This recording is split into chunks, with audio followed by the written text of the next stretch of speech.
Welcome back to Worldwide Exchange. Time now for your WEX wrap-up. We start with the CEO of TikTok responding to yesterday's House vote, which took the first step in forcing parent company ByteDance to divest the social media platform. CEO Shou Chew says the bill, if it's passed into law, would effectively ban the app on smartphones all across the U.S. We will not stop fighting and advocating for you. We will continue to do all we can, including exercising our legal rights, to protect this amazing platform that we have built with you. In other DC-related news, former President Donald Trump reportedly considering billionaire hedge fund manager John Paulson as his Treasury Secretary if he wins the presidential election. Shares of Lennar are falling despite a profit beat and strong guidance around new orders. Quarterly home deliveries rising by 23% as the spring buying season kicks off. Fisker set to wipe out nearly half of its market value at the open as it reportedly considers filing for bankruptcy. The EV startup recently warned it could run out of cash this year. Reddit reportedly telling investors at its IPO roadshow it expects to grow revenue by more than 20% this year. The social media platform first became profitable during the fourth quarter of last year. And shares of U.S. Steel, they're rebounding this morning after closing down nearly 13% yesterday for their worst day in almost 4 years. The move coming as President Biden reportedly plans to express concern over Nippon Steel's nearly $15 billion proposed takeover of U.S. Steel. And here's what to watch today. We get initial jobless claims, producer price index, and retail sales figures before the open. Also watching results from Dick's Sporting Goods, Dollar General, Adobe, and Ulta Beauty. Investors are keeping a close watch on that latest inflation data coming off another hotter than expected CPI report this week. Ahead of that, looking at futures, you see futures are in the green across the board. Looks like the Dow would open up about 150 points higher. For much more on the trading day ahead, let's bring in Victoria Fernandez, Crossmark Global Investments Chief Market Strategist. Victoria, we're always great to see you. Good morning. Good morning. So I just want to get your take on some of the action we've seen in the market. We've been highlighting it all morning long. The Dow on a 3-day winning streak, the S&P and the NASDAQ falling in 3 out of the last 4 days. Now futures solidly in the green. What do you think about all this action? Yeah, we've definitely seen some volatility in the market over the last couple of weeks, and I don't think that's surprising. We did have an upside surprise to CPI. People are wondering what's going to happen with PPI later this morning. Obviously, we have the Fed meeting next week, and I think there's some questions. You know, the market has built in the expectation that we will have a soft landing, that we're going to have double-digit earnings growth, the Fed's going to cut multiple times this year, so they really need the data to support that. And it's been somewhat mixed. I think we need to be watching probably the labor market reports very closely as well to see if there's any kinks in the armor there that could tell us things are slowing down. But the market is looking for something in order to continue this bull market. I think lower yields is key for it. Okay. And so upside surprises to inflation doesn't really fit that story. All right, so as this market's looking for a reason to keep this bull market going, give me a sense. How do you see today shaping up? What's your WEX word of the day? So my WEX word of the day is momentum. And Frank, I think it's because this has really been a momentum-driven I've said that. And you like to see No momentum. greed. It's actually been one of the best performing factors over Greed, the last few weeks, actually for this year to date. But when you have momentum where it is now, like in the 92nd percentile, and you combine that with sentiment readings that are extremely high. You look at the AAII bull-bear spread, you look at some of the other sentiment readings, and they're very extreme to the upside. The combination of those two things historically, 80% of the time over the next 3 to 6 months, you get a pretty significant pushback against momentum. So we think that leads us right into about the middle of the year, maybe late spring, where we're going to see the economy really slow down. That should coincide with where the Fed is thinking they're going to start lowering rates. So momentum is something I think we need to watch very closely. So it sounds like you're in the June camp. You think we're going to get that cut in June? Yes, baby. I think we probably will. You're looking at interest rate probabilities right now around 63, 65% for June. Those will probably go up if the inflation numbers between now and then moderate and get us closer to a 3% or maybe a little under on the inflation reading. So we'll see. There's a lot of time between now and then.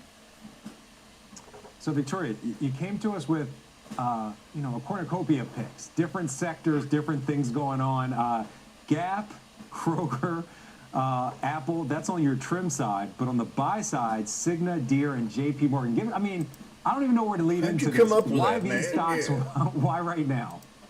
Well, we'll start on the trim side real quick. You look at names like Gap and Kroger that are up 10, 11% over the last week. Take a little bit off the table, and you can put them in places where there's more opportunity. Cigna is one of our favorite names. We've liked healthcare for a while. Your viewers that watch know that at Crossmark, we really dig in and we want strong balance sheets. That's what you're getting here. Strong free cash flow, operating income up 30%, revenues up 12%. You're getting a dividend, and your debt to capital ratio is low.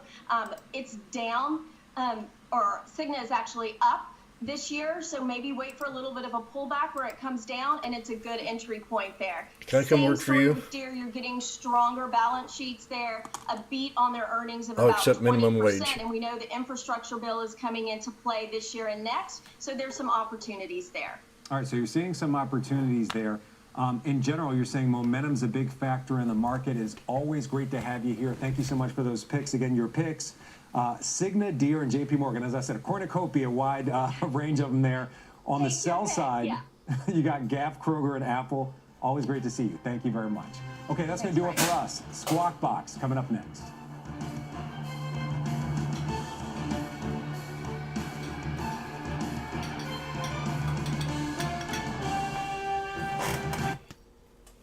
Okay.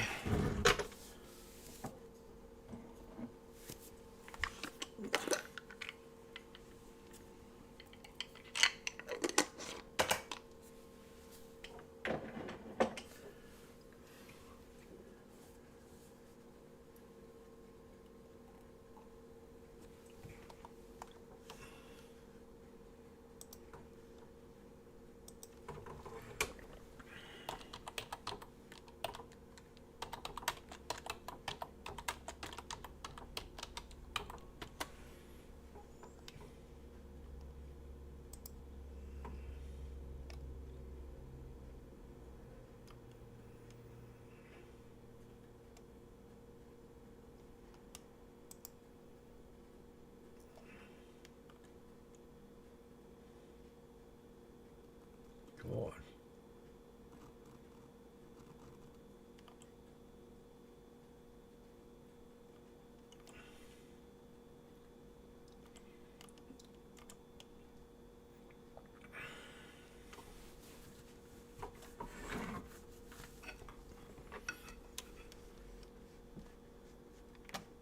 Do do do do.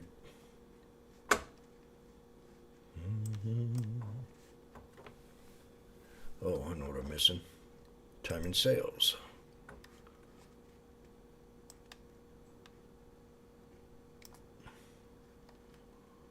$400. Yep. Oatmeal 8.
Good morning. Airline safety blame game. The head of the NTSB says Boeing failed to preserve security footage of the work performed on the MAX 9 plane door plug that blew out mid-flight.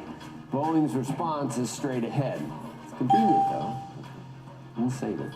Under Armour founder Kevin Plank is returning to the CEO role and tapping a frequent Squawk Box guest to serve as chairman of the board.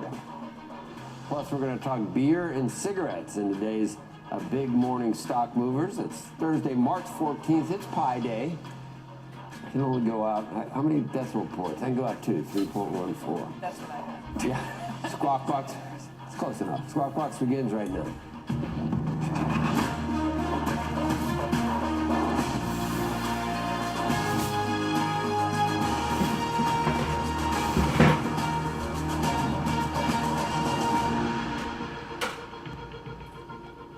Good morning, everybody. Welcome to Squawk Box right here on CNBC. We're live from the NASDAQ market. What are you wearing, Becky? I'm Becky Quick, along with Joe Kernan She's and wearing Andrew blue. Ross Sorkin. And things are looking Dark up so blue. far on this Thursday morning, at least if you're a bull. Check Green. things out. You're going to see Oh, that that's a the, velvet. Oh, that's a good equity color. futures are a little higher. Dow futures up by almost 150 points. S&P futures up by about 20. The NASDAQ gonna have a good indicator's day. up by close to 100. If you've been watching Oh, Treasury what's yields, this? they've been Undergarment. higher this week after that hotter CPI number. Today we're going to get the PPI number, which will tell us a little bit about producer prices and whether inflation is really sticking there as well. It was hotter in January. Questions are, was that a one-off? The 10-year note this morning is sitting just below 4.2% at 4.198. You've got the 2-year at 4.63%. Let's talk about the head of the National Transportation Safety Board, because they said yesterday that security camera footage showing work being done on a Boeing MAX 9 door plug that later blew out mid-flight has been overwritten. In a letter to the Senate committee, NTSB Chair Jennifer Hamady and her agency still lack critical information. They're saying there's a about window the chain view. of events that led up to that January incident, including who performed work on the door plug itself. She said that Boeing CEO Dave Calhoun told her on a phone call that he was unable to provide the names of the workers and said Boeing has no records of the work being performed. Boeing spokesperson saying the company does not retain security footage for longer than 30 days. The plane in question was in the factory in September of last year and was delivered in October. So some more news that's raising eyebrows and questions, and oh goodness, oh my. Yeah. That's all I have to say. I know. Oh goodness, oh my. I'm thinking about I guess, I mean, I've seen enough datelines and even dramas where you go to look at the camera footage and it's, oh no, it's been, you leave it in and then it gets over, you use it again, and it's new stuff, so the old stuff is gone, so it's plausible. I mean, I get, but why do it then? I can understand that you wouldn't hold it for more than Right. 30 days. Right, but why do it if you're not What going I to have don't it? understand is how you don't have any records of who worked on each individual plane. You would think that there's some mark that tells you which team. But I think this goes to Or is it a cover-up? You know, or Cover up. But I was thinking it was more, again, of a Just culture incompetence. that doesn't track things. I would agree. Yeah. That doesn't follow up on things. I mean, that to me is the central tenet component of this, what seems to be an ongoing challenge for this company. How many crucial bolts are on a Boeing? They're probably A lot. thousands. Because these seem really important. To hold Like a door? Yeah, Door plug. so that something doesn't fire. It seems like those are important, but there must be a million parts that if they're not there, it's a problem. So I mean, I'm trying to give them some leeway and that it could happen, but I'm then less again, surprised these that they wouldn't keep video for more than 30 days. I'm more surprised that Right. you wouldn't have any records of which team worked on which airplane. This is bizarre. That's right, Becky. When we said News. Well, we said Big news. a frequent guest, that he's probably the last guy that I thought would be chairman of Under Armour. He was already the lead director. Okay. Yeah, he's already the lead director. Well, then it makes sense. I didn't know that. Surprise announcement Surprise from to you. yeah, from Under. Yeah, surprised me. A lot does. From Under Armour Okay. yesterday. Viewers at home are waiting to hear who it is. Well, the CEO Stephanie Linnartz is stepping down after a little more than a year. And Kevin Plank, the founder, is going to return as CEO on April 1st. Linnartz will stay There's on my as an supports, advisor just through in the end of case. April. And Plank will remain on the board of Under Armour. And but he's going resistant. to hand over the chair position to Mohamed El-Arian, chief 5/18/20 to break. Allianz was on a couple of days ago, I think. Shares of Under Armour are down, you didn't tell us, are down about 17% since Linnartz took over as CEO in February. You can get to of 515 eventually. Happening right now, Elon Musk's SpaceX is preparing to launch its third Starship test flight. That launch window is 8 a.m. to 9:50 a.m. Eastern Time. The first two launches of the Starship had mixed results. Both rockets flew for a few minutes and achieved some milestones before they were destroyed because of problems. SpaceX hopes to demonstrate new capabilities with the third flight, including opening and closing the door of the spacecraft, transferring fuel during that flight, and then splashing down in the Indian Ocean. Meantime, stocks on the move. Let's tell you what's going on. Let's start with beer and cigarettes. Shares of AB InBev, they're falling. This after the tobacco giant Altria announced it would sell just over 18% of its stake in that brewer for as much as $2.2 billion as it looks to return more cash to shareholders. Altria owns about 10% of the beer maker. AB InBev also agreed to repurchase $200 million of shares directly from Altria when the offering is completed. Altria's CEO described it as, quote, an opportunistic transaction that realizes a portion of the substantial return on our long-term investment. And, you know, we've always talked like Pepsi. You talk about Pepsi with chips, yeah, there you go. and soda, Yeah, perfect. and then you think beer Butts and cigarettes. beers. Yeah, right. Yeah, just 30 years ago, maybe. well, maybe that's 40 what's changing. 40 years. Meantime, trading platform Robinhood saying it saw a big increase in trading volumes in February, up 36% from January. Overall trading volume neared $81 billion. Volume for options contracts rose 12% to $119 million, and crypto volume was up 10% to $6.5 billion. Shares of Robinhood now up more than 100% year over year. And that's what I meant by when we talked recently about just liquidity in the markets and sort of a feeling, an animal spirits kind of thing that's come back. Liquidity, yeah, it's happening now, but it's a little bit worrisome. I mean, I'm not saying not to be worried seems a about it, but I think little that's, bit frothy, right? but that's why I wonder when we look at a Bitcoin. That Bitcoin gold. I think it all is sort of a piece. Of the liquidity, yeah, there's a lot of stuff sloshing around. I was thinking about Herb Kelleher, it wasn't beer.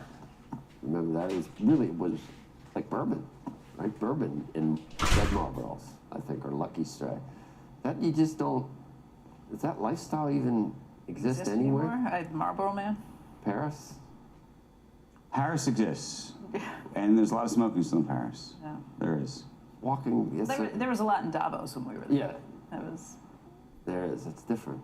Shares of SentinelOne, those are lower. The cybersecurity company reported a smaller loss than analysts expected for the most recent quarter. Revenue beat estimates. Guidance was a bit softer than expected. The company's CEO said margins are going to face several pressure points from the costs related to 3 acquisitions. He also said SentinelOne isn't facing the kind of buyer fatigue problems recently cited by rival Palo Alto networks, and the customers are continuing to spend aggressively.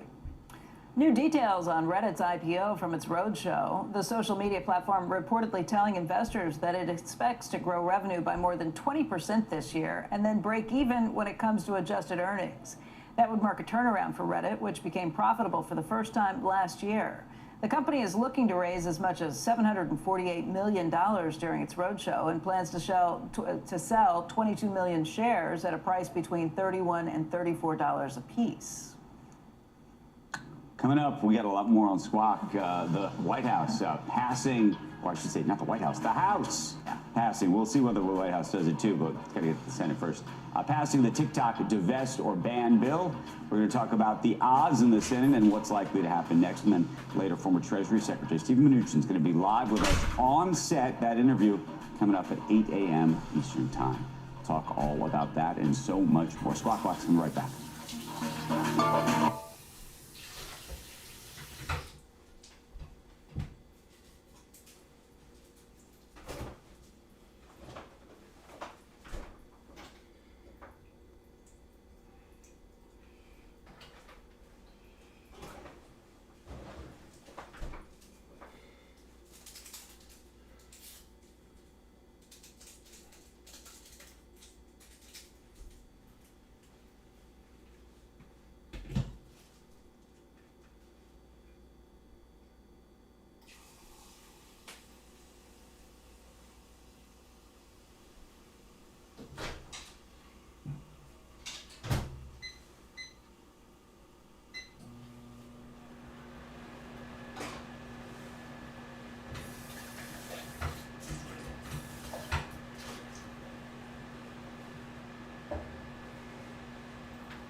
of the trial.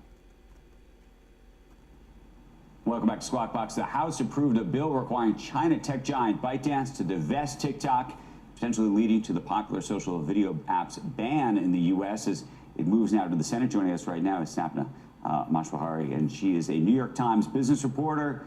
Nice to see you.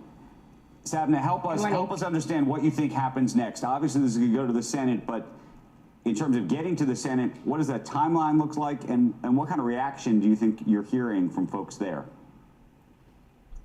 Yeah, so right now we haven't heard a whole lot from the Senate in terms of what's going to happen.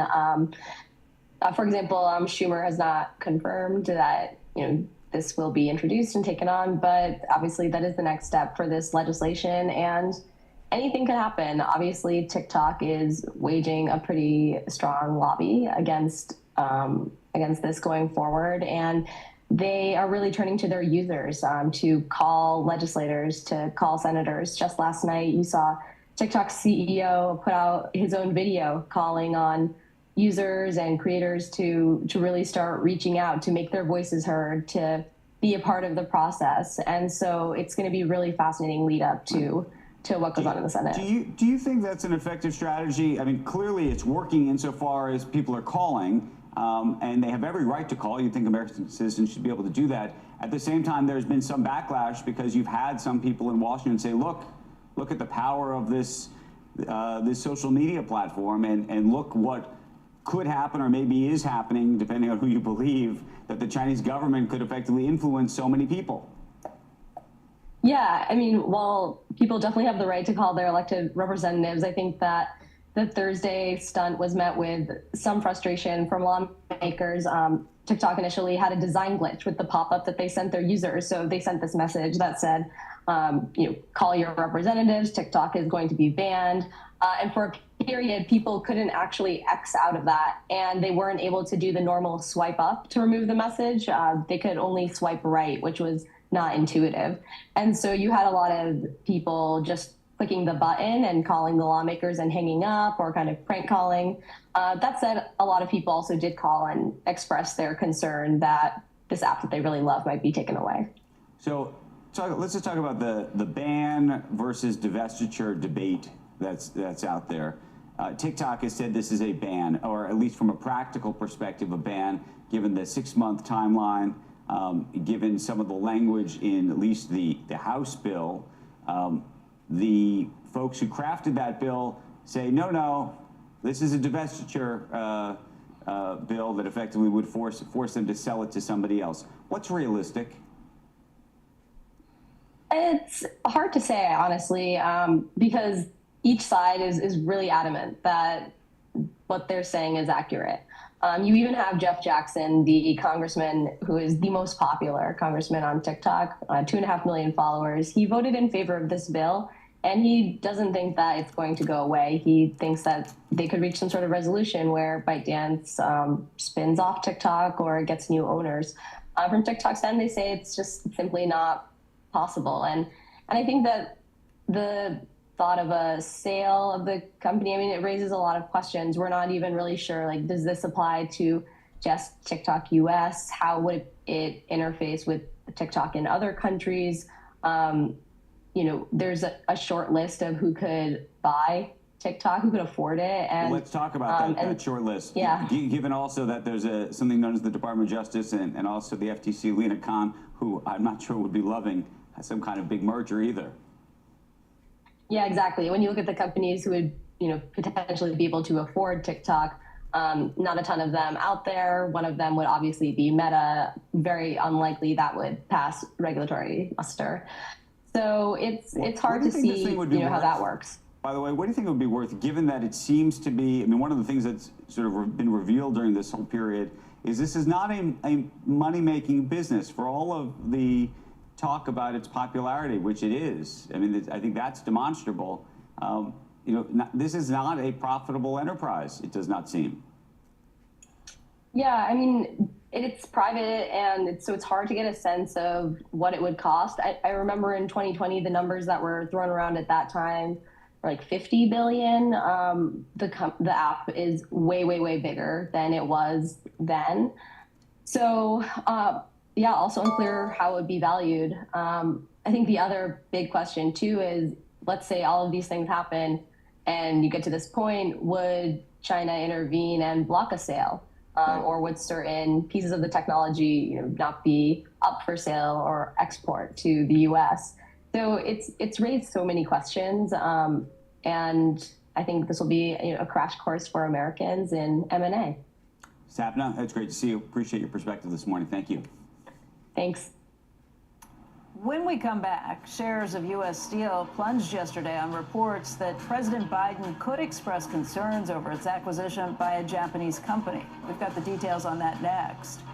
And later, Disney taking a page out of the activist playbook in its proxy battle with Nelson Peltz. We will dig into that story later this hour. Squawk Box will be right back.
NBC.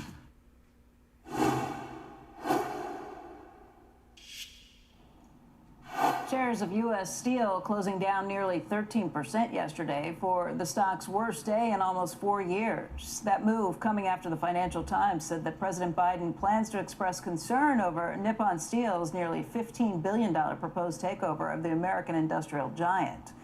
The possibility of rising political opposition to that deal looms large ahead of a summit between President Biden and Japan's Prime Minister at the White House next month. U.S. Steel shares this morning up about 3%, but year to date they're down by about 13.5%. Meantime, shares of EV startup Fisker plunging to as low as 17 cents overnight. This is the Wall Street Journal reported. The company's hired restructuring advisors to prepare for a potential bankruptcy filing. Last month, Fisker warned that it had doubts about its ability to continue as a going concern. And this is, I think, an increasing worry about a number of some of the players in the EV space. Coming up, Robinhood reporting a surge in trading volume in February. We're going to talk about the renewed interest in trading by retail investors and what's driving it next. And as we head to break, here's a look at yesterday's S&P 500 winners and losers.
Good morning, everybody, and welcome back to Squawk Box. We're live from the NASDAQ market site in Times Square, and this morning the futures are looking up. Dow futures indicated up by about 136 points right now. The NASDAQ's up by 90. S&P futures up by close to 19. Crypto prices, this morning at least, have been a little higher for Bitcoin, 73,252. Ether's down slightly, still at 3,900 and change. Crude oil prices at this hour, if you want to take a look, you'll see WTI is slightly higher as well. It's up by close to 1% to $80.44. ICE Brent is closer to $85, $84.64. I think we need to add gold to the stack, don't you think, every morning? It's hitting a new high every day. It's hitting a new high, and it's reflective of what we're seeing. Investors are hungry for a piece of the AI boom, and our next guest helping retail investors get in before AI companies go public. Joining us now, Fundrise CEO and co-founder Ben Miller. Fundrise is an online investment platform that offers retail investors access to private real estate, but suddenly, more recently, private AI companies like Anthropic and Canva. Through its innovation fund, Willie Sutton, I guess, you go where the money is, right? So it was real estate, private real estate. You want to get in on some of this other action. Yeah, I mean, we basically have a couple million users, and we've been democratizing private markets for about a decade. And we saw a dramatic shift in retail investor behavior. With AI? With AI, yeah. I mean, last year, people were mostly in high-yield checking accounts, fixed income, and in the last couple of months, there's been this radical shift towards equities, towards AI. All of our survey data, all of our investor behavior is telling us that they want more AI. They want to invest in the rising tide of AI. And so we created an innovation fund, which basically is a first ever. It's like a public venture fund that tears down the barriers between private and public markets and democratizes access to private tech companies. We remember the meme stock craze and Robinhood and what happened to the stocks, like Robinhood itself, as well as the crazy behavior of some companies that, was the potential ever really where the stock prices went? I don't think, they could have never grown into the potential that we saw. And so I'm not going to mention any names because I don't feel like getting bombarded by Twitter, because they're still around. They're still holding these stocks that are worth, what, 2 cents on the dollar? Go ahead, say Yeah, some names. I'm getting closer. But you've been waiting for something. AI is now, the baton from meme has been passed now. It sounds like the speculation has been passed to AI stocks and maybe crypto. Yeah, well, I mean, venture capital is the best performing asset class in history. And before we launched our innovation fund, ordinary investors could not invest in venture capital. So there's obviously risk, but what's happened with the market structure is that private companies are staying private longer. And so you have these behemoths, these massive multi-billion-dollar companies that are still private, that investors should have access to. You're real estate. You're experts in real estate. So if your expertise was real estate, when were you found? How long were you doing real estate? Letting people do this? How long was it? A decade. A decade.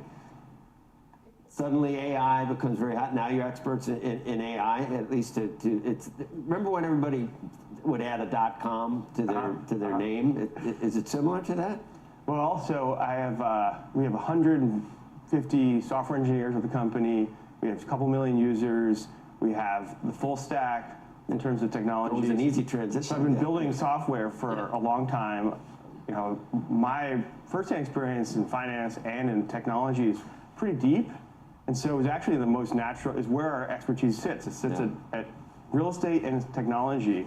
And then the timing just was fortuitous because private markets had repriced down to more reasonable levels.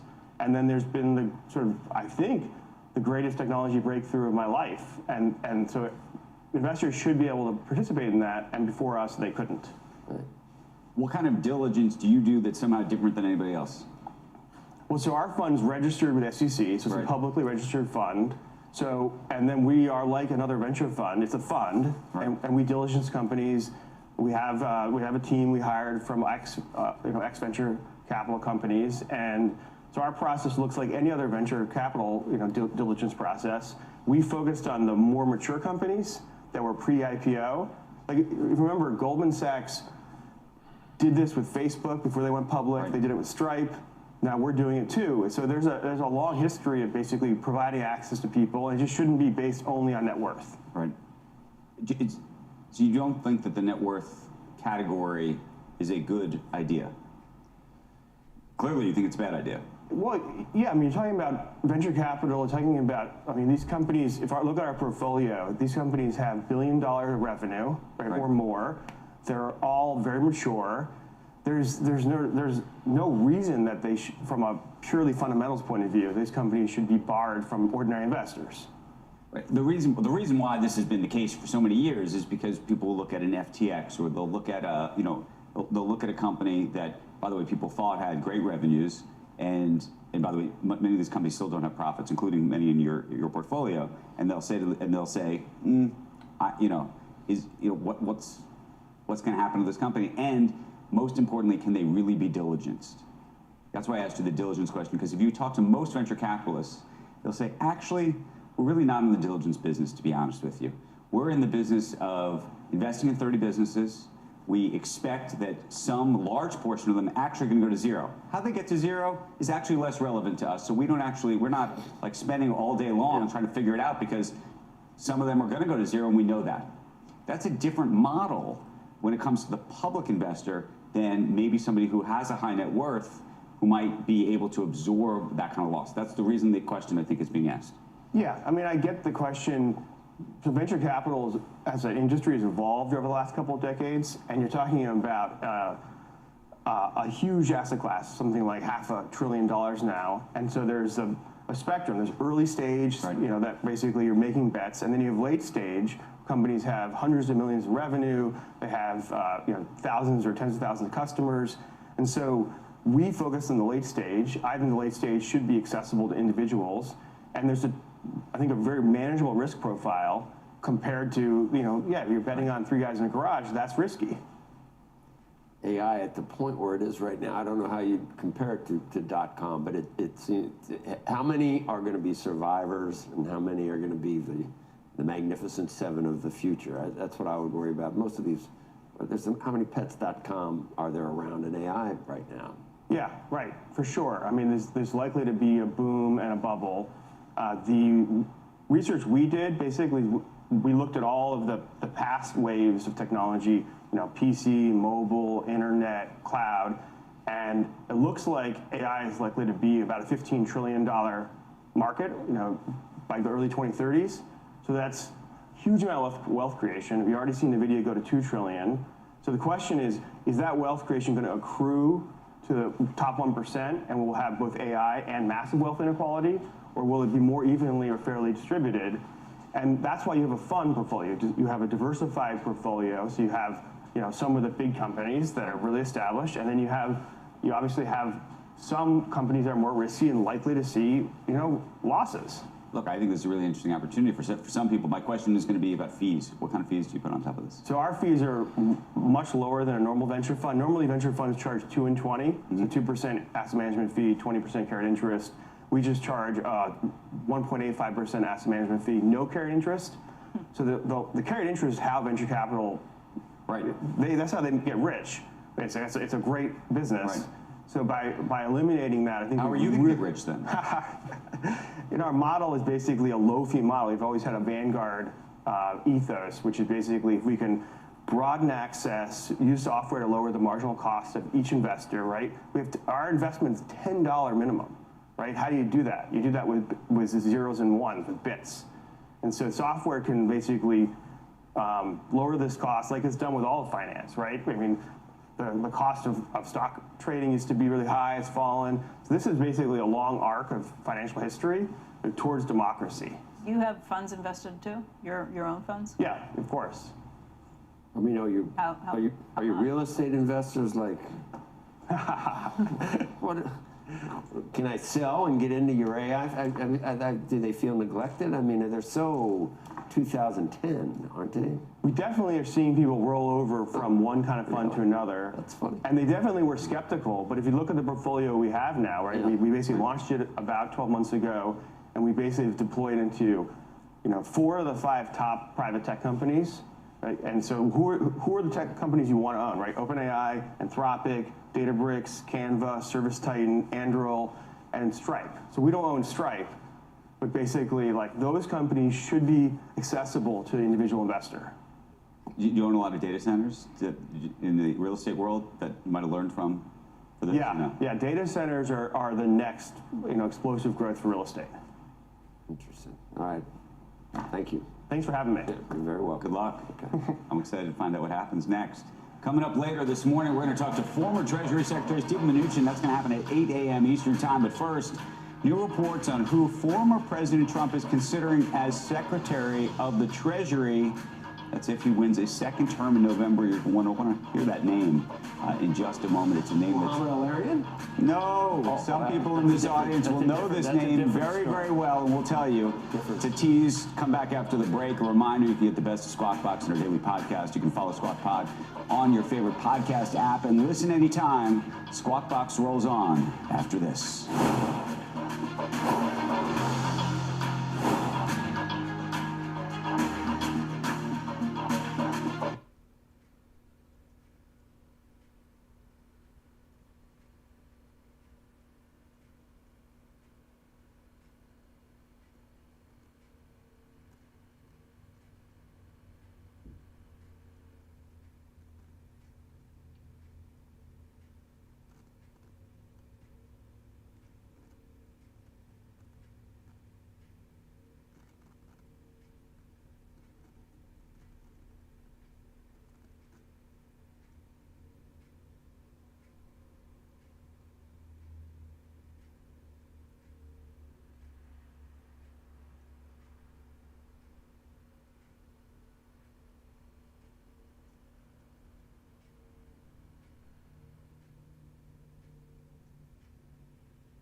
Welcome back to Squawk Box. Some news that our audience, I think, is going to be interested in this morning.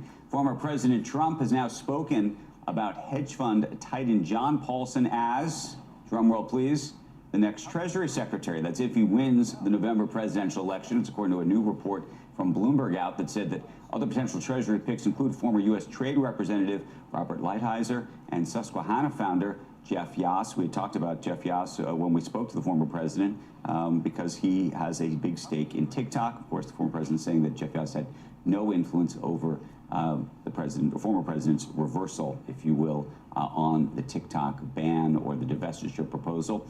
Meantime, Paulson hosted a fundraiser for Trump's re-election at his Palm Beach, Florida home. That took place last month, and he's scheduled to hold another one next month. The campaign spokesman telling Bloomberg that there have been no discussions of who would serve in a second Trump administration. Later this morning, we will talk to Steve Mnuchin, who served as Treasury Secretary under President Trump, and maybe we'll talk to him about Mr. Paulson and some others, and maybe even himself about his also made a lot of money. Next steps. Short in the during the housing crisis, but then he was big on a couple things that didn't work. I think it was gold. He was really long gold. Nothing happened for a long time. It'd be weird. There's a lot of names in the world. Yep. Within 20 years, a second Treasury Secretary named Paulson. That's weird. Plus a guy ran for president named Paulson. Pat Paulson. Do you remember that? I don't remember. I don't remember that either. He's a comedian. Oh. He was a very funny comedian, and he ran for president like 4 times. It was kind of his. Like you run for president? Yeah, like I run for president. Is he a comedian like you're a comedian? I mean, what kind no, of he was comedian funny. He was actually funny. Pat, very deadpan. He was, and then there's Jim Paulson, who I think could make a great Treasury Secretary too. There we go. Isn't there a Sarah Paulson? Was in the OJ thing, I think. The actress. I don't remember. Yeah. Yeah, not in the real OJ. no. Oh. She played. In the movie. Yeah, but Pat Paulson was funny, and I guess I'm dating myself, which I try to never do. I know. Yeah. Former CNN anchor Don Lemon announced yesterday that Elon Musk had canceled a show that he planned to host on X, formerly, of course, formerly known as Twitter. Lemon said he was informed of that decision to cancel the deal just hours after he taped an interview with Elon Musk for the premiere of the Don Lemon show that had been planned for March 18th. Lemon said, "We had a good conversation. Clearly, he felt differently." On X, Musk accused Lemon of asking him questions that were written by former CNN President Jeff Zucker. Musk said instead of it being the real Don Lemon, it was really just Jeff Zucker talking through Don, so lacked authenticity. I saw some of the. I saw some of of it, too. He was asking him, like, really gotcha about the grand replacement theory or something. He was asking him free speech questions. Yeah. He was You know asking what, about actually, ketamine use, too. We asked him about some of these similar He kinds of did, questions. and he said he answered you the same way. He goes, "I don't give a." With you, he said it even more stridently. But I think he said, "I don't give a." Did he not? That was the language. Yeah. Sure. And yesterday he didn't quite say that. He said, I said, I don't care or something like that. He didn't use the F word. The conundrum was Better with the F word. that Don Lemon was effectively, the plan was for him to be on the payroll. Right, he was of interviewing the Musk, boss. which is different than when I was interviewing him. So, yeah. Yeah. Not a good, it would be, it was a very strange, it's an interview you're conducting, but it's also an interview for the job with the guy who's hiring you, sort of. Well, there was, I don't know if you saw the reports that he hadn't actually signed the contract yet. Yeah. So it'll be very interesting to see what happens. But nonetheless, they were promoting, X was, and Linda Yaccarino was out there promoting this as part of their next strategy. They were at CES talking about it. I think they were already selling ads. So they were doing some of that without the contract in place, which is what I'm assuming the Lemon team is now going to say, well, we actually really had at least an implicit contract because you can't sell ads for something Oh, like you that. mean to get paid out? Oh, yeah. Oh, I think that there's going to be a real question about whether he gets paid. Yeah. Elon does not have to think about the way things look as much as the rest of us. I think like a normal corporate type that does this would be like, oh my God, what are people going to think? Now I'm not hired. If you could now I'm not. Yeah, exactly. And he does. But if you, I'm hiring you and you're asking me these questions, you're finished, pal. I mean, that's basically what happened. But you can't do that in the normal corporate world. But Elon can. I would like to be able to. Yeah. Look out, world. You try to do it without the.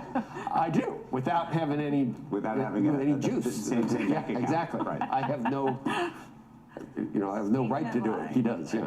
Okay. All right, when we come back, Disney taking a page out of the activist playbook, launching a counterattack against Nelson Peltz, his track record, and his proposed board candidate. We're going to dig into that strategy next. Squawk Box will be right back.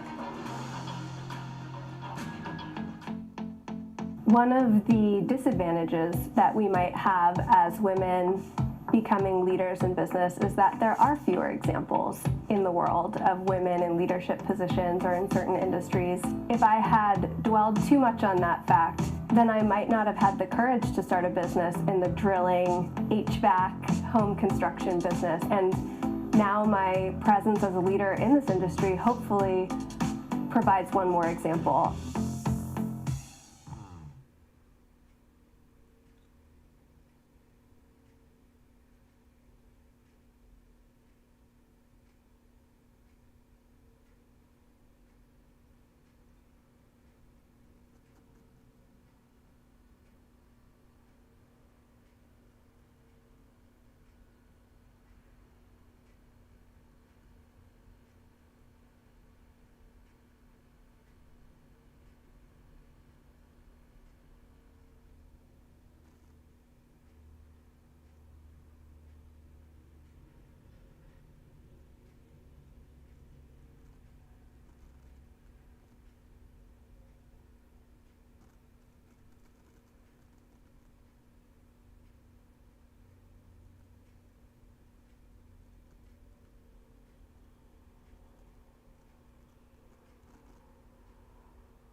or download the app. Welcome back, everybody. Disney's fight with Nelson Peltz is heating up. Jamie Dimon has now publicly backed Bob Iger in that proxy battle. And joining us right now is the founder of 13D Monitor and 13D Activist Fund, Kenneth Squire. Ken, let's talk a little bit about this, because it's not very often that you see a company that takes the same tactics that the activists tend to use and fights back. A lot of times companies like to pretend they're above the fray. Yeah, well, no, the companies have their advisors too, and they have their activist defense advisors, and when it gets to this point, yeah, they take similar tactics. Although I will say, look, usually what it is whispering to journalists, trying to get them to carry your water and do the dirty work for you. When they came out with this kind of campaign-style ad, it even sounds like it's voiced over by the same voiceovers you would see in a Donald Trump or a Joe Biden ad. I mean, that to me was a different level, really raising the stakes. Well, yeah, Bob Iger's obviously pulling all the stops to win this proxy fight. He's, getting Jamie Dimon to come on the record. I've never seen this before, ever, a CEO of that magnitude coming on the side of another CEO. Not sure he probably spoke to Nelson Peltz first or thoroughly read Nelson's plans before opining, but so I take that with a grain of salt. But yeah, they're doing what they can to win this. There's no doubt about it. I think that's been part of the question, though. What are Nelson Peltz's plans beyond what we've already seen the company do with Bob Iger back? Well, I think Nelson, I mean, the interesting things are his plans are not that different than what the company wants to do. He wants to get streaming margins better. He wants to have, growth in the parks. He wants to have a successful CEO succession, number one at the box office. There's the things they're already doing. I think, but the key thing is that you can't underestimate the value of having an experienced, dedicated shareholder on the board. Someone like Nelson Peltz, who's going to debate in the boardroom as opposed to defer. I think when you have a CEO like Bob Iger, who's incredibly impressive, and I think he's a great CEO, but you sometimes, when you're so iconic, you sometimes get a board that's a little obsequious, and it's good to have somebody in that room that's gonna debate and gonna question. You think it's a good idea? I think it's a good idea. I think, listen, do I want 6 Nelson Peltzes on the board? No, but I think having one Nelson Peltz on the board, especially at a point when there's a succession at a key point in the company's lifetime, and they've already shown that they failed at that once. What do you think of Nelson Peltz's track record? I think it's mixed. There's no doubt about it. Right. I mean, he did great at Heinz. He did great at Procter & Gamble. His record at Invesco or at Wendy's, as far as the term is not that great relative to the benchmarks. But I think it's hard to look at that. I mean, there's so much that goes into something like that. I think you look at the situation here, and I think this is a board that really could use a shareholder voice, especially when they're going through succession. I guess part of the question, look, Bob Iger's a pretty big shareholder too. A lot of his net worth is wrapped up in this. I guess the question becomes from the company, and I can understand this to some extent, when you have such a bitter fight, the time and attention it takes away from management's attention to be launching attacks like this, to be fighting them off. And then how productive is that relationship going to be once you've kind of had this scorched earth on both sides? So I think I'll take both of those. First, I think the whole time and attention and distraction, as somebody that's followed activism for so long, it bothers me when Bob Iger is using the word distraction. This is a shareholder of a company that's been underperforming, that's trying to improve corporate governance, and to say that's a distraction, it's kind of poo-pooing everything that shareholder. Well, yes and no. I mean, look, he came in and Nelson Peltz dropped his proxy attack when Bob Iger came back, said, I'm all in favor of what he's doing. Bob Iger has come in and made a lot of changes that look very similar to what Nelson Peltz is saying he wants done. In the meantime, if you're trying to do that at a key time for the industry, I think, which is a pretty challenging industry, and trying to deal with one of these from the outside, from somebody who's saying, do all the things you're already doing, that's a little different. Yeah, but Nelson Peltz did back off at first, and he gave the company time to do what they want to do, and the stock kind of receded back down, and that's when he got involved again. If the stock been going up again, I don't think Nelson would be here right now. And as far as him being a distraction on the board, I think if you look at Procter & Gamble, that was one of the most contentious proxy fights we've seen in the last 20 years. Yeah. He was not, after he got on the board, everyone was friends, and they left as friends, and the Procter & Gamble CEO has a lot of good things to say about Nelson. So that's an interesting point. You see that in activism a lot. That it's all bluster ahead of Yeah, time. once again, they're all professionals. They all, Bob Iger and Nelson Peltz were friendly before this. It'll be fine. It's the whole Ike Perlmutter connection that I think is more what's worrying Bob Iger. Okay, the Perlmutter connection. What's the concern there? You think? Well, I think there's no secret that of the relationship between Bob Iger and Ike Perlmutter, and there's no secret between the relationship with Nelson Peltz and Ike Perlmutter, and I don't think Bob Iger wants Ike Perlmutter in his boardroom, and he thinks he's kind of getting that a little bit with Nelson Peltz. And I don't think he is. You think Nelson Peltz should get a board seat? Do you think he will? No, I don't think he will. I think, there's a saying in baseball that every team's going to win 54 games, every team's going to lose 54 games. It's what you do with the other 54 that matter. I think by doing the deal with Value Act, Disney kind of got that middle. They got that other 54 games by putting James Gorman on the board. I think that went a long way with a lot of the people that were on the fence to come to Disney's side.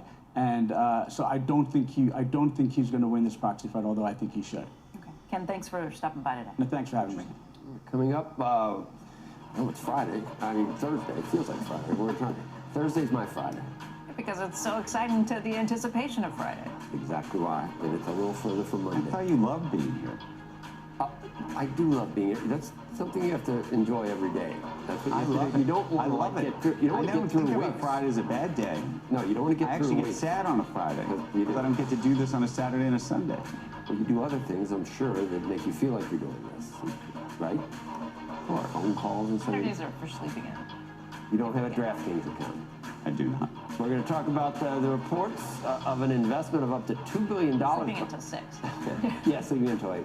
8 by the Saudi, well, for him maybe 6, by the Saudi investment fund into professional tennis. That is straight ahead. Then later, former Treasury Secretary Steven Mnuchin going to join us right here on the Squawk set. That interview coming up at 8 a.m. Eastern. Squawk Box will be right back.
CNBC. Welcome back, everybody. Stock futures rise as investors await another key inflation report today. We'll take a look at what's moving in the pre-market ahead of that key number that's due at 8:30 Eastern Time. President Biden goes on offense after former President Trump's entitlement comments right here on Squawk Box. We'll talk about what should be done with programs like Social Security and Medicare. Plus, the House clearing a path for a possible ban on TikTok. That bill now goes to the Senate, but the question is, will it pass there, and will TikTok actually be banned? The second hour of Squawk Box begins right now.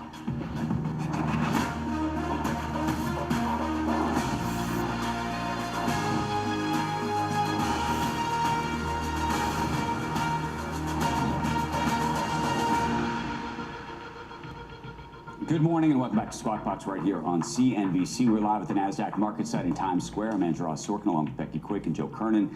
We got a lot going on this morning. We'll tell you what we got in just a moment, but take a look at the futures right now. Still 2.5 hours before the market's set to open, but if we opened up right now, we'd open 134 points higher on the Dow. The S&P 500 would open about 17.5 points higher, and the NASDAQ would open about 85 points higher. Take a look at treasuries right now. Let's show you the 10-year and the 2-year. The 10-year note sitting just at about 4.190, the 2-year at 4.628, and then finally crypto, which has been a little bit of our signal on both maybe perhaps liquidity, but sort of risk on, risk off. Right now, Bitcoin sitting at almost $73,000. Looks like it's maybe headed back in that direction. Ether, $3,967. And we've got a report from Dick's Sporting Goods. Earnings coming in at $3.85 a share. That was 50 cents better than estimates on revenue of $3.88 billion. That was also above expectations. Same store sales grew 2.8% during the quarter. That was much better than the 0.8 that the street was looking for. The company also raising its estimates 10% for the full year. And Dick's Sporting Goods sees earnings per share coming in a range of $12.85 to $13.25 a share, compared to estimates of $12.90. And I was looking in the release, they don't really tell us how many goods were stolen at the company, you know, because they do lose. People come in and like steal goods from Dick's. I'm not going to go into it any further than that. Go ahead. Well, I said it was stolen. I deliberately said stolen. But it's not just stolen. It depends on where it is through the supply chain. You are right. But I wasn't going to. But I see that, and I immediately checked because we did have a situation. They've pointed out, and the target has pointed out. Where were you, Mac, coming in this morning? A smash and grab, right? On Fifth Avenue. Really? 5th and 43rd. Glass all over the street. Wow. And Fifth Avenue is a place you would not expect that necessarily. Well, that's where, again, Willie Sutton, that's where you have the high-end stores, don't you? Yeah. I think, yeah. All right, for more on the markets right now, we want to bring in Jill Carey Hall. She is the head of small and mid-cap strategy and senior U.S. equity strategist at Bank of America Global Research. Jill, welcome. Thank you. It's good to see you. There are a lot of people thinking that there's a lot of liquidity in the markets right now. There's a lot of euphoria. And people starting to question, are we getting near a tipping point? You are convinced that while there may be euphoria in some areas, the whole market is not at a euphoric point right now. So you think there's more room to run? That's right. I think our conviction is the market's more likely to go higher than lower from here. We recently raised our S&P 500 year-end target to 5,400, and I think the euphoria in the markets has been concentrated in pockets, right? So Magnificent Seven, AI, some of these themes that you've seen a little bit more euphoria. We haven't really seen it in the broader market. When we look at our sentiment indicators, equity sentiment on Wall Street's still in neutral territory when we look at recommended equity allocations. So, you know, I think even though the price to earnings multiple of the market's pretty elevated at this point on most measures that you track, we still think that there could be more upside to the market from here. The market's a lot higher quality, lower leverage than it was, so maybe comparing the multiple today to some of the prior decades could be a bit problematic. When you're looking at a turn in leadership potentially, or a potential rollover from stocks that have done so well, you must think if if these other stocks are going to rise up, if there are other leadership groups that take over, that it's against a pretty good economic backdrop. Right. So our economists just raised their GDP expectations for this year. We think, you know, a lot of the earnings backdrop that we're looking for should be about demand kind of starting to come through, sales recovering a bit this year. We recently raised our earnings forecast. I think you're seeing a manufacturing recovery when you look at a lot of the leading indicators of the ISM manufacturing gauge. So, you know, we do think the market can broaden out. And, you know, when you talk about the pockets of the market that you've seen euphoria, conversely, when you look at areas just like cyclicals and high beta stocks, fund managers have still been underweight a lot of those areas, so they haven't been positioned for this cyclical recovery. They were positioned much more defensively after everyone was looking for recession this year. Which is why you like value over growth this year? We do like value over growth. I mean, I think the profit cycle tends to be one of the best indicators there. When profits are inflecting, growth is becoming more abundant within the market. You don't need to pay up for expensive growth stocks. I also think small and mid caps look relatively well positioned. That a lot of the macro indicators, cycle indicators, have been bottoming and inflecting. Those tend to signal a good backdrop for small and mid caps, which usually do well after you've seen very narrow markets like we saw last year. And the earnings backdrop in small and mid has also been surprising to the upside. I mean, that all sounds pretty good, and something a lot of investors would probably sign up for. I guess if you're looking for problems that could potentially pop up with that, if it's a strong economy and things are looking really good, the question has to be, does the Fed actually cut rates? Is it going to inject more liquidity or at least take its foot off the brake in some way, shape, or form? Yeah, I think that's certainly one of the biggest risks, particularly for areas of the market that are more rate sensitive.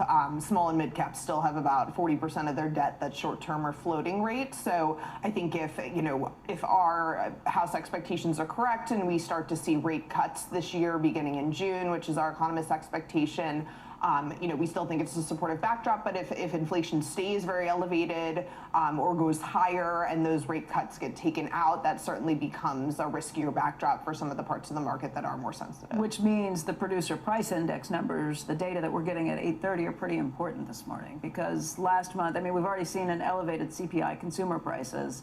Last month, the PPI was hotter than expected. People are writing that off. What happens if the number we get at 8:30 is a little hotter?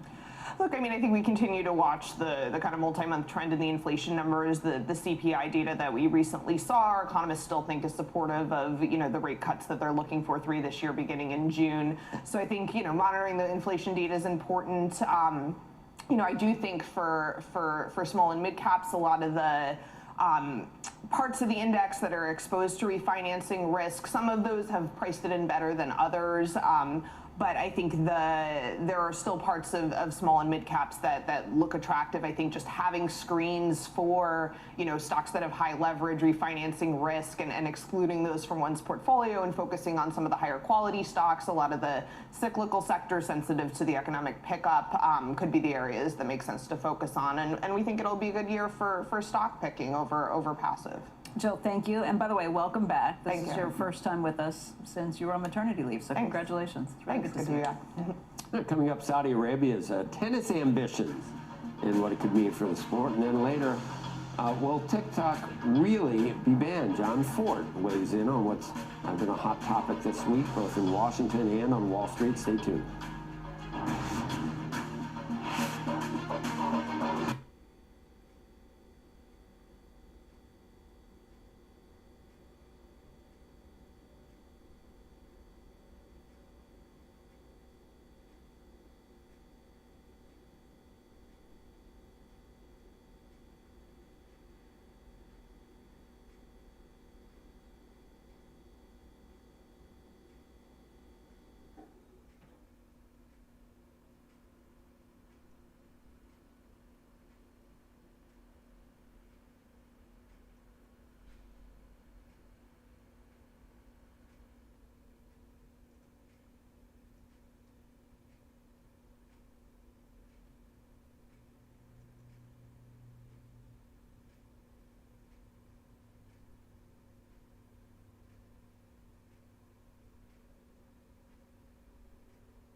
Welcome back to Squawk Box. Reports of up to a $2 billion investment in tennis by the Saudis now grabbing attention of the tennis world, and concerns that the Saudis will use the investment as leverage for greater control of the sport, like Live Golf.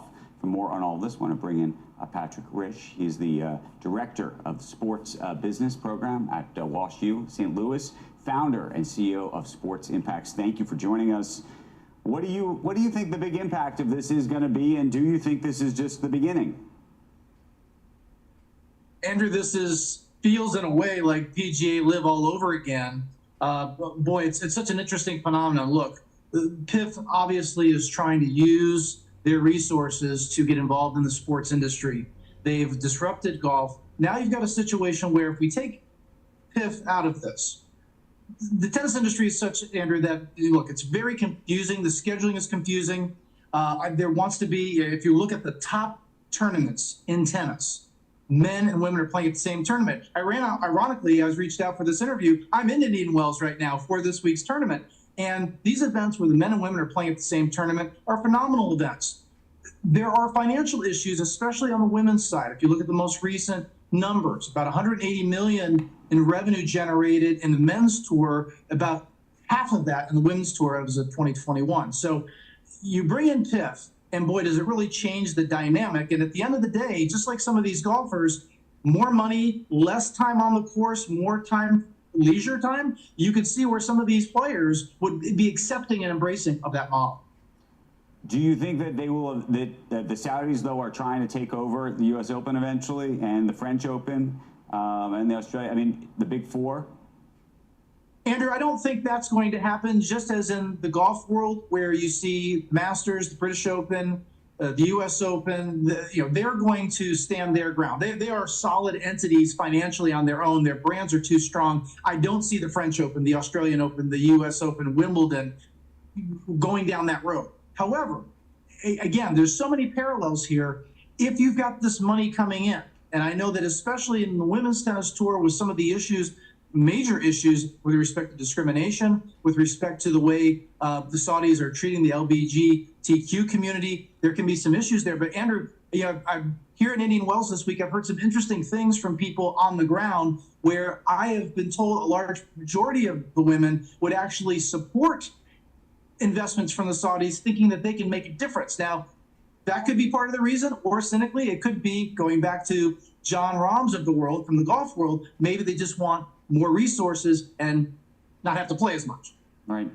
Patrick, there is a sense and still a question about whether this is some kind of sports washing, that Saudi, given some of the human rights issues and other things, I don't know where you think Saudi now lives in the public consciousness of the American people, of the audience for tennis, of the audience for golf, of the audience for other sports, and how folks think about Saudi. Obviously, I think from a governmental perspective, we now have a good relationship with Saudi, irrespective of some of the other issues. But nonetheless, there is this in the zeitgeist.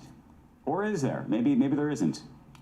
Yeah, Andrew, we live in a bifurcated world, right? At the end of the day, Saudis are making a wise, for them, they're making a wise investment. They realize the global popularity of sport. And just like any company that invests in sports for that reason, it's a shrewd investment. It's a global sport. Certainly tennis and golf are global sports. It attracts young, interested people. So that we understand why they are doing it. And maybe they are trying to make a change. And I think going back to what I heard about where some of these women tennis players are coming from, they are okay with the investment if they can be part of the change agency that's taking place over there.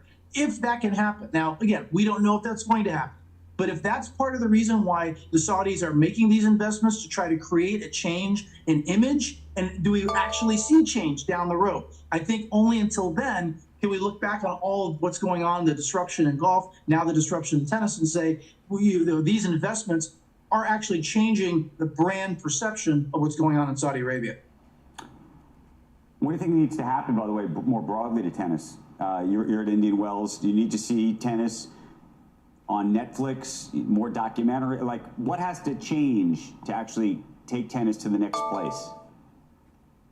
I do think that there needs to be more events where you've got the men and women competing at the same event. the Grand Slams by far are the most popular events in tennis, and part of that they have great history, legacy. But an event here like in Indian Wells, where you do have the best men's and women's players in the world, and there are a few events, the Masters 1000 events, where that's going on. Having more of those, the proposal out there, 10 to 12 of those events per year, elevates the sport. It also just is, again, for the common fan, very confusing. You have all these different tournaments going on at the same time throughout the year, and it can just be a little bit confusing as to where you're going to capture your most favorite players. Cincinnati's a good one too, but Indian Wells is a great Absolutely. one. No, you're right. You're right, I know Joe. exactly where that is out in Indian Wells. What I don't know is where the hell you are. Is that an Airbnb? I mean, you don't have a house in Indian Wells just to go out there, do you, Rich? What you got a big screen? There's pictures on the show. What is that? Is that an Airbnb? Where the hell are you?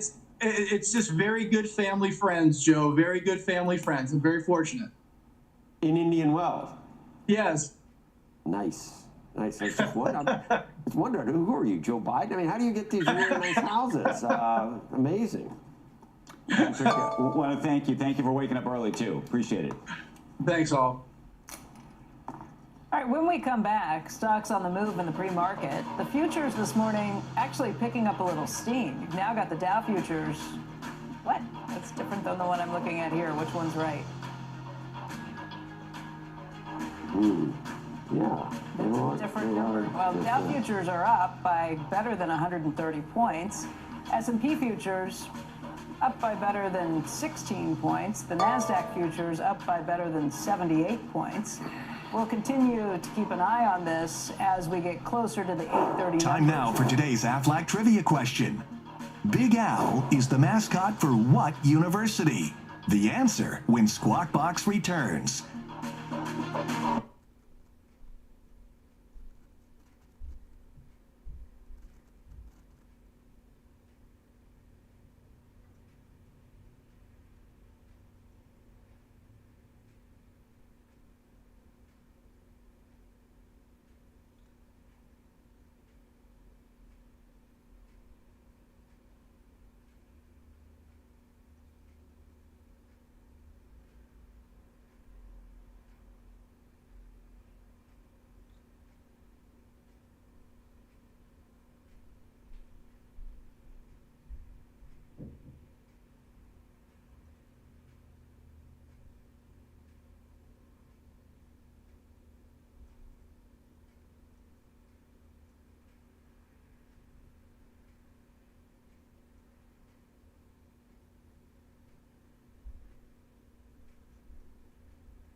Jim. And now the answer to today's Aflac trivia question. Big Al is the mascot for what university?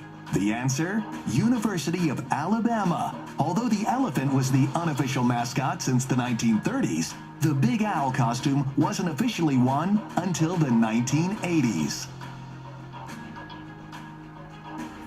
All right, an earnings alert on Dollar General. Earnings came in at $1.83. That beat expectations of $1.75. That was on revenue of $9.86 billion, which was also a beat. Same-store sales up by 0.7%. The street was looking for a drop of 1%. For the full year, Dollar General expects earnings in the range of $6.80 to $7.55. The street was at the high end of that, $7.42. You had same-store sales between 2% and 2.7%, and that is better than the street's expectations of 1.1% for their estimate. As a result, you can see that stock up by about 5.7%. Meantime, a surprise announcement from Under Armour that took place yesterday. The company's CEO, Stephanie Linnartz, is stepping down. That's just after a little over a year. Founder Kevin Plank is going to be returning as the company's CEO. That's going to happen on April 1st. Linnartz will stay on as an advisor through the end of April. Plank will remain on Under Armour's board, but it's going to hand over the chair position to Mohamed Al-Arian, someone this program knows very well, chief economic advisor at Allianz. Shares of Under Armour are down about 17% since she took over as CEO in February of 2023.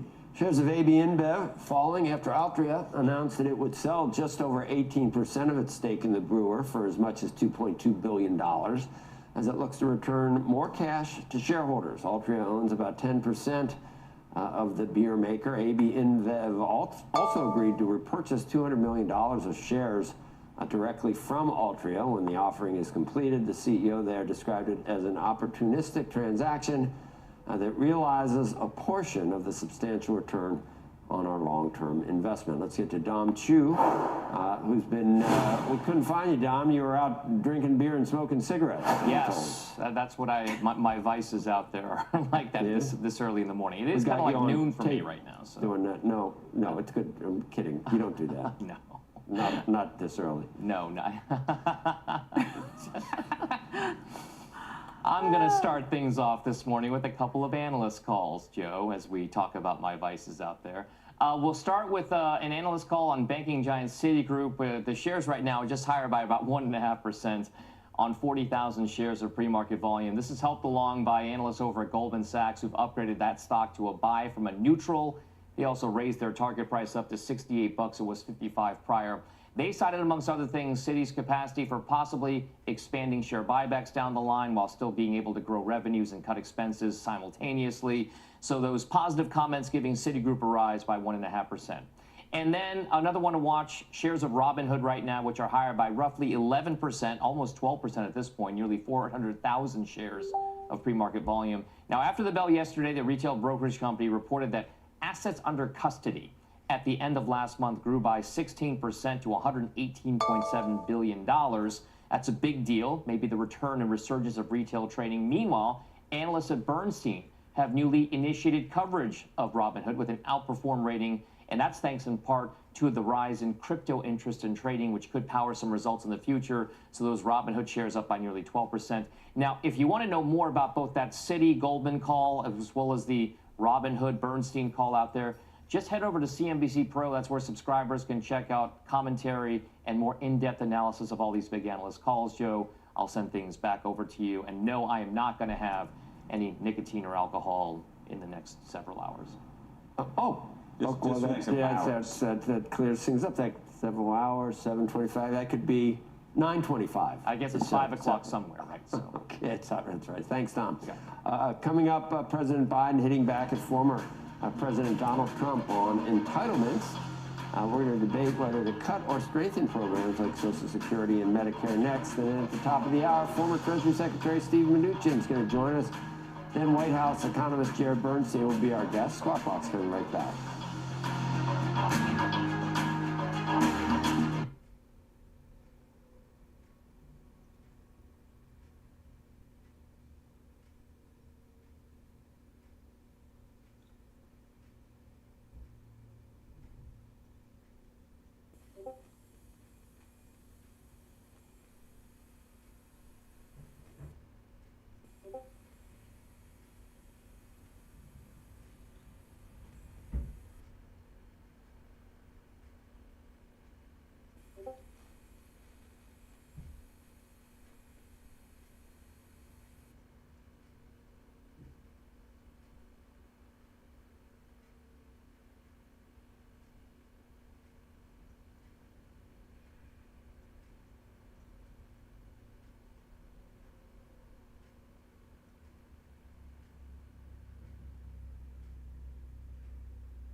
LL Flooring.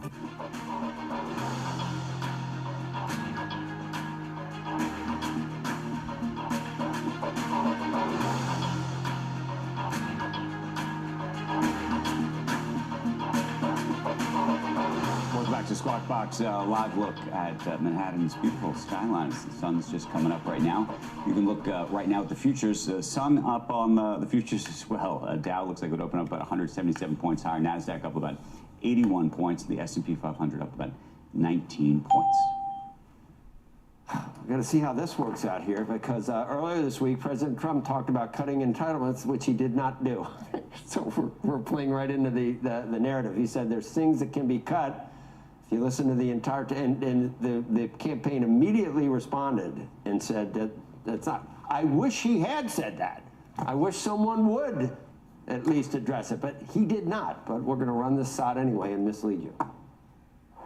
There is a lot you can do in terms of entitlements, in terms of cutting, and in terms of also the theft and the bad management of entitlements, tremendous bad management of entitlements. There's tremendous amounts of things, numbers of things you can do.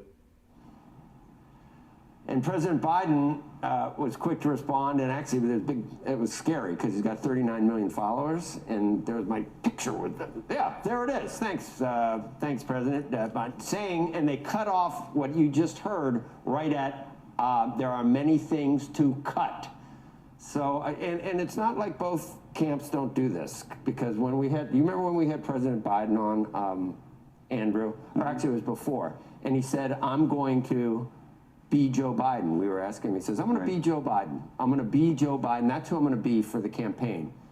The right went crazy. Sean Hannity, all of them knew, because I had tweeted, that he said, I'm going to be Joe Biden. They all put, I'm going to beat Joe Biden, as if he didn't know who he was running against. Right. So both sides do this. It makes me kind of ill. And in this case, I wish, before you even get to the AI implications of any of this. Yeah, before it even happens, people are already doing it. But I wish he had said, yeah, we're going to means test. Yeah, we're going to do this. Yeah, we're going to do that. Yeah, we need to. It's unsustainable. You go out to, it's not going to affect anyone for 20 years. I wish he had, but he didn't. So this whole debate makes no sense. Anyway, who's on? We got, President Biden said, not on my watch, to something that he didn't say anyway. Joining us to discuss whether cutting entitlements or raising taxes better helps the American people. Let's make it a debate on that. Former White House Chief of Staff Mick Mulvaney. He's the co-chair of Actum Strategic Advisors.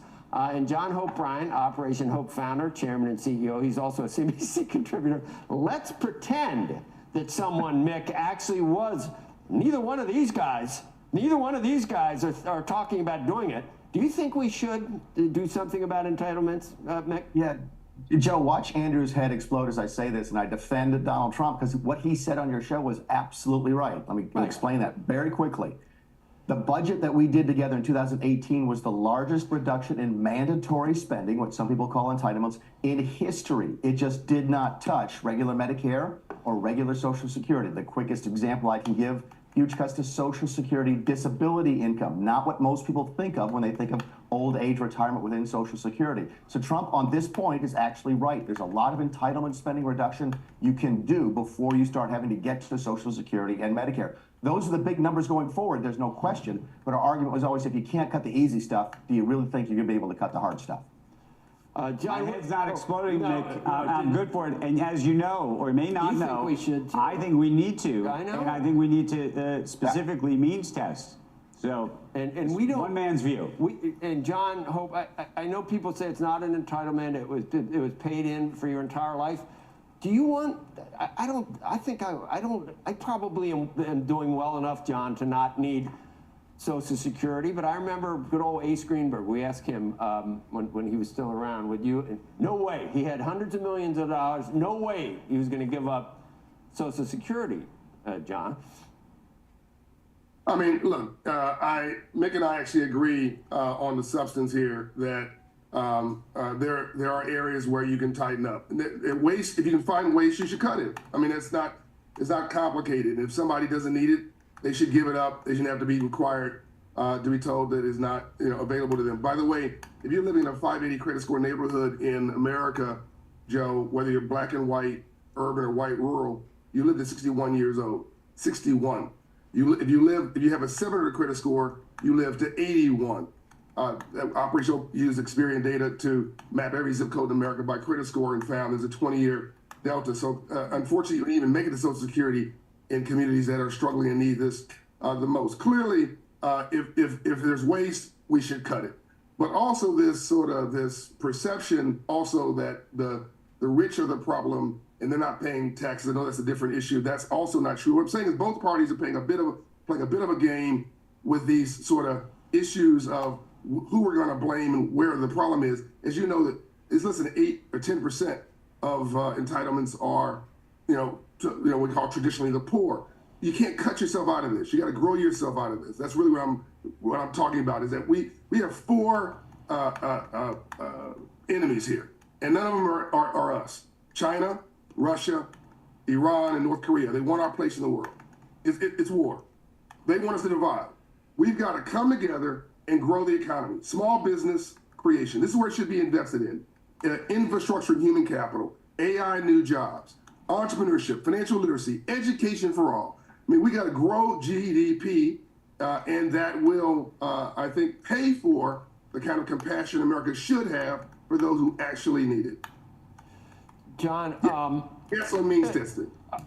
Okay, I'll go back to Mick for a second, because if you do the math, Nick, we know about non-discretionary versus discretionary, and we saw in the president's budget, if you do the math on that, we're going to stay at like 110% debt to GDP for the near term, and 20, 30 years from now, we're going to be at 130, 140. It's going to be totally unsustainable not because of what John's talking about, education and things we want to spend money on, but because of the debt service and because of these entitlements which we have to pay. So we're not going to be able to do anything else if we don't fix this. And you have to fix it. Keep in mind, and not a lot of folks are aware of this, of the $34 trillion that we currently have in federal debt right now, not a single dollar of that, not $1, is attributable to Social Security. Social Security has been liquidated. It's not allowed to borrow money anyway. It has not contributed to the debt yet. So all these difficulties we have are without Social Security actually adding to that debt. You're right, we're going to have to do something. Trump knows it, Biden knows it. They're both afraid to talk about it because it's not popular right now. This is sort of the economic version of, or the entitlement version of populism. Biden's message is soak the rich. Trump's message is own the libs. But no one wants to talk about boring things like the actuarial solvency of Social Security. Right, they both know they have to do it, but no one wants to do it because the voters don't care. And in an aging population, Medicare and Medicaid too. So Trump didn't even say it, and yet immediately he had the people that run President Biden's Twitter account immediately just conflated or said that he did say it and then attacked it. So no one's going to touch that third rail. No one is going to touch that third rail. Even when you don't touch it, you get zapped. John Hope Bryant. Can we remember? And I need Mick to correct me if he thinks I'm wrong here. Mick is the budget expert. Oh, he will. Funny. We've been here before. This was World War II. Literally, the debt to income ratio, the nation's debt to income was about the same coming out of World War II. It was atrocious levels. But America surged into a reinvestment. You had the GI Bill, which gave every, mostly white person, by the way, a mortgage for a new home, education, a job for the future, training for jobs for the future, call that an entitlement if you want, government subsidy. It created what we now know as a white middle class. Well, the middle class, which benefited mostly Caucasian. By the way, not a racial comment. I'm just simply saying it's the math. It's those who benefited. But the debt ratio was about the same to income. And look at what happened. We understood where we were. We hit the gas on the right things, and we grew right out of it. We are right there. Again, I wouldn't be despaired over where we are. I'd be focused on what's going to get us out of this. Mick? John's not wrong with the history. He's not wrong with the math. I guess that the point I would make is that we've been doing that for the last 40 years. We've been juicing the economy since 1980 in a way similar to the way we did it when we came out of World War II. We're already there. I get the argument, John, but we're already $34 trillion in debt. You're talking about adding it now to try and get out of it. You're borrowing more to sort of solve the problem you're in. I don't think that's really the answer here. Go back to the issue of entitlements. Social Security is relatively easy to fix. There's only a couple levers. You can deal with the benefits, you can deal with means testing, you can deal with the tax rates and so forth.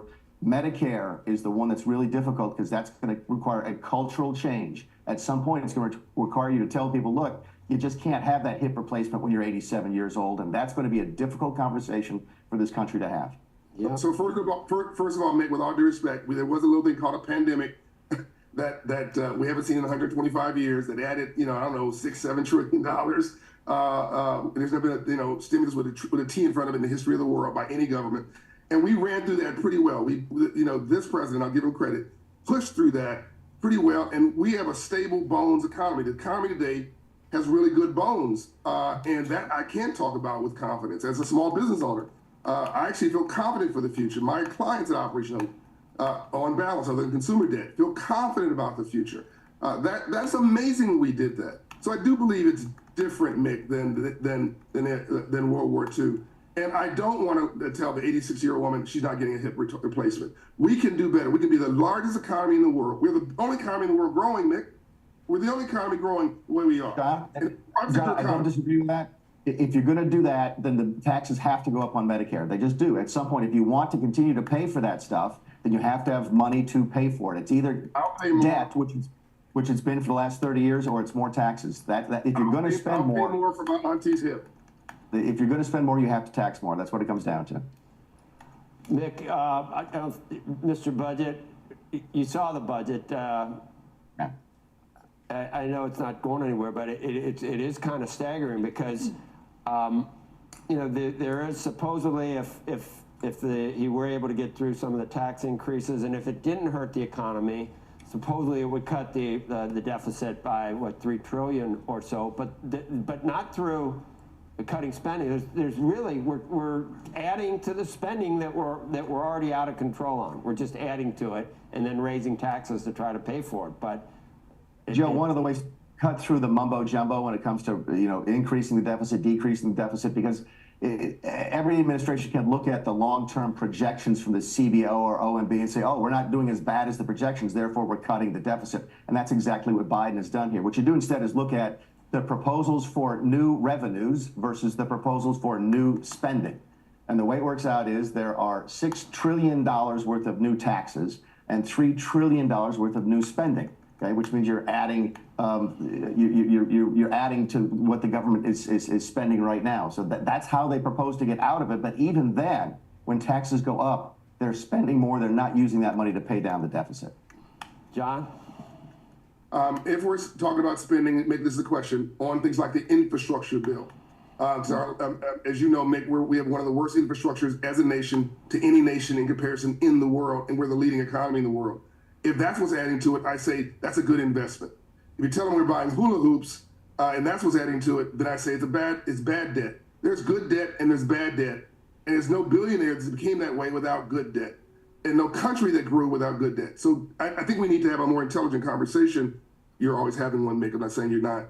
About what is an investment versus a spend. No, absolutely, John's right on that. Different kinds of debt. We always prioritize letting people keep their own money was the best kind of debt. Infrastructure was the next best, and social welfare programs transfers were the worst. John may not agree with that hierarchy, but we do agree there's different kinds of debt, and infrastructure is one of those types of debt you don't mind having, right, especially when interest rates are low. And when the government starts talking about investment rather than spending, John, it would be good if it was like infrastructure and actually investment, because they call everything the government. I mean, now we hear that, what was it that we were calling, we were calling infrastructure, like childcare was, they were calling that it. When you call everything an investment and everything, it's out of control. It's out of control. Joe, one of the problems is we're financially illiterate. The leaders know that the average American is living from paycheck to paycheck. 70% of this economy is consumer spending. Half of those making $100,000 a year are living from paycheck to paycheck even. $250,000, a third of those, paycheck to paycheck. So they know, they're talking to people who may not understand all these complicated concepts. And so we're not dumbing it down, but we're talking in a way that they think that reaches people, the average American. I hope we're not misleading when we're doing that. I do believe, Joe, that human capital is infrastructure investment if you do it smartly. Is that the best investment? You don't need to call it that, though. You know, because we're thinking bridges and roads. Anyway, we got to run. Thanks. It may be well spent, but you know, just call it what it is. Thanks, Nick and John. Thank you. Thank you, Richard. Thank you, Joe.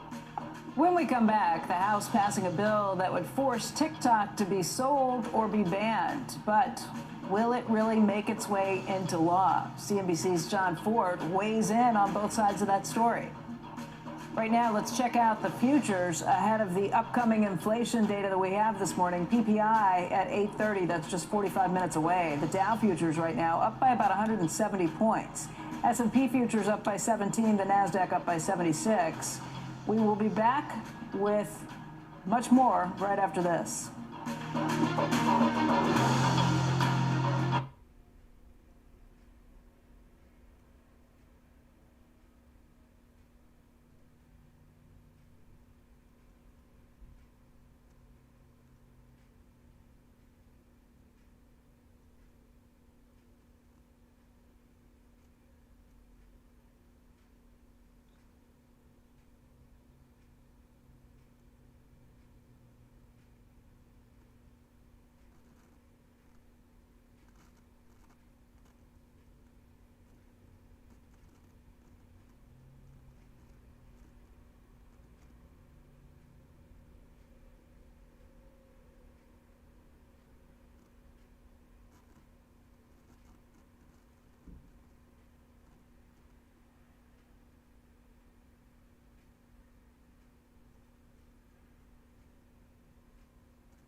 Changemakers.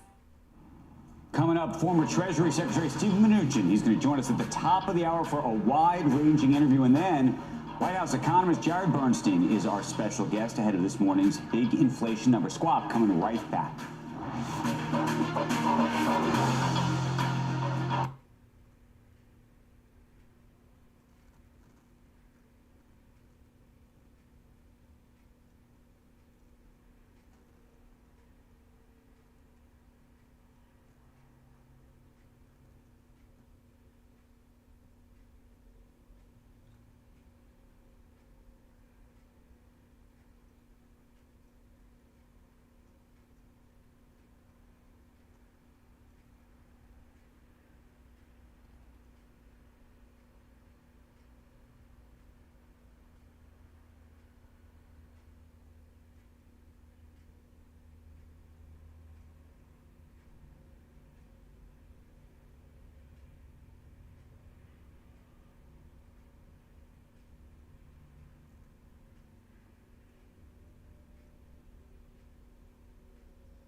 Welcome back to Squawk Box. House lawmakers yesterday passed a bill that would force TikTok's parent company to sell the unit to a U.S. entity or see it banned from the country. Now the bill making its way to the Senate, but should it become law? That's the question of the morning, and John Ford is here to weigh in. What do you think? Well, Andrew, yes, TikTok should be sold or banned. You know, it's funny that we're talking about this now because 3.5 years ago, in my second ever On the Other Hand, I argued whether it was good that then President Trump was trying to force TikTok to be sold or shut down. Trump was right.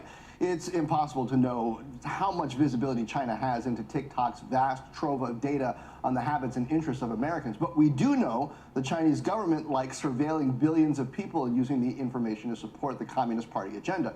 So is this law too broad? Well, in today's case, the House bill is structured so that the sold or banned rule applies only to apps like TikTok that are ultimately influenced or controlled by a foreign adversary as specified under Section 4872D2 of Title 10 U.S. Code. That section covers 4 countries: North Korea, Russia, Iran, and China. And because the bill targets an existing category of adversaries, we don't have to worry about this setting a precedent that muddies our trade relationships. And that's why it should become law, Andrew.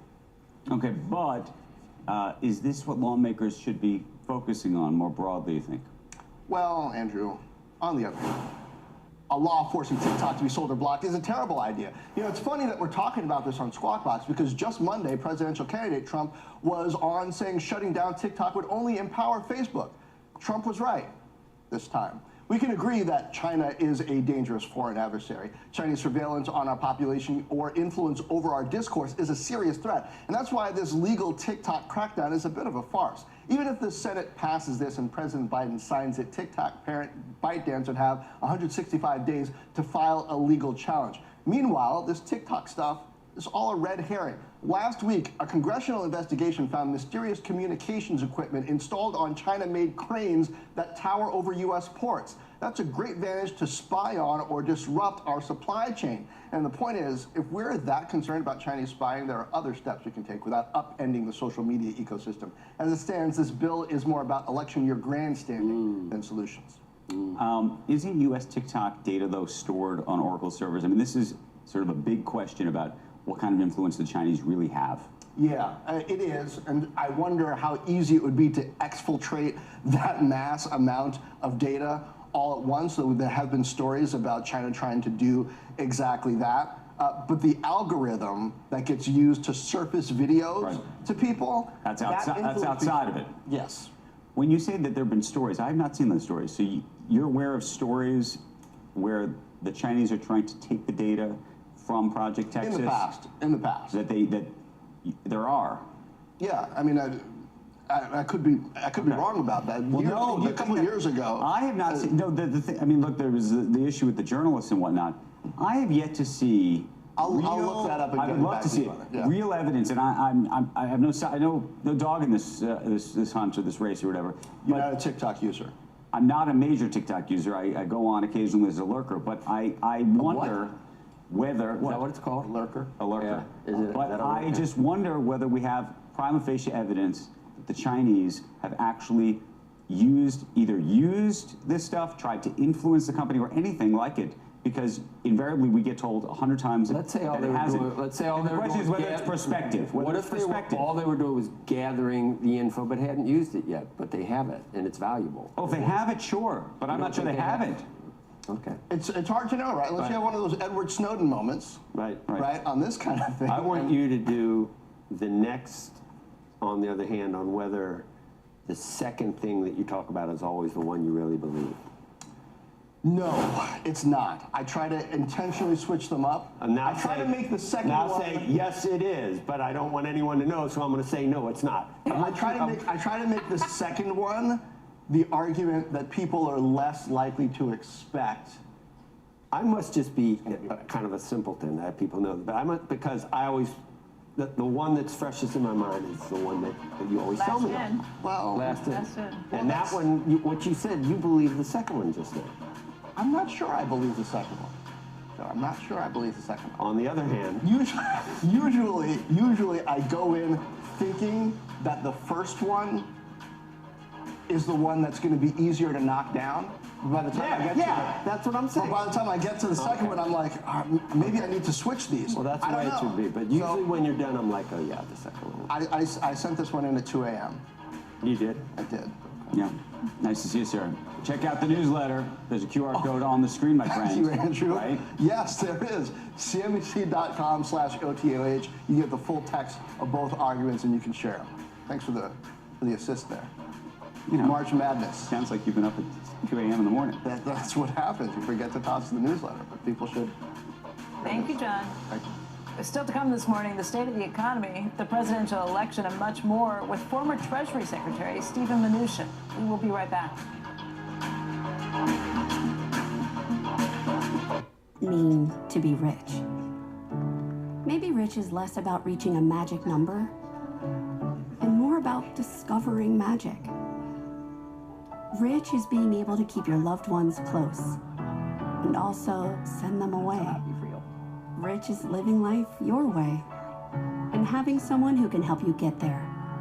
The key to being rich is knowing what counts. We're Mizuho. Sound familiar? If you don't know us yet, you should. Supporting the biotech that could cure aging. Mizuho is there. Championing clean energy in Hawaii. We were there too. Helping lead the charge on that electric vehicle IPO? Also us. So if you're making your next big move, now you know our name. Mizuho Americas. A name worth knowing. Hey you, with the small business. Whoa.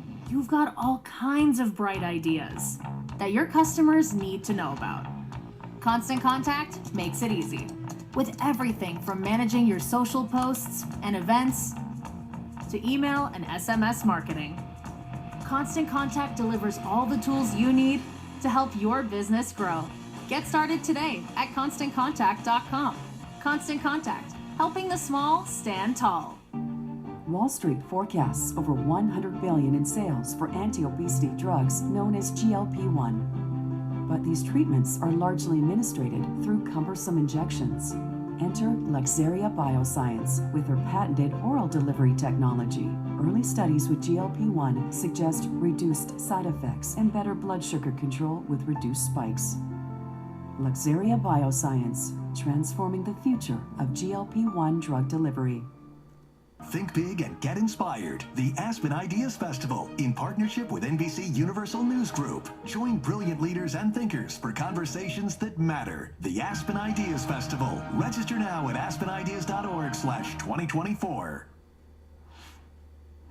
Good morning. Inflation data is on the way. We're just 30 minutes from a new look at producer prices. Ahead of that, we're going to talk about inflation and the economic plans for President Biden and former President Trump with former Treasury Secretary Steven Mnuchin. And what could a TikTok ban or divestment actually look like?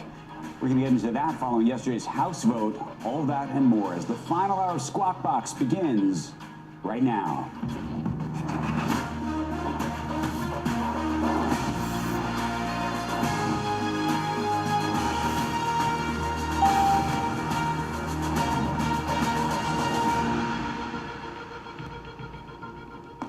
Good morning and welcome back to Squawk Box here on CNBC Live from the NASDAQ market site in Times Square. I'm Joe Kernan along with Becky Quick and Andrew Ross Sorkin. And U.S. equity futures at this hour are indicated, as you can see, up sharply, 173 points right now. The NASDAQ indicated up as well. Treasury yields, as we've seen, if only we had a real expert here on Treasury, someone who had actually been a secretary.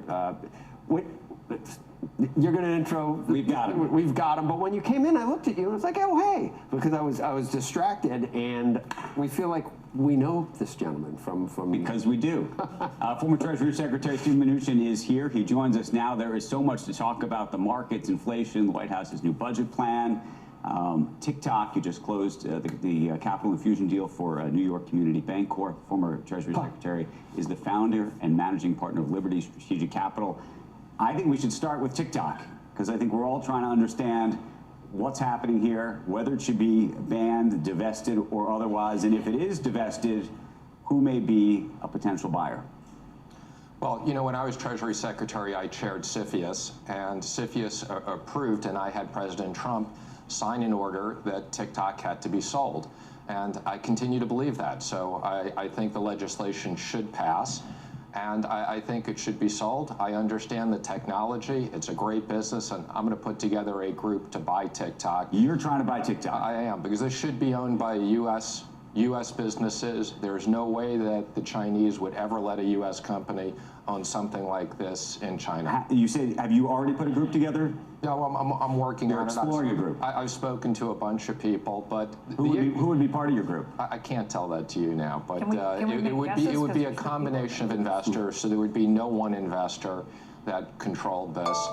And the issue is all about the technology. This needs to be controlled by U.S. Let me ask you a very practical question. If you talk to folks inside the world of TikTok themselves, they would suggest that it is almost impossible within a 6-month time period to truly divest it to another group that, frankly, isn't a Meta or a Google, if you will, because the data for the users is in the U.S., but the algorithm and so much of the other operations are outside of the U.S.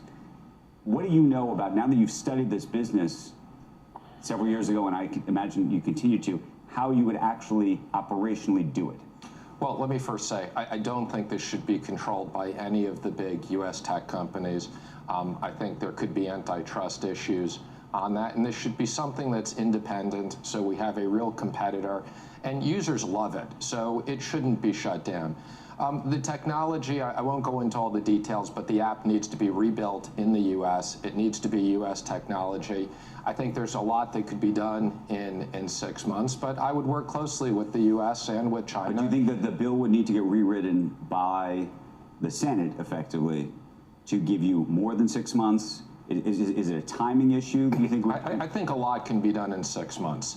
It may take a little bit longer, but I think the bigger issue is this shouldn't be controlled by the Chinese. It is an issue for this to be on everybody's phone. Why? Explain why. What are the reasons? You know, there's certain things I can talk about that are obvious, and there's certain things that I can't talk about that I had access to. But let's just say, when you have this app on everybody's phone, it has the ability to collect an awful lot of data. Can I ask a question about that, though? And this is the thing that I think nobody knows, and you may be one of the few people who does. Do you believe that the data that it is collecting today, both the data that's being collected and potentially certain things that are being pushed to the users, is being influenced and directed by the Chinese government today?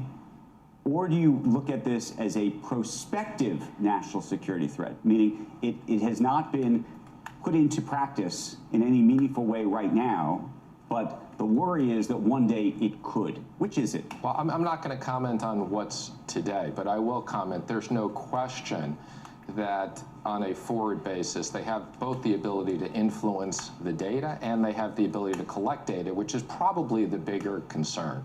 But you're not going to comment on today because you can't do that without giving away things that you might know that others wouldn't? That's true, and also I think kind of the issue today, again, I think the focus should be, it should be sold, it should be controlled by a U.S. business. It's a great company. It would be terrible if it would shut down. Lots of users use this. What do you think it'll do? And we need a competitor to Facebook, Instagram, and YouTube. To the extent we care, what do you think it will do to the relationship in China, between the U.S. and China? To the extent that I try to put myself in the shoes of others to just try to think through the implications. You think about a Chinese entrepreneur who builds something pretty great. If you don't think the Chinese government has already used it, which is an interesting question, and it could be used as prospectively, what does that say about how we as a country should operate? And we are different than China, hopefully. There's a CFIUS order that's in effect to sell this. So it's in effect. Biden put a pause on it.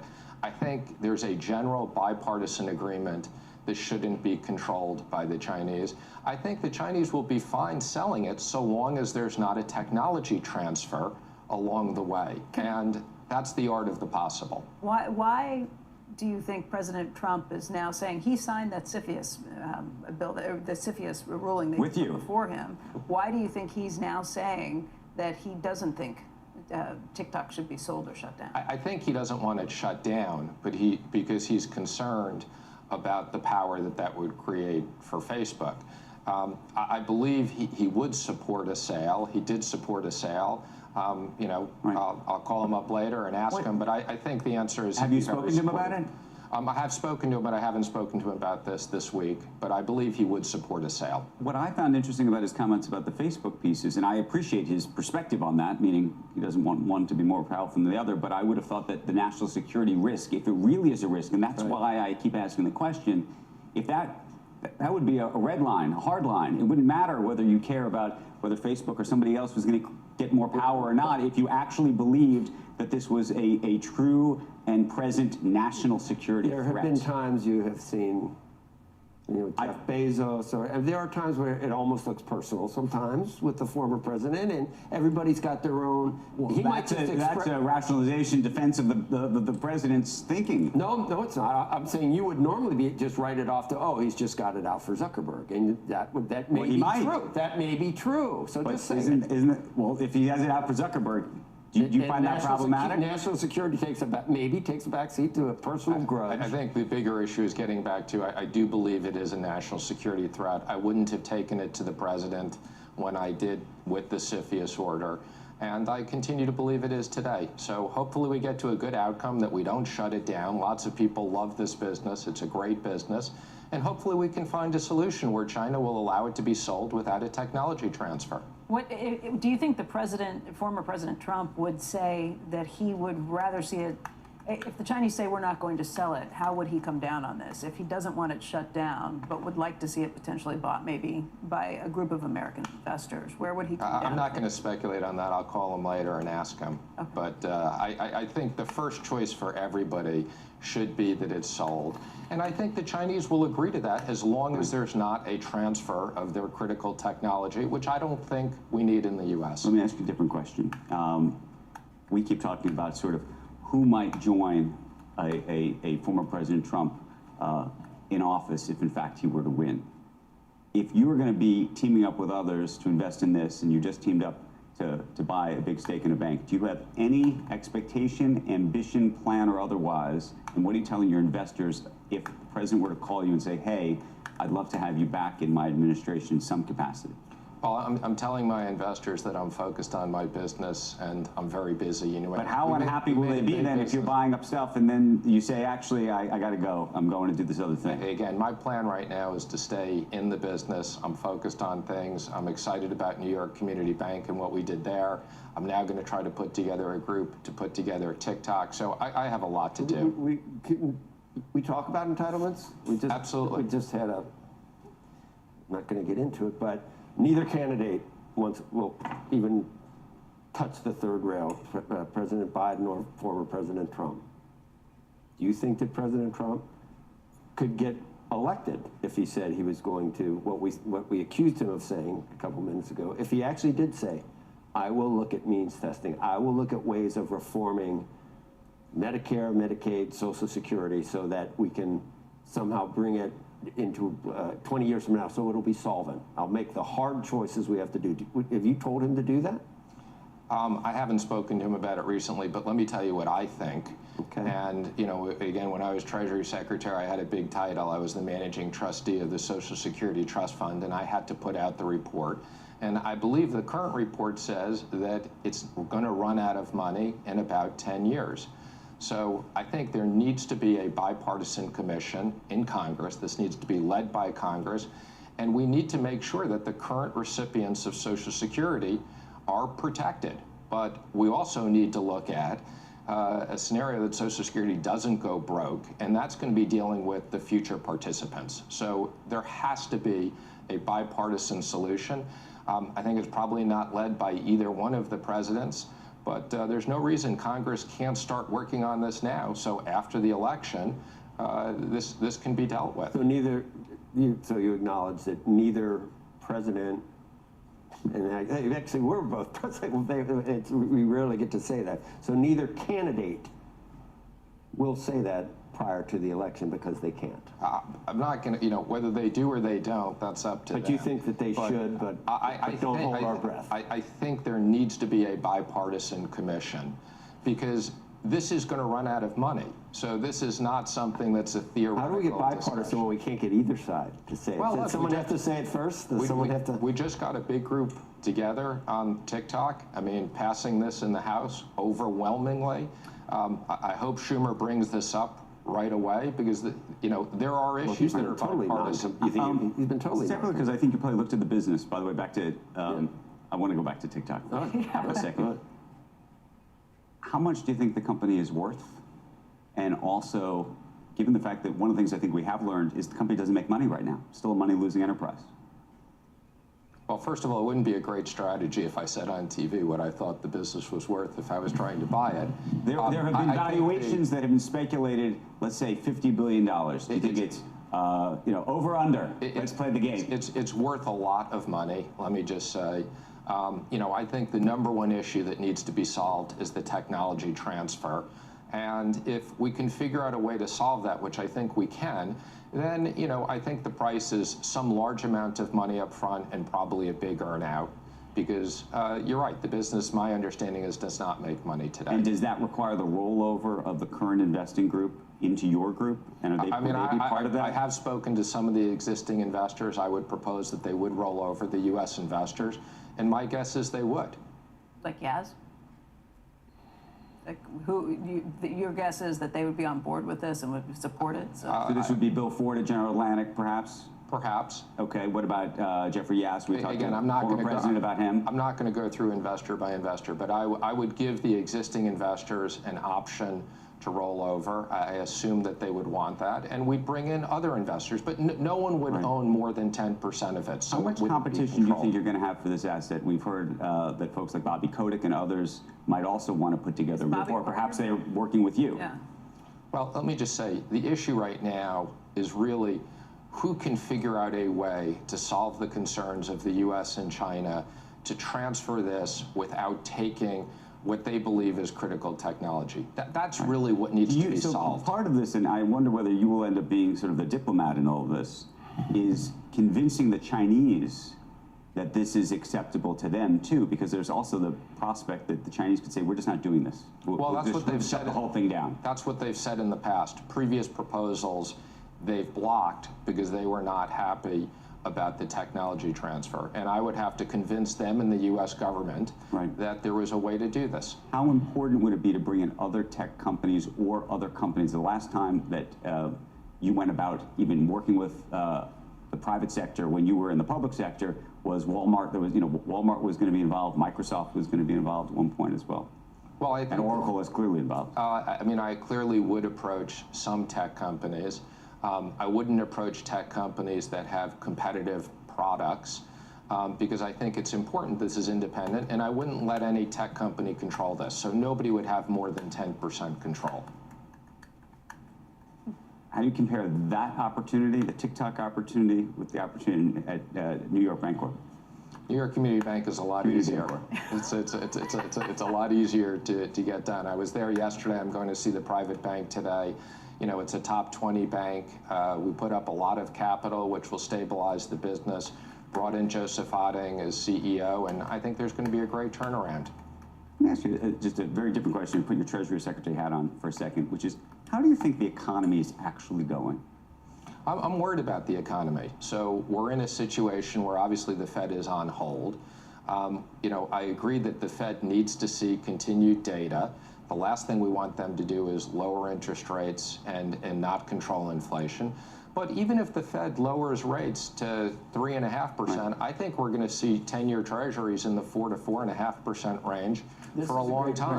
Andrew, did you read this? Yeah, no, I did. $7.99 deodorant. It used to be $4, but it's not. That's an example of where it is. Things seem like they are 40 or 50% higher than they were 3 years ago. So here's my question. As good as the economy seems to people that follow it. So my question, though, and this is where I wanted to ask the former secretary about this. If you had been the secretary of the Treasury for this current administration, is there something you think you could have done and done better that would have changed the outcome in a material way? Meaning, I think there's a lot of economists who look at this and think actually things are pretty on a relative basis compared to where they started the ball game and where we are today. They go, actually, that's a pretty great outcome. Again, looking relative to the rest of the world, and recognizing that the Federal Reserve plays a huge role in all of these things. Well, let me just say I agree with your comment that even if inflation comes down, prices will stop at much higher levels, which is a real affordability issue. But I mean, I think the simple answer is there was just too much government spending. I mean, I think when you look back in COVID, we needed to do the first two bills or there would have been a worldwide depression. We shouldn't have done the last $1 trillion in hindsight. And there shouldn't have been the continued multi-trillion-dollar spending afterwards. The deficit is out of control. The debt is too high.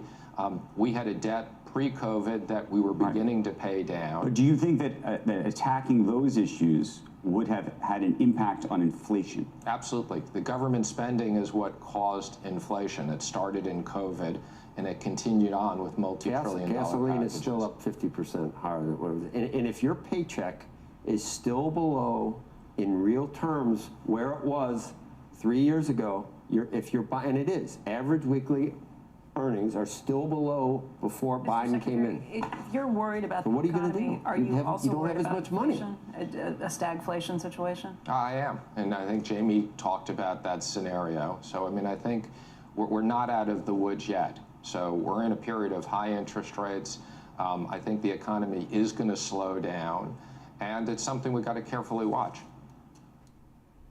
Mr. Secretary, You're still like you're still speaking guarded terms like a Treasury Secretary. It's amazing. You can't get rid of it. Can't break it. Do you support a strong dollar? I support a stable U.S. dollar. Thank you for joining us. Thank you for breaking the news that you're looking at this, and you got to come on back and keep us informed as to what this bid might look like. Thank you. He's like a real treasure, like a real politician. Thank you. I don't want to say any more. Don't forget, Godfather 3. To be here with you. They pull me back in. Godfather 3. It's going to happen. All right, when we come back, breaking PPI inflation data, and we will go inside President Biden's more than $7 trillion budget plan. Council of Economic Advisors Chair Jared Bernstein will join us. Squawk Box will be right back.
calm.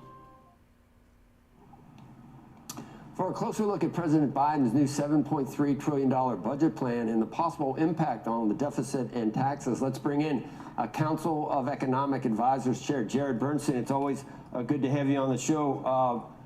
What do we call you? I guess you're kind of a Mr. Chairman at this point, too. That sounds pretty good, doesn't it? It has a nice ring to it. I'll agree with you there.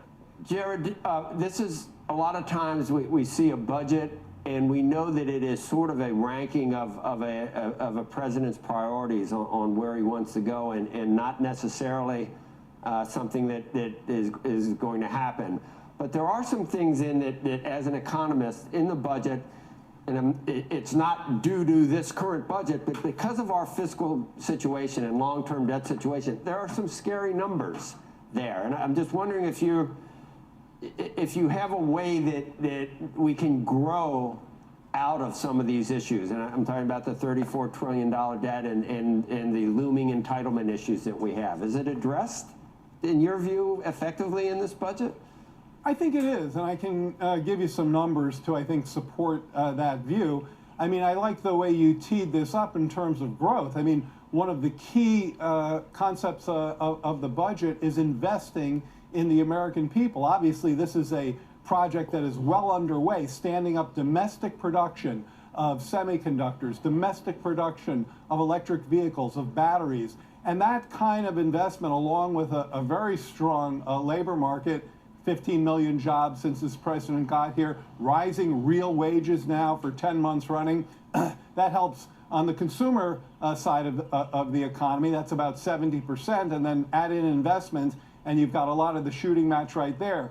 That's one of the reasons why debt service in this budget, that is real net interest as a share of the growing economy, stays quite low and around the 1.5% range. So one of the best ways to achieve fiscal stability is through growth. The other is through deficit reduction, which is also robust in this budget. I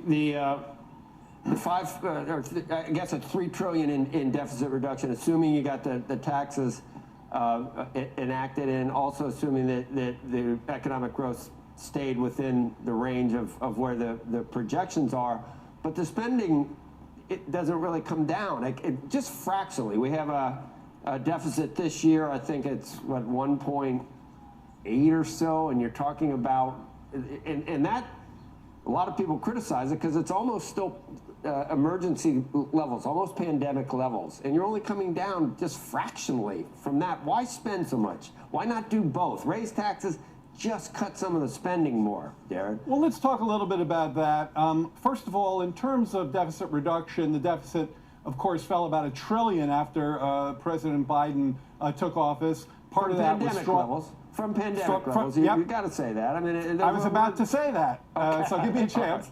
Part of that was pandemic measures running down, but also part of that was the strong economic growth, generating very robust revenues in 21 and 22. And then, of course, the president helped to legislate through the Fiscal Responsibility Act another $1 trillion of deficit reduction, so that's on the books.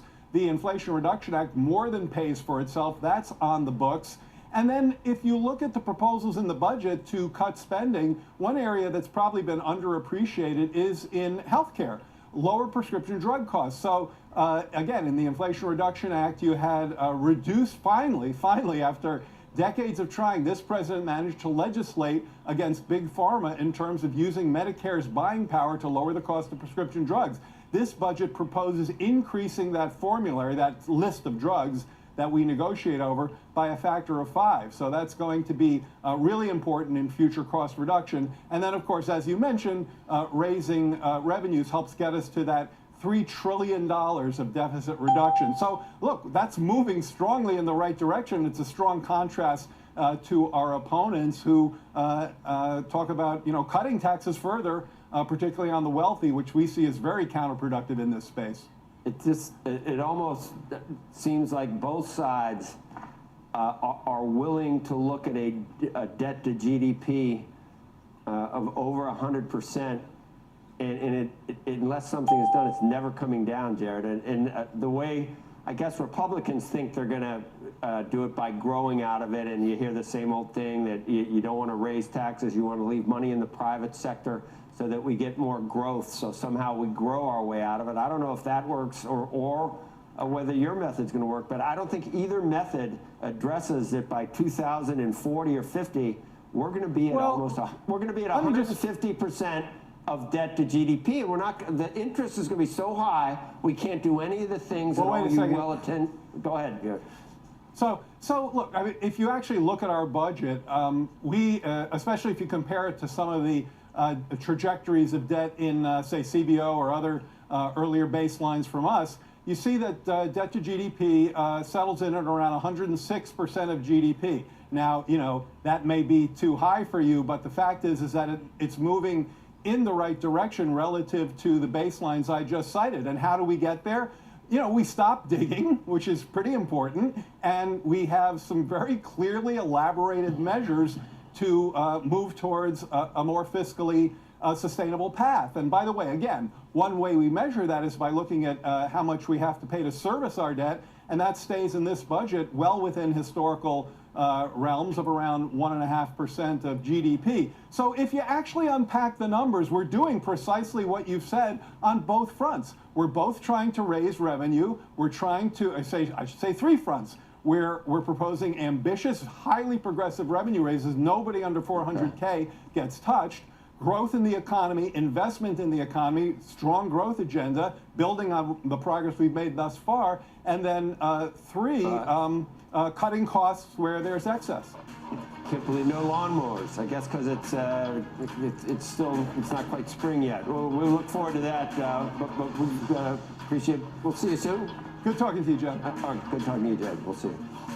When we come back, we do have breaking PPI inflation data. That's next when Squawk Box comes right back.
Viciously.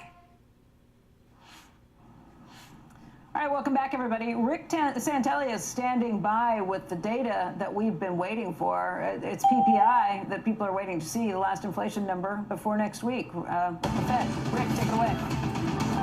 Absolutely. Let's start out with PPI, then we'll go to retail sales. February PPI headline number expected to be up 0.3%. Zoom, zoom, zoom, up double, up 0.6%. That would be the hottest going back to, well, equals July of last year. To find a higher number, you're going back to June of 22 when it was up 0.9%. You strip out you strip out food and energy, it's up 0.3, 1/10 hotter. But in the rearview mirror, we had up 0.5%. You strip out food, energy, and trade, it's up 0.4. It's up 0.4. That would be the hottest, obviously, since it was up 0.6 last month, year over year now. Okay, these are final demand headline numbers. Expected to be up 1.2, up 1.6, up 1.6 on year over year, and that is, wow, we're going to have to go back a ways. 1.6 would be the highest level going back to September of last year when it was 1.8. Now, the year over year, ex food and energy, up 2%, equaling the rear view mirror, but definitely a bit hotter than we were expecting. So ex food, energy, and trade year over year, up 2.8. That follows up 2.6 to find a higher number than 2.8. You're going to have to go back to September of last year when it was 2.9. All these are warmer. Yields are going up. Now, let's switch gears, shall we? Let's go to retail sales. And remember, every one of these metrics was the weakest since March of 23 in terms of month-over-month change. So now, are we going to reverse it? We certainly did. Up 0.6. However, that's still less than we were looking for. And that 0.8 that was the worst since March of last year now becomes minus 1.1. And if you strip out autos, it improves. It does not improve. And this really is interesting because when you strip out autos and it doesn't improve, that really gives us some sense of what's going on in many of the other industries. It's up 0.3, 2/10 shy of expectations. And last month's worst since March of 23 becomes worse again from minus 0.6 to minus 0.8. Strip out autos and gas, up 0.3. Finally, this is our first number that equals expectations. Following down 0.5, 0.5%, that now becomes down 0.8. And finally, if we look at the control group, it's unchanged. We're expecting up 0.4. Last month, minus 0.4 becomes minus 0.3. The only thing we have left is initial and continuing claims, and I just dropped the papers. Hold on. Let's bend down. Let's grab them. Here we are. We're back in frame. Initial claims, 209,000. 209,000 would be the smallest since Feb of 24, which, of course, is this year, not that long ago. And if we look at continuing claims, this is a biggie. 1,811,000. We really need to pay attention to this number. That's really an outlier, especially considering we're looking for our second number in a row to be up over 1.9 million as it was last week, and that was the highest since the third week of 23 in November. Now, here's what's fascinating. Not only is this significantly lower, there's a revision to last month that's unbelievably large, from 1,906,000 to 1,794,000. Huge revision. How far back do we have to go to see 1,794,000? That's going back to October of last year. So these numbers are really a bit odd. On the claims side, that's showing a labor market that's super tight, but I question continuing claims accuracy. On retail sales, a bit of a disappointment on many levels, especially on the revisions. And on PPI, you know, I want the experts to weigh in, and I hope they're not going to sound like CPI, where they're just going to push this back a bit. Hotter than expected, no matter how you slice it. We're now up to 421.5, 422 in tens. Tens prior to the number, we're at 420, but keep in mind, we were flirting with 406, 407, 408 not that long ago on an intraday trading basis. And the pre-opening equities, they're still dealing with this in a positive fashion, which is very interesting, considering the numbers. I'm sorry, there's a lot there. Becky, that's what I was going to ask you about, Rick, is I'm surprised. Look, we were looking at the Dow futures up 165. As soon as the hotter than expected PPI came out, you saw that drop down to 120 or something. It's picked back up. This seems like a shockingly, surprisingly positive reaction from the equities front. Yields aren't that much hotter. Watching what happened afterwards, are you surprised by any of that? Yeah, I'm very, very, very surprised about what's going on in equities. I can't wait to see how the panel weighs in. And it's a very similar dynamic to CPI the day before yesterday. It seems as though investors are kind of brain melding with the Fed, and they continue to see easing in 2024. We could question what meeting. Is it going to be June? Is it going to be July? Is it going to be September? But they're still zeroed in on the Fed moving, and they don't look at PPI as intensely as CPI, so I don't think the reaction should be that surprising, but it continues to amaze me that equities are so convinced that the rate of inflation is not going to be a huge mogul for some of these Fed eases, especially off all these articles. I'm sure everybody read the Wall Street Journal article today. People are a bit freaked out. They want deflation. They want price to actually go down instead of going up slower. And believe me, the Fed, the last thing they want is deflation. The last thing a country with $34 trillion in debt wants is deflation. Right.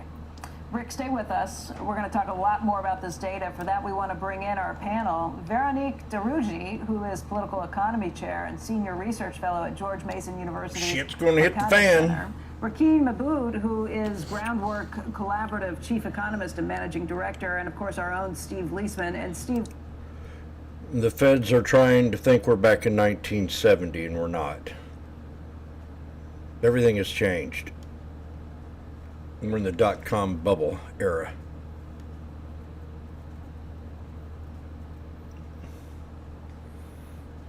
We don't even know what women are. Back then we knew. Looking for up 0.3%. Energy obviously driving some of that, up 4.4%. Take out food and energy up 0.3%. And the trade services, this is the measure for profit margins, also declining 0.3%. I will say this, I think we're paying more and more attention to the PPI, because what that's going to do is to feed into the PCE, which is coming out at the end of the month. And so that's really the key to it. And I think I'm a little less surprised than Rick about the market reaction. Guys, I don't know if you have the January 2025 Fed contract. What that shows is the market has been banking this year on less and less easing. So that's going to come down to your right, or sorry, it's going to come up to your right here in terms of the year-end Fed funds contract. But then you look at where the market has been and the stocks have been since January, they've been going up as well. So there's been this disconnect between the stock market and the outlook for the Fed. They were married at the hip all of last year, and now the market seems okay. I think I do see, though, a pretty decent rebound in the February retail sales number. That was a big revision we have to take into account. It's probably, on net, going to bring down expectations for GDP this quarter. It was a 1.1% decline from what had been originally on retail a 0.8% decline, and it came in below expectations. So I think that we have a little less consumer, but still you did have a rebound in February from what was thought to be weather-related and other issues in January. So that's okay. I'm okay with that. Not okay with the PPI. I think there's still going to be some concern about inflation, but whether the market's concerned about it, claims were good, right? 209, and they did a step down in the continuing claims. Do you think continuing claims, that revision, these numbers are really, really distorted based on history, expectations, past revisions? Any thoughts? Right. I mean, well, they're lower, and look, Rick, maybe I have a little more tolerance for you than you with the for you trying to measure the economy. It's just with 106% debt to GDP. I'm sure we'll be happy with the quality of these numbers as well. hey guys, let me just bring in our other guests as well. Veronique. I want to just do one more thing, Becky. I just want to say one more thing, which is that kind of unchanged on the outlook for the Fed here. The June Fed funds contract I have at a 65% probability. We went into Don't interrupt, Becky. That's a big mistake, buddy. Veronique, when you look at this, the PPI number in particular, does that tell you that the Fed is going to have a harder time cutting rates? Do you think it pushes off that date even further? Yeah, absolutely. And in fact, I was always surprised that anyone believed that the we had achieved soft landing and that there were going to be rate cuts.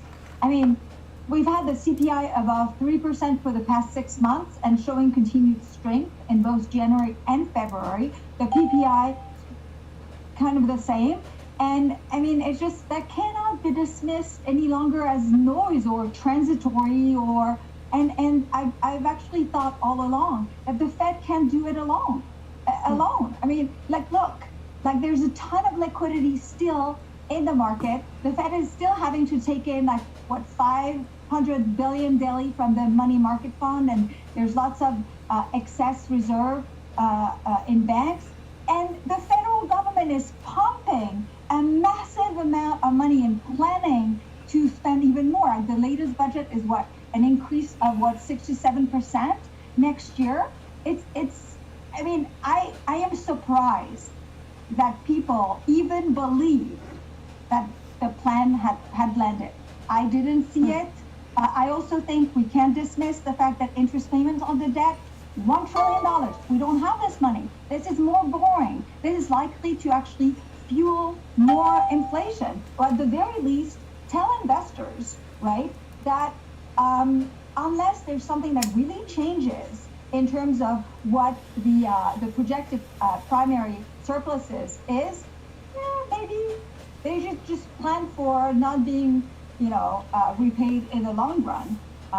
So I'm just kind of, I've always been surprised by the declaring victory on inflation when inflation is stopped, if anything. Yeah, I don't know if they're declaring a victory just yet, but I think the market's expectations for rate cuts could be pushed into a little bit of question.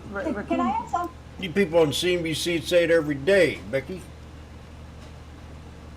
Chairman Powell has not actually really stuck to his gun and be very, very clear that he was going to make sure inflation was wrong before raising rates. But they had parade 3 months ago. 6 rate cuts, man. We're doing it. Bingo. And I said, what? During an election year? And prices ain't going down at all?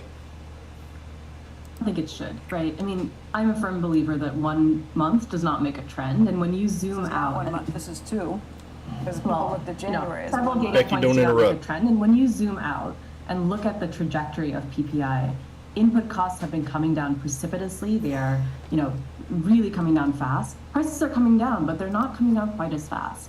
And so what is sitting in that gap, right? Your input costs are coming down, but your prices are high. That's big corporations sitting there juicing that gap for all it's worth. We see that in the data. We saw that 53% of inflation in the second and third quarters of 2023 were driven by profit margins. And it's very, very clear to me that this is a supply side problem that the Fed actually doesn't have any tools to address. Powell himself has said this. And so, I think it's absolutely clear that the Fed needs to cut rates, stay the course on their proposed rate cuts, and if anything, do it sooner. If you're looking at the Treasury reaction today, it certainly seems to be agreeing with that. We did see the 10-year pop above 4.2% and then come back down. As a result, you see equity futures continue to climb despite a hotter than anticipated CPI, hotter than anticipated core, hotter than anticipated super core, both for the month over month and the year over year. We'll continue to puzzle all of this, but we want to thank our panel today for joining us and talking us through all of that. When we come back, what happens if the Senate follows the House and forces ByteDance to divest TikTok? We will talk about how that could play out in the courts and online. Squawk Box will be right back.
Download the app. Welcome back to Squawk Box. I'm Dominic Chu. Let's get you caught up with some of the consumer stories of the morning so far. A couple earnings reports to start. Shares of Dick's Sporting Goods are up nearly, at this point, 4.5%, just around 70,000 shares of volume, reporting better than expected profits and revenues driven in part by a better holiday shopping season. Tesla had a little Gave bounce. full-year profit guidance that was ahead of estimates and raised its quarterly dividend by 10% to $1.10 per share, so watch the up move there. Also on the retail earnings front, shares of Dollar General up roughly, call it 4.5%, just around nearly 250,000 shares of volume. The discount retailer also reported better than expected quarterly results on both the top and bottom lines, driven in part by both customer growth traffic and also market share gains. That momentum is also helping it forecast full-year sales growth above estimates. Those shares higher 4.5%. And we'll end on a non-earnings retail story getting a lot of attention. That's Under Armour. Shares are lower by about 6%. The company announced that current CEO Stephanie Linnartz would be stepping down from that role after a little over a year on the job, and that chairman and founder Kevin Plank will return to the CEO role. Meanwhile, Allianz chief economic advisor Mohamed El-Arian will become chairman of the board after serving as the company's lead independent director since the year 2020. So keep an eye on those particular moves here. That's good Keep news. it right Up here. to 200 SMA. After this.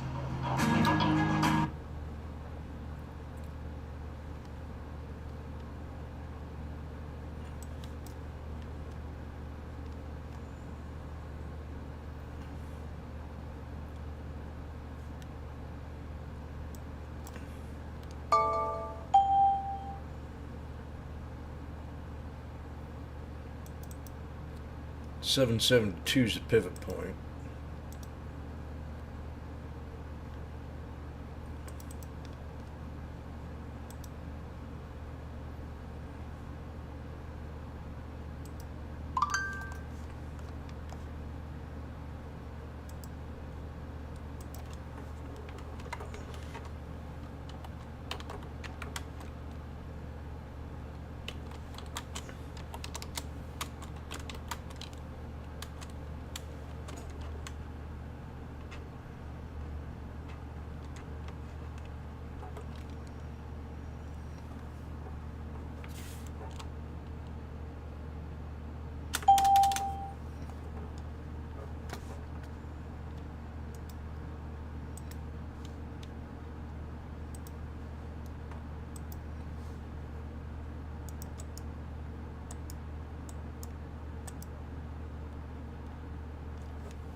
Interesting.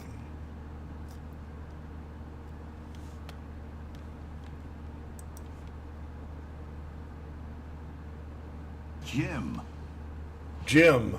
I think it should be sold. I understand the technology. It's a great business. And I'm going to put together a group to buy TikTok. You're trying to buy TikTok? I am, because it should be owned by U.S. businesses. There's no way that the Chinese would ever let a U.S. company own something like this in China.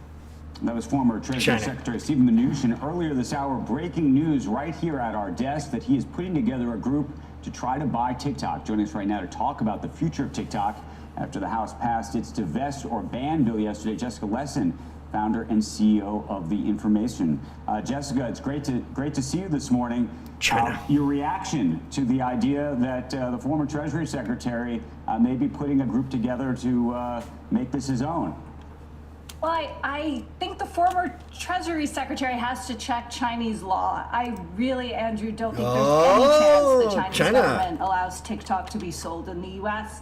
They've said previously they wouldn't, and I don't see that being any different. So we'll see, but I think it's highly unlikely. Are you in the camp then that this is not a divest bill, if you will, but very much a ban bill? Absolutely. I mean, the Chinese government, A, they don't want Chinese algorithms in the hands of U.S. companies. B, they've been regulating TikTok and tightening the screws against it in China. So I really think those perspectives are being missed. And what the House passed is effectively a ban bill, yes. And then are you of the view that TikTok represents a current threat to the U.S. insofar as the idea that the Chinese, talk about them regulating TikTok, are either using the data they have already and or influencing the algorithm in a way to influence Americans, or do you consider it more of a prospective threat, which is to say that TikTok has so many users here in the U.S., if the government were to do that in the future, that they could have such an impact, but not necessarily that they've already done such? I think what's clear from our reporting, Andrew, is that TikTok is controlled by ByteDance, which, you know, the Chinese government has a stake in the company. Our reporting has shown that. So there's no questions about the ties. Even a key app that now creators are using to edit their TikToks and is being integrated is held and controlled by ByteDance, the parent. The app's called CapCut, not TikTok. So there's no way you can really draw a bright line between them, and I think that is and should be a cause for concern. What do you make of the board in terms of the governance of ByteDance? There are many, or several, I should say it's only 5 people, but people that are obviously unrelated to the government per se, and in certain cases include, we talked about him before, Bill Ford, who runs General Atlantic, and we had the Treasury Secretary, former Treasury Secretary, just saying that he's had a conversation with him, or effectively intimating that, to roll into a future deal. Investors in ByteDance are really in a bind here. I mean, ByteDance is their golden goose. I mean, already valued at more than $300 billion and would be way more if you gotta be kidding me, baby. If you apply, say, Meta's multiple.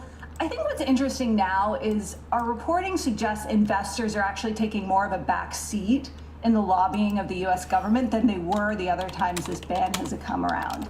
And I think the growing pressure from China, the fact that large tech investors just have other issues now, AI, so many other things they want to push Washington on, we're not seeing the same level of lobbying. I think you'll see some, I suspect Sequoia will get involved, but again, Sequoia is also trying to stay under the radar now that they split off their China business. So I think obviously investors want to maximize their golden goose here, but I think they're also realistic that this issue has been what's hanging over ByteDance's potential to go public anywhere. And so maybe there's a little silver lining here. Of course, there are many, many steps still to a ban.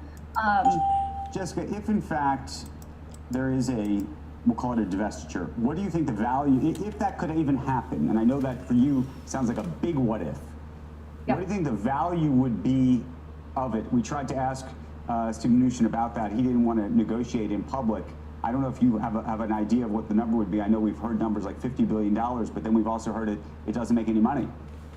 You know, Andrew, I think it could be more. I mean, if you apply kind of estimates of 20 billion in revenue, you know, 8x forward, I mean, you're potentially talking about something, you know, it's 160. Now, of course, there's a discount if you have a forced sale. So I don't think that is the price, but it is a big, big number. Yes, we reported yesterday that it's still losing money, but you know, it is the growth engine for ByteDance. Growth is maturing in China. You know, TikTok is taking over in terms of consumer experience. This could be very, very valuable. Of course, if there are strings attached, like it has to happen, it could be a sweet deal. If it gets banned or pushed out, do you think that I mean, it's possible that TikTok could say, look, we're not going to give you the algorithm, is it possible that you could buy whatever remains of it and effectively try to recreate the algorithm? I mean, Facebook obviously has such an algorithm. You're starting to see this type of thing in other realms, YouTube, with YouTube Shorts and the like.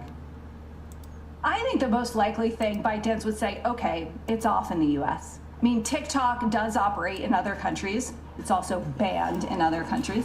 I think they just wash their hands and say, we can't operate here. I don't see how you would kind of decouple the components. Okay. Jessica Weston, it is great to see you. Thank you for waking up early this morning and offering your perspective on this breaking news. Talk to you soon. Squawk coming.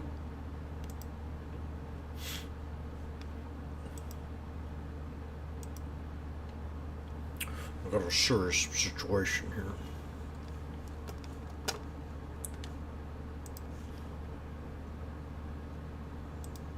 PLTR. Let's see. Has to hold support right in here. Where's NVIDIA? Is it not on here again? That's a bunch of shit.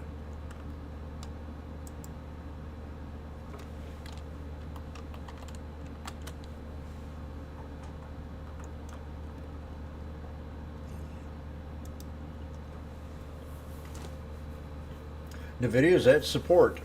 Write it open. Or today, right now.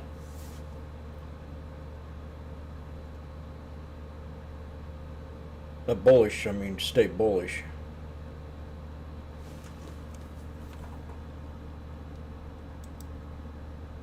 Boeing.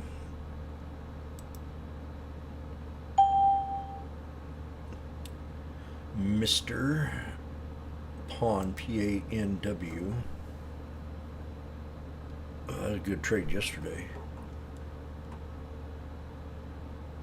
Disney.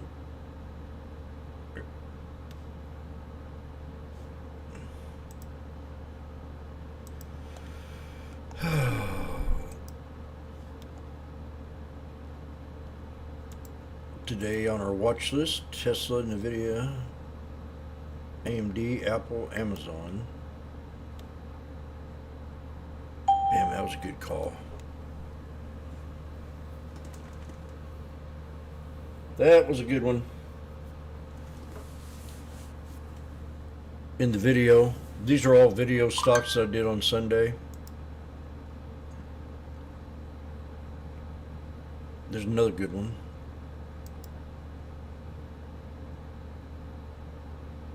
Stair-stepping. Google. So when you see something like this, your eyes automatically are glued to that 200. So if you ever get to that 200, I'd probably take it. Quick check on the markets. The equity market's still up. The yield on the 10-year, I think, is now what, 420. I think 421. Let's take a look at that after that number. And 423. We keep hearing one bad number. Every time we get a bad number, we say one bad number. But we said it like 3 or 4 times, though. Right. Make sure you join us tomorrow. Squawk on the Street is next.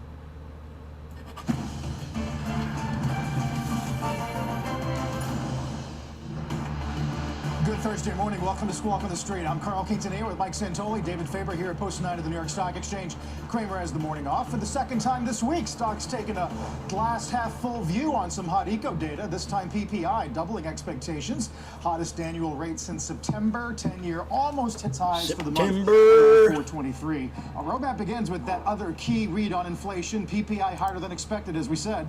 Plus, Tesla shares, well, they continue to have a very rocky ride this year. In fact, they are the worst performing stock so far on the S&P for 2024. Another firm cuts their price target on that stock. And former Treasury Secretary Steven Mnuchin telling CNBC just last hour that he is putting together an investor group to try to buy TikTok or the U.S. business. Let's begin with the market reaction to PPI and retail sales as well, which did sort of recover last month's decline. A little bit light. Control group, a goose egg. It's going to be interesting for GDP. For sure. And, you know, as you mentioned, the market trying to look past it, struggling to do so maybe. CPI Here's this Mr. week Cocky. had these big treasury auctions that maybe we thought it would knock the market potentially off course. Now, there was a hiccup lower in the indexes, and bonds definitely are registering, you know, this hotter than expected inflation number. 10-year up to 422, 2-year yield up to 465 at this point. If this were an acutely Fed-dependent stock market, it might matter more on a day-to-day Come on, basis. give us the to excuse. equities. It's not been the case. If you dial back to December, when we first got that Fed pivot and everybody got excited about how soon the Fed might cut because inflation was going to be friendlier and all the rest, yeah, to me, the argument was at the time, good news on the economy can now be good news.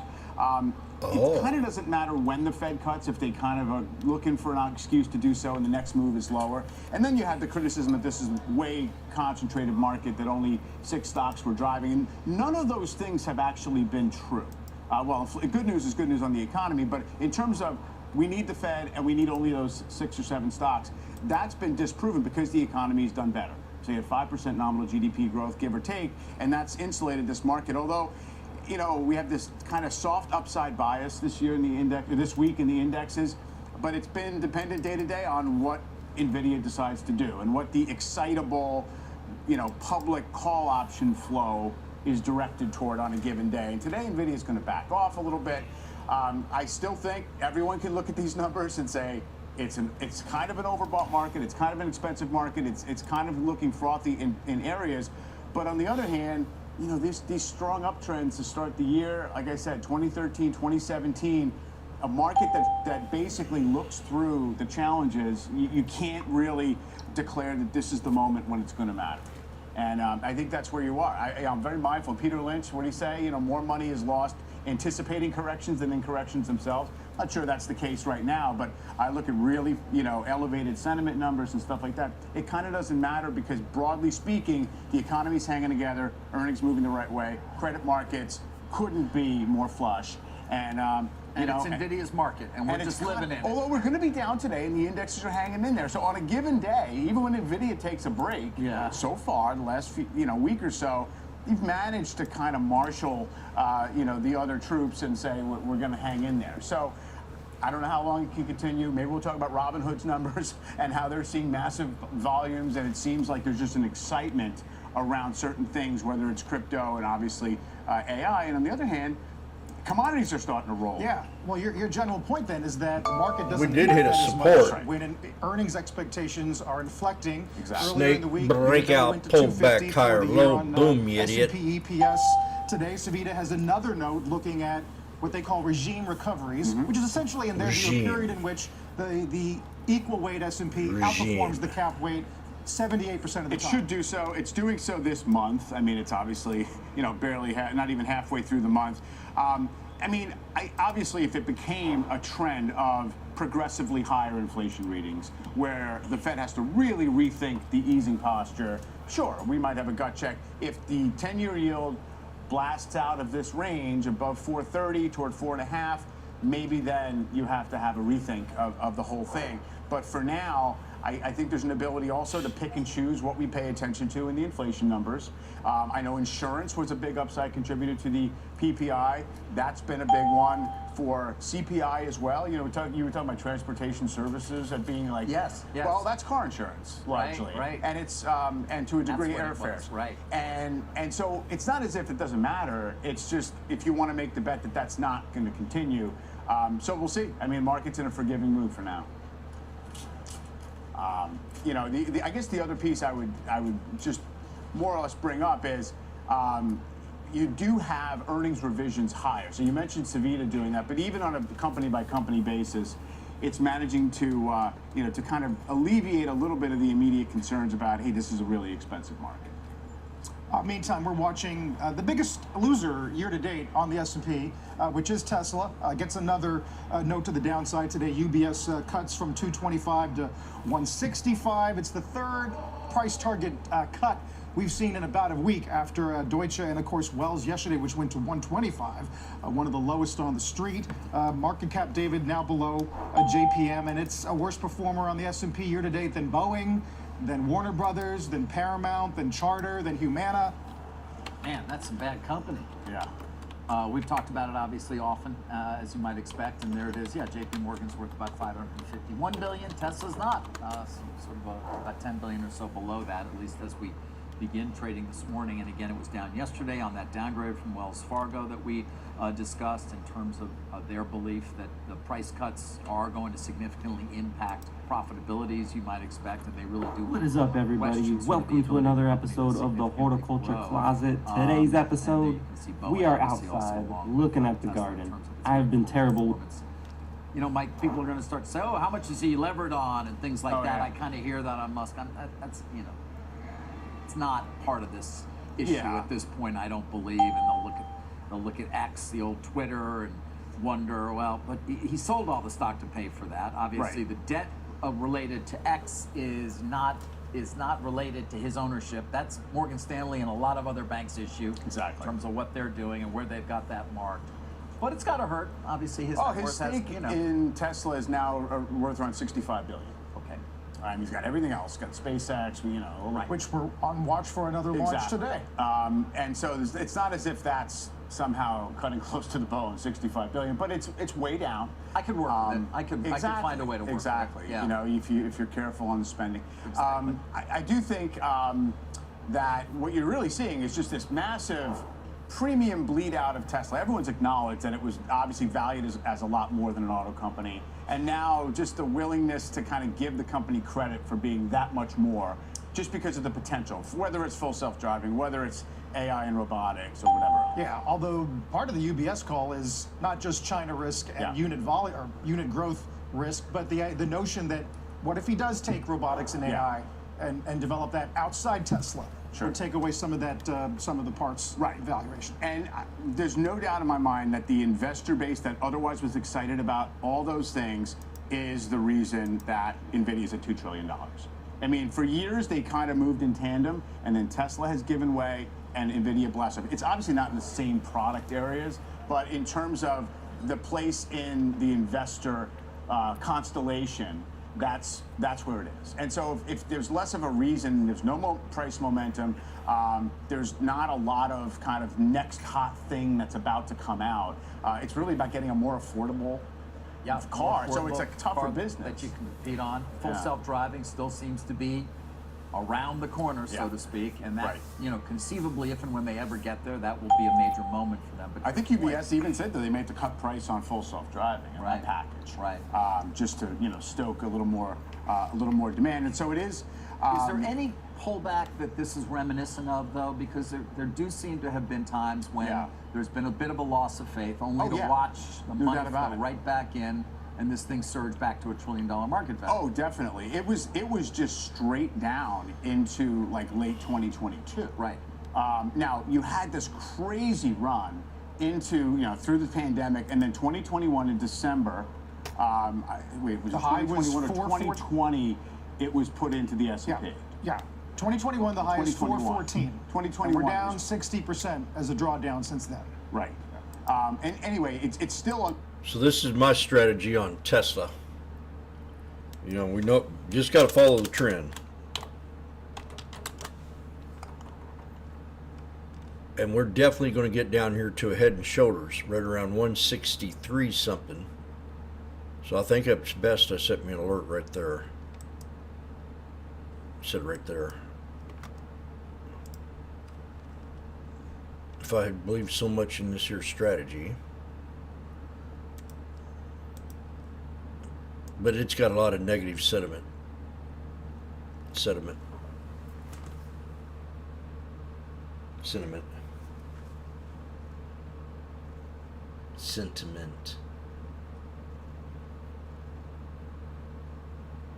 165.27.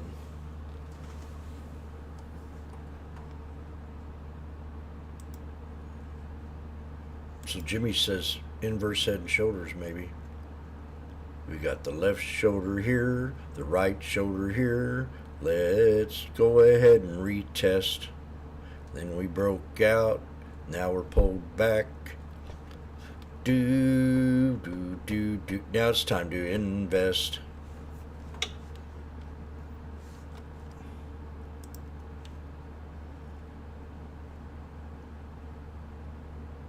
Oh, got a dead cat? Where?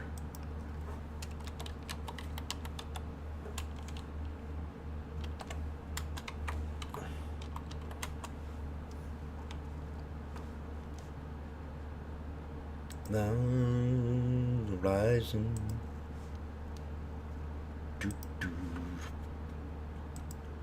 Oh, 'cause I use Verizon.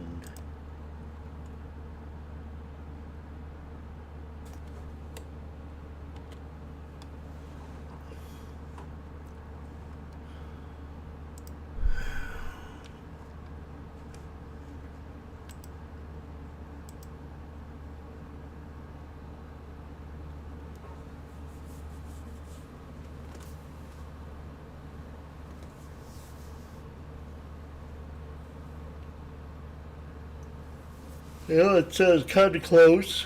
We hit 166.30, so that's a buck.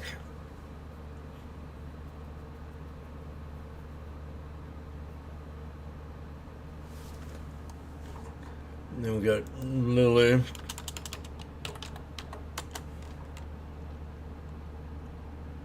Jimmy mentioned Lily yesterday at 7:40 something. Lily. Oh, and CCL. What time is it? Okay, it's now 8:13. I'm already thinking about today's lunch.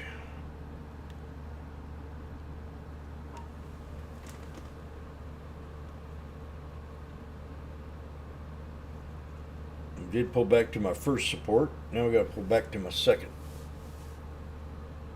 which is a 63, and then the third is the 200. Ben and David didn't get kicked off, but were told not to film on the MSC Valiant or whatever. They had lounge entries, so they left the ship. Well, they're a gay couple, and everybody in the community is riled up about it.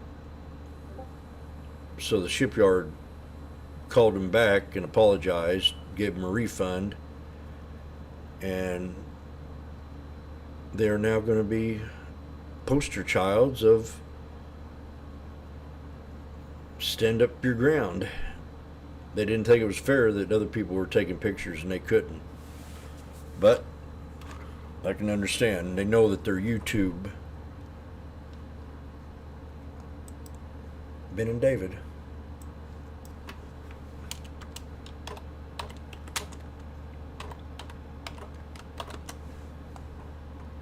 There I am, censored. MSC. Everybody did a video on it. Everybody that's involved in this. So if you want to, I know I follow every one of these people.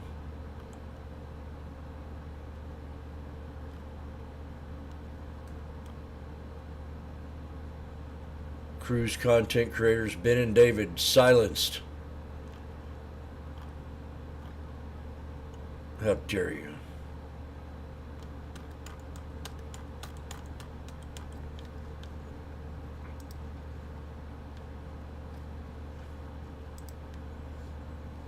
It's quite interesting, James.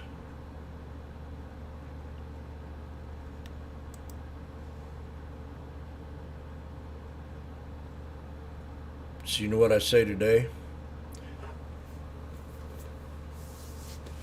I'm going to look at the spy and I'm going to tell you.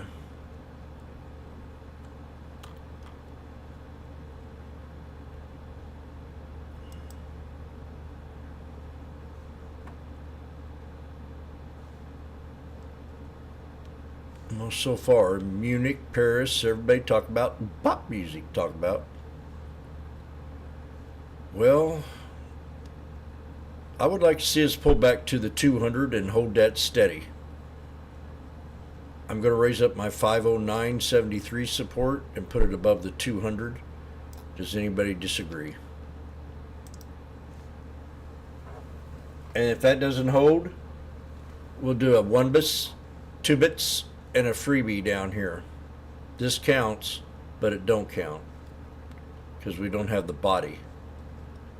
So final support, if it wants to knife, 512.50.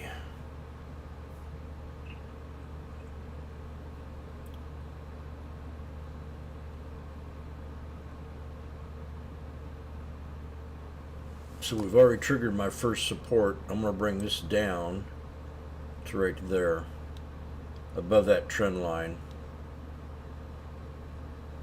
I don't think we have a problem with that, do we?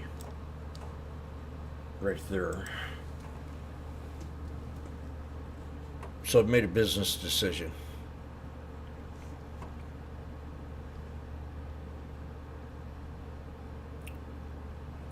$155.22. What? Whoa.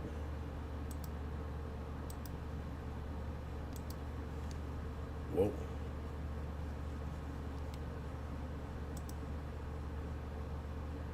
That's a bold statement. It can happen easily. We could get down to 110 and load the boat.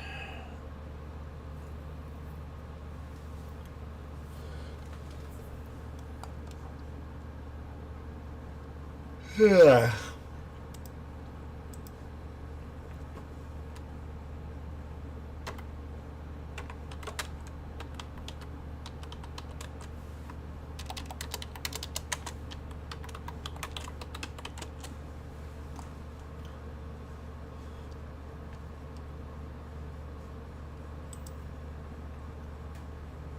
So I'm out of coffee. It's going to be a difficult chance here. Could be some issues going on over here.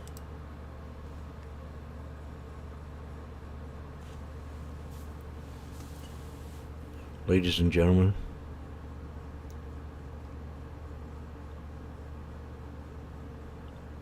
we've got a support level mentioned in the room at 150, 155. Also on Tesla. See the bottom of this wick right there. 153.70. 153.70. We'll fine tune it. All right, Sarah Eason. What's up? Then, what is surprising about this announcement is that it's abrupt and the timing. Stephanie Lenartz was just put in place as CEO about a year ago, February 2023. She's barely into what she laid out in her 3-year plan. So that raises questions about why now. Company isn't saying, don't have answers as to exactly what happened here, just that it was a board decision. But you can imagine investors are asking, why wasn't she given the time to implement her changes? Did she clash she's a woman. with Kevin Plank, both in personality or in terms of the strategy on the growth plan? We know that Plank is aggressive, he's hungry, he's potentially impatient about the growth story, and that really gets to the problem at Under Armour right now. It's been this turnaround story, and the previous 2 CEOs have been really working on righting the ship, both in profitability and inventory levels. Okay, I've had enough of you. But it has not seen growth, and that is the problem. The brand, the growth profile, it's a fraction of what it was. Back in the heyday, this stock peaked around 2015. Kevin Plank presided over a tremendous growth period for Under Armour, but in the eyes of investors, it was sort of considered low-quality growth, ultimately, as to how he left. It came at the expense of profitability, and the growth hit a wall. And that's why I think Wall Street has a little bit of a love-hate relationship with him. The stock initially surged on the news last night, growth days are back again, and then gave up all the gains and then some on these questions of what now and what is Kevin going to do. Yeah, Sarah, and just to talk about the broader competitiveness of the space, we had on yesterday talking about the sneaker market. Adidas with its first annual loss in 3 decades. I know that's a very specific story, but even today, Citi cuts Nike to 125. It's a competitive space, and I think Under Armour had a taste of brand relevance in this space. I haven't looked at several Nike years either. Ago, but since then, All these other it's lost shoes. a lot of that, and you have had new brands. You mentioned On in the apparel space, where Under Armour is more dominant. Alo Yoga, Fiore, these brands have come in and taken share. And of course, when you're dealing with competitors like in Nike specifically, it's always going to be tough. And I think that is what Kevin Plank has been and is always focused on, is the brand strength and how they are going to get that sort of buzz and heat back into the brand after the last few years where it just hasn't been. It hasn't been as relevant. And they've had... Sarah, I got a secret. Nike, it's getting ready to squeeze out of a Head and Shoulders. And it's cheap. It's undervalued right now, Sarah.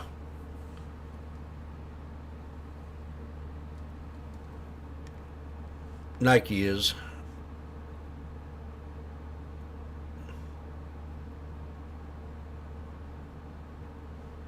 I can see easily climbing back to the 200 SMA and being an exit idea right around 105, period.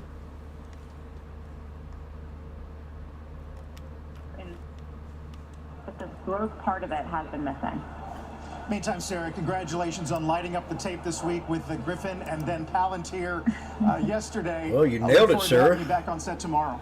I will be back on set, and I'll share some of the greatest picks. Short sellers on cocaine and all. Whoa, she's on cocaine. Talking Under Armour, Sarah, And thanks. all. When we come back, NVIDIA pulling back since hitting that record high last week. We'll talk to one analyst who has raised his price target on the... Sarah's a party chick after all. She kind of snubbed her nose at marijuana, but now she's a cocaine. Just don't go anywhere.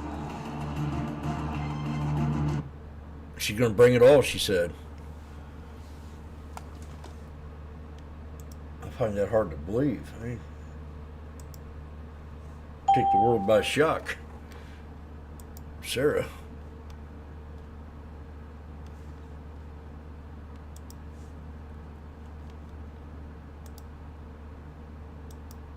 Literally shocked.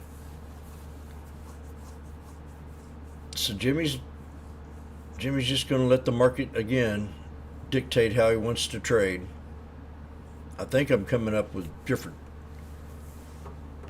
I can sit here and maybe one trade a day and just let the market finally tell me what's hot and what's not. And keep flipping back and forth on my watch list here. First, we're going to look at volume high. We're going to look at the red ones and then the green.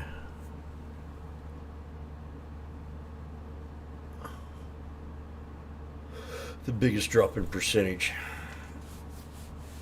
We have 5 more minutes, so I hope everybody's prepared. Does anybody have a Buddha by their desk?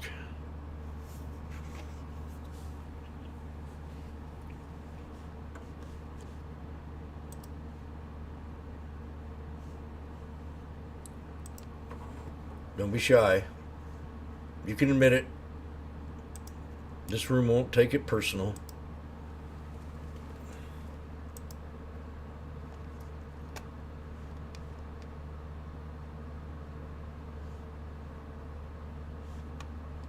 We believe in Buddha.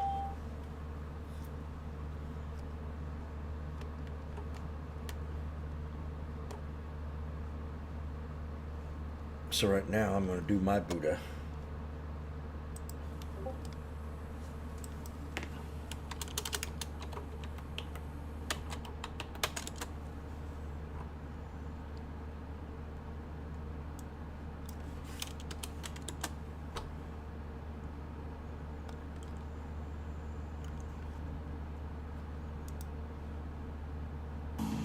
We are always in motion. Sometimes it's beautiful.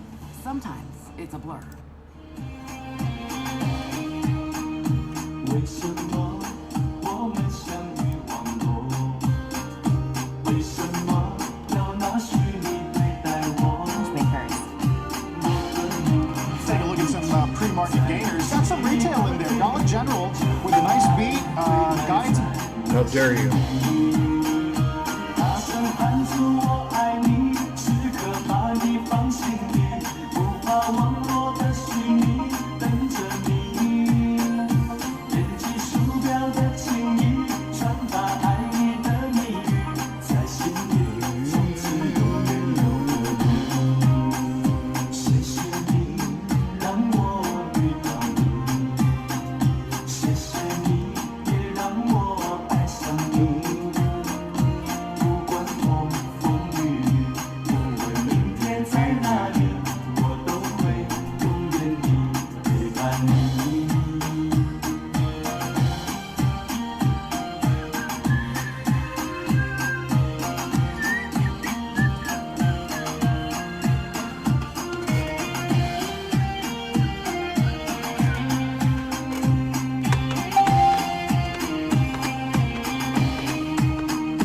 为什么我们相遇网络？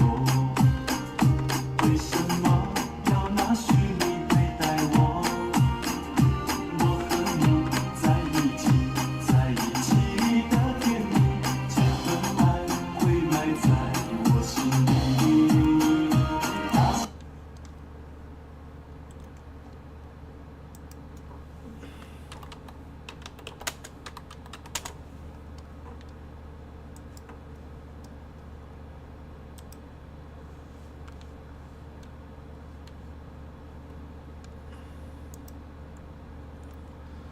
Okay.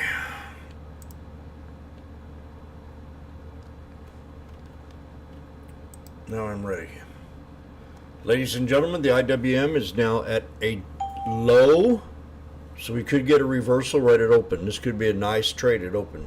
IWM. The SPY is at a pivot point on a 24-hour period. SPX will pull back and bounce off the 200 or break the 200. And the QQQ is at support, and we could pull back a little bit lower. But I'm going to watch the IWM at open. And SPY, I mean, it's set up too. It's a nice little pullback. Breaks to 21.63 on the minute time frame. 63 is today's resistance to break. So make sure your platforms are up.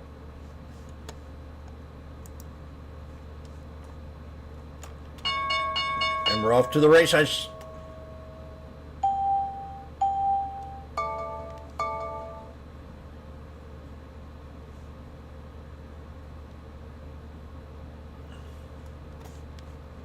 IWM.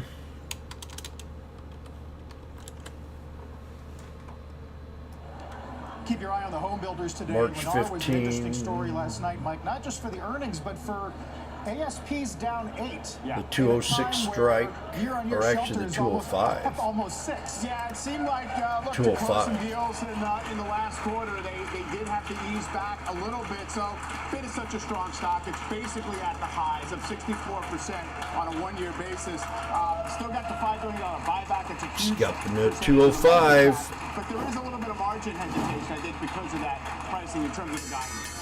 The market continues to wait and see if shelter relief is going to creep into the macro data. Let's get the opening bell here and the CNBC real-time exchange. And the big board celebrating a recent listing, the iRead Market Vector Quality Read Damn, that was nice. A nice little pullback. It's JAMF providing security for Apple devices as we once again, Mike, in this range of 5170-ish after a narrow spread in the last couple of days. Has been, and each day we're switching off between narrow mega cap led and more broad. Today some software in the lead like Oracle, ServiceNow, Microsoft.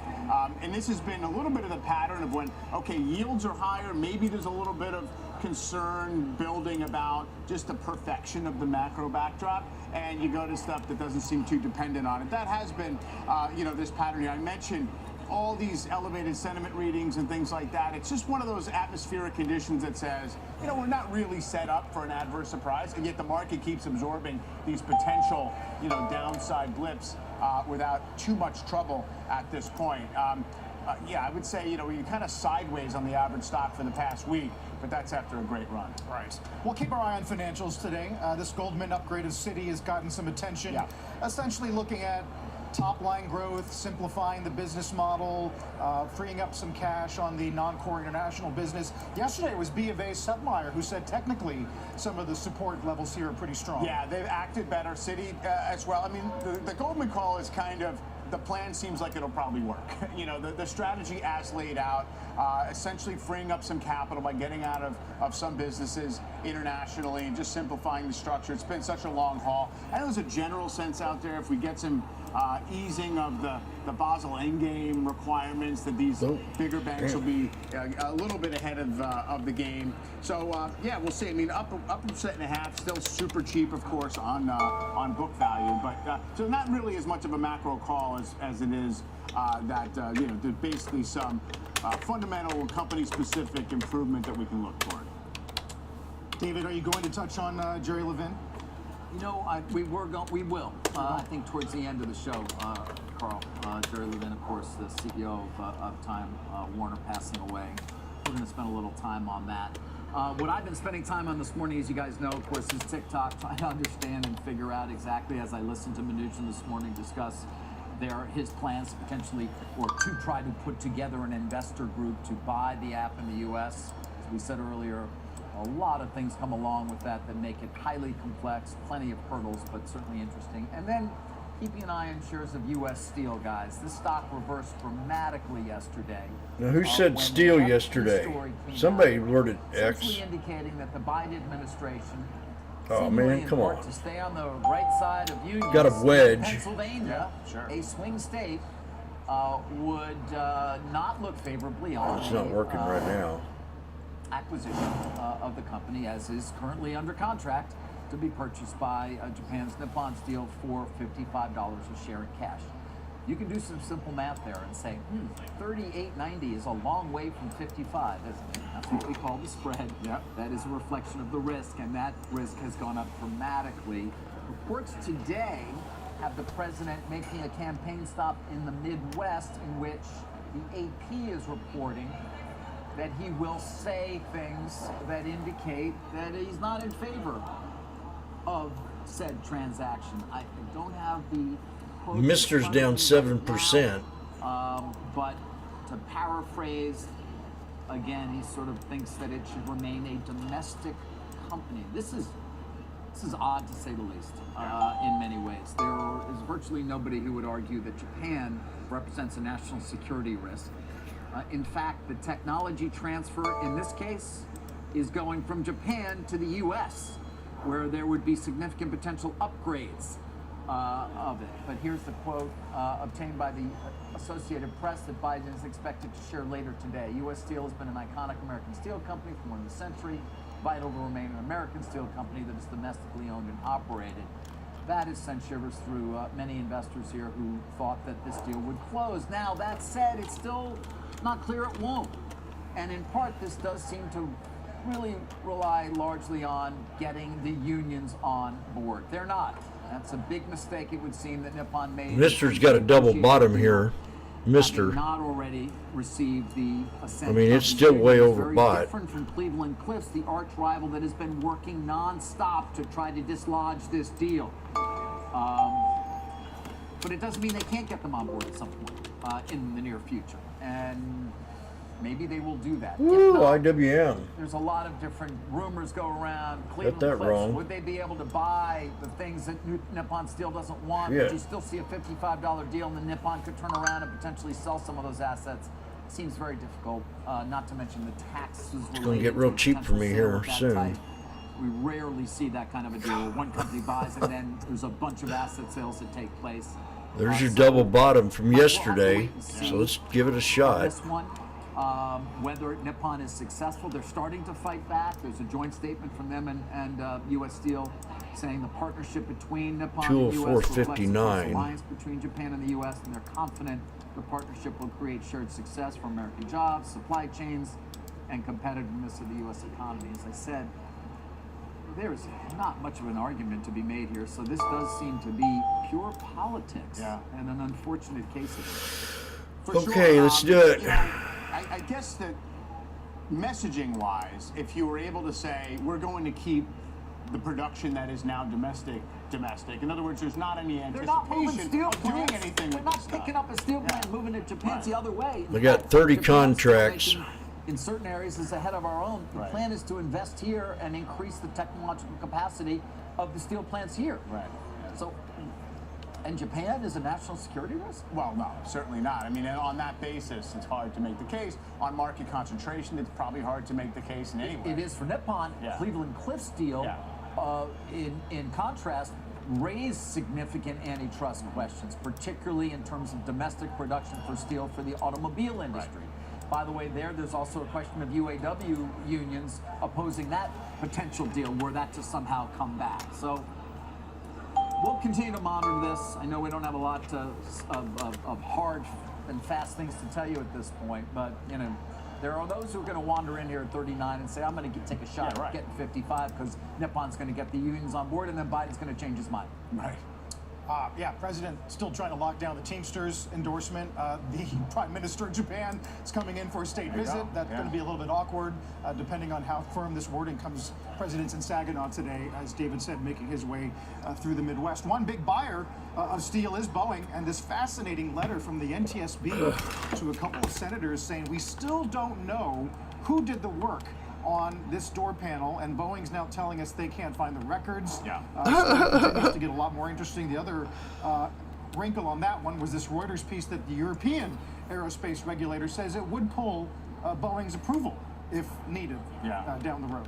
I mean, it's certainly unclear if this is just Boeing's procedure to not necessarily have very specific Okay, I'm in the green. of who did what in the maintenance, but it's been under such a cloud about whether they're just going to now be so constrained in terms of everybody watching every move and have every effort to increase production, which they absolutely have to do to meet any financial targets. I don't know. There's been times over the last 4 or 5 years when it seemed like Boeing was sort of washed out and lost all sponsorship. I would say on the sell side, it's not the case.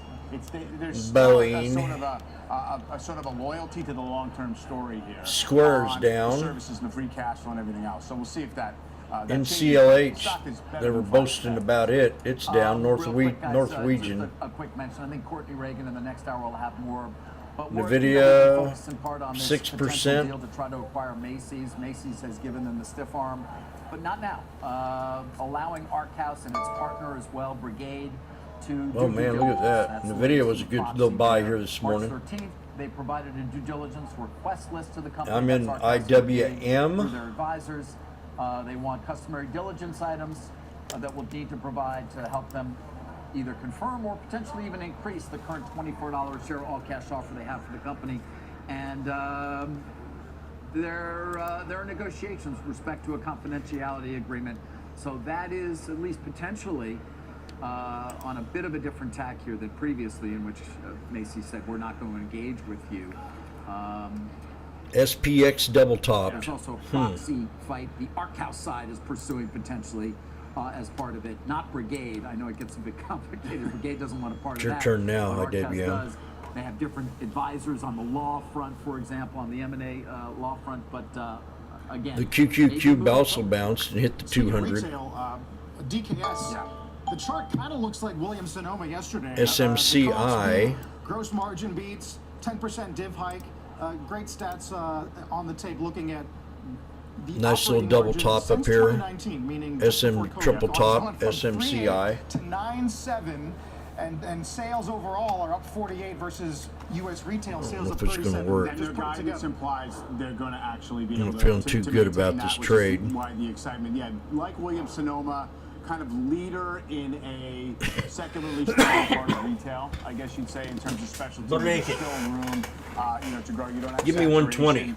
I got Obviously, 30 they of these kept suckers. The majority of pricing that flowed through during the pandemic. And look, I mean, I guess we're not backing away from outdoor leisure. Everybody wears sneakers every day, kind of life. So.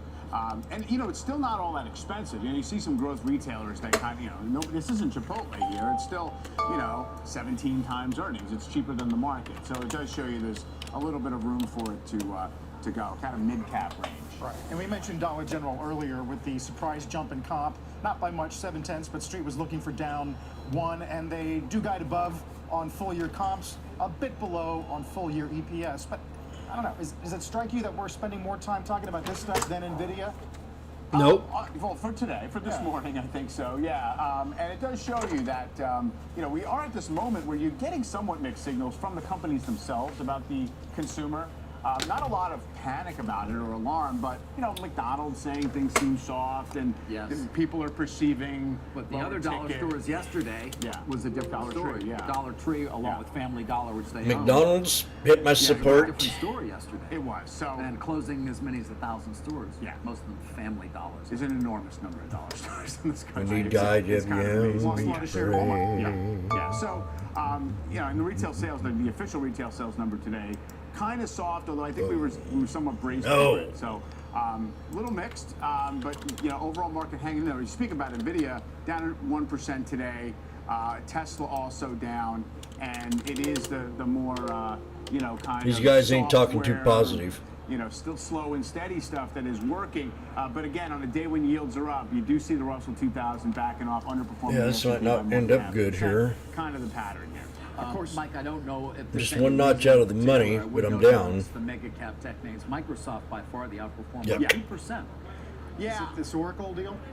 It could be that. The Oracle deal plus it's been kind of asleep for a little while. I mean, at its highs, but it's kind of gone sideways and has not really participated. It has a little more of that defensive type character as well. So Meantime, you had this Q&A with Renee Haas and Barron's calling it outside of NVIDIA the best growth story in tech. Yeah, exactly. I mean, that's the whole thing. At its size, the fact that it still has that status, and you have this. I really thought this wedge was going to turn out to the upside, but I'm wrong. Yeah, Microsoft obviously far ahead in terms of a $3.1 trillion market value. Well ahead of Apple, which held that crown for quite some time. Let's take a break here. Watch bonds as well. As we said, now above 4.25 on the 10-year. As we're not quite done with data for the week, we'll get Empire tomorrow, industrial production, and UMich. Should be interesting. But for the time being, Dow's up 60. Don't go away.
La la la la.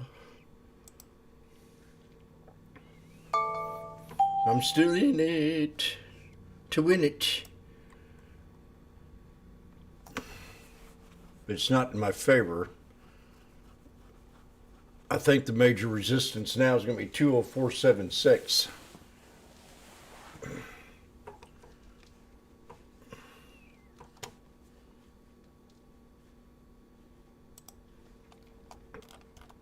A lot of red. Lyft is up today. missed that China. Google's, oh gosh, there we go, more.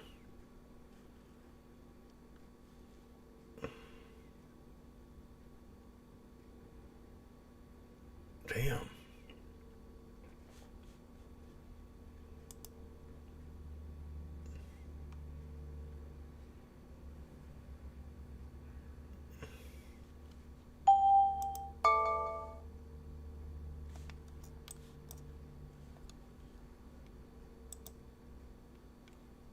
Well, that's ugly.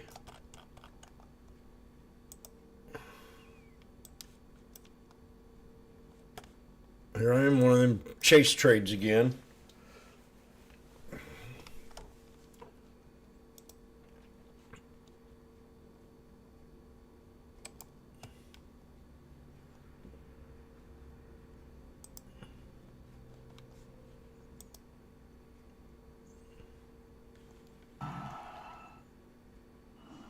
As Carl mentioned earlier, Jared Levin, the longtime CEO of Time Warner, passed away, 84 years of age. Of course, some of our viewers who've been watching for some period of time may remember Levin from the 1990s when he ran Time Warner, culminating to a certain extent with what was the fated decision to merge with AOL.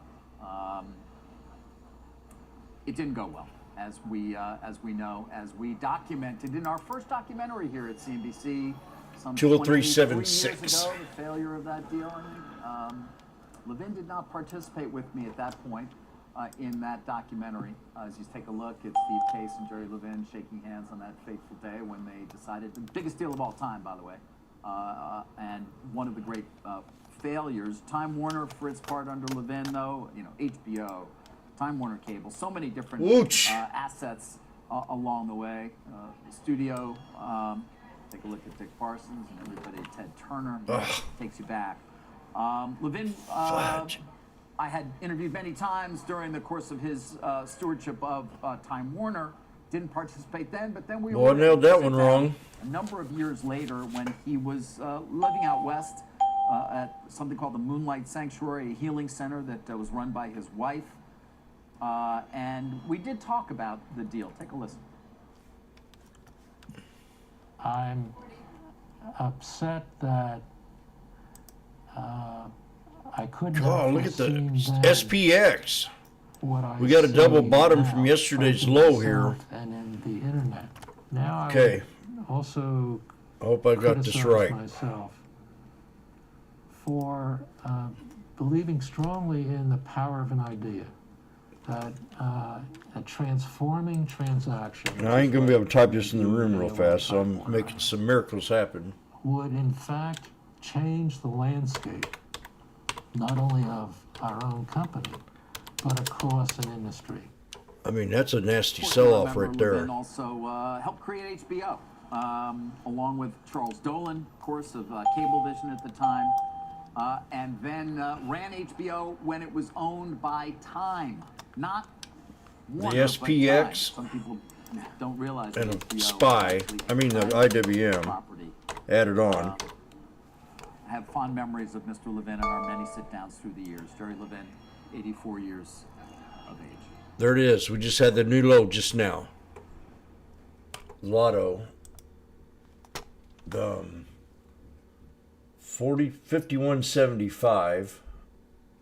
We could go down a little farther, but it'd be a bigger risk.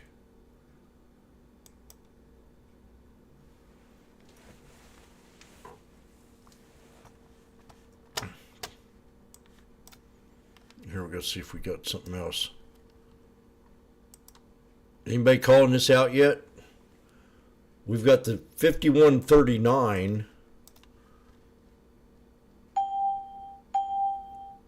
The 63, and I'm going to add the 51 on here on the 1 hour.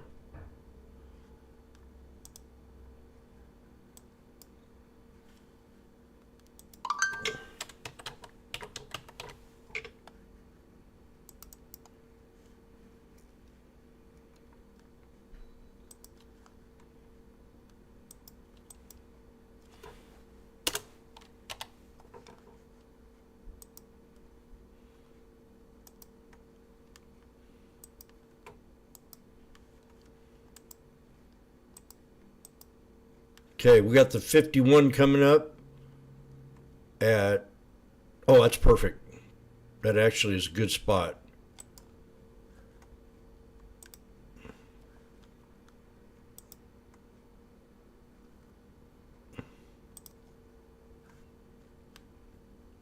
I'm gonna be knife catching.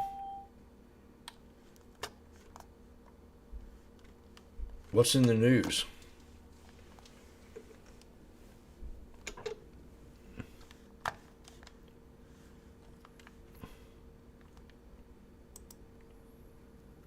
That's a huge knife. SPY I had, oh God, I had 434. Okay, we're getting close. We'll see if this SPX holds here and starts to go sideways.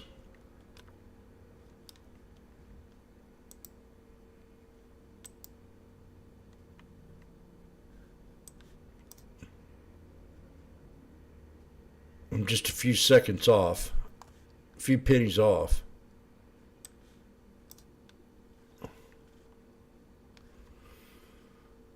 Okay.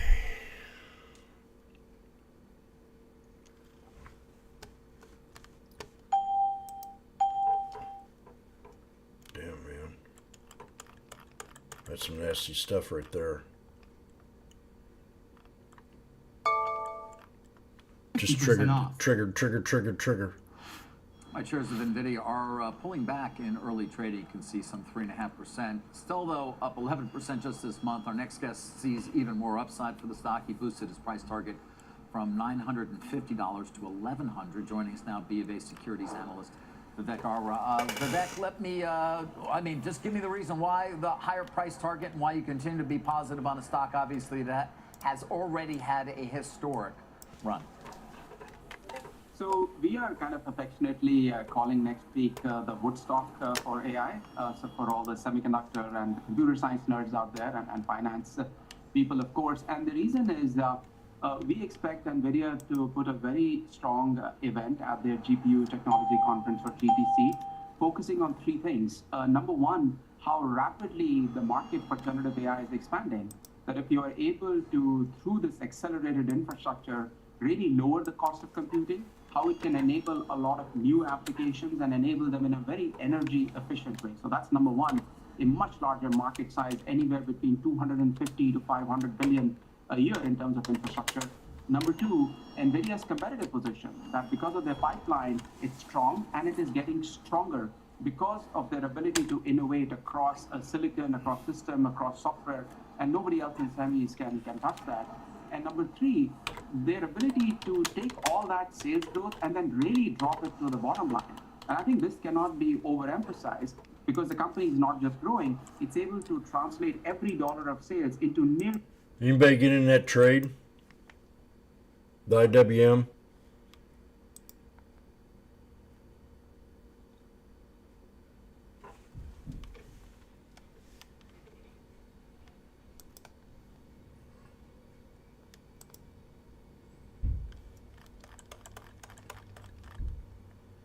Nobody good?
Okay, nobody's in it good.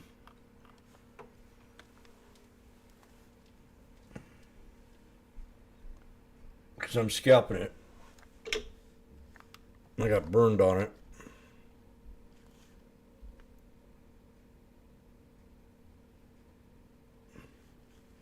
Right now I got some at 40. The same one that I had. We went to 37. If I can get 10, 50 cents.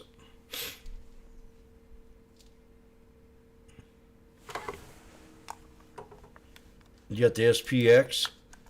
Watch it. It's starting to do its thing. It's broke out of the channel. Now it needs to create the pattern.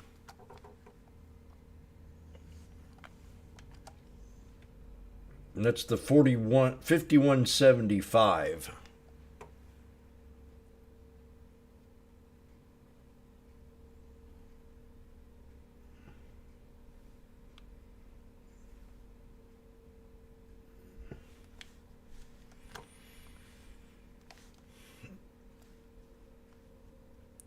That's a pretty hard sell off. I mean, a green went hardly anywhere. Google's green and Apple.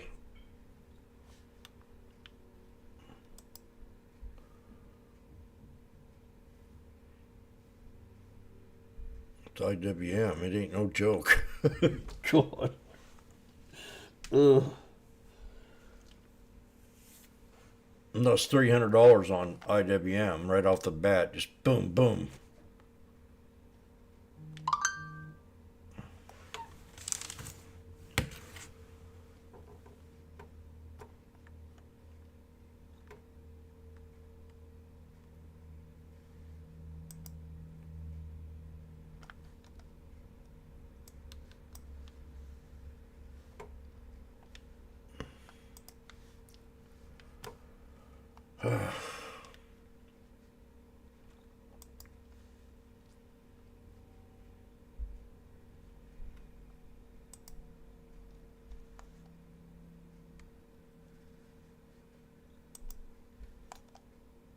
McDonald's took a big hit this morning too.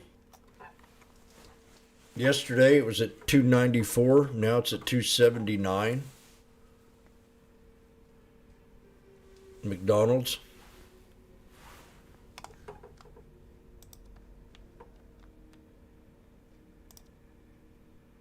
Ooh, ouch. 296. Okay.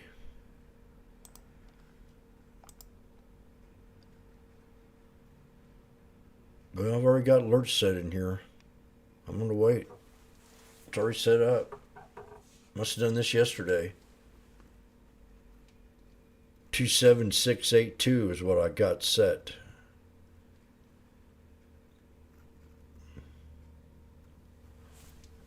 There's a 1, 2, 3 right here that I just now noticed.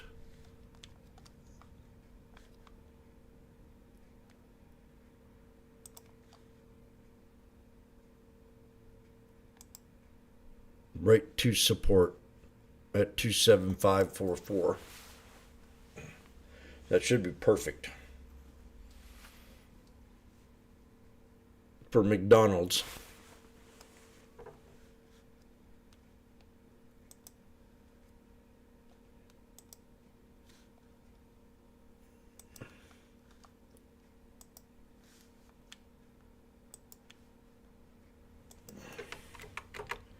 I wouldn't be trading two unless you know how to be defensive. Like right now, I'm setting an alert for 27682 on McDonald's. We've already said that, you know, the CEO came out and blah, blah, blah, and we counted up the stores yesterday. I remember now. I remember.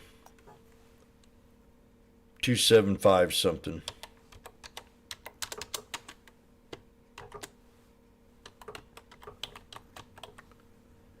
McDonald's.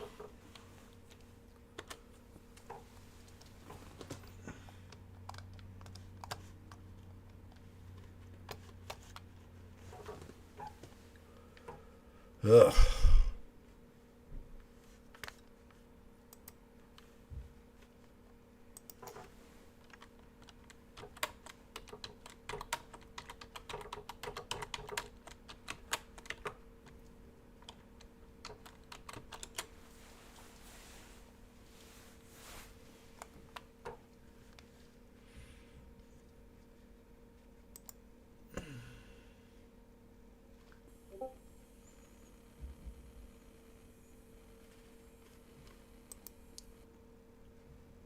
Man, look at the sell-off.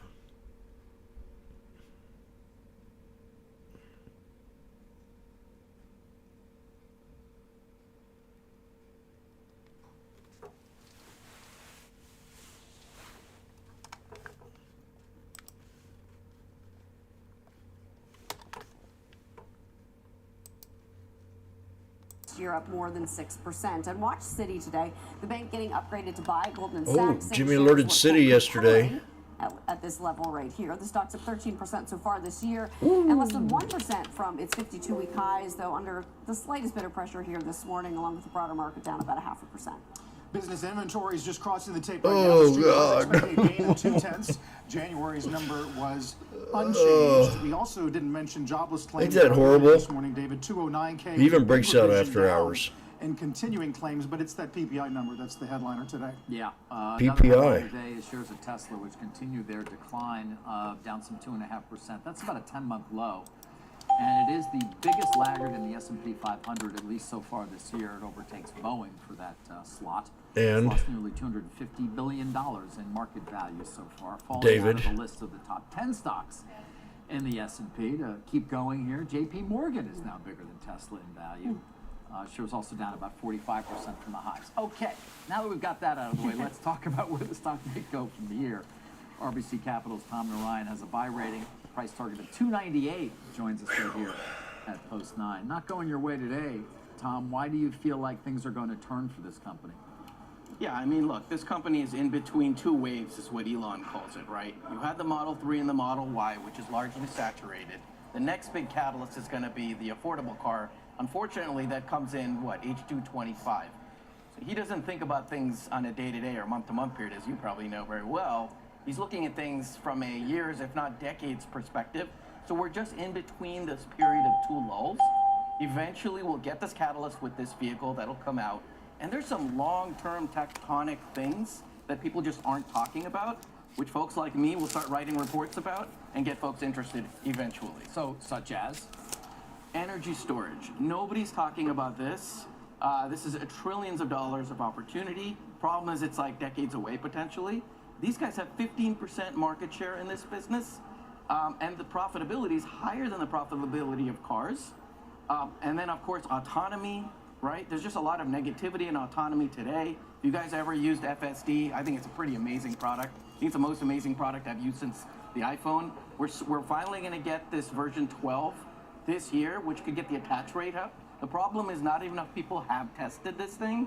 Once you have people test it and the pricing needs to come down, that can change things dramatically. People look at it as a software stock. SPX. Right, you can sit here and talk about what's on the come, but 25 is a long way away to wait for this new, cheaper model.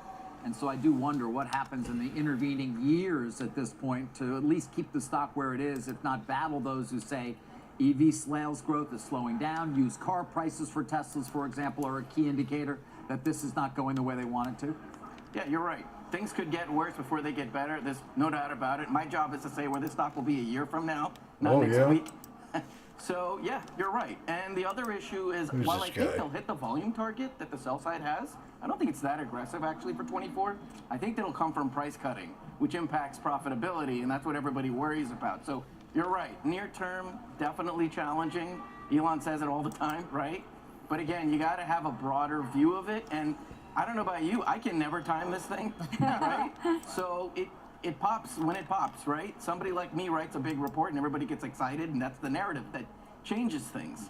Near term, though, I just don't know what the near-term catalyst is from a data point perspective that re-rates the stock. What percentage of your valuation model is the core auto business? 10%. 10%? Yes. And the rest is energy? Autonomy and energy. AI, mostly autonomy. Mostly autonomy. Yeah. And what about AI robotics?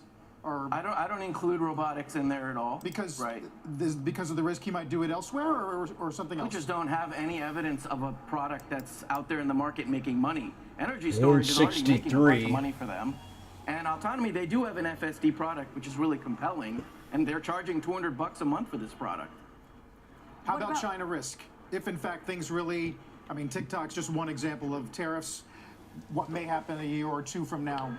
Yeah, no doubt. It's definitely a risk right now. We saw the Q1 numbers. I think those have to come down on deliveries. A lot of that is no, I did not. Well, look, structurally, it's 40% of their volumes, but at the end of the day, their product that they No, I sell did is not. better profitability. I didn't request this kind of day because we've been kind of on the dip. We've been able to bounce.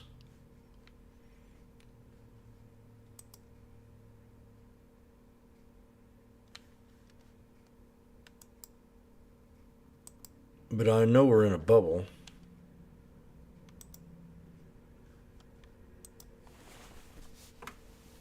And we're pulling back. I mean, we got a 1, 2, 3 here on the SPX. It would be just charming.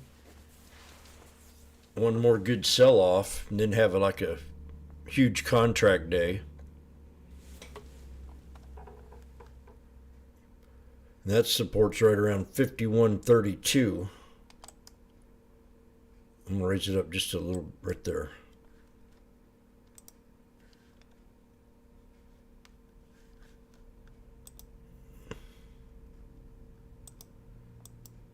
Come on.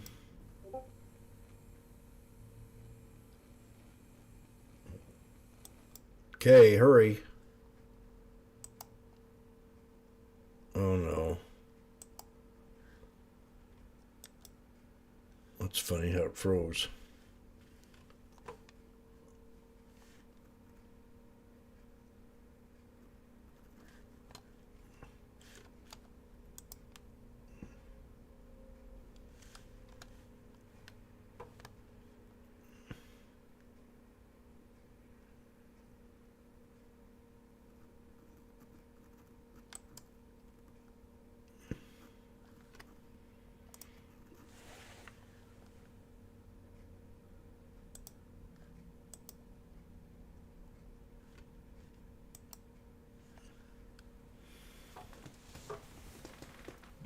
Now it's working.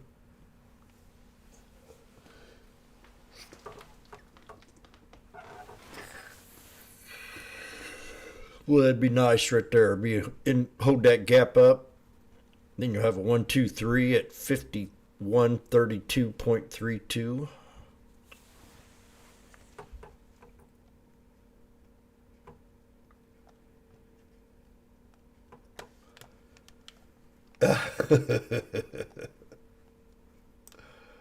Woo. No, but I can read something to you that was in my college yearbook.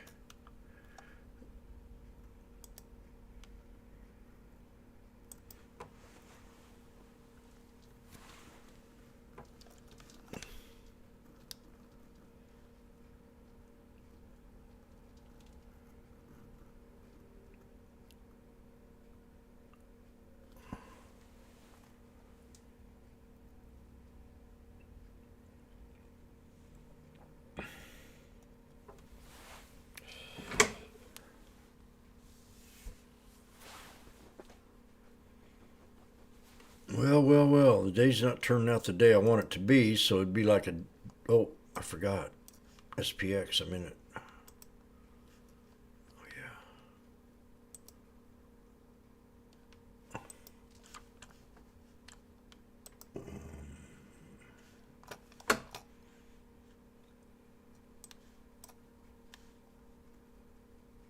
Okay, now we're starting to form something.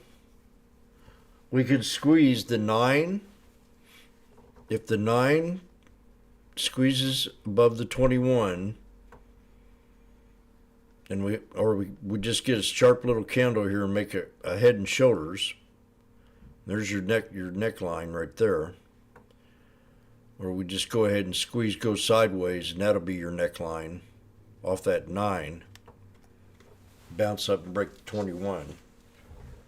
So Washboardjim is going to go back into this PX. Very good.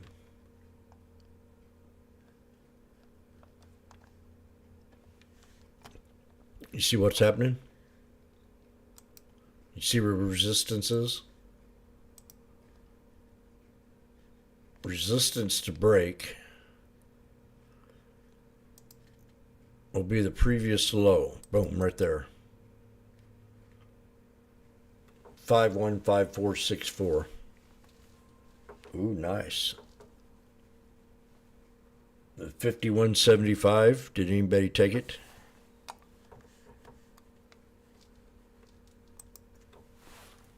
$51.75.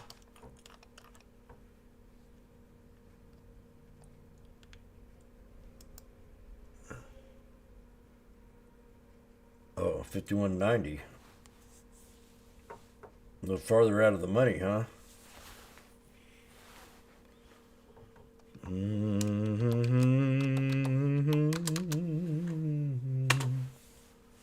We just hit resistance. 5154.64. If we can break it. There it is. Yep.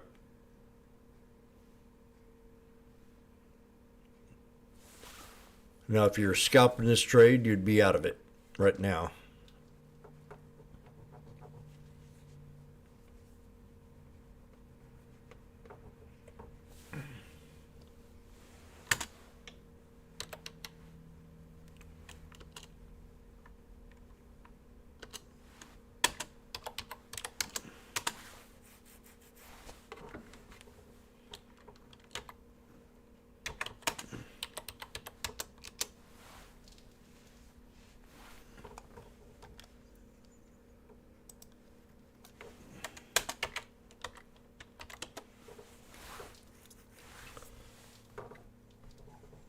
The SPX. Now the geniuses can't keep off. Where's 165 on Tesla?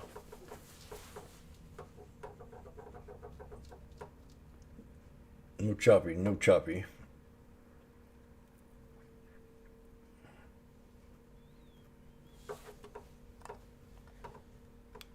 UBS suggests target price for Tesla at 165 from 225.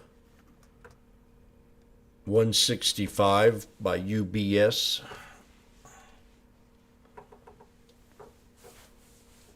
Looks to me like some of the schwags are looking at 165.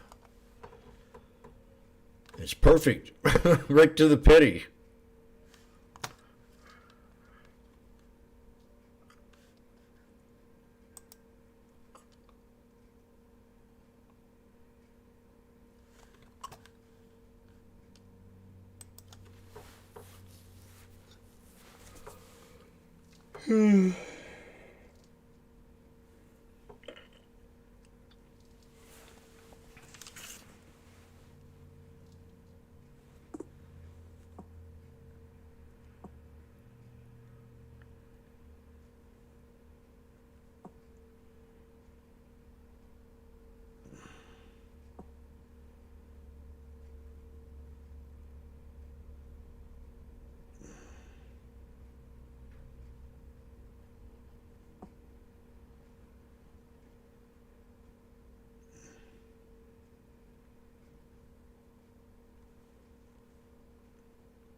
We hit the 63.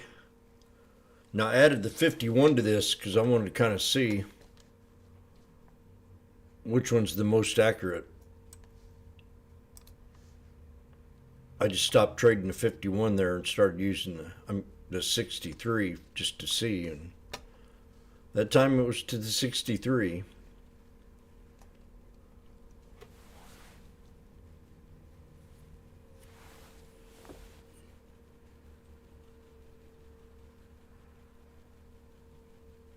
That's on the 1 minute.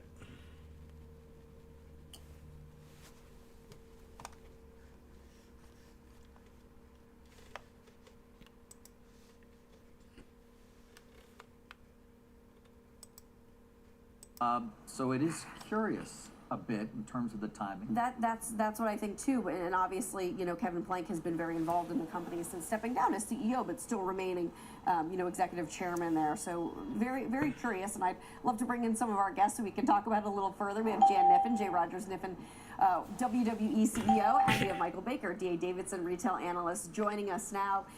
Jan, I guess, you know what, let's start with Macy's. Obviously, you previously worked for part of the company that then eventually became Macy's. What do you make of this possible forward development between Macy's and activist Arkhouse Brigade? Well, when all this started, I said there was about a 30% chance this is going to result in a deal. Then I went to 40% as they got a little higher on the price, and now they're talking about due diligence. Maybe it's a 50-50 deal now. So yeah, it seems like we're getting to the point that Macy's board could maybe get to the point of saying yes. It'll depend on how much leverage they're really putting on the company and how high the price can get. And when you're trying to keep the leverage low and the price higher all the time, it makes it harder and harder to get the deal done, but it also makes it more and more likely to get the deal done as the price goes up. So yeah, I think that this could really happen now, and we can see it restructuring from the point of view of trying to make the real estate values evident out in the world, right? That's been the problem the whole time. The real estate's worth a lot. They've never been paid for it. Arkhouse thinks they can get paid for it. I mean, and that sort of that is the question. And obviously, the deal price is one thing, right? And you want to do right by shareholders. It's your fiduciary duty to entertain these offers, and maybe that is the best deal that's out there. Maybe they will up it once they get some of this information, if indeed they get it from the due diligence, if this confidentiality agreement is signed. But this group doesn't have any previous history running a retailer or really running any company. So what happens, I guess, to the company itself? And then as a follow-on question, this is not the first activist that has tried to unlock the value of the real estate, and admittedly, again, has less experience than others that have tried to unlock the value of the real estate with Macy's. So why could potentially this one make sense to do both of these things? Run the company and unlock the value of the real estate for investors? Well, Court, I looked at OpCo-PropCo transactions for 20 years, every time, whether we needed to or not, to make sure there was no way to unlock the value of the real estate. Will they get it done this time? Maybe, but it puts an enormous amount of pressure on the operating side of the business as you bring those stores to what basically amounts to full rent, right? And so you really reduce the earnings in the operating side of the business. You make the real estate worth more. If you can do it really carefully and make it all work, in theory, you can drive more value out. Remember, somebody tried to do it with Target, whose name shall remain anonymous, and somebody tried to do it with Macy's before, and we tried to do it with our businesses. They're really hard to get done and make work. And remember, the last time Campo did this with Macy's, which was called Federated at the time, they went into bankruptcy. So you're always fighting the battle of, can you make the operating business still be healthy enough and work? And when the operating business right now is going through a time when they're trying to make it better already, right? It needs improvement now. It's not like it's running right at the top of its game. Right. Michael, I want to turn to you and talk about Dick's Sporting Goods. Obviously, those shares rocketing higher here this morning after they put up a really strong quarter. I spoke with Executive Chairman Ed Stack, and he said, look, we're fortunate enough to be in this place right now where we've repositioned the business in a way that our consumer, their kids in sports and equipment, we're giving them the best opportunity to succeed. We're giving them what they want. And then I loved this. He said, in retail, loyalty is the absence of a better alternative. And right now, we're giving them the better alternative. I mean, is it as simple as that? They just have the right merchandise at the right time for when people need it? Or what is the secret to Dick's Sporting Goods success right now? Yeah, it's really been a great turnaround story, we think. And versus pre-COVID, the margins are up more than 2x.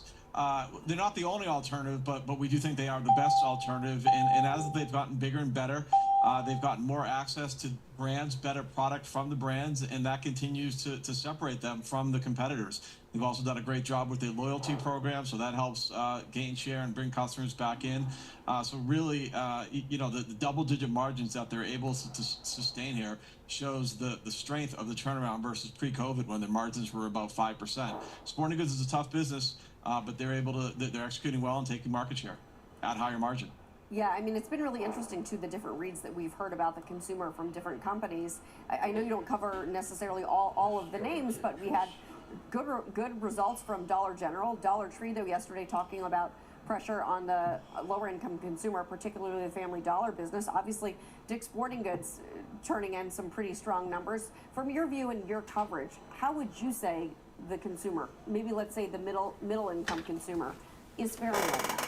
Sure. Our view, both from a tops-down macro level and bottoms-up for the company, is that we're seeing a little bit of a soft landing type scenario. Retail sales remain positive. What we saw today, if we adjust out the leap year for February on a year-over-year, non-seasonally adjusted basis, up about 2%. That's a solid number, but it is below historical averages, and we've been seeing it sort of slow the last couple of months. As it relates to Dick's, good quarter. Very good margins, stocks up, but to be clear, the comp was Tesla retesting now. Tesla. That's a good number. It's not off the charts. SPY hit the VWAP. To me, saying that the consumer's okay. Pulled They're back. spending a little bit, but it is a little bit slower than it has been, certainly pre-COVID and also during the COVID years. Again, to me, that's a soft landing. Interesting stuff. Jan, I want to go back to you before we go really quickly and give us your opinion on what you think is going on over there at Under Armour. I was surprised by the announcement and particularly the timing. Were you? I was very surprised by the announcement, certainly surprised by the timing. The company was struggling when Kevin stepped out, right? So putting... Okay. So that they can, reduce prices for customers. Are there any particularly big sectors that are your customers right now? I see a good bit of retail and consumer stocks in your customer list. Yeah, for sure. I mean, we do business with just about every big transportation company in the world: air carriers, ocean carriers, trucking companies, railroads, and then their big customers, the large logistics intermediaries. And as you mentioned, a big area of focus for us over the last 10 years is picking up all the retailers and manufacturers, as we were already doing business on our global logistics network with the big transportation providers and logistics intermediaries. If we compare it to, let's say, like summer or fall 2020, when we were like in the midst of this emergency adjustment to supply chain, I've been told things are running more smoothly. And so does that just mean you get recurring sales more than like new sales? Has any of the revenue mix changed compared to a couple years ago? I mean, our revenue is about 90% recurring, so it's it's one of the reasons it's a very strong business and a very consistent performer. 2 years ago, Kroger had a downgrade too. Supply chain disruption that everyone kind of saw on the news. Transaction volumes were through the roof. They've settled back down. And in our world, the growth has been Nice little pop with big retailers and manufacturers who are very focused on improving their supply chain and making big investments. With technology companies like ours to try to do that. Your revenues in the latest report grew just shy of 20%, pretty close to the highest in a couple of years. So your sales have obviously maintained pretty impressive levels. Analysts have you pinned for a bit of a slowdown in revenues for the next 2 quarters. Is that what you see? No, I think we're going to continue to see the kind of growth that we've seen over the past couple of years. I mean, we're at an all-time high right now, and just about every quarter we're coming out with a new all-time high in revenue. I suspect that that kind of thing's going to continue for the foreseeable future. Our customers are pretty bullish. Charts ain't cooperating much today here. Although we did hit a resistance and we broke it. I do see expectations for but we also run into the 63, so that's kind of cooperating. Forward. EBITDA margins, which have been around 42% and we have Head and Shoulders. last quarter, have been stable. How do you improve your own margins going forward? as you're trying to meet these needs, how do you maintain cost levels? Well, we have, we're in a fortunate situation where we have a bunch of businesses, probably 60% of our revenue has a fairly fixed incremental cost to operate the business. And those happen to be some of the fastest growing areas of our business. So as those areas grow, a lot of that money ends up going to the bottom line. That's been the case with us since, 10, 12 years ago when we were down in the 20% EBITDA margins. Our growth in EBITDA margin has largely been a result of those businesses and the tailwind that they provide in terms of EBITDA margin growth. Are customers generally able to find the labor that they want? I'm curious how much insight you get into that because, here we've been super focused on the general strength of the economy. I imagine you have a pretty interesting global perspective. Yeah, I think around the world they generally are able to get the labor, but it's, you've probably seen in the newspaper over the past 4 or 5 years, it's a bit of a struggle, certainly with drivers in the U.S. and a lot of the requirements to be able to drive a truck in the U.S. It's difficult to find drivers, but they've managed to do that, and a lot of the freight brokers that we do business with are able to find independent owner operators that are able to move loads for them and meet the supply chain challenges that we see in front of us. How do you guys respond? Okay, we're coming down to the shoulder here. To try and support this is our pattern. That are, going through conflict, we're going to watch now. I think we're at the point. Middle East tension, Eastern. So this is the shoulder. We came down and had the left shoulder. The sharp sell-off that shocked me when I got stuck. Not in this one, but in the IWM. And then created a head and shoulders. Broke out, hit the 63. Now we've pulled back and retested this trend line again. We're not snug on it. We could easily come down and hit it. So I'm just sitting here watching it, waiting for it to do that.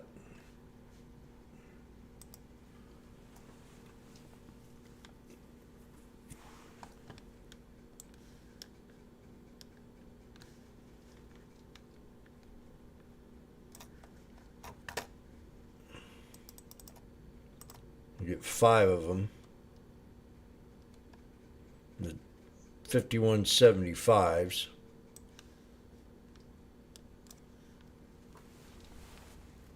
This will be the second time we'll try to break to 63.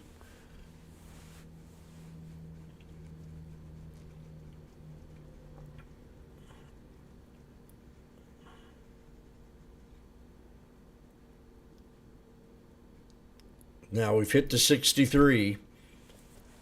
So this would be an exit idea for a scalp if you got in it, but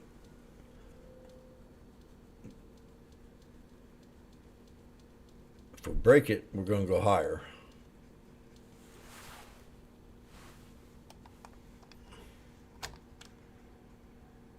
Boom, baby, go. 350. Boom, boom.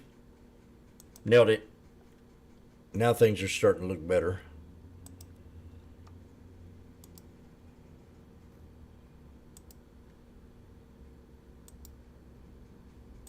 $370.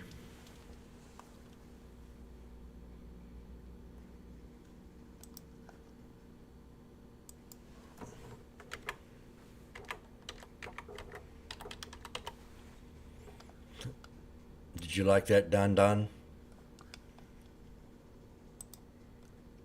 Oh, that was very good, Mouse.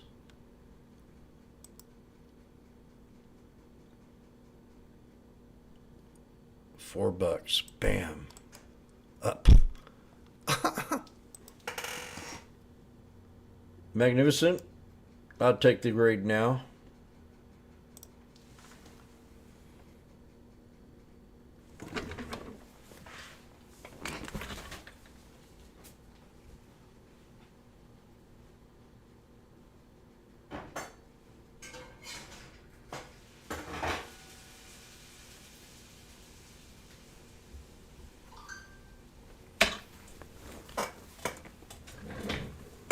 See, that was pretty. So what we got here, Jimmy says we got to wait for the pattern, right? I said we've got the knife. We got to wait for the pattern. So we sat here and watched it. And does anybody? We called the pattern out. Yep, you're right. Inverse head and shoulders. Who told you that?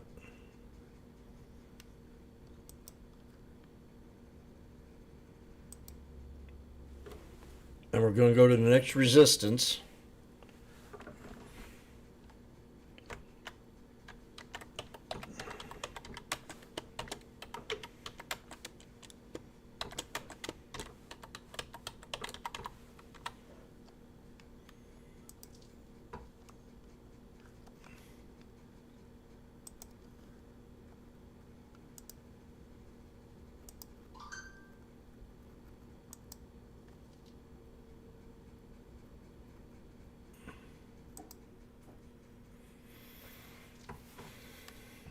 And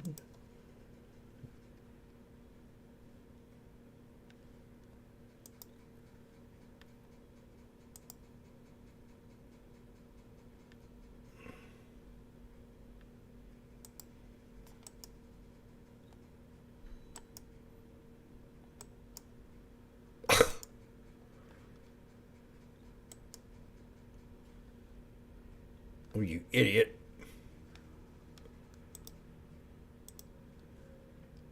Okay. I have no clue what I just did. That is strange.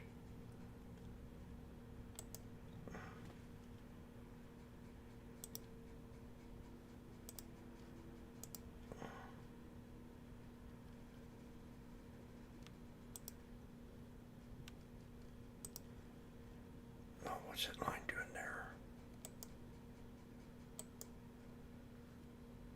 Cancel. Okay. Inverse head and shoulders. We waited, hit the 63, called that out, and then waited for it to pull back. Second time it touched, boom. 3 white soldiers.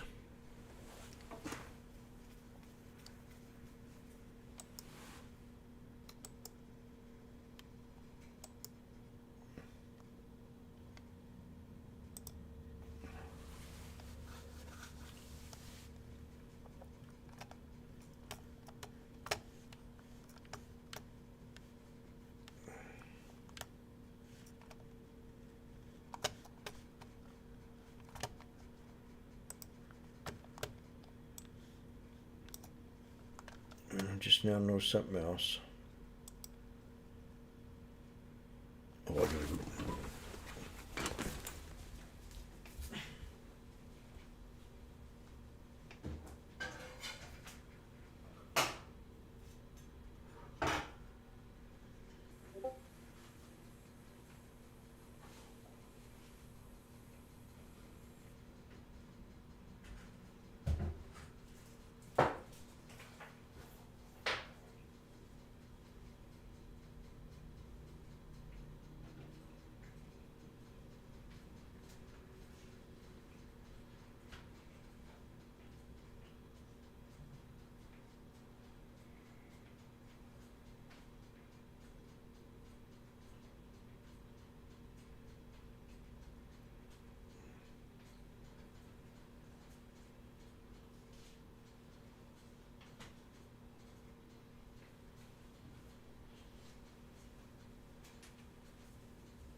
knife.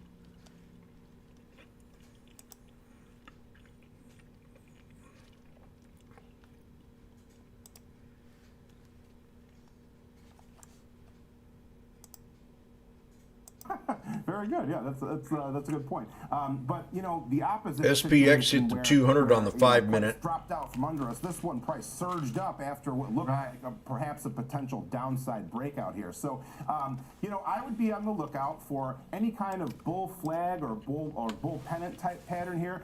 That's the thing to look for when you have this kind of fundamental situation with a big gap up. Look for a brief period of horizontal consolidation, then a push above the highs from that point here. So that's one of the main pattern many traders look for here. It happens often. It's something that can work out well for you if you you know what to look for here. But you know, looking at our standard deviation channels here, blue linear regression line, standard deviations above and below. The +2 channel could be a source of resistance just below 300 to the downside. We've got our post gap up lows and the +1 channel coming in right around 260, 261. So that could be a supportive area to watch as well. All right. Okay. William Sonoma with the breakout.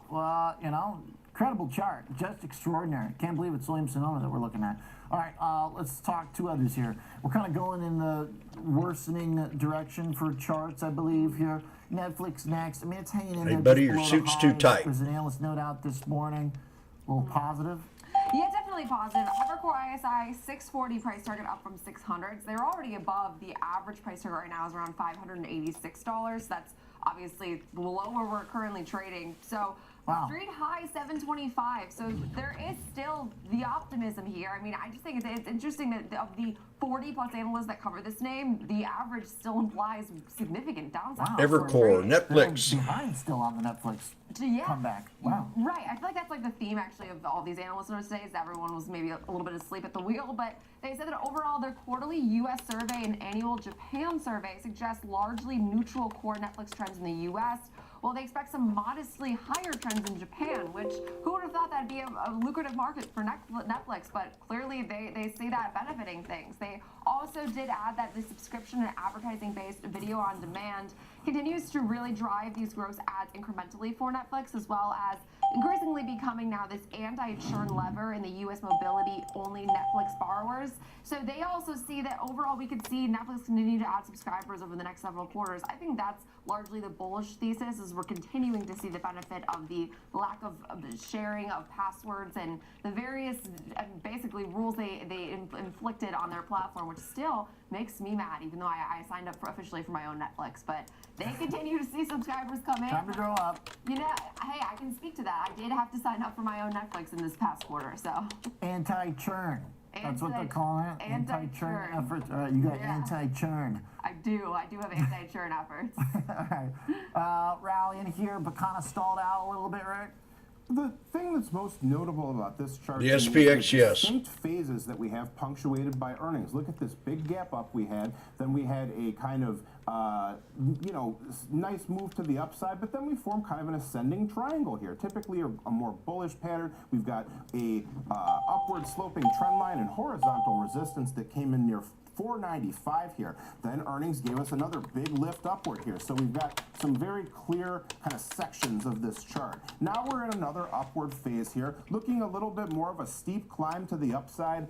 Two trend lines forming a channel. Okay, here we go. Just put a trend line across the lows, extrapolate. We're back at the 50 right now on SPX. Break to the downside a little bit earlier this week, but we have fought our way back within the boundaries of this channel, still kind of hugging that lower end though. So, you know, things could continue to deteriorate. If they do, we'll have to look out for some support potentially at this 21-day EMA right here. That would be the first kind of line of defense for the bulls there. RSI also a little curious too, because price was trending upward, RSI was trending downward, a little bit of bearish divergence there. Now this doesn't necessarily mean we're going to get some off the collapse 50 in price. SMA. Really what it's telling us is that the pace of the gains is starting to slow down. So if we do get some kind of break Left, to the right downside shoulder. here, watch RSI. Watch to see if we cross below the 50 midline. That would be more bearish. Or if we just kind of move sideways. That would be 235. something else to be on the lookout for. Look to see if this trend line gets invalidated too on the RSI. That could be a clue that perhaps we're going to get another lift to the upside. Now, if we look at some support and resistance here, as I mentioned, 21-day EMA, our yellow line there, that's the nearest source of potential support. Below that, we've got the post-gap lows near 537. That would be one kind of line in the sand to be on the lookout for. That would be a key support level to watch. Pretty far away from that point, though. I'm not sure. Lined We do have in some the other areas to get sand. through first, like this volume node and our linear regression line there. But that would be a key area to watch, though. To the upside, +1 standard deviation channel comes in near 630. That would be a kind of natural resistance point to keep Back an to eye on 240. there potentially. If we do keep moving to the upside, though, this thing's been strong. +2 channel we could look at near 709. All right. Fun levels here to think about for Netflix because it's got this momentum, but it's slowed a little bit. So a lot of range of opportunities. It seems like if you've got an inherent bias on what you think Netflix is going to do, it's not a bad time to kind of put on those trades, regardless of direction, because it seems like it's a little bit of a coin flip right now. You've kind of got some softening short term, but good momentum behind you long term. Analysts still doubt it, so you can fade that or you can go with it. There's a lot of different ways to look at Netflix now. Tesla, I feel like limited options. There's not a lot of room for interpretation for this chart. I don't think we'll see. What are the commentaries now skewing towards, positive or negative, Jenny? I mean, so they're very negative. I will say we also discussed that note out of Wells yesterday pretty heavily that was downgrade of shares to sell, which is, I respect the conviction at least. Totally. To me, if you're low 125 price target down from 200 and you keep a neutral rating, I'd say you're not fully committed to the bearish stance. But we're only seeing that pile on today. UBS lowering its price target to 165 from 225 with a neutral rating. So that's exactly what bugs me. It's like, do you see this right now continuing to get lower, but you also say hold on to things? Well, they're only 165, right? It's at 166 now, True. so it's kind of a true neutral. So they think we'll stay right here for the next 12 months. UBS keeps neutral rating on Tesla. Price target, though. It is, and it's below the average right now, which is around $200. Okay, we're back to 235. The overall, their first quarter delivery forecast being reduced to 432,000 from 466,000. They did note that this is now about 10% below consensus, which is around 477,000 units. They also do say that overall their 2024 delivery forecast is around 1.96 million. That's also down from over 2 million and about 5% below the street. So they're basically coming in below what the street's expecting. I think that you're naturally going to see, though, some, like their overall average, I think, is skewed by you have your really, really strong bears and you still have your really strong bulls. Street high price target is still 320. So there's such a skew in either direction. And really? I will say, yeah. How backwards is the analyst community right now? They're short on Netflix. They're an implied short on Netflix by their average price target. The stock's doing fine. Right. And then they're super bullish on average for Tesla. Stock's getting wrecked. That's the street high. The average is like $200. Okay, all right. Well, still though. It does imply up, but not 320 upside. Okay, so not quite as backwards, but they are still kind of backwards. They're implicit long the downtrending stock in Tesla, implicit short the strong chart in Netflix. I will say though, it's getting a little bit more compelling as it gets lower because that valuation needs to come down. It's still so overvalued. I mean, it trades at a multiple that is higher than the rest of the Mag 7 average. That makes no sense. Everybody's complaining. Well, it gets normalizing somewhat here. This latest new lower low, Rick, how damaging is this to the chart? Well, it's not damaging. And this is an interesting chart here. Kind of like you guys were saying, I'm so used to talking about these high-flying moves and big volatility and stuff. Now we're down like 7% during the past 52 weeks, down like 44% from our yearly highs. So we are still seeing some big moves. Unfortunately, they're to the downside here. Look at our trend line that we've developed during the past couple months here. Trending down our white dashed line here. Price is below all three of our moving averages. The moving averages are all sloping downward here. They're continuing to diverge. The trend is getting worse here to the downside. We did break through a level that had caught my eye as well, this green line that represented our previous lows that we formed after gapping down for earnings. Then we found Chartmaster. a little bit of footing there around 175 once again here, but we are breaking below today as well now, and yesterday, excuse me.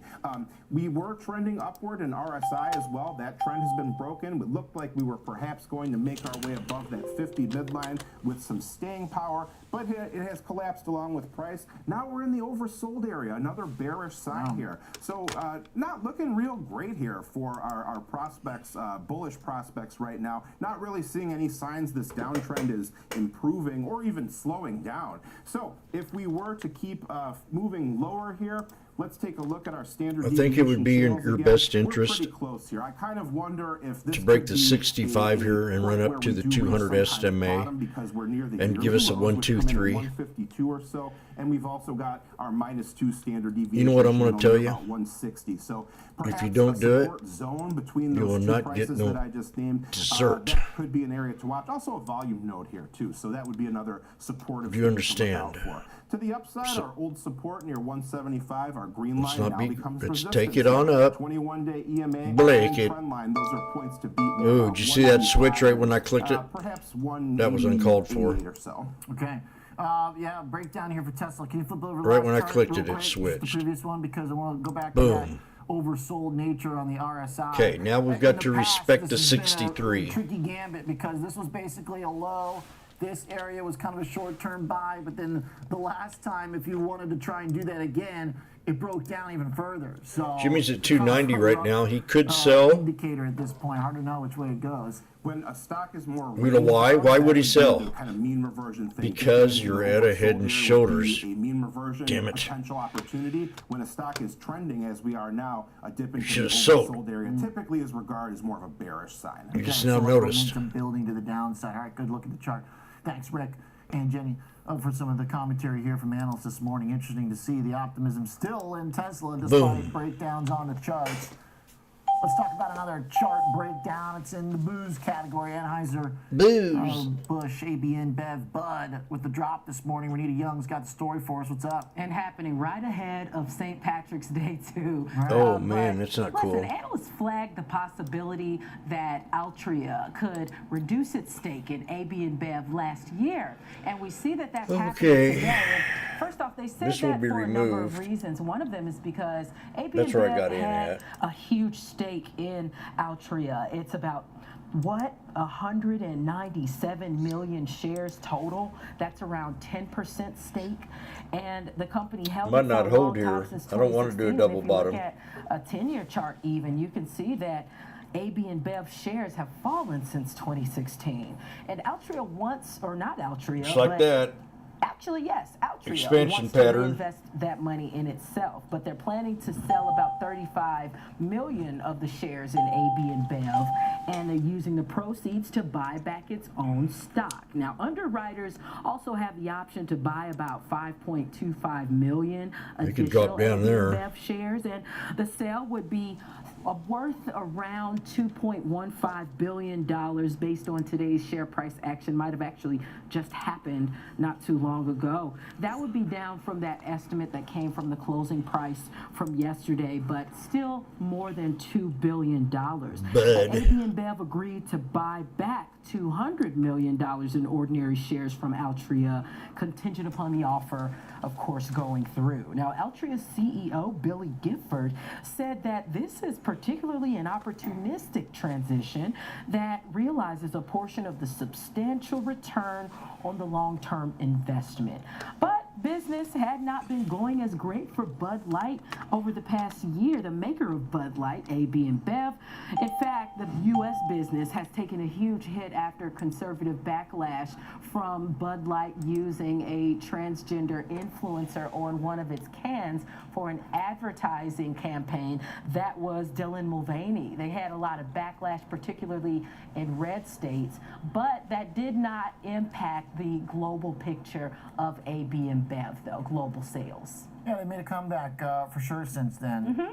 So interesting to see, the shares down as Altria maybe kind of moves on a bit, but I guess the right move for Altria with that stock popping now. Oh yeah, off the lows. All right, thanks for the walkthrough here for some complex kind of corporate relationship between these two. But won't be one of them days. Altria's selling the shares and Bud paying a little bit of a price for it. We got a little market meetup here and a chat about the session underway. It's not too bad, really. S&P's only down. Now we've created a megaphone pattern here, small little megaphone. Alex Coffey here with me in studio, host of Next Gen Investing. Kevin Green back with us. Let's talk about the session here underway, Alex. I mean, obviously bonds are the focus here. They're getting ripped pretty hard. Market's hanging in there all right. Yeah, I heard a phrase or quote the other day that stuck with me, and I like it. It said, "A hedged pot rarely boils," and that's what we have right now. We have a situation going into a big expiration where dealer gamma is positive to play translator as the market goes up. Those who carry big positions into expiration are getting more long, so those rallies are fading.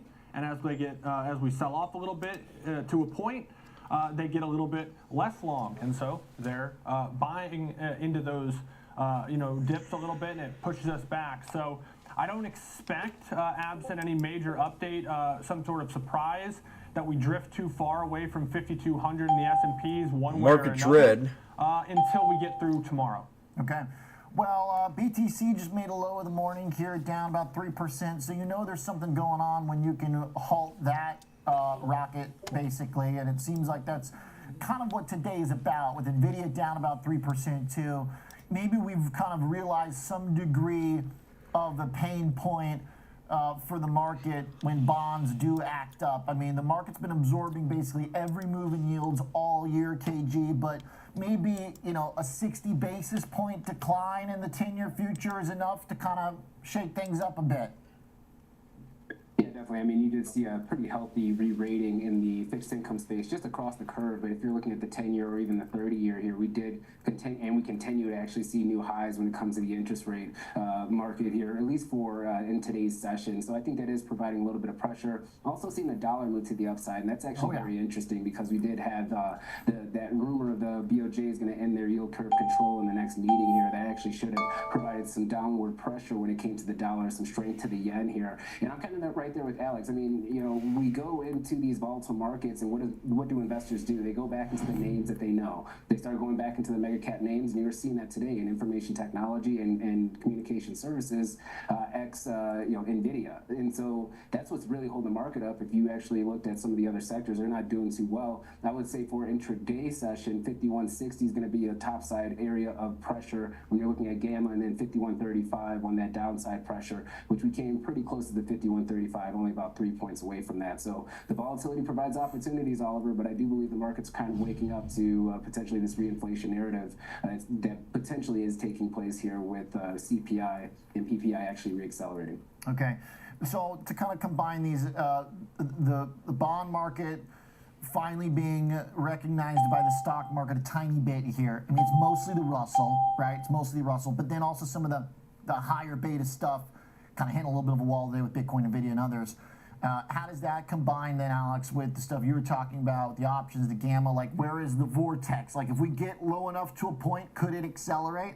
Yeah, it can, but I think it's quite a bit lower, and we only got till tomorrow morning. Now, after the fact, I think you're talking with Kem Karsan maybe today, later on this app. He'd be the guy to ask about how this all really works out. He's more of an expert in this. He'll be here. He's in the A-block, market on close. Once we roll those positions off, now we're playing with a new deck of cards, if you will, and hands haven't been dealt. So repositioning will be established potentially next week, and that can really create a situation. Now, if I'm bearish and I'm looking at this, There was very interesting trade at 2:30 yesterday where we basically fell 20 points out of nowhere in just like 2 minutes. The opening today, we had a little bit of a washout, fell like 30 points, and then it snapped back. The market's depth right now is very, very thin. So if you combine that without that major kind of dealer positioning to potentially, keep things in check, I don't know that there's not potential for, a big washout, especially if names like NVIDIA are as volatile as they have been. Now, on the other side, if you're bullish, you're looking at this and saying, we're losing NVIDIA a little bit. Apple's coming back at least, though. Microsoft's doing fine. And bears can't, put together more than one half hour of selling or one session of selling. Every single dip's been an opportunity. Until that doesn't work, it's hard to imagine that the collective positioning won't continue to re-enter this market until they get burned. Okay.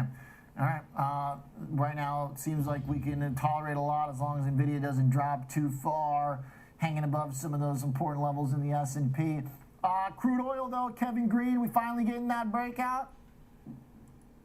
Yeah, it's definitely happening. I mean, that channel to the upside since December of last year has been a very reliable sign. We've been touching the upper end of the channel, lower end of the channel, and now we're starting to see these fundamentals take place here. So we are seeing it above $81 right now. And Oliver, I think the key area is going to be closing the open outcry session above $80. We have not done that yet, even though on an intraday basis, we violated that level about 6 or 7 times. So that's going to be a key area to focus on here. And anything between $80 and $85 puts energy stocks in a pretty good position when it comes to margins heading into the spring and summer season here. So definitely seeing that breakout. Fundamentals are definitely matching it up, and it's not going to be a good thing if we continue to see it rise. All right. Yeah, right now 81.30. Yeah, pretty big move here. Breaking out. Thanks, Kevin Green. Thanks, Alex Coffey. All right, thank you for joining Morning Trade Live, and download the Schwab Network app, by the way, on the Apple App Store if you haven't already. Tune in 24/7 to schwabnetwork.com. I'm Oliver Rennick. See you this afternoon. Trading 360 with Nicole Petalides is up next. Schwab Bank Investor Checking, the checking account built for investors. Named highest in client satisfaction by J.D. Power for 5 years in a row. With Investor Checking, you get the award-winning features of our checking account, plus cash management solutions, all designed for investors like you, with no monthly service fees or account minimums, unlimited ATM fee rebates for cash withdrawals worldwide, no overdraft fees, and enhanced security features to keep your money safe. Also, because your investor checking account is linked to your Schwab One brokerage account, you can manage your checking and investing in one convenient location. Moving funds between your accounts is easy. Cash moved to your brokerage account is available in seconds. That means you can stop waiting and start investing in stocks, bonds, money market funds, and more. Get more with Schwab Bank Investor Checking, the checking account built for investors.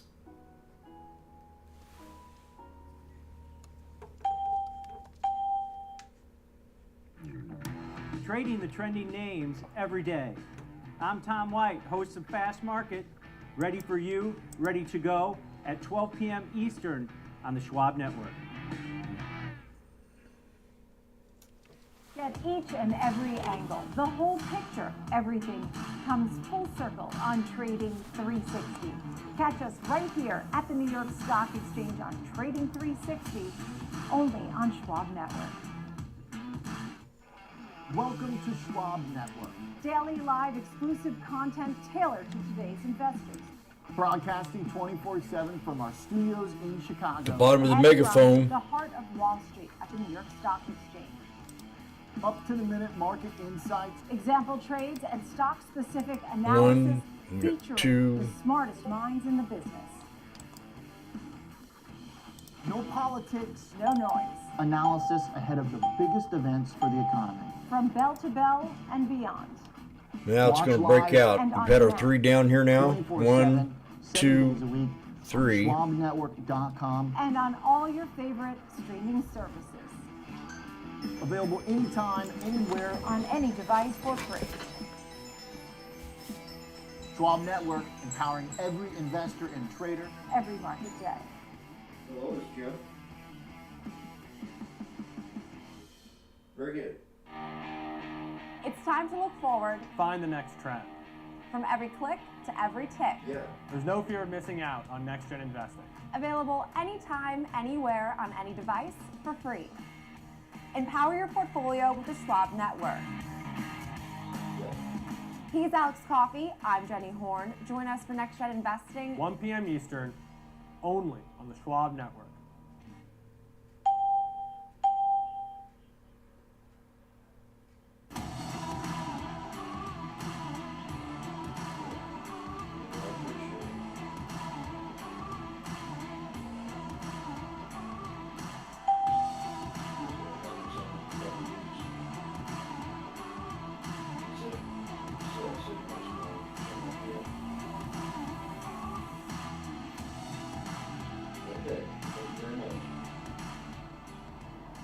Good morning. We are 90 minutes into the trading day. Welcome to Trading 360. I'm Nicole Petalides, live on the floor of the New York Stock Exchange. Another hot print on inflation. We'll have plenty to discuss on today's show. Sam Stovall will be joining us. He's standing by. He'll look at all of this week's data and what's ahead for the Fed.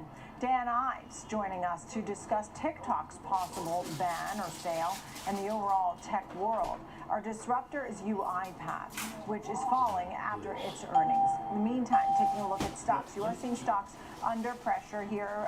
Real estate, utilities, healthcare have some down arrows, while energy is showing some strength in communications services. The S&P is down 0.25%. Yeah, the breakout. Nasdaq is down just fractionally, down 6 points.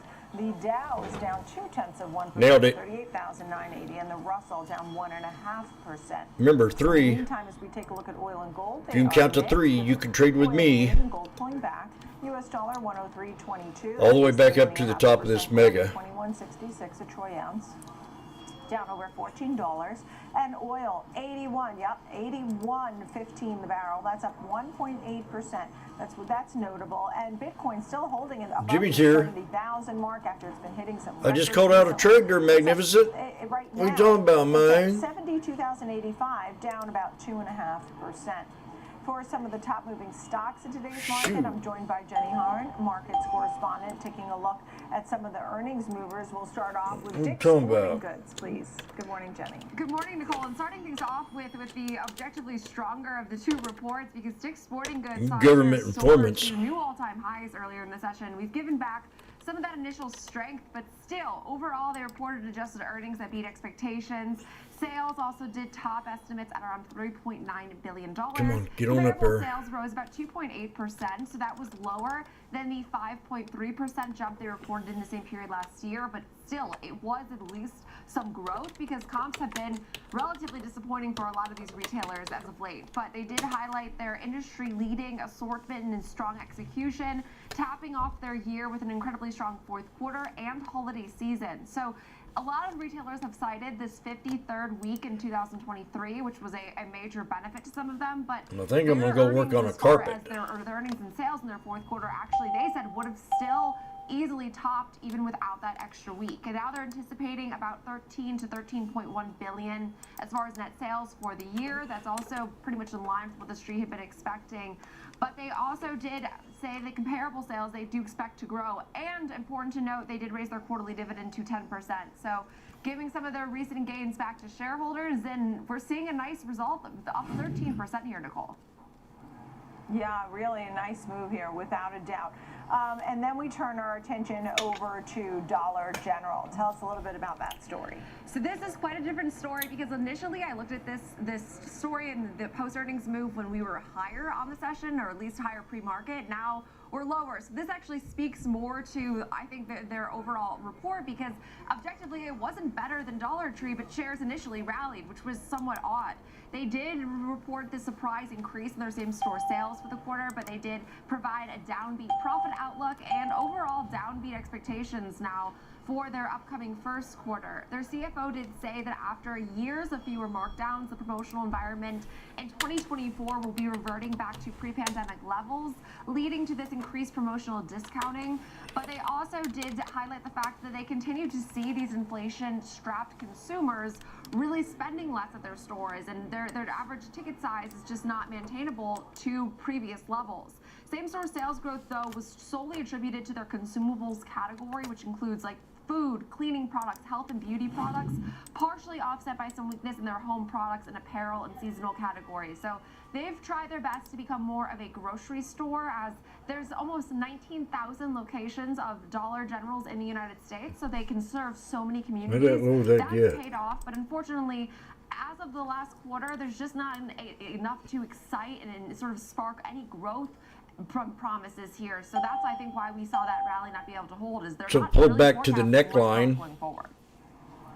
Well, this head and shoulders is what it done. Thank you so much, Jenny Horn. Great to see you, markets correspondent. Of course, we'll be talking about retail sales overall as well today. We have a full range of topics to discuss. Insights in the news shaping the markets. Sam Stovall is with us, Chief Investment Strategist at CFRA. Oh, that's a good picture. So, look, you know, people have been talking about maybe the market was a little frothy. You're seeing a little bit of a pullback today. So I don't even want to call it a pullback, but we're down 0.2%. A hotter than expected wholesale inflation print. How are you feeling about the market overall? Hey, Nicole. Well, I think the market is due for some sort of digestion of gains, but I really don't think it would go much beyond a pullback, which is a 5 to 10% decline. I'm feeling that, yes, that inflation readings, investors are scratching their heads, wondering whether we really have to worry about a backup in the inflation readings. We saw hotter than expected CPI and today PPI. And then the question will be, well, what about the Fed's favorite measure, the PCE, later this month? So with the Fed meeting for next week, I think that they will confirm that they are going to be slower to lower interest rates, and that at best it'll be the first cut in June with a total of 3 25 basis point cuts for all of 2024. 3 cuts, that's what you're counting on, huh? You know, when you think about what's going on here, people are saying follow the money flow.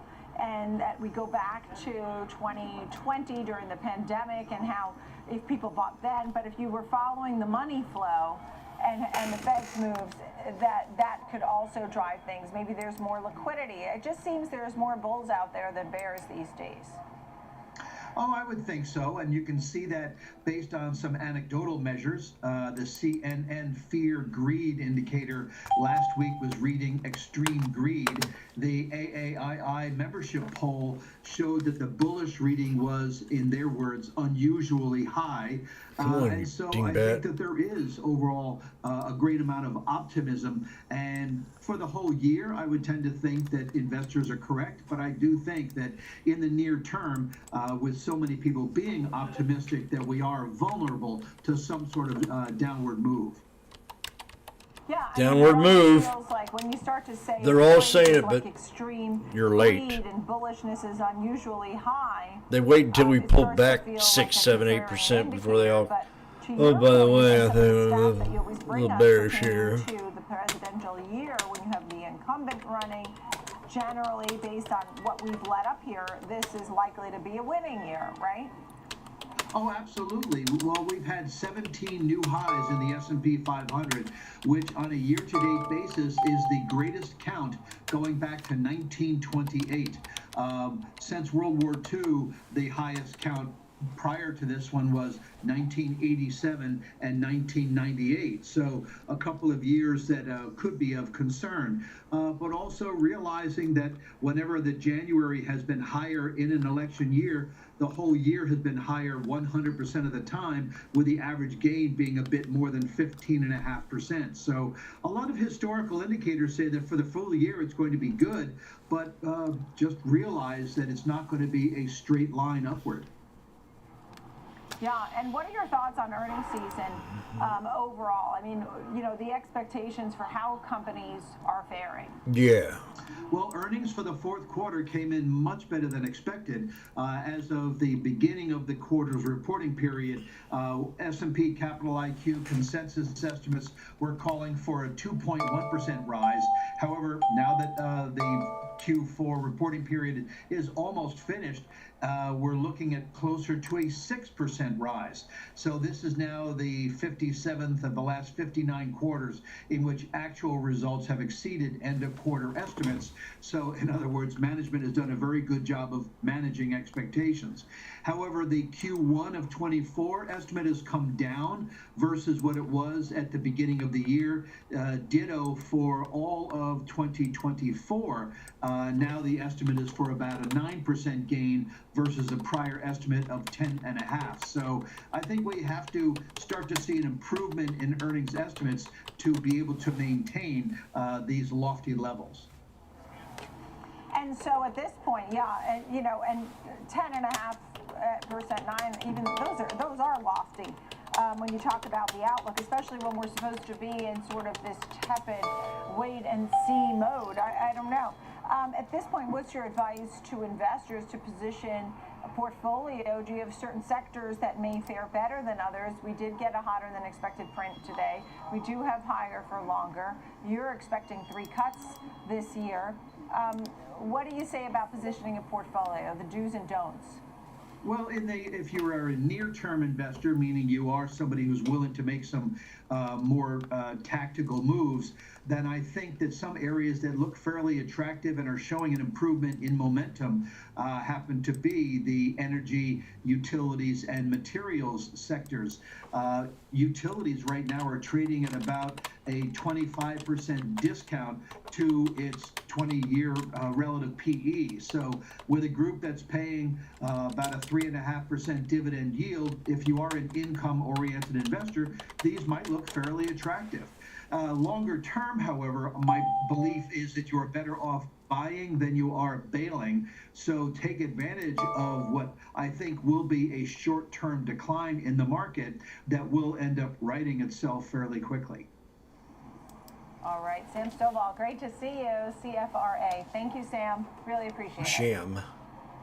Plenty more to come here on Trading 360. Up next, it's the big three. 3 stocks, 3 charts, 3 trades. Ben Lichtenstein will take us through the technicals. Alan Nuckman is standing by. He will take us through the trades for U.S. Steel, Transocean, and Barrick Gold. Next here at Trading 360 on Schwab Network. We'll be right back.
Does anybody see the resistance level there? The 200 SMA.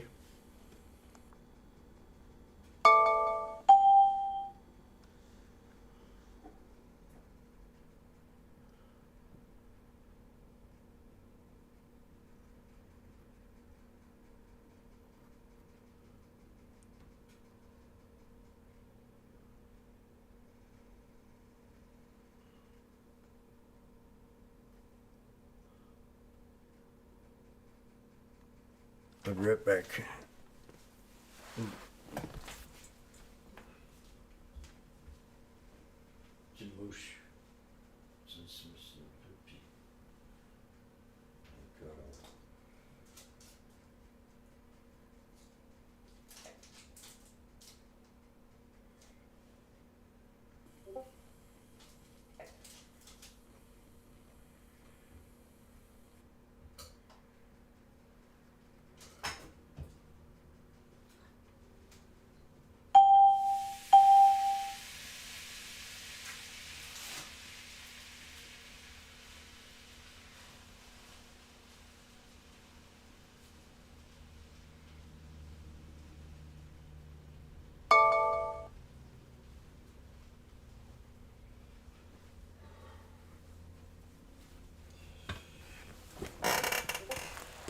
Oh, she's back.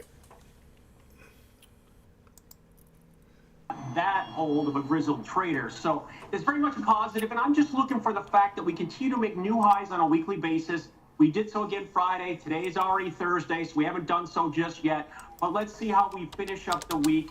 But things are very, very positive, and this is a momentum market.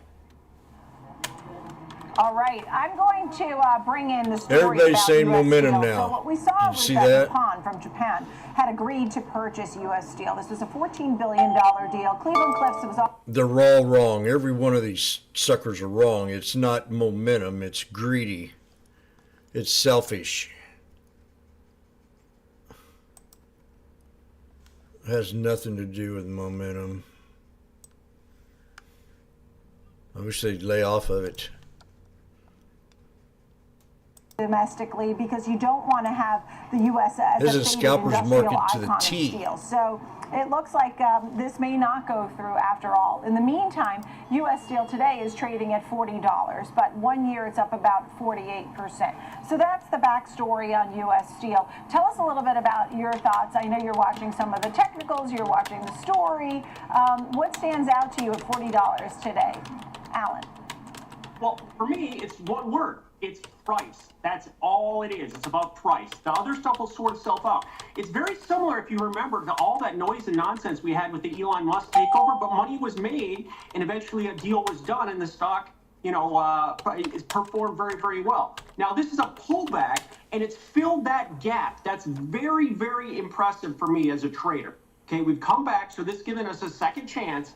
Now, if you look at it, this is a stock that's been between 20 and 50 here for the year. So 35 is a midpoint support. It's also the 200-day moving average. So that's a level to lean on, to buy into it. It's down 20% since January highs, so it is a better value at these levels. Now, looking at some fundamentals, which I kind of do out of the corner of my eye, the PE is 10, so it's still a ridiculously inexpensive stock. The way I'm looking to play that 35 level, the June 35 call, 3 months of time, that option's trading for about $6.50 or so. It's $5 in the money, and it's got 3 months for bullish development here in a stock that I think has a lot to surge.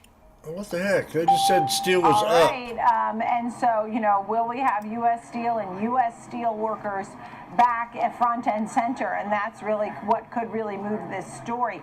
Tell us more. But by the way, down 5 consecutive days in a row. This may be the 6th day. I have to double check. But your thoughts, Ben, on the chart? Yeah, that's where my focus is, Nicole. More of that recent weakness over the last few days, because it came after touching on a key area of resistance, which we'll get into when we talk about the bigger picture here. We're going to begin with a more granular time frame. I've got a There's the 5-minute man chart queued up here, and just over the last few days, the 5-minute man, we've sold off again from around that $50 level. You mentioned how the stock is up 48% year to date, but I looked, we're down 17%. I'm sorry, you said over the last year, down 17% here year to date, though. So this is a stock that has come under pressure, well-defined trend lower from that. Up around that $50 level to recently around 38. So it has come off, but it's tough to buy with this kind of momentum to the downside. Let's take a look here, because longer term, you're going to see a trade that's been under pressure for a while, right? A stock that has, I should say. We just recently tested some key areas of resistance. Mark doesn't spend a lot of time on upper extremes, right? By definition, that's why we call them an extreme. And look at this, we're coming off that level with conviction right now, not with the watch bulls him not wanting pull to this see. chart up. Take out 20, ultimately open up a door for a retest of some of the lows that we'd seen around the pandemic, 2021, 2022. But what I see on this chart is high conviction to the downside and basically just acceptance of that. Right now, we just ran it up into a key area of resistance, starting to roll over here. Again, this stock's been under pressure for a while and has really struggled to provide anything to get enthusiastic about, in my opinion. This run-up we've seen over the last couple of years here is really just to get us back to the upper extreme of this range we've been in. Take a look. Alan mentioned that 200-day moving average as a possible area to start buying around 34. Correction. Well, look at the conviction we're seeing as we rip through the 50-day RSI supportive of this move lower here to the downside, as the case. It ran up because it was going to get took over. So take that back. Yeah, well, that's the whole thing. Now, the chart is artist And your final thoughts and the on this one? 5-minute man. We are in a dip market. This is a stock. We're in a dip market. cycle is very similar to what happened to Twitter, and that ended up going off at its price, and everybody that was long was very, very happy. Now, looking at this stock, there's, you want to be aware that you have a limited risk option, have the right to be long from 35, and it's a good old buy low and look for it to go more in the money, and then that option will perform very, very well. All right, thank you for that one. Let's turn our attention over to Transocean. You're really bringing back sort of old school today, right? We have U.S. Steel. We have, I'm feeling like a little old school today with some of these names. Rig, obviously a name we knew so well, is sitting at $5.50. Okay, Mr. 5 Minute Man didn't see what I see. I sees that we had the pullback to fill the gap because we had a big pop. Okay, I'm going to erase this here, Fibby, but we pulled back from the Fibby all the way back to the bottom to the gap and filled it up. So I erase. You're gone. The next is the inverse head and shoulders. Now the 5 Minute Man did not see this because he used 5 minute chart. So if we can build support above that shoulder line, then we're back in business. But take it as it is, as he says, we can pull back to the 200 and be a strong buy at $35 something. Personally, I would have scalped this trade today.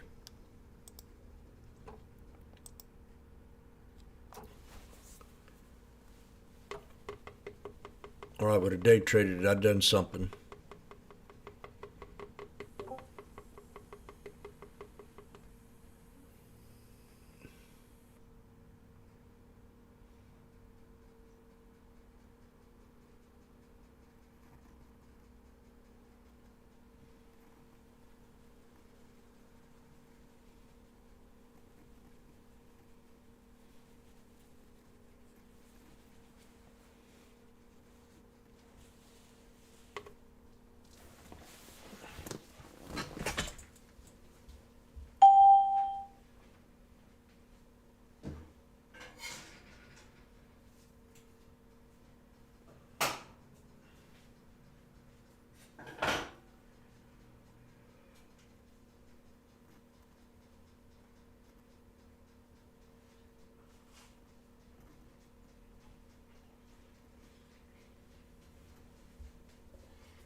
I mean, this thing, just on news and the thoughts of building Ukraine over,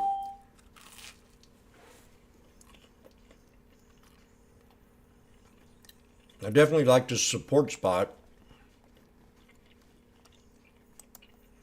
See, as long as we hold below 15, very limited, and really not much to get enthused about here right now. Stock currently trading about $5.50. I mean, it's been in a consolidation area here going back to, we're talking 4 years around this level.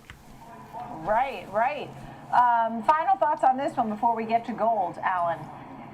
300 days. 300 days till expiration, long from 4. It hasn't been to 4, so in a couple of years here. So I like this potential upside on this stock, and we'll see if the expiration break-even is 50 cents higher with almost a year of time. It's just math.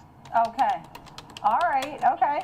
And next up, we're talking all about gold, Barrick Gold. We talk about the miners. I mean, we should note that spot gold itself hit almost $2,200 on Friday, went up to $195, I believe, right? So that was a new high. But we have seen some consolidation in this group. And I know I don't mean to steal Ben's thunder, but I did see RSI for gold itself was at a level of about 84%, showing that it was heavily overbought. At this point, when you see Barrick Gold today at $15 and change, where do you think it's headed and why? I love this I'm not chart. trusting this Now, market, so it's gonna wait have to for the agree with 200. some of this, I think. Now, if you look at this chart, this is a stock that's 50% off its 2020 top. I mean, just listen to all the talk, okay? They're saying what I was saying 2 to 3 weeks ago. And we've been already pulling back since.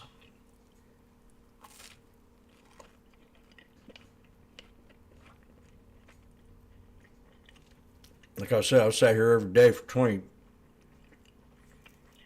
years. I'm not going to be very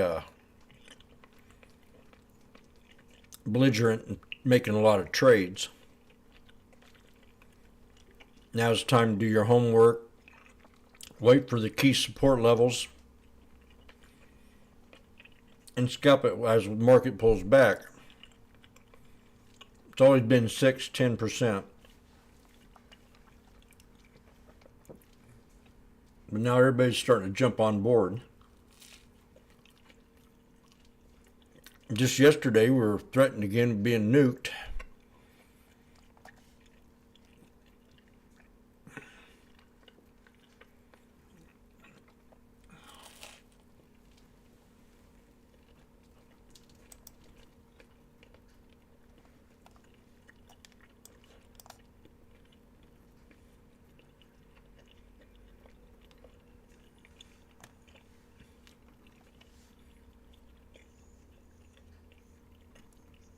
Tesla falling down some. I'm going to set an alert above my here call or my idea. I ain't ready to trade yet, but I'll go in full blown on this one. Could be another gift, but I think the sediment's finally catching up to it. Becoming a boring trade. It's like Intel and all them others.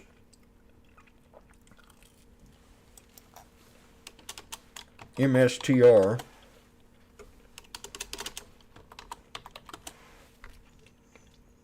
We got a 1, 2, 3 on MSTR here. Head and shoulders.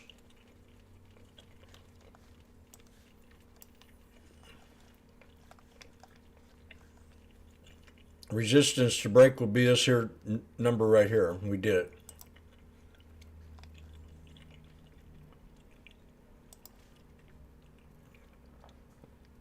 Right there.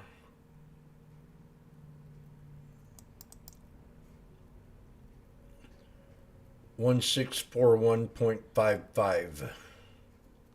If we break that and build upon it, I think we got a nice trade here. Let me see how much these are. IWM was sucked today. That's a bad trade.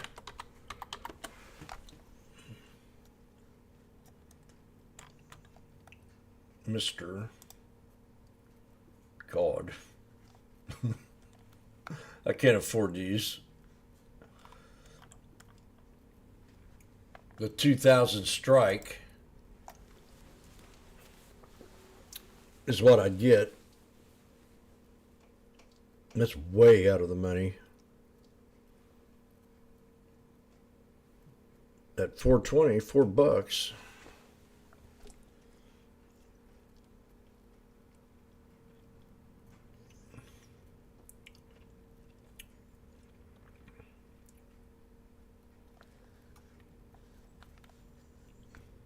Hey, little sister, what is going on? Paper trade.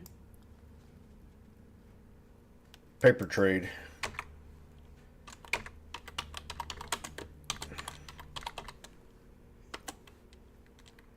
The 2000 strike was weekly.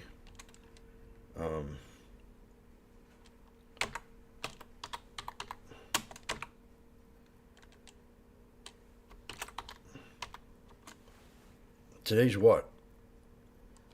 Thursday. I shouldn't be trading this one here.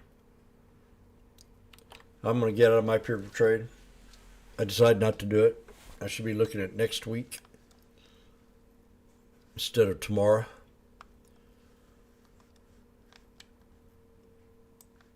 Out even.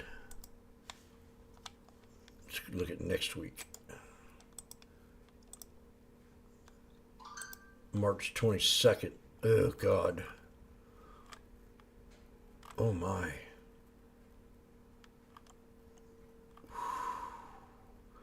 The 3150 strikes are...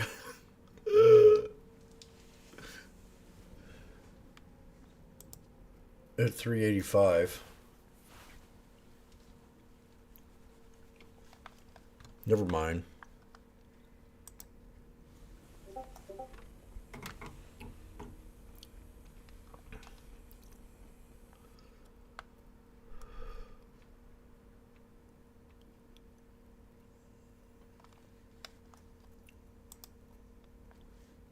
Walmart at 6. Oh, what was that other one?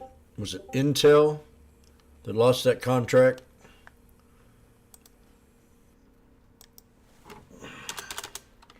INTC.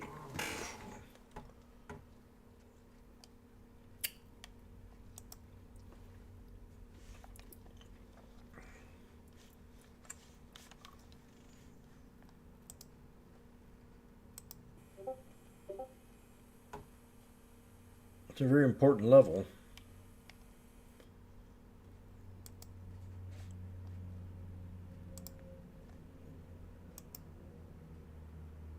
It's a very important spot.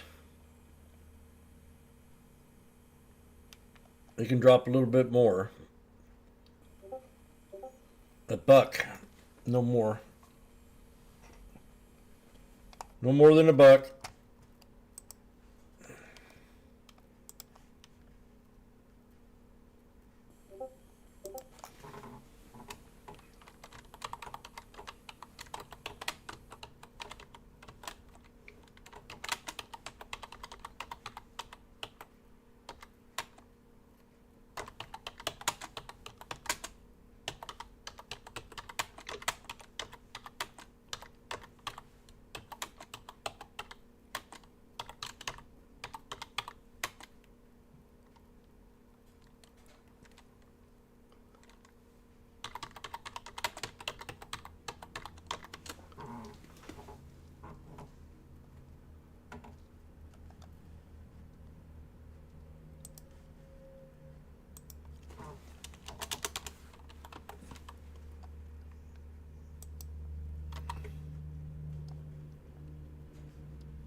Okay.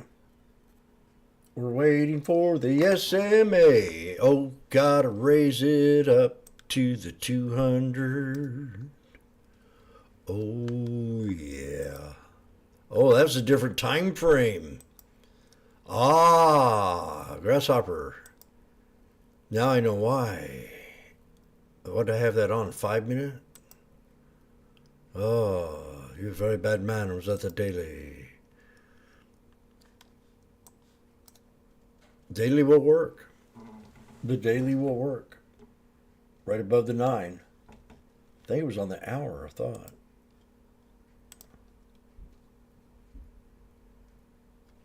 Oh, that's a beautiful spot, too. Look at that. Nailed it. Right to the penny this morning for a double bottom booyah.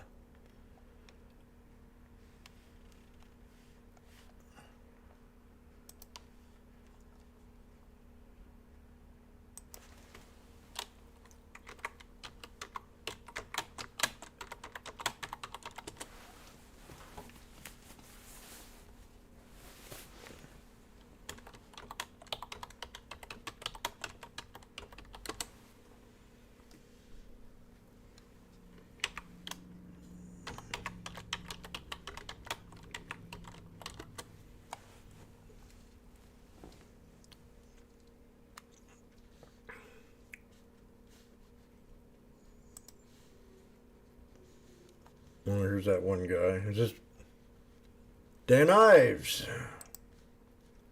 On a ban and sell without source code, it's going to be a strategic buy. Look, I think Oracle, Microsoft would probably be top of the list in terms of going after it. Mnuchin and some of these other consortiums, they'll join in terms of the potential bidders, but I see that as less likely. It just feels so unclear at this time. The entire nation, has this on their phones. And, we're being told over and over again it's a matter of national security, but at the same time, to your point, the First Amendment issue, can these app stores ban apps? And, can people get VPNs and sort of access it a different way? But no, but Nicole, the other thing, it's CFIUS, right? I mean, the CFIUS investigation's ongoing. In terms of the backdoor to Beijing, that's the whole goal of Oracle and Project Texas in terms of, firewalling and where that data is. So it's cart before the horse a little in terms of where this is all going. And look, that's why it's a third rail issue. The House could do this great theater, get in front of the microphone. Senate's a whole nother situation.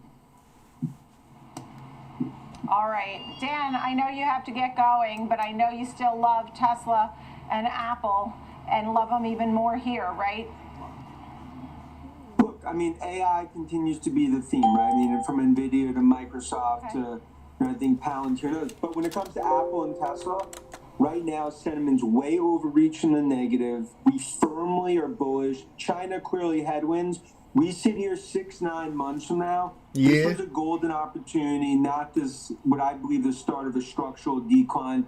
But I get it. All the bears are coming out of hibernation mode that have been in their dark caves for years. All right, I'm going to let you go. I know you got to go. And I thought it was fascinating that an NFL player's financial advisor jumped in and said, no, you can't buy the Cybertruck at $100,000 over asking. So you could look up that story. That's a fun story. Dan Ives of Wedbush Securities, thank you so much for being with us today. Appreciate it. Coming up next, our disruptor is Kevin Green is standing by, and he'll take a look at UiPath following an upgrade this morning. He'll give us all the details there and an example trade as well right here on Trading 360. Take a look at winners and losers in the S&P 500. We'll be right back.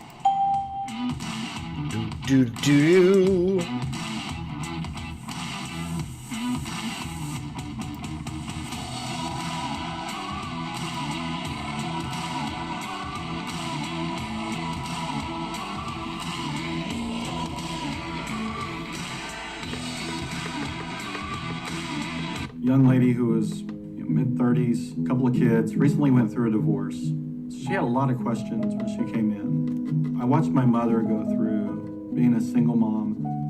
At the end of the day, my mom raised 3 children, including myself. And so once the client knew that she was heard, we were able to help her move forward. Your client won't care how much you know until they know how much you care.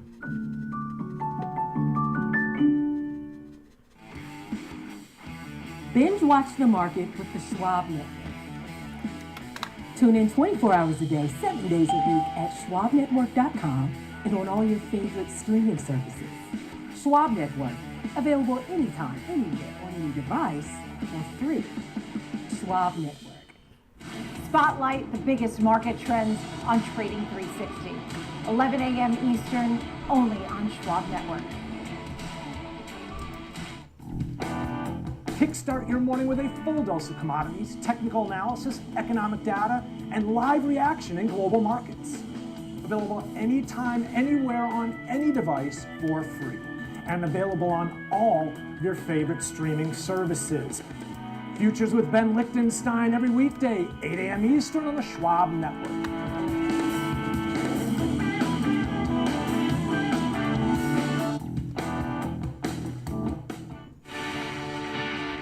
Wrap up the Puts trading day went up with real me, nice. Oliver Rennick, for the biggest earnings coverage, 3 p.m. Eastern. It's Market on Close. There's $1,000 on this one. No place better than the Schwab Actually, Network. more. Download the Schwab Network app and join in on the latest market trends. Anytime, anywhere, on any device for free. Schwab Network.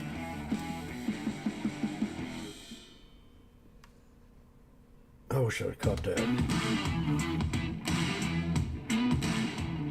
Welcome back to Trading 360. It's time for the disruptors. Kevin Green is with us, senior markets correspondent, to take a look at our disruptor for today. That is UiPath. Now, the company reported its numbers yesterday afternoon, and multiple analysts, you can see that it's down about 7%. And multiple analysts have now come out and they're raising their price targets. JP Morgan also. So tell us some of the details about Path today, Kevin Green. Take us down the It was path. actually a mixed earnings announcement, to say the least here. They did beat both on the top and bottom line for this particular quarter, with revenue coming in at $405.25 million, beating the street's estimates, and the adjusted earnings per share coming in at 22 cents, exceeding the estimates of 15 cents. But when you're looking at their Q1 guide, they actually did come up a little bit light when you're looking at the revenue number, which is why we are seeing that move to the downside here. But there are some bright spots. When you see the operating margin and the gross margin, we continue to see that expand. And they have been able to show that they are bringing on additional customers that are very profitable for their business. So we are seeing JP Morgan actually raising their rating on the shares to overweight from neutral, with a new price target of $28, and that's up from $22. And once again, they kind of just highlight the fact that margin is improving, and they do believe that there is stabilized growth within the marketplace here. And then also we have Needham actually raising their price target of $30. That's up from $25 here. Once again, kind of saying the same. So we are seeing kind of a mixed reaction based on the street's expectations for the upcoming quarter, and then also some of the internals when you're looking at the financial, the balance sheet, and also some of the other financial metrics there. Right, all right. And then how would you go about an example trade here? Yeah, so for an example trade, the stock actually has been trading in a range between $21.50 and $26 for about 4 months now, since December. And so we are seeing that movement to the downside here, even though we have the analyst upgrades. But this example trade actually would try to capitalize on a potential downside move or a gap move to the downside, especially when you're looking at the chart. So this is actually doing a bear put spread, buying the $22 put, selling the $20 put, both expiring on March 28th, and doing this for a debit of 50 cents. Now, this is a $2 wide spread, so you have a pretty decent risk-reward strategy there, making your max loss the amount paid for the debit, which is $50. Sounds the like max a gain is deal. going to be $150 here. The break-even It's would on be path. $21.50. And once again, trying to have more of a 2-to-1 type of ratio when it comes to profitability for Walmart's got a snake. to actually work out. And if not, and the stock does continue to stay in its range, once again, you A would 1, 2, 3 $50, which is the premium that you on pay for Walmart. the spread here. All right, Kevin Green, thank you so much. It's great to see you. I appreciate it. Thank you, Kevin. All right, coming up next, we're going to take a look at what we saw from our inflation print today, wholesale inflation, which came in hotter than expected, and markets sold off. And so the PPI data will tell us a little story, right? So much more on that and the rest of the inflation data, what the Fed may or may not do. Three-headed snake.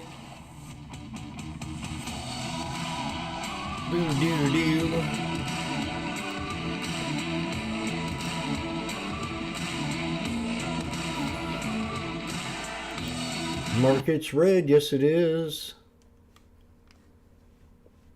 I wish Sarah was back.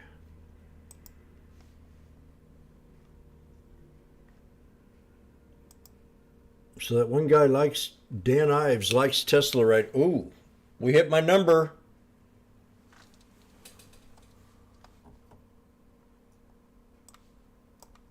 Okay, ladies and gentlemen, Tesla hit my number.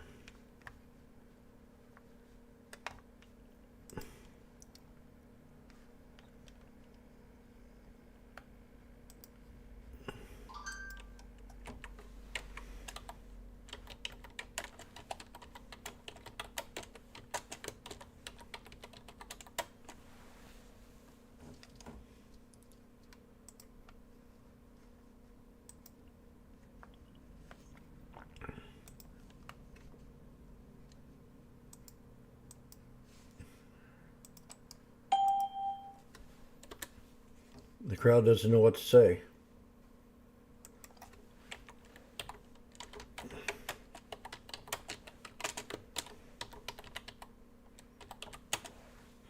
Tesla hit my support. Man, this mic smells good.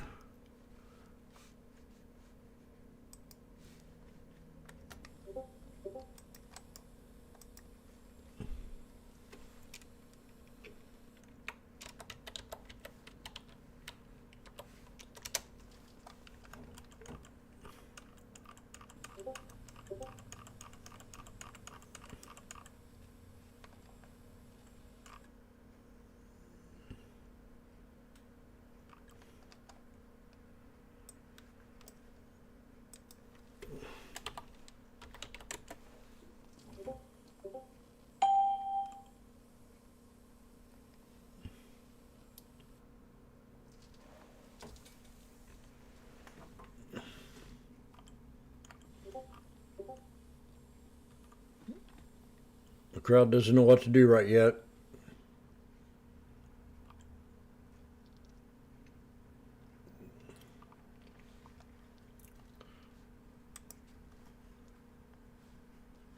Could I have silence, please? I want to take a long vacation. Oh, hey, hey.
We are now retesting. It's 10 minutes to 11. And we're now retesting.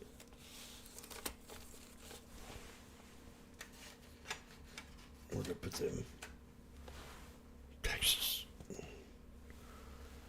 What did I do with it? Tell me I put it up there.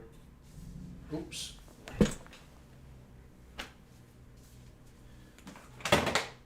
Damn it, Jim.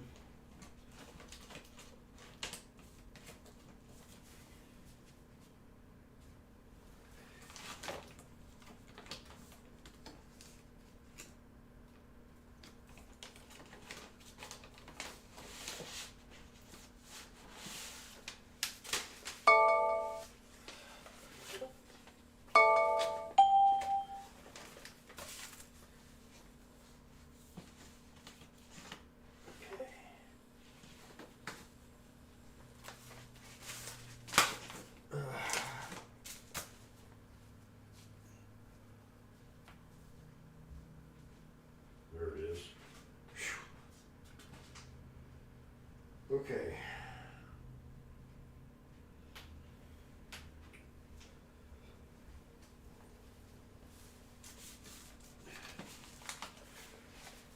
Yeah, my days of business. December.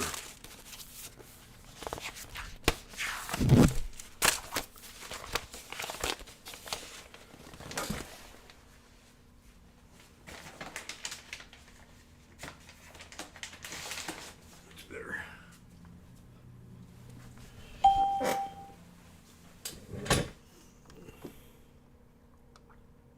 Interpretation or takeaway, Stephen?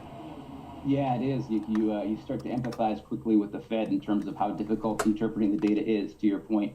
So retail sales did come in a little bit lighter than expected, but probably more importantly, actually, it was a rebound from the January report.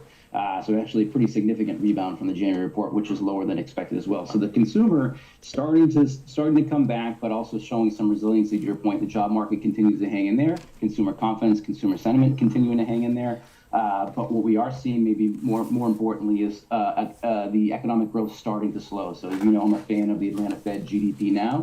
That's definitely come down from an expected GDP growth of 3.2% now to 2.5% in Q1. So to the guest's earlier point, I think what the interest rate expectation is starting to do is slow the economy, starting to kind of impact inflation, starting to continuing to slow. But that, again, that rate of descent is starting to slow down, and that's gotten the markets a little bit spooked. But it is definitely a mixed bag in terms of economic data. The good news being we have really essentially 2 more meetings to get through before we have to essentially make a decision, because I think the focus right now continues to be on June as the most likely time for a rate cut, if in fact they do cut.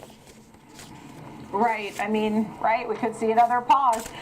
Tom, your thoughts, too, on this big picture when it comes to the consumer, because there are worries about the consumer. Are they going to feel the pain? I mean, we did hear, for example, even today, Dollar General said inflation is an issue. It's still a problem for the customers. You know, people are using credit cards. They're digging into the 401ks. There still seems to be this sort of, while people are spending, I mean, are things really so great? Well, I think consumers are all right, but I do think all of that, what you just said about Dollar General, we saw recently Costco gave a report and said they really aren't able to continue to raise prices. So, and then the retail sales report, not just this month, but last. So retail sales can be really volatile, but if we look at it over the last 6 months, retail sales are basically unchanged that whole period. So you're not really seeing the kind of consumer acceleration that would be consistent with an acceleration of inflation. So that's why earlier I said we don't really think inflation is on a new trend. But I'm not worried about a consumer contraction. I don't know where the room for a consumer acceleration comes from. So I think all that adds up to a somewhat tougher environment for consumer companies, and probably an environment where inflation's continuing to come down, but probably not a little bit later in the year. You know, we look at shelter, we look at so many different parts of this. And Stephen, I was talking to Bob Yager yesterday over at Mizuho, and we were looking at the EIA drawdown. And in fact, the gasoline part of that was quite notable, and saying he thought 80, 85, we would trade through that. That's another element of inflation too. And the Fed will have to take that into account if we start to see oil creeping higher, right? Do you think that's maybe a likely scenario too that the Fed will have to contend with? 100%. You mentioned the drawdown in crude. You see oil today trading kind of in that $85 range, $80, $85 range, depending on Brent versus light sweet. And that's, again, what we saw coming through in both the CPI data and the PPI data today. Gasoline prices were a big culprit in terms of that higher than expected print. Add to that on the CPI side, rents as well. So to your point, consumers are feeling the pain. I would point out on the positive note for consumers, in the job report last week, you did see average hourly earnings come in at 4.3%. So right now you're seeing real wage gains in excess of inflation. That, I think, is adding to the kind of the ballast that's keeping the consumer a little bit more resilient than many expected, but kind of just barely, to your point, and we are starting to see credit card usage start to tick up. Have not seen default rates pick up yet as much as we would thought, so the consumer is hanging in there, but just by a thread. But that gasoline price hike and price increase is definitely putting pressure on overall consumer spending. Stephen Colano, Integrated Partners, Tom Graff of Facet. Thank you both so much for joining us here on Trading 360. Download our Schwab Network app. It's available in the Apple App Store. And tune in 24/7, schwabnetwork.com. I'm Nicole Petalides. I'll see you at 2 p.m. Eastern time for the watch list. In the meantime, Fast Market is next.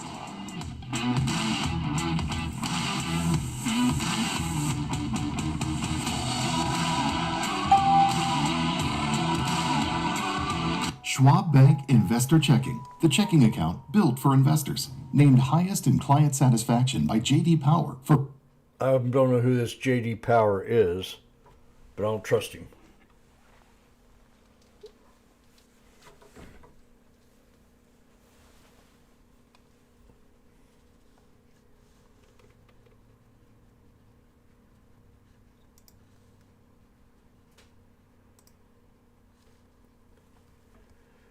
AVGO is up today. Had that beautiful sell-off to the bottom. We called it the support level. You sure did.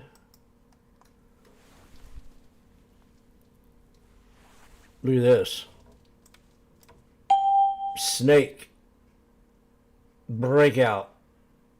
Oh my God. Beautiful trade right here if I saw this one.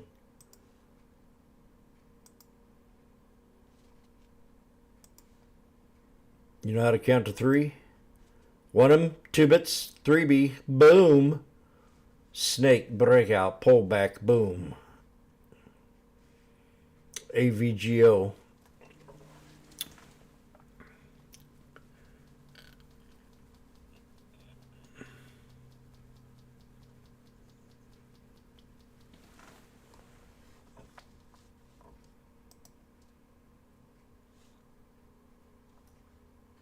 Snake, breakout, pullback into a bull flag.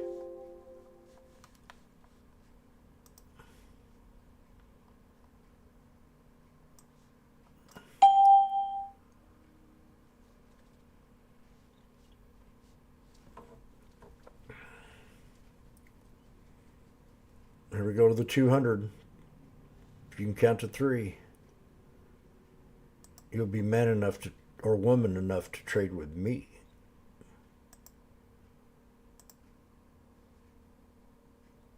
Right to the 200 SMA. We got 3 confirmations. SPX, here we come. To the 200 SMA.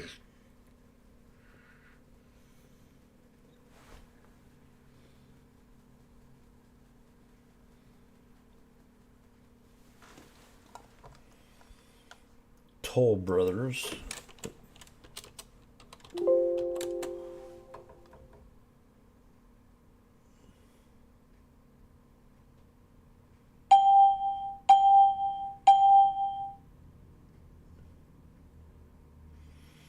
Toll Brothers had a pullback today. Nice little snake breakout, pullback into inverse head and shoulders. There's your snake. So anything on your watch list that you like that sold off like everything else did?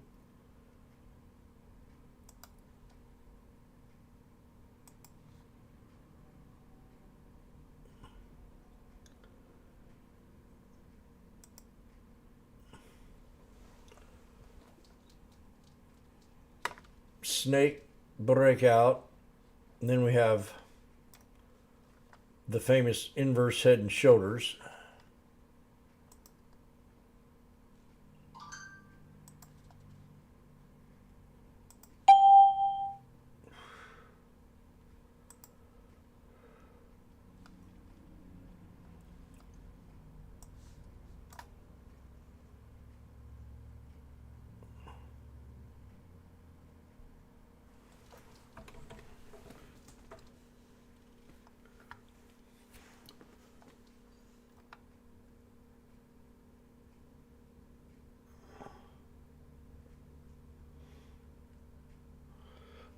Well, I'm going to go do my thing.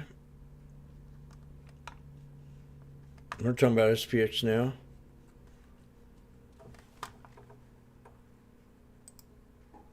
Make a good point. If it wasn't the day before a quarterly expiration in a kind of positive dealer gamma situation, just a situation where the option flows that dictate so much of the kind of day-to-day market action just really aren't right for a big volatility event. And so all of this can change post triple or quad witching tomorrow morning when a lot of positions are going to come off the board.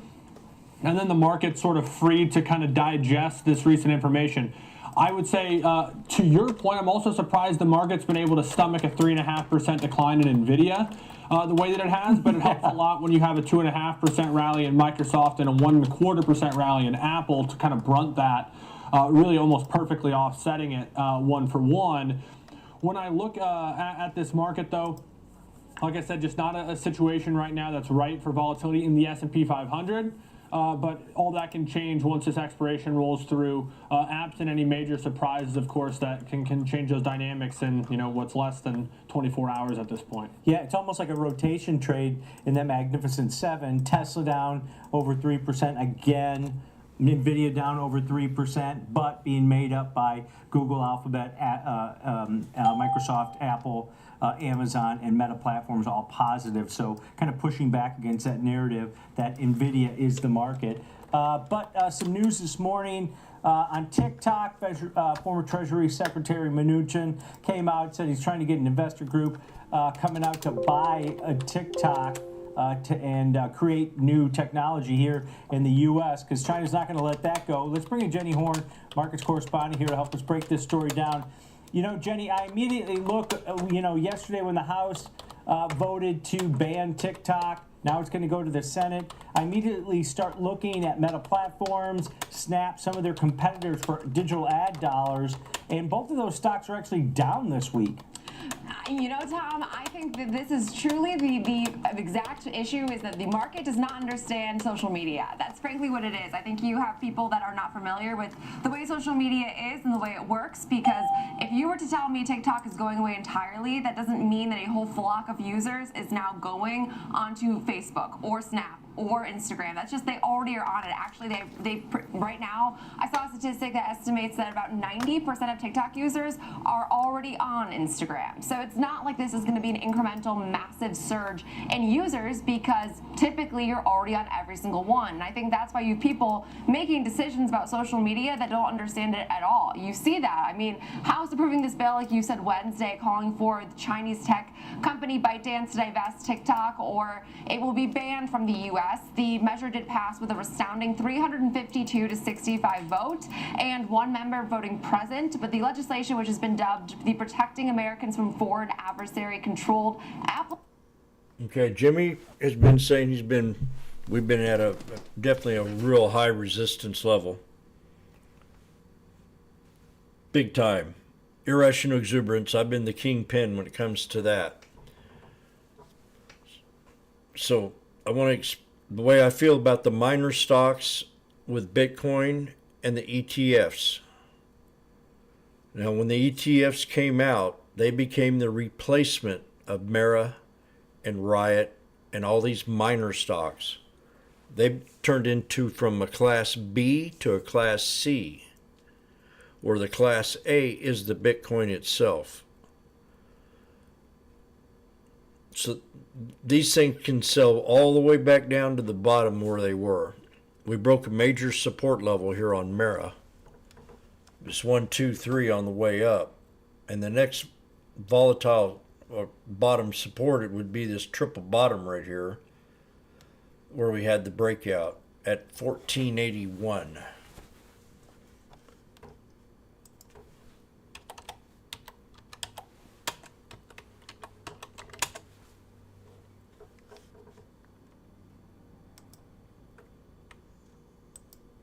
I would not add on or do anything like that. I'm not trading them. I loved trading them when they were very first came out, but not since the ETFs.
AMD is double bottom down here with a higher low. The pullback's coming.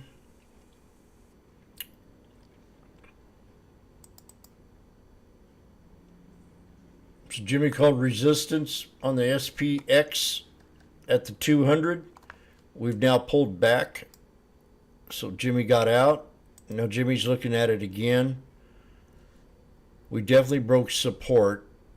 And we're at a head and shoulders. We broke the head and shoulders horizontal line. So that's going to be our resistance to break on SPX. And then I'll take it to the upside. Watch.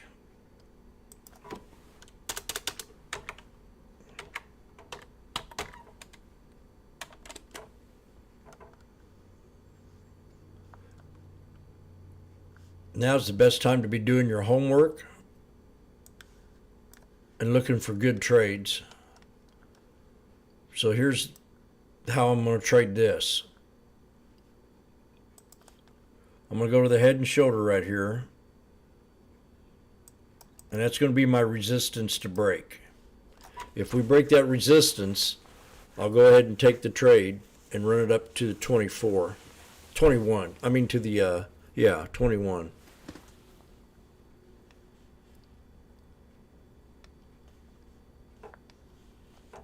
I'm going to look at them right now. Where are they? Where are you? Shit.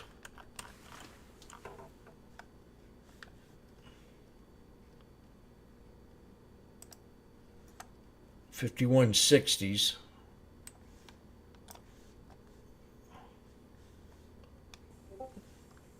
Get the 51.60s.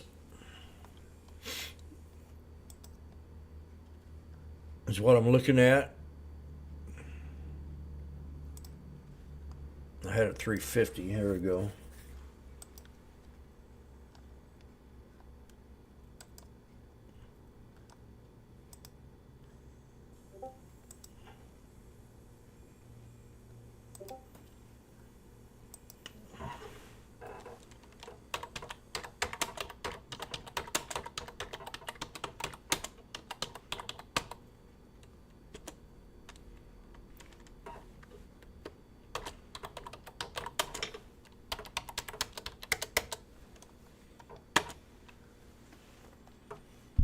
$51.60.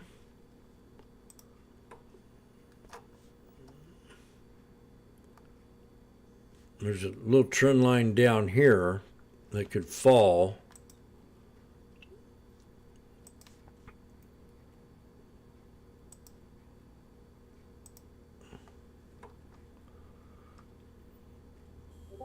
That'd be a double bottom. So that'd be a double bottom. And we can easily fall down there because we're still bearish. As long as we stay under this support.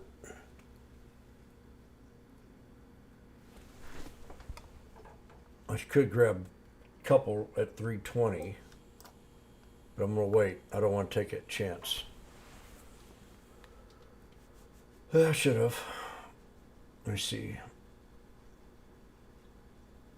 They're at 340 right now. If I can get them for 320. Come on.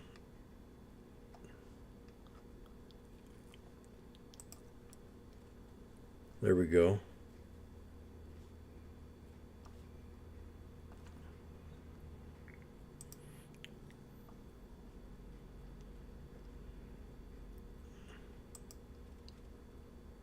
Okay, should be, there we go, 320.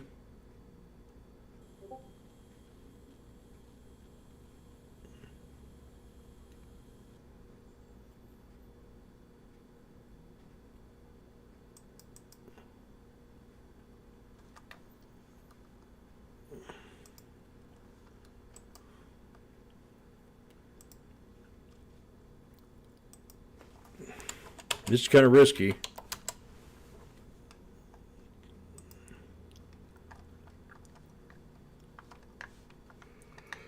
like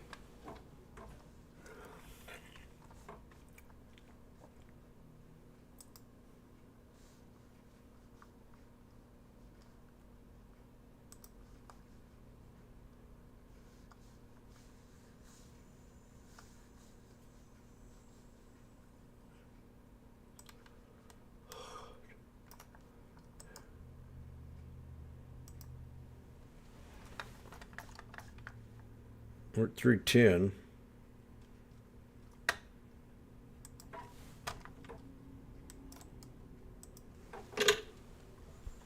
Near support.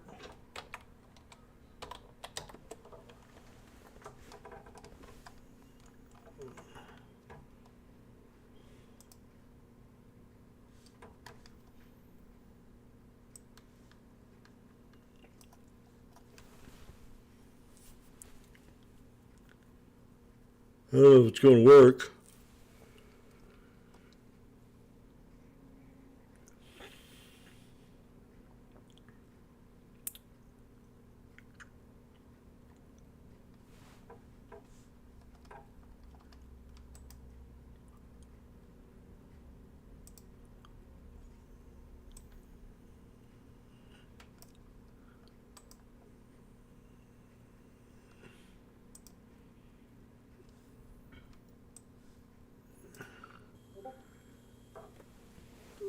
Break it.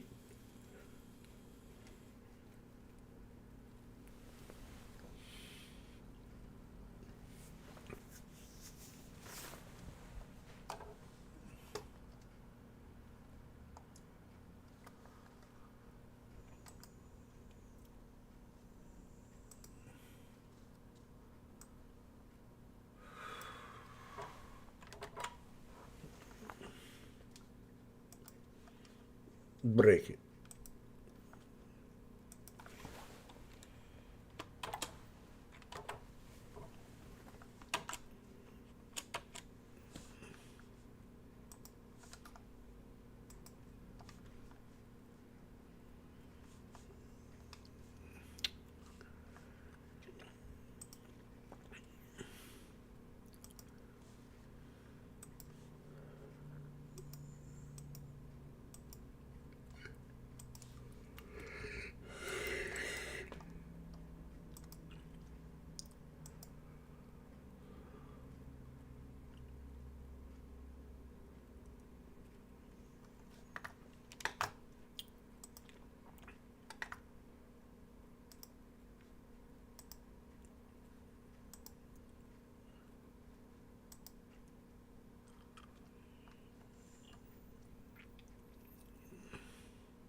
Come on.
There we go.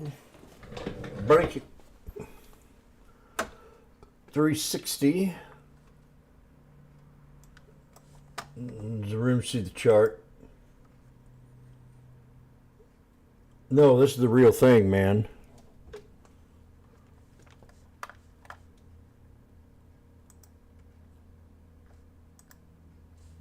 It's a real deal.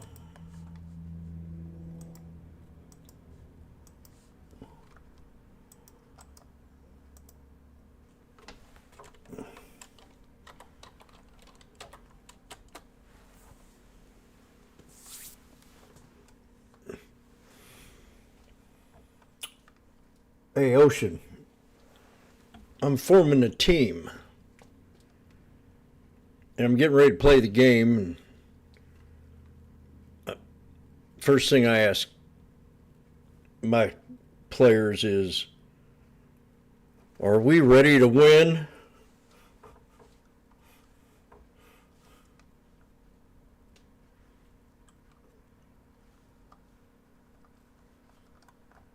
Are we ready to win? This thing was breaking out. Now it's pulled back to my original entry, 320. How dare you? How dare you tease me with such vanity? All I wanted was a back massage.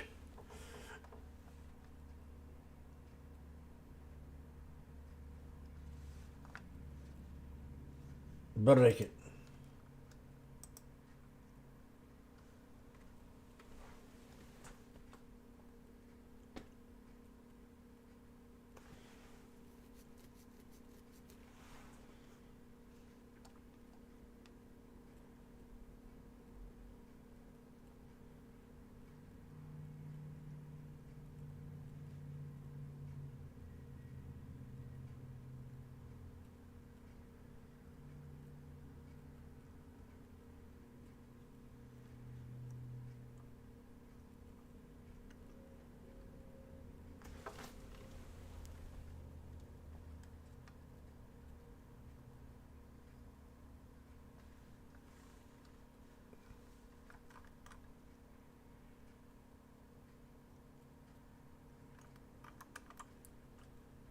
Okay, here we go.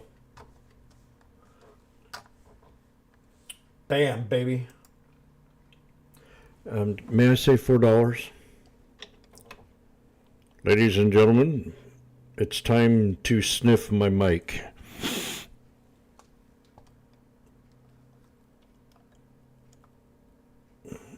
Oh, that's the wrong one. Never mind. 380. I don't know where I got. I was looking at my other call here. We are now at $4 here in 1 moment. Come on. There it is.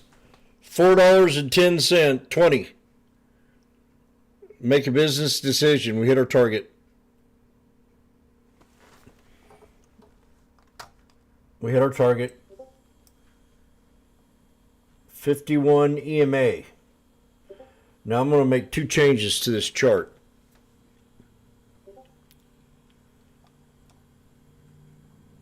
Damn boy.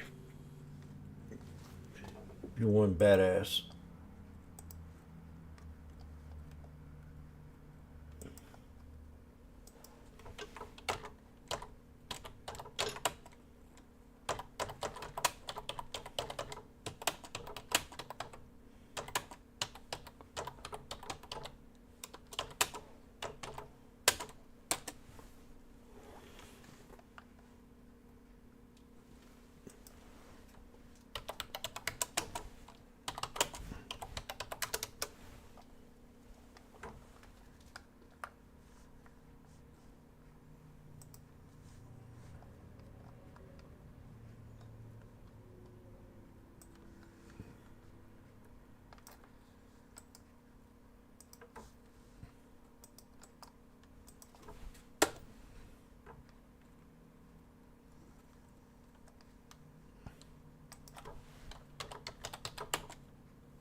405.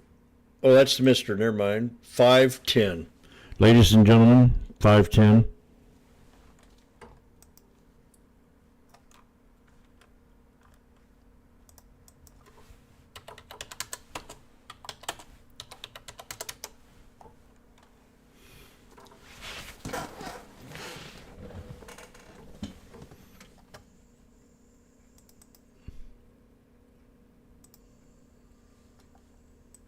Nailed it. Nailed it. Again, inverse head and shoulders. And we haven't even got to the 3 yet. We could still make it to the 3.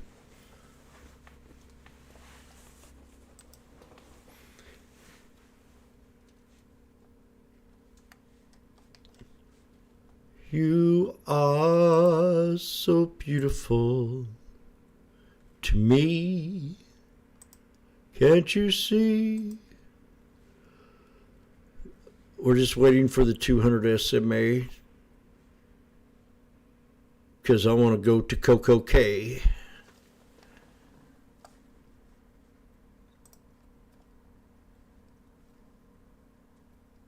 Has anybody in here ever been to Coco K?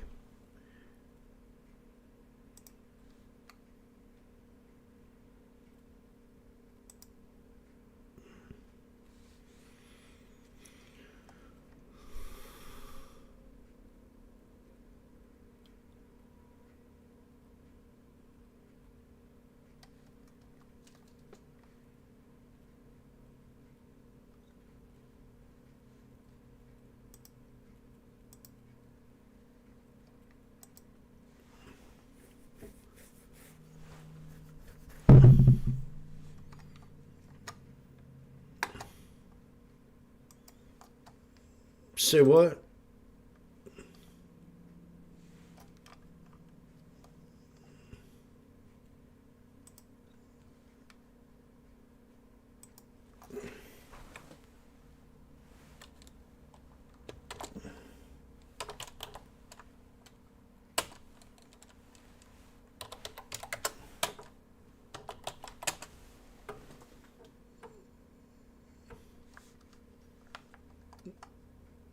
We're going to the 200 SMA.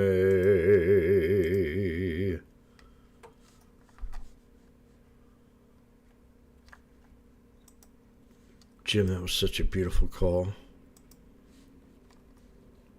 When it comes to the SPX, you trade them best of all. Smack.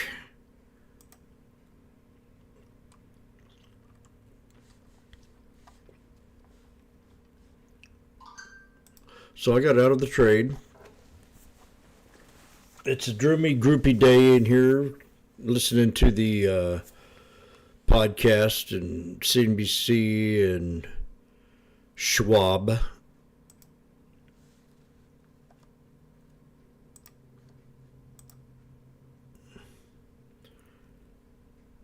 And I'm going to go shampoo a carpet and then get my business license.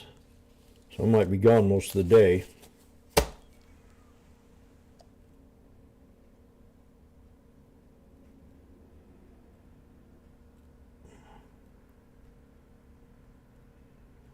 What's I also thinking?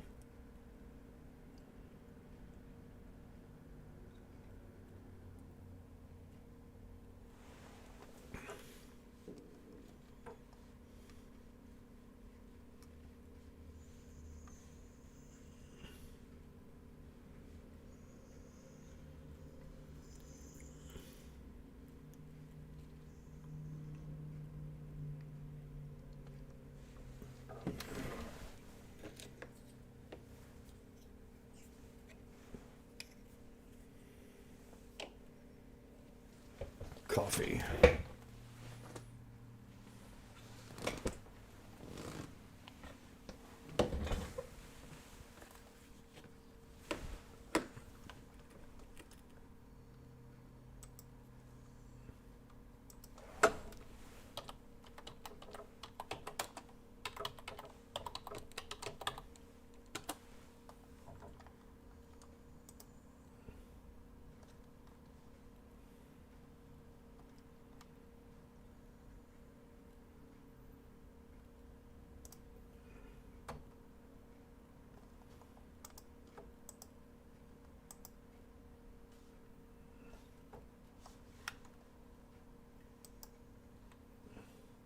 from the activists that were in there for a while. And so I think going into earnings, the stock kind of plateaued and backed off a little bit, worrying like, why aren't we hearing about the activists? Are bad things going on? So when it came out that business was fine, the stock lifted from there. Okay, let's do waste management. It was on a 4-day win streak, Brenda. Yeah, so this one, it's a sleeper. Waste management has been a great stock over the long term. And I think it's really, if you look at, they have a huge moat. This is not a business that's easy to get into, nor is it easy to deal with the regulatory environment. But on top of that, this is a company that's really been focusing on automation, and that has really contributed to really nice margin improvement, especially more recently. So I think that is primarily the reason why it's starting to act even better, but it has been a great stock over the long term. Okay, you want to do 3M? Sure. Are you good with I'm that? totally ready. All right, all right, all right. Okay. That was on a 5-day win streak. Thank you. Yes, 3M's going streaking. So 3M's interesting, up 11% in the last month, and the reason being is there's some really stabilizing and clarifying things finally coming out. They've announced precisely when they're spinning off their healthcare business. That's going to be called the ticker's going to be SOLV, Solve. They announced a new CEO, really, really well regarded, a guy named Bill Brown from L3 Harris. So that's positive. And then they were at the JP Morgan conference yesterday, and they actually guided Q1 earnings up. They said Q1 revenues are in line. And so we're starting to see real stability there. The cash flow, the consistency of the core business is just fine. But between the lawsuits, there's been so much ambiguity in the stock. As soon as that lifts, I think we actually start to move up. Bill, what about Target? It's been on a losing streak of its own. Yes, 6 down day in a row, but guess what? A week ago, it crushed earnings, was up 12%, consolidating down. I think the story from 2023 really was playing out as the inventory glut got cleaned out. Now, the one concern here is producer prices starting to pick back up. I mean, as they restock inventory, there could be a little more cost to that. Consumer questions, whatnot. But I think they're in a good position as restocking at lower prices and keeping their sale price at the same level it was. All right, Bertha Coombs is going to give us the headlines now. Hi, Bertha. New Jersey Senator Bob Menendez is considering a run for re-election in November as an independent, according to NBC News.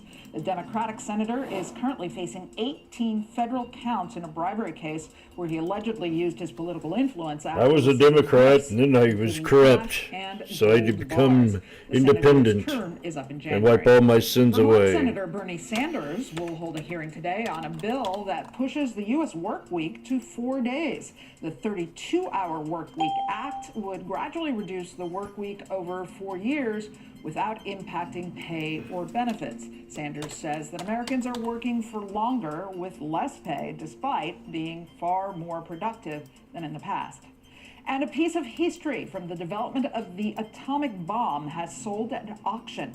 According to Boston-based RR Auction, a report signed by Robert Oppenheimer and members of the Manhattan Project went for just over $50,000. Meantime, the movie has grossed about $1 billion, Scott. Yeah. Big winner for the home team, too. Bertha, thank you, Bertha Coombs. All right, coming up, your energy playbook. It's the best performing sector this month. Crude oil's back above 80 as well. Lots of ownership on the desk. We'll tell you how to play next.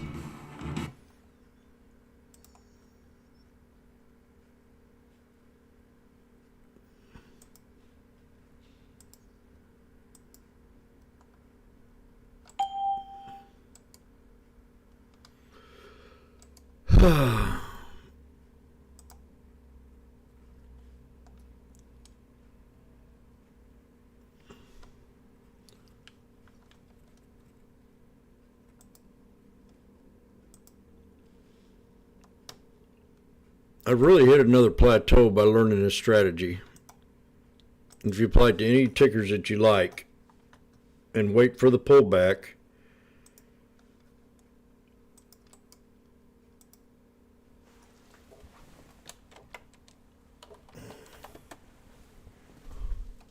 snake breakout, pullback, boom.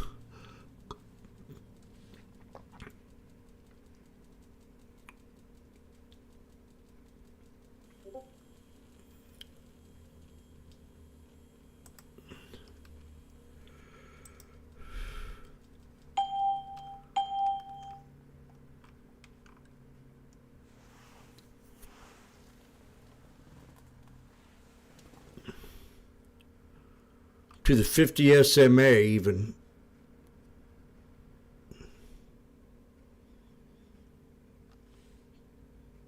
Back in the old day, I used to just trade the 50 and the 200 SMAs.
talk energy because crude oil is above 80 bucks. Best sector in March. Phillips 66, Bill Baruch all-time high. And refiners been doing good. Marathon Petroleum all-time high as well. You all now been talking about Valero in the last several days. ExxonMobil and ConocoPhillips doing well. And Piper Sandler says they're both uniquely positioned for compounding success. You own all those. Talk to me. Yeah, we're between 10 and 15% energy in our portfolio, kind of throttling back and forth. That's a lot. It's a lot. We've been as high as 20 in 2022. We got as low as 7 sometime last year. We're starting to throttle back in there. Refinery margins have been on a tear since the end of last year. I think that's really a centerpiece on why you see Marathon and 540. 66 and continue to make new highs. But crude oil is also out above $80. You know, there's the news yesterday from the weekly inventory, big drawdown in gasoline inventories, but you also have what is a positioning standpoint in crude oil. So we're breaking out above $80, and the April futures contract is expiring right now. Options expire tomorrow, and when we break out of a range going into those expiries, it's a positioning thing, and we are getting a directional 530, move. you idiot. I think this could be a breakout that has some legs as we move into the summer. China starts to wake up a bit, and it's going to be a continued tailwind here for energy. Josh Brown, what do you think? I agree. I mentioned the RSIs in the space. You look at Josh Brown agrees. XLE, they're all starting to move higher. It's been a long time. I would mention that if we go out this week with the XLE positive, that would be the 5th consecutive week. We haven't seen a stretch like that in a really long time. It doesn't necessarily mean you have more gains coming, but historically, that's been a pretty good sign. This sector tends to be streaky, and those streaks Okay, can well, last I've for got months, that if out not of the quarters. way. I'm going to go do my I think thing. if you're not looking here, you're not focused here at all, maybe this is your wake-up call. Why do you, so you have the IEO, why do you like it better than the XLE? I think the XLE is maybe a little bit too slow for my taste. If you really think that this sector is going to kick in, you're going to get more beta from the names that comprise the IEO.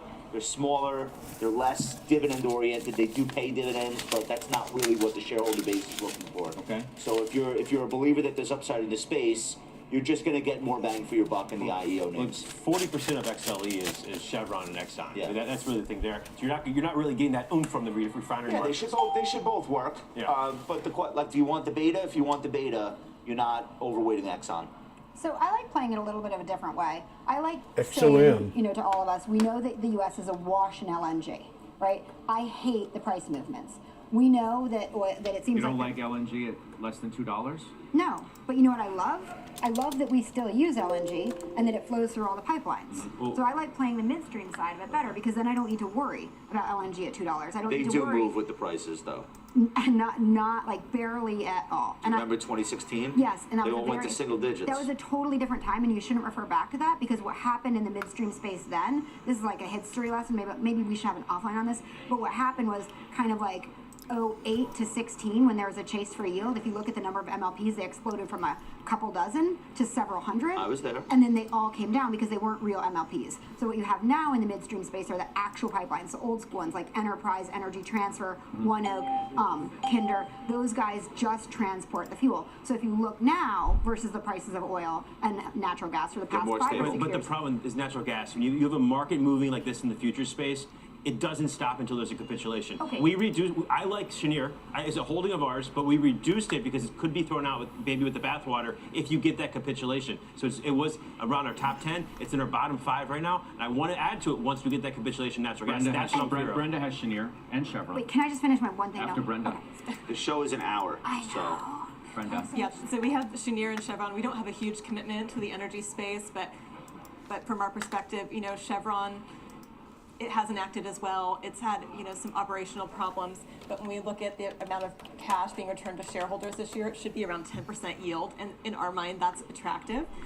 Cheniere, we own, just given global demand for liquefied natural gas, we think it's going to continue. They're well positioned. They're one of the lowest cost producers in the world.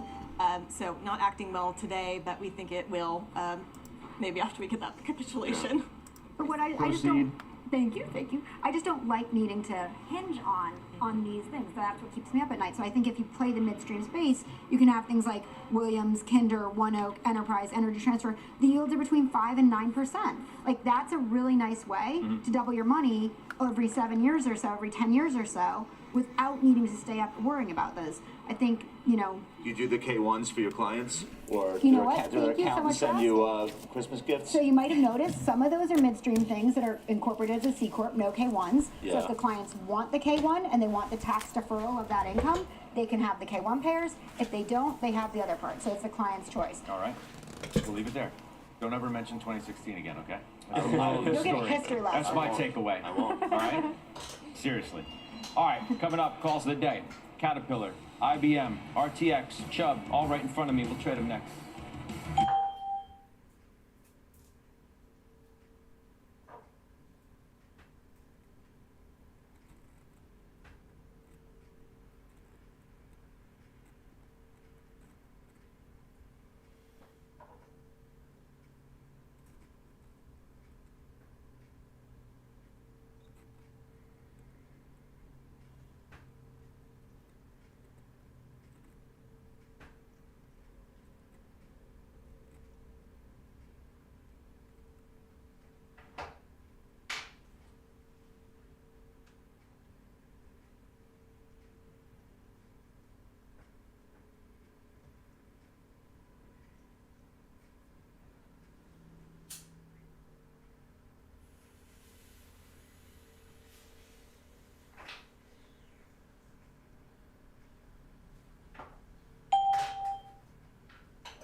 NVIDIA.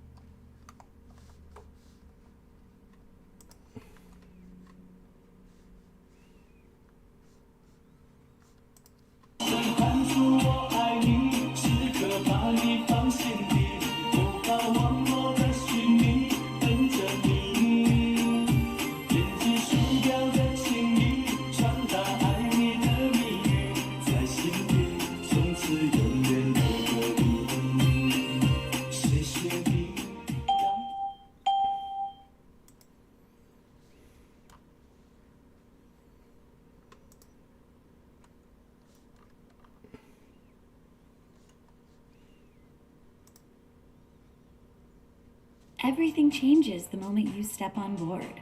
You can stay on track, indulge in every. 可以了吗？一个老师，好，音乐停。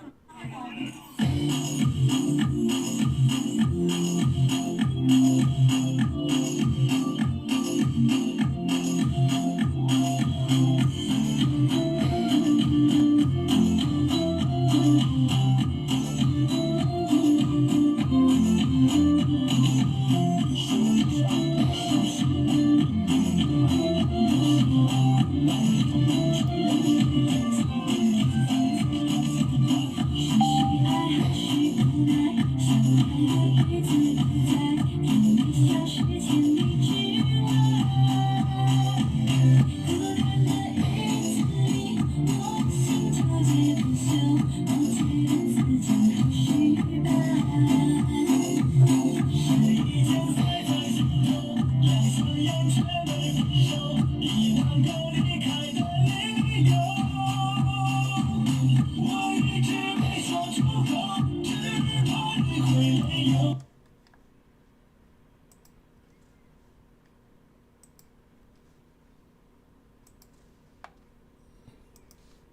Fargo. Price target goes to 120 from $100. Over 2 years, we think that stock could hit 160, they say.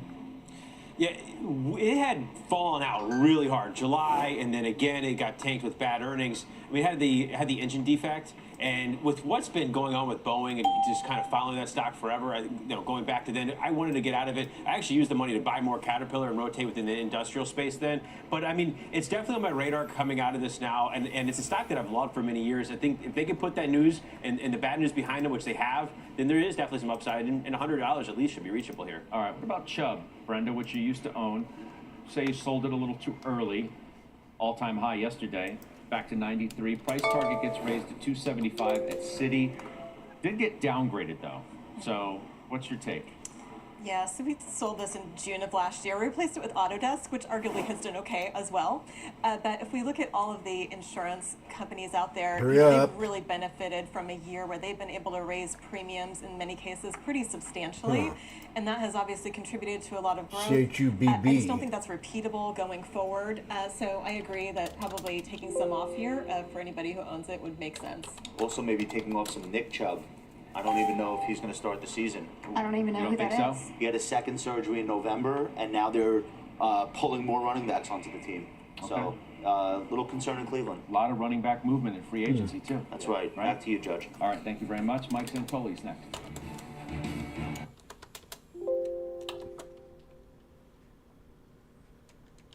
CHUBB. Chubb.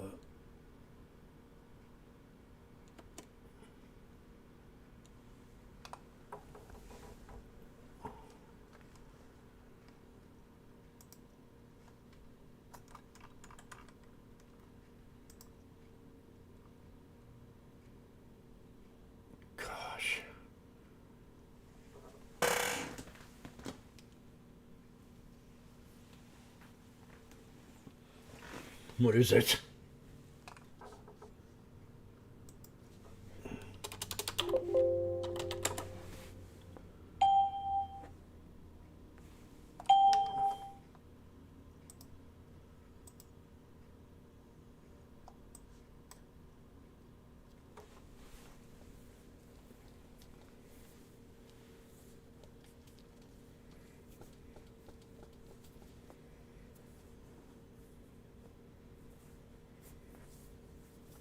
Tesla 162.98 I called. We hit 161.88. So another dollar dip from my support. And now we're at 163.65, heading towards the 200 on the 1 minute time frame. Booyah, yay.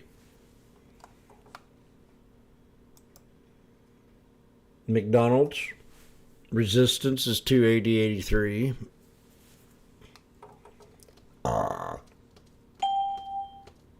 Jim, that was very unprofessional.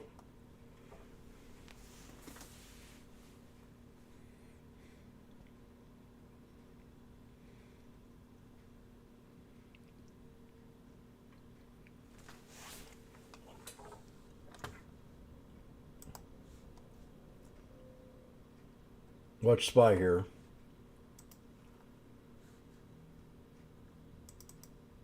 SPY didn't want to break the 200, did it? That's very interesting. If it breaks the 200, we're going to have a pop, I think. If it doesn't break the 200, well, now we got the VWAP too. We could break the 2 and hit the VWAP. At 514.95.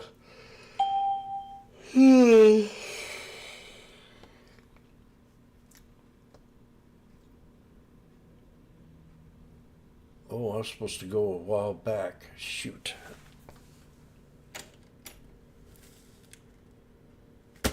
At night.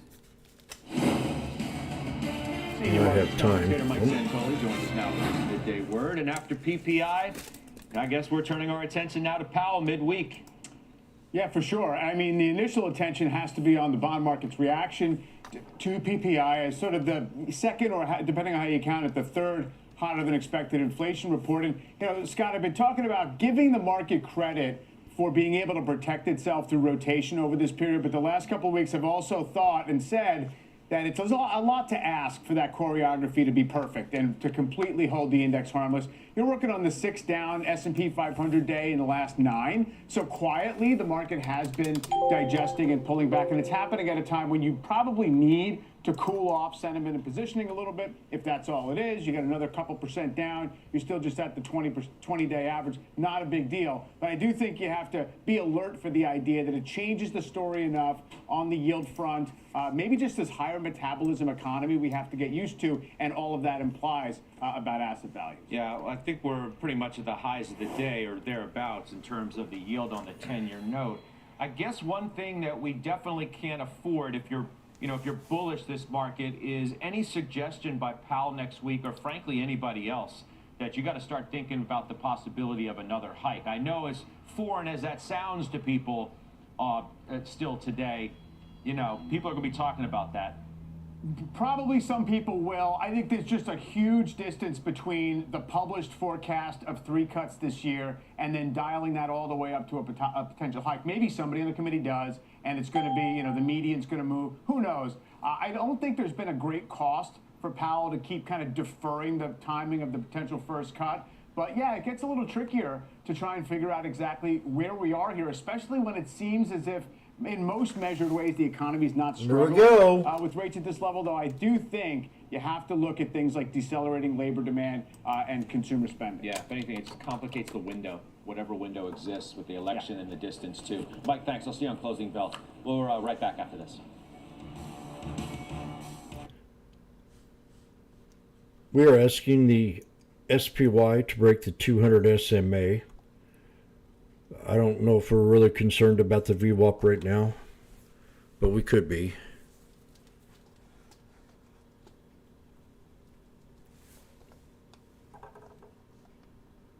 Rising producer prices spark inflation concerns. Fed, you're not doing your damn job. I'm telling you, they're not. Oh gosh, I can't. I'm a sole proprietor and I own a business. so I hope you understand.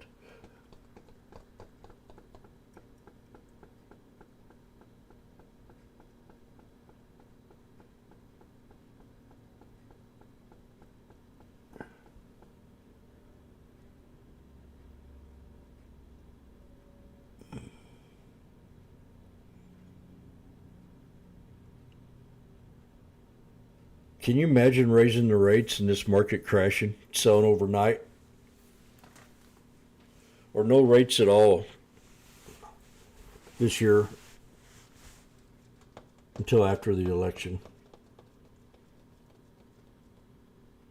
If they go by the numbers and by the books, they would be completely wrong to be cutting rates right now.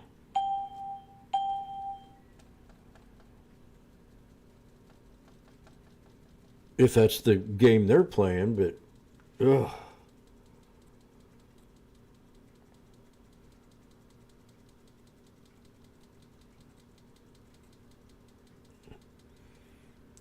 I'm really more excited about retiring than I've ever been. If I don't have to worry about ever have to worry about government getting involved in my life that much.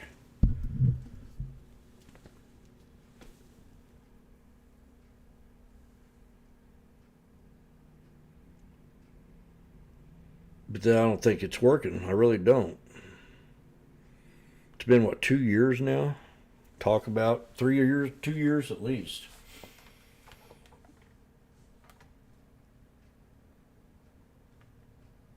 We still might come back. I don't know. Jimmy's not trusting it much to break the 200. But if we do, boom. We're back with the setup ahead of earnings and overtime, but we got ourselves some Adobe. Okay, here's a SPY. What do we think here? It's an important stock in an important space at an important moment. Yep. It was a top 5 holding of ours. We did trim it a little bit about a month or two ago on the news that when OpenAI released Sora. And that video, Adobe was down 7.5% that day. So see what kind of response from there. The Creative Cloud price increase. This is now a full quarter of price increases. What type of momentum they have from 514 Firefly, strike. and then what type of response they have after the termination of the Figma agreement there. So here's what we Got something real quick. What you're looking for? Sure. You know, I think the big story in our mind is they gave pretty conservative guidance for this quarter, last quarter.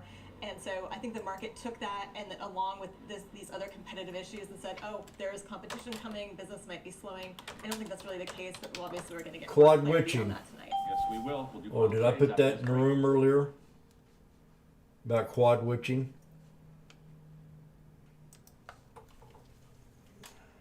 I looked it up.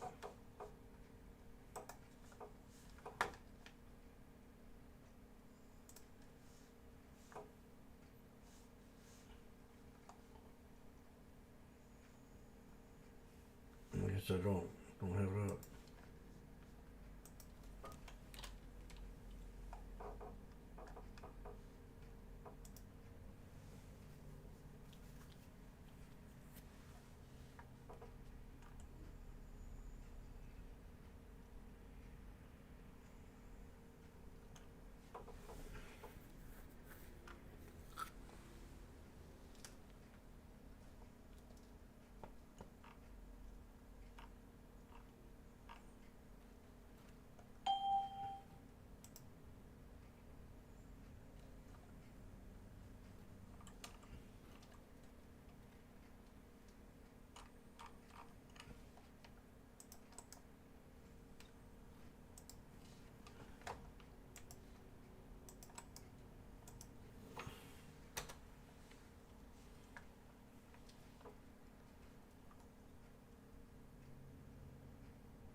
I hope you'll join me on Closing Bell, 3 o'clock Eastern. Light Street's Glenn Kacher with me. Good time to catch up with him about the tech trade. Bank of America Merrill's Chris Heisey, I tried to say, and Alicia Levine. So I hope to see you all then.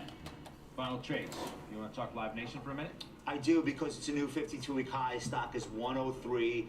The highest level it hit back in 2023 was 98, so it is now above prior resistance. Stock looks really good, and I think this summer it's going to be another big summer of shows. You'll hear about Olivia Rodrigo. You'll hear about Luke Combs, Drake, etc. Okay, Bren? Estee Lauder. Stock's been under a lot of pressure, but we think it's at a new inflection point with things troughing, new focus on innovation. Alphabet, love when things are out of favor, back above the 50-day moving average. Jenny? Supporting Bill's bank stocks, Columbia Bank shares, 7.75% dividend yield. All right, good stuff. I'll see all of you on Closing Bell. Just a couple hours. The exchange begins right now.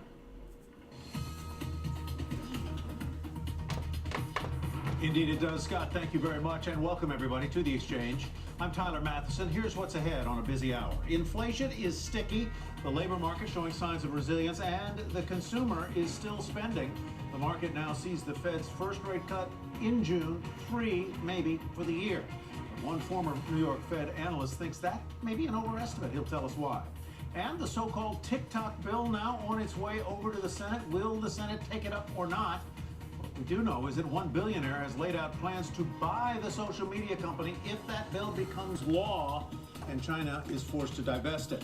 The fate of that social media company here in the U.S. and the impact it could have on the upcoming election. Plus, a meat makeover, a plant-based one that is, the company moving into the red, not in terms of meat, in hopes of converting more carnivores. But we begin with today's market action and Dom Chu with the numbers. Hey, Dom. All right, so it's red across the board right now, but we saw kind of both sides of that unchanged line overall. The way that we want to look at it right now, though, is that the S&P is relatively stable. There are no records today, but we're still within striking distance of those record highs, especially for the three major indices. The Dow Industrials currently down 141 points, about 1/3 of 1%, 38,900. The S&P 500 at 5142, down about 23 points, or half of 1%. We were at one point up 11 points in the S&P and down roughly 27 at the low, so tilting towards the lower end of that range. A similar percentage decline for the NASDAQ Composite Index, down 69 points to 16,108. One of the things that we're watching with regard to the earnings season as things wind down is really what's kind of happening to the consumer side of the equation. What we did have is positivity in both Dick's Sporting Goods and Dollar General at one point during the day. On the Dick's Sporting Goods size and Dollar General, both of them beat their quarterly estimates. Each actually gives a pretty decent outlook as well, but you see Dollar General is tilted now down 5% on the session. Meanwhile, Dick's Sporting Goods is up 15% as well, so keep an eye on that retail trade. And then the stock that you want to watch right now is what's happening, the indicative perhaps of the market right now, not just on our side for stocks and bonds, but also with cryptocurrencies, is Robinhood Markets up 5.5%. That's off session highs right now. But Tyler, just yesterday, the company came out with some metrics with regards to assets under custody that came in better than some analysts were looking for. Also, analysts today starting to kind of look at the coverage of this company. Bernstein saying that there could be a big amount of upside there in case crypto keeps moving forward. So keep an eye on those particular stocks, especially Robinhood. Tile sent things back over. All right, Tom, thank you very much. Stocks sliding Jimmy after missed that this one. hotter than expected read on wholesale inflation. I knew it, Meanwhile, too. retail sales posted their biggest increase since September, and the jobs market showed further signs of resilience. So what can we expect from the Fed next week? Joining us now, Kathy Bosjancic, Chief Economist at Nationwide Mutual, Jake Schermeyer, Portfolio Manager at Harbor Capital Advisors, along with CNBC Senior Economics Reporter Steve Leisman. Steve, what did you see in today's data, and how might it affect what the Fed does? Yeah, that's where it all sort of leads to. Forecasters are plugging the fresh data, Tyler, today into the inflation and consumer spending numbers into their models and coming up with a bit less growth and a bit more inflation when it comes to the Fed's preferred inflation. That's a mistrade right there. Price index. Here's the data. Retail sales 0.6 versus minus 1.1. That's a 0.2 miss for February and a 0.3 revision downward for January. Ex-auto 0.3 versus minus 0.8, sorry, a miss by 0.1. PPE coming in double what was expected and double the prior month, up 0.6%. Core PPI 0.3 unchanged from the prior month. Plug it all in now. Forecaster survey this morning by CNBC. See the Fed's preferred inflation indicator, that's the core PCE, to be released at the end of this month, coming in at 0.3 as well. That would mean only a modest decline year over year from 2.9 to 2.8, suggesting progress has stalled over the past several months in bringing down inflation. First quarter GDP marked down as well to 1.8%, a distinct slowing from the 3.2 in the prior quarter. Markets might be overlooking one positive from the PPI report. A measure on profits for consumer goods wholesalers was negative again, and it's been negative for 8 of the past 12 months. That's really good for the service sector. EY Chief Economist Greg Daco tells me businesses are no longer increasingly marking up their prices, they're marking them down. On the negative side, you did have goods deflation turned around, and that has helped bring down inflation in the past year. Okay, to answer Tyler's question, finally, the probability of a May rate cut fallen to 11% from 15% for May to 60% from 69% for June. That's as of from yesterday. Much depends next week on how data dependent the Fed is. Will they take to heart the stall, the stickiness Tyler was talking about, or see it as noise and rely on their own forecast, which does see inflation coming down this year, Tyler? Isn't the March meeting is basically now a non-event in terms of what gets done, rate cuts. But it is not a non-event in terms of projections or in what the commentary says. What will you be looking for? Well, it takes only 2 dots to tango, so to speak. In other words, 2 dots moving upward would mean that one of the cuts that the market is looking for is priced in. If you look at the January 2025 contract, there are 3.2 cuts built in. And it would take just that to move it to get rid of one of the cuts. But again, it depends on, I'm talking to a lot of economists who certainly see January as noise and maybe February. The trouble is you put 2 months in a row, and what do you need for a trend? 3 months. So we're getting close. All right, Kathy, let me turn to you and get your thoughts on what this latest inflation number might mean for the course of Fed rate cuts this year. Yeah, Tyler, happy to share our views. I think this underscores the recent cautious mood that we've heard from Fed officials, that they want to wait and see more data, be convinced that indeed inflation is, on its way and can continue to be on its way to 2%, over in the medium term.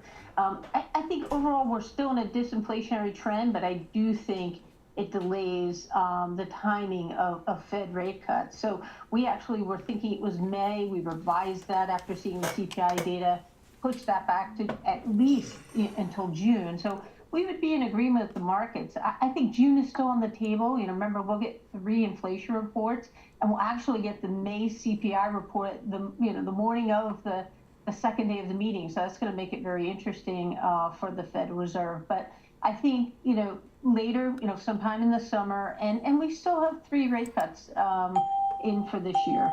Why has inflation proved as sticky as it has? Where is the sticking point, so to speak? And what do you expect from here on the inflation numbers? Yeah, the stickiness continues to be in the service sector, and particularly, core services. And then when you remove housing, so you look at the super core number, that's really where inflation's stalling out a bit. Although worth noting that in February, core goods deflation stalled as well. We had 8 consecutive months of declines. It was up modestly. I don't put too much in that, but it kind of underscores what Chairman Powell says. If core goods deflation stalls out, then we have to rely on core services to keep slowing, and there's where the stickiness is. All right, Jake, let me turn to you. For much of the fall and into this first start of the year, to the start of this year, equities were moving up with high anticipation that there were going to be lots of rate cuts coming in 2024. That seems to be less the case now. So my question is, what are you looking for in terms of the number and magnitude of rate cuts in 2024? And will the fact that there are likely to be fewer rate cuts be deleterious to equities? Yes, I think in terms of our expectations, we're similar to Kathy. We're not quite abandoning 3 cuts, but we think certainly the risks are more skewed towards fewer cuts than more at this point.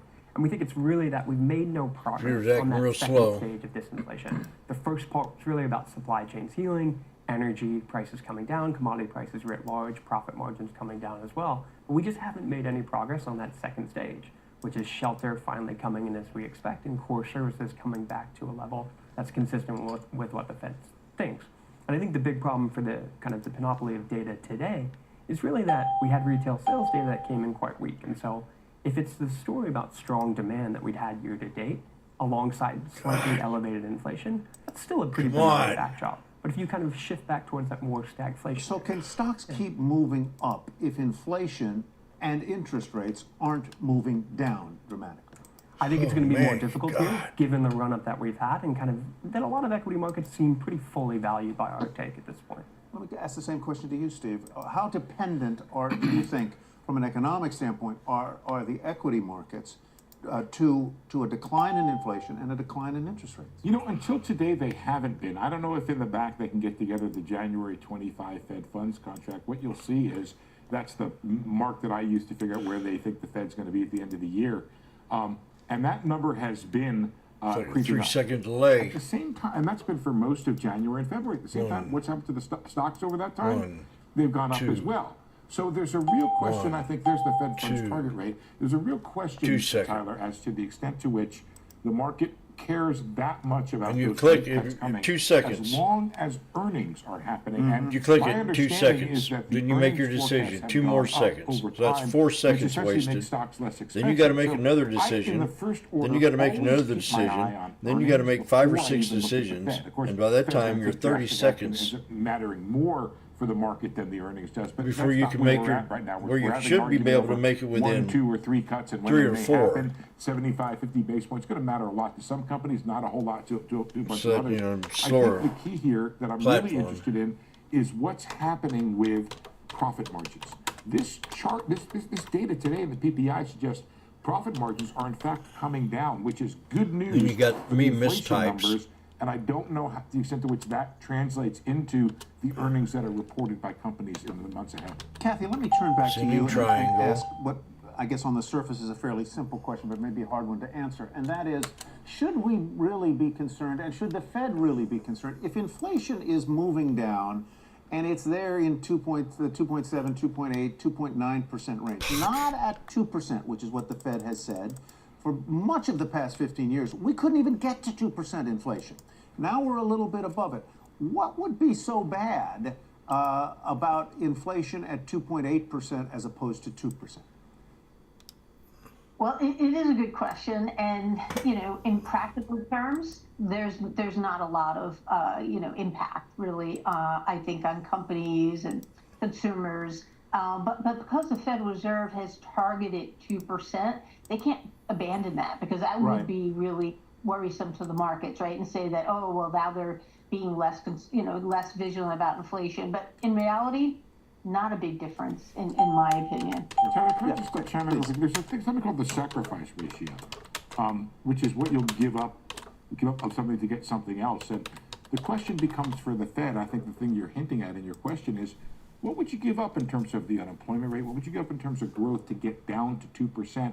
And is it at the end of the day worth it? The Fed might say, you know what, if we stick at 2.8, well, why not, will inflation expectations creep up to 3.5 or higher? Where some might say, you know what, given what you have to give up to get to 2, it's probably not. It's probably not worth it. In other words, if I have to keep rates Okay, so calm high down. or be restrictive to force it down to 2%, the cost of that might be too great. Right. Interesting point. And where do I see them flags at? Washboardjim, Oh thank my you God. as well. Jake, you have to stay after class, okay? We're going to keep you swear to around and God, talk I a little just- bit more about the markets right now. We're going to pivot to markets and chat a little bit about this. Let's drill down on one of the more rate-sensitive sectors. That would be technology. Still outperforming the broader market, and within tech, it is still all about the Magnificent Seven. CNBC's index up another 16% this Did year. someone as just AI ask me about continues the to fuel SPY? gains. Nvidia, well, we cannot go. The over/under on mentioning Nvidia is within. We've gone 13 minutes. I think that's a record for CNBC. Up 78%. Am I seeing Some things? firms believe that the run may not be over. Wedbush raising its price target for Nvidia to $1,000 ahead of its AI conference next week. Meanwhile, Barclays writing in a note that big tech valuations reflect high-quality earnings growth, plus the scarcity of that growth elsewhere in the equity market. So multiples are extended, it says, relative to other U.S. equities, but they are nowhere near post-COVID highs, let alone the extremes of the dot-com bubble. That's a lot, Jake, to digest. Why don't you jump in here and speak to me specifically about technology, its priciness, and the Mag 7. Yeah, I mean, let's begin with NVIDIA. Clearly, 2023 was a story about incredibly strong fundamentals, upwards revisions to earnings, and that is really a remarkable trend. This is a giant company who now consensus expects for them to double revenues from 50 billion to nearly 100 billion.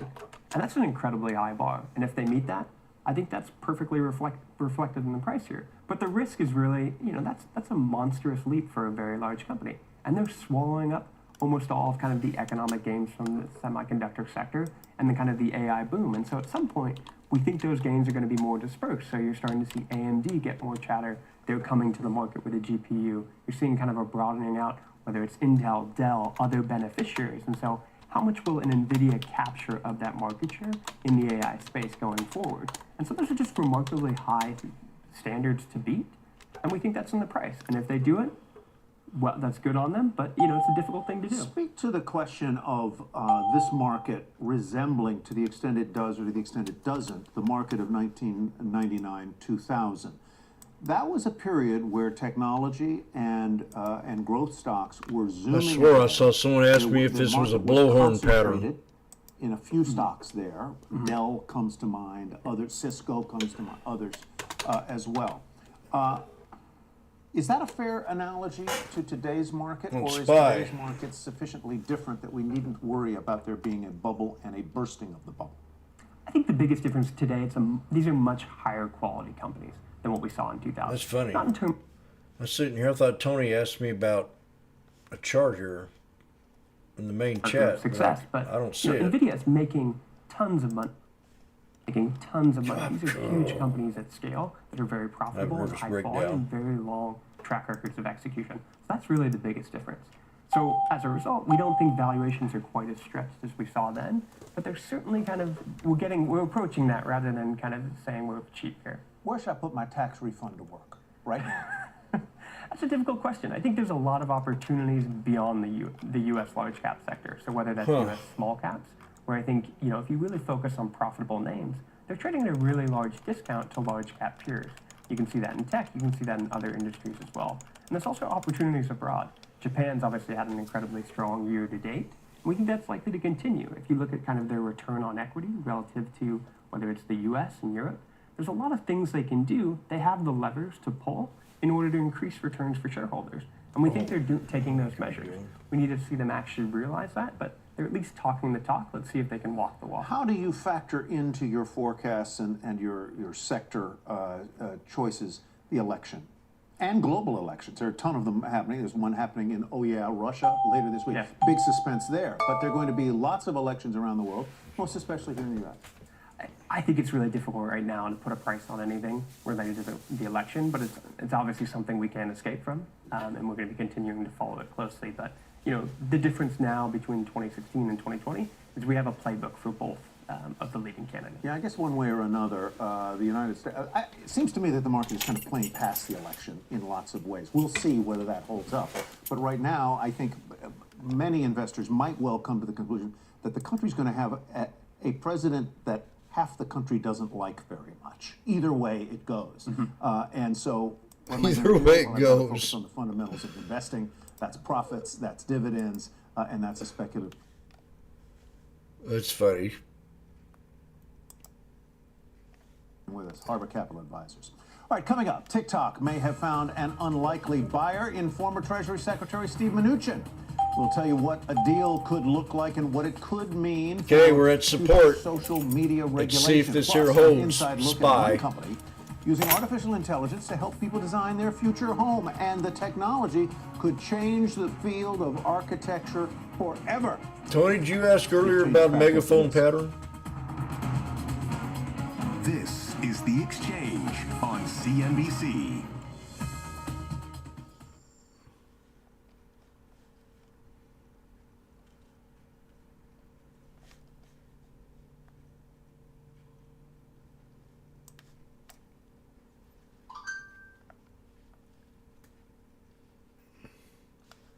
Oh, I see what you're asking.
Or download the app.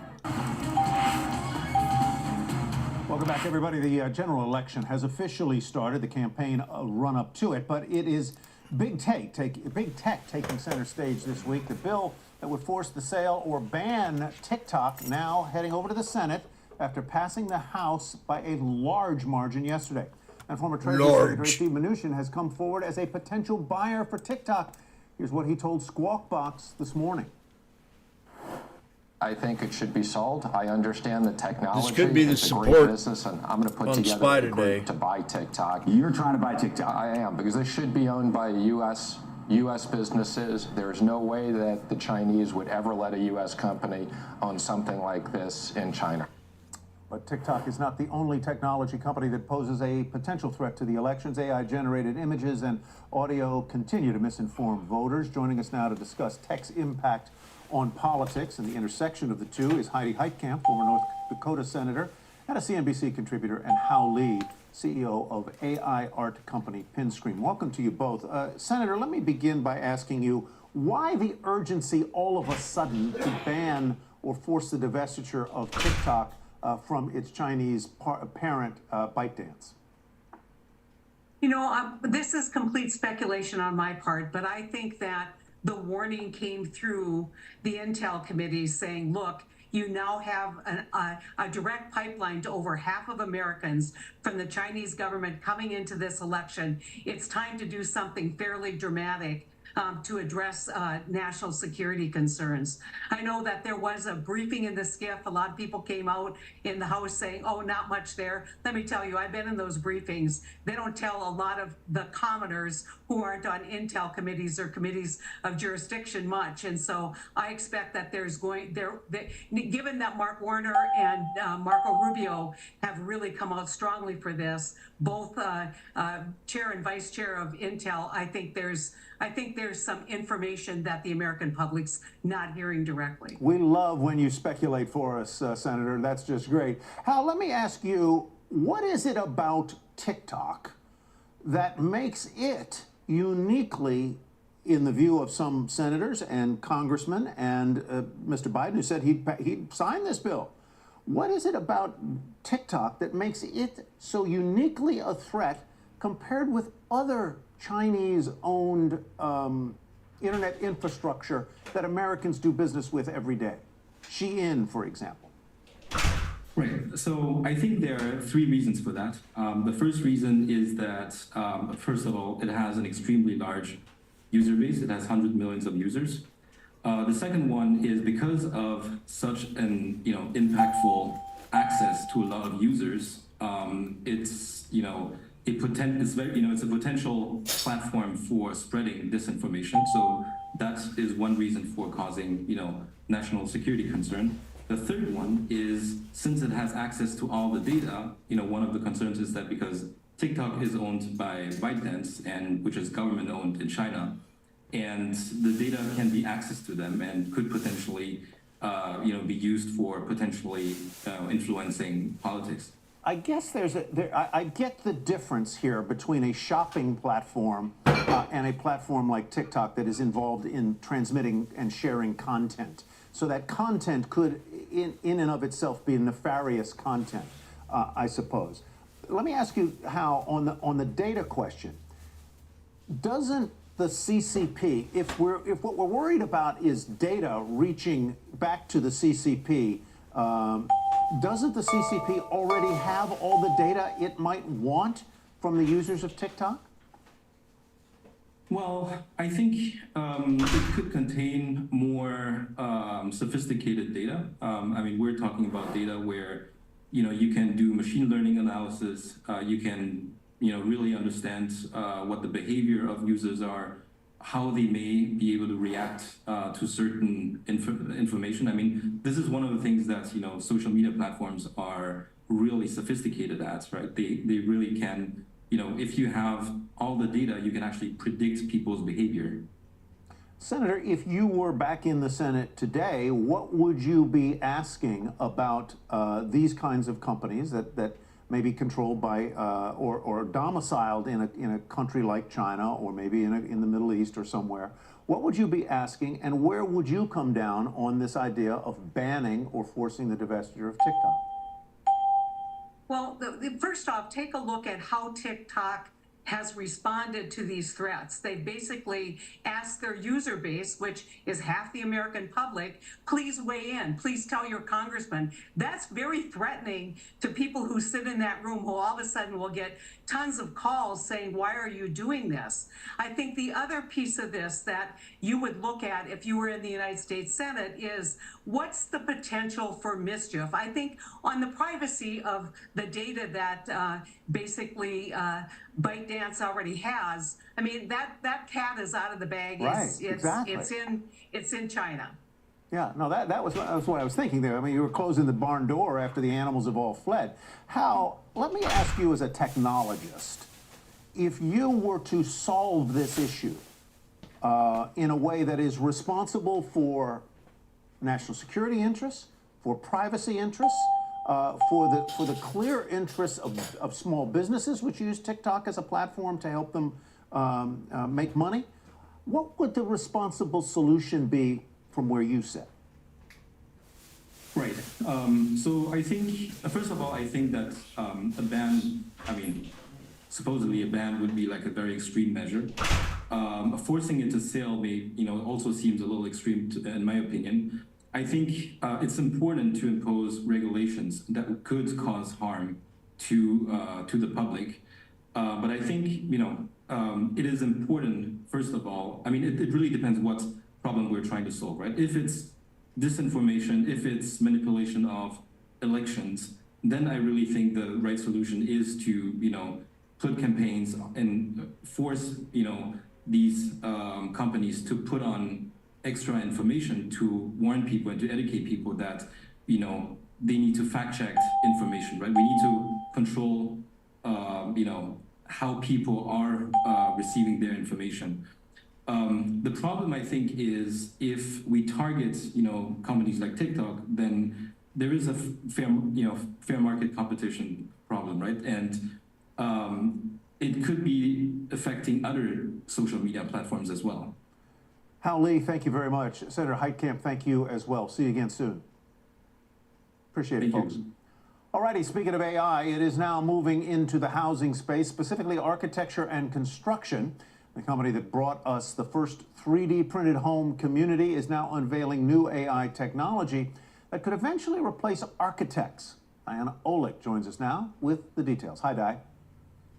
Hey, Ty. Yeah, Icon is a pioneer in 3D printed homes. Now they're unveiling what they call Vitruvius, an AI program that is yet another step in housing automation. It enables consumers not just to design their own homes online, but to take their vision much further. The big vision of Vitruvius is to go all the way from human desire all the way through delivery. So like construction documents, budgets, schedules, even robotic instructions. So Vitruvius asks you questions and learns from your answers as well as from every design it's ever seen. Then it gives you 3 potential homes. I tried it out with Ballard's help. I'd like a log cabin style vacation ski home. How many bedrooms and bathrooms? I'd like 5 bedrooms and at least 3.5 bathrooms. I'd like an open floor plan for family events. Would you like the home to feature any specific amenities such as a fireplace, a mudroom for ski equipment, or a hot tub? I want all of that. Ready? Let's go. And now it's beginning to generate.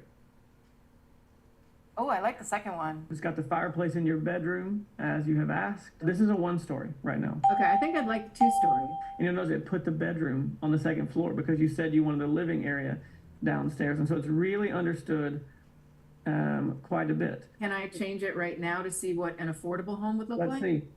This looks expensive. Can you make the home more affordable? And so you can see it's made it a little smaller. The kitchen's smaller, I see. Everything is smaller. Everything's a little more basic.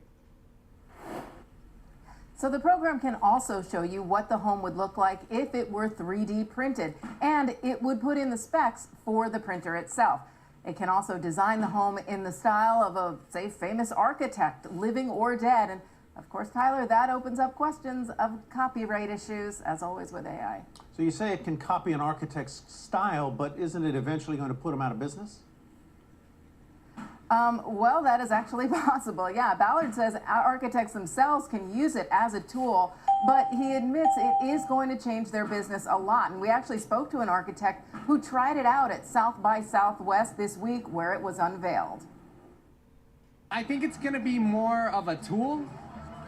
There are jobs that are going to change. Obviously, architecture is never going to be the same anymore.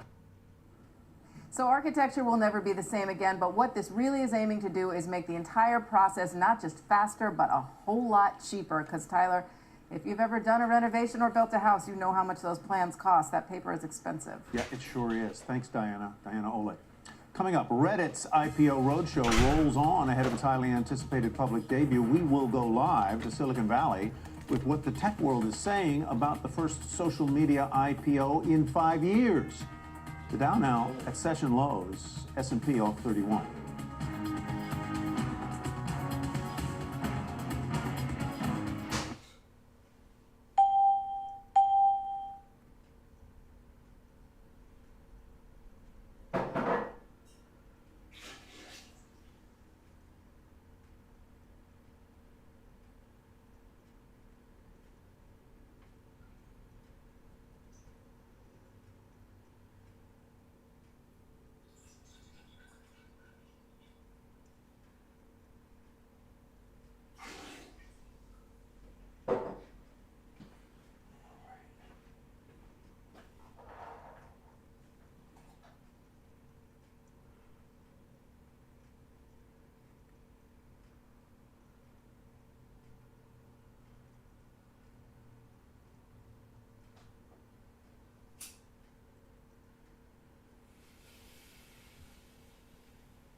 Off today.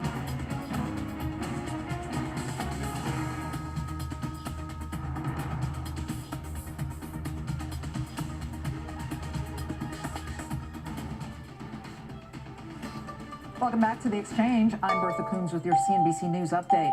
According to a new report, former President Trump authorized the CIA back in 2019 to launch a secret campaign on Chinese social media sites designed to turn public opinion in China against Xi Jinping's government. Reuters quotes 3 former officials who say the CIA narratives were based in fact, despite being released by operatives under false cover, and that they were a response to years of aggressive efforts by China to increase its global influence. A fire erupted inside Haiti's National Penitentiary in Port-au-Prince today, adding more chaos to the capital rocked by social and political unrest. The jail has been nearly empty since earlier this month. It's unclear what started that blaze. and a hole-in-one to open the Players' Championship at TPC Sawgrass today. Ryan Fox hit the shot on the island green at the iconic 17th hole. The A's followed an eagle on 16, making him the first pro ever to make back-to-back eagles. Now, what did this trend line come from? Oh, yeah. In Sawgrass, and only the 13th player, Tyler, to make that hole-in-one on the 17th hole since way back in 1982. Wow, that is just amazing. I don't know that I've ever had an eagle playing golf, so there you go. Yeah, don't look at me. I can barely hit it. I hit an eagle. Shares of the snack maker Utz are up nearly 60% in 5 months. And Bank of America says there's more room to run. The analyst behind that call joins us next.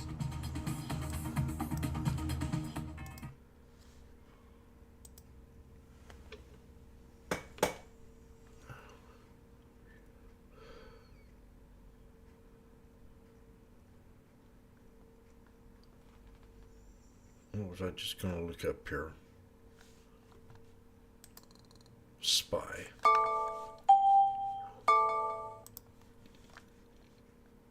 Watch Spy right here. Yoko? I think there's a...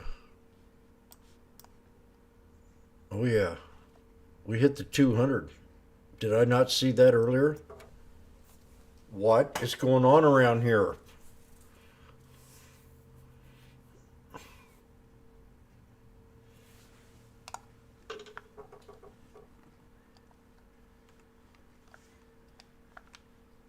I missed it.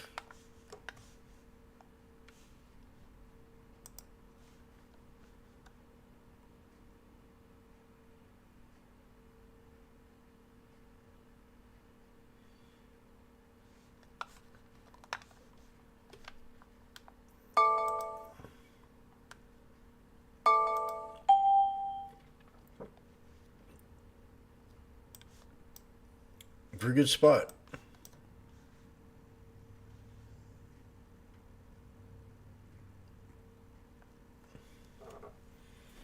We'll see what kind of market we have now. Quad witching's tomorrow. Is everybody aware of what quad witching is?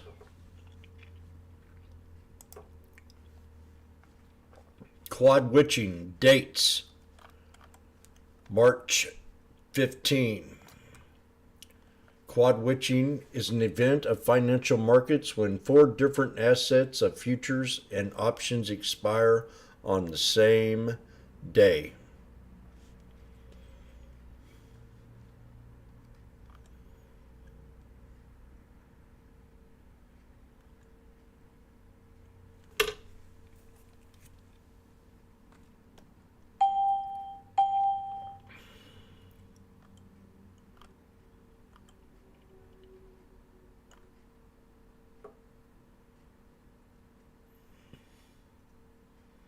I never really did pay no attention to it until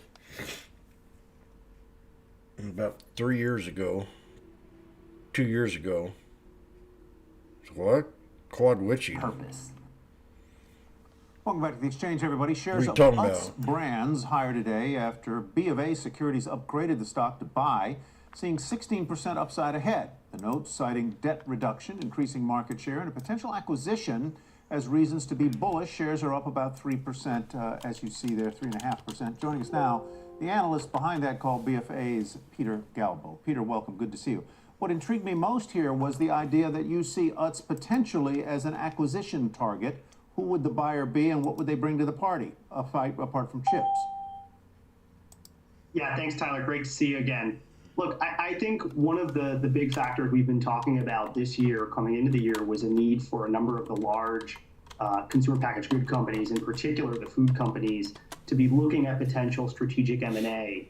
Now, in terms of Utz specifically, it's tough to nail down a target, but some of the companies we've identified who have really upped their rhetoric, I guess, in the past few months about M&A targets have been a General Mills, potentially a Hershey, even a Mondelez.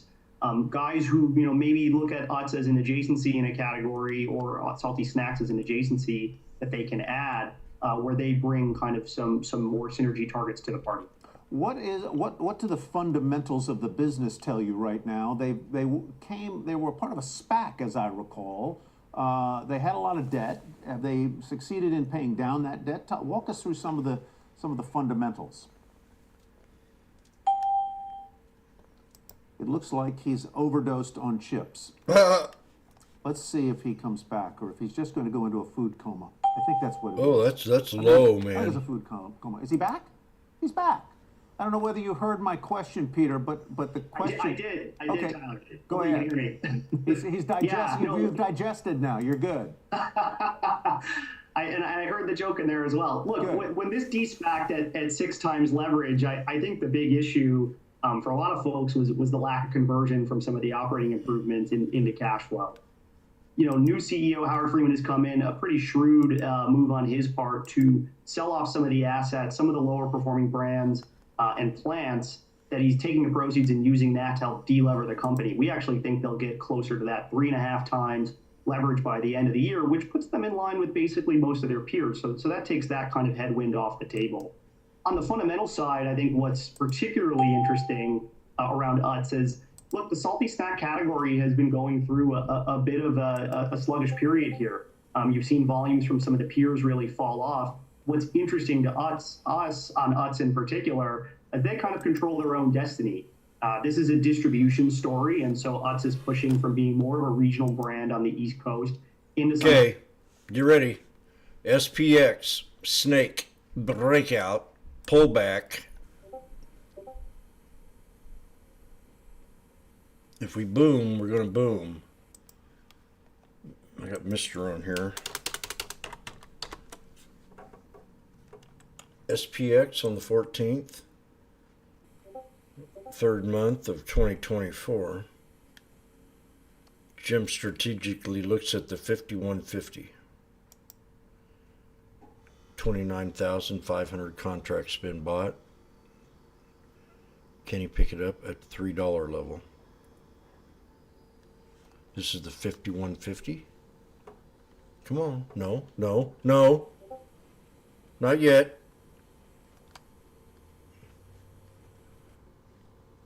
Just go ahead.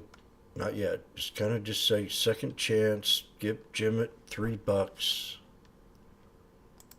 And we'll all be happy. This will be the 5150s. See? See what happens?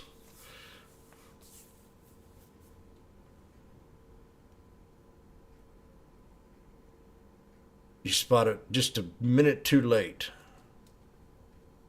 2 minutes too late.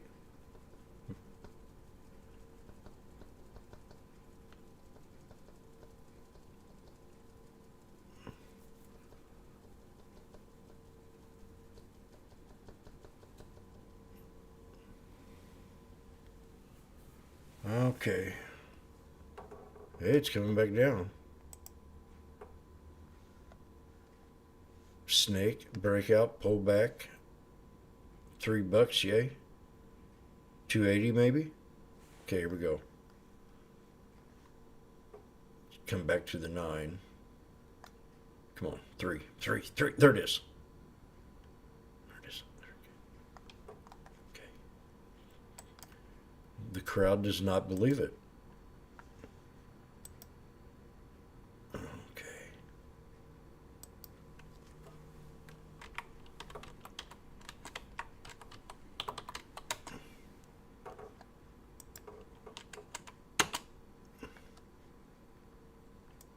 $285. If you never below it, I think I should.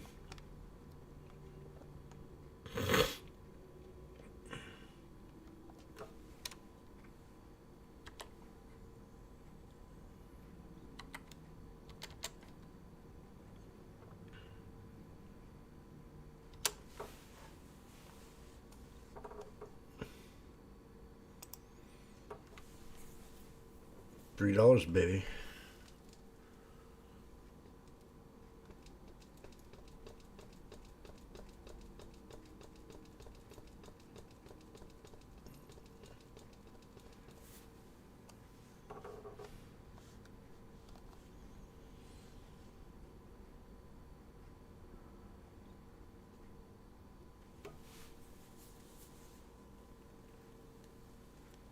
So the PPI numbers weren't good.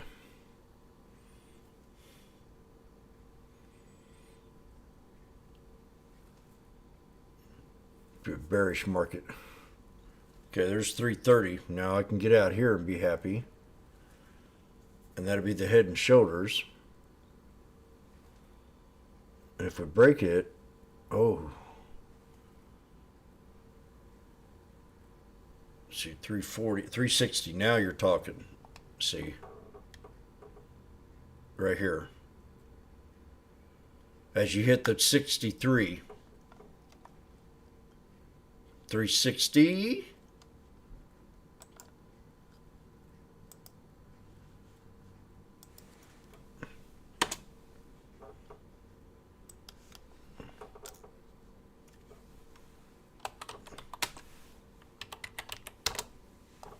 Of course, it'll probably run up.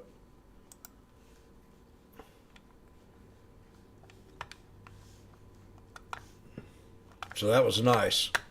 I waited for the pullback and took it at 3 where I said I was going to. It ran all, it broke out. I called it. This is an interesting. Called it right here. I missed it. I was 2 minutes late. I saw it right here. And by the time I pulled it up and drew it out, it was already here. And it broke out and ran up to $60, $70. And then I waited for the 3. And it went to 285. And I thought about 285, but as it started to go back up to 3 again, I grabbed it at 3. I could have got it at 285. But I didn't. So 3 o'clock. Boom, baby. Right back to the 63. So snake, breakout, pull back, boom, retracement, mama yay. And now it's at 380.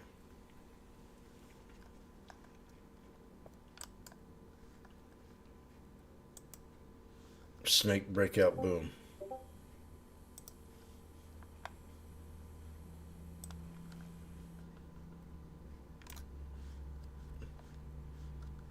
I tried to tell him.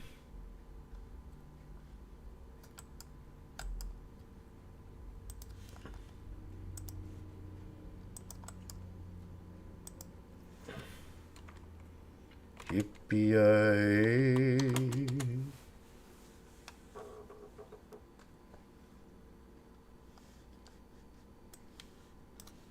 Oh no.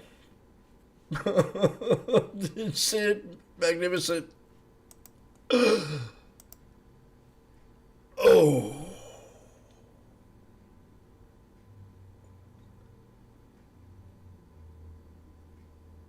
Oh.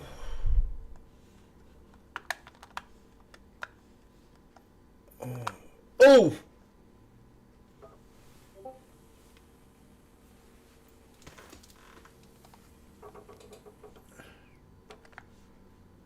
Oh.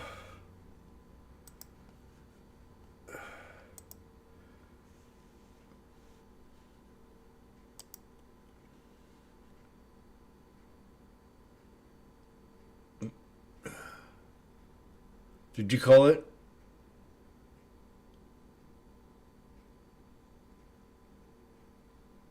Did I miss something?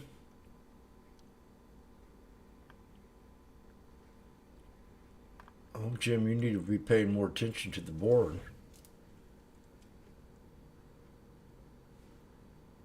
Jim taking any? What are you talking about?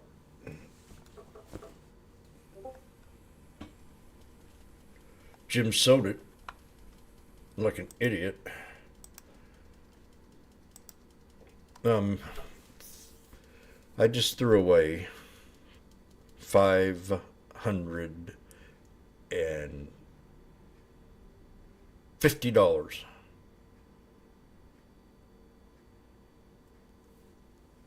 And it hit my resistance.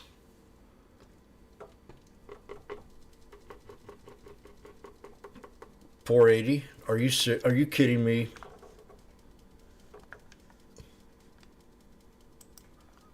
Oh my God.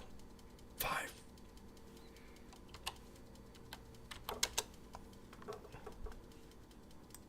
it's going to the 200.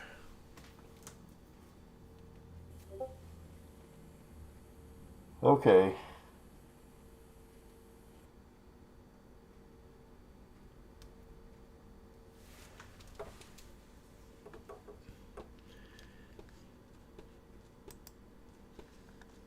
I'm the only one that knows how to trade the strategy. Snake, breakout, pull back, boom.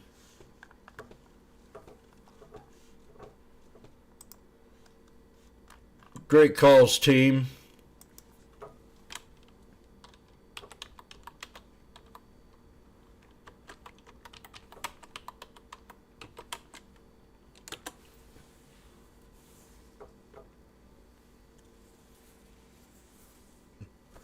We're above the 9 EMA. Why would I sell it?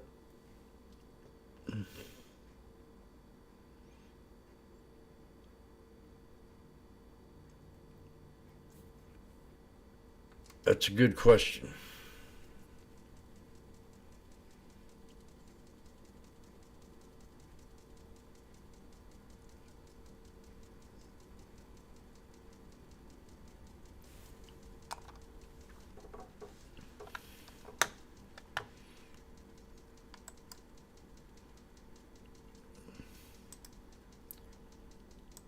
Oh, I know why I sold it. Ma said she needed to go out and get some diapers for the baby.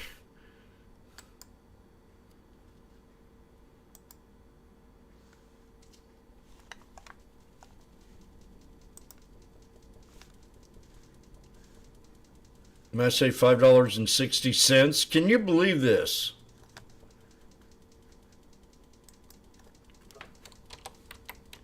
I did it again. $200 I left on the contract. $6. And here we go. Race, get it on. Are you guys still in this trade? Because I'm going to have a heart attack. I just hit my target that I called, the 200 SMA. Oh my God, 640. 70. I really hate you, Jim. You suck.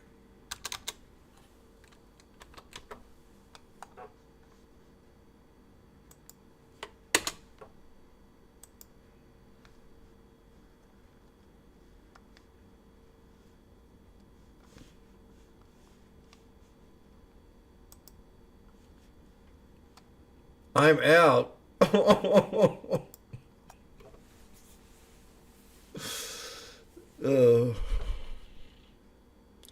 I think we might go to 51.52.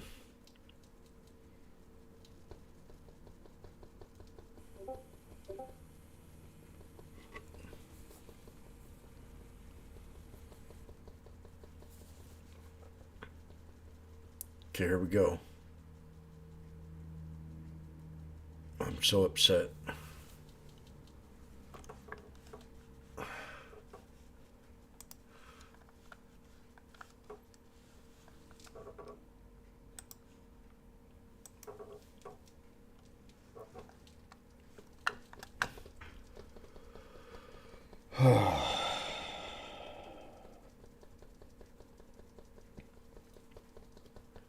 $3. I waited for the pullback, the perfect entry.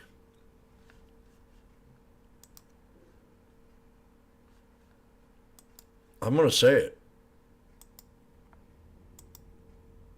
I'm going to call that the perfect entry.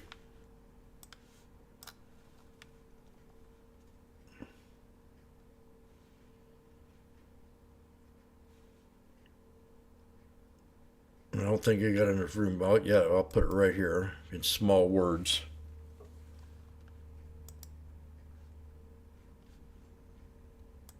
And a sloppy exit.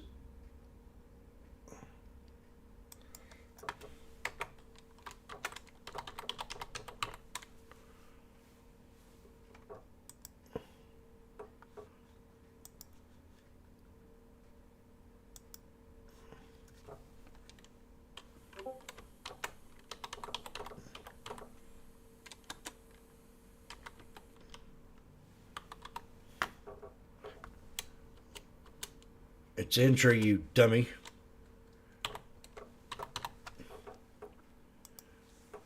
Oh my gosh, here we go.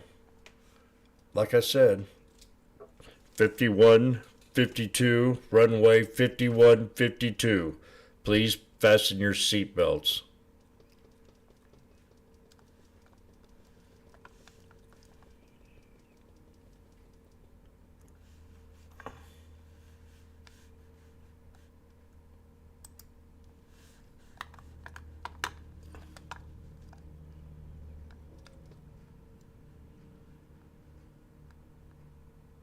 Dumb. Look at that. Right into three. I sold right at the beginning of 3 White Soldiers.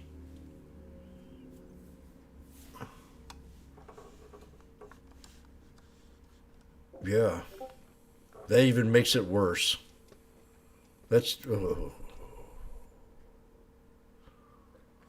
How dare you?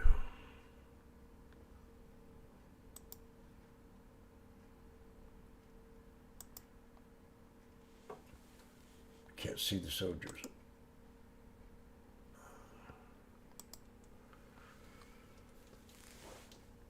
Three Black Crows.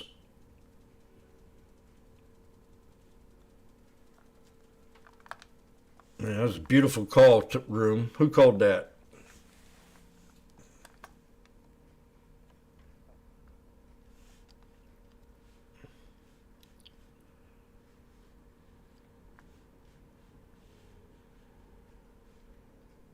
That's what I thought. We're now at the VWAP. Ladies and gentlemen, we just approached the VWAP on the SPY. Did you see that magnificent? But you didn't.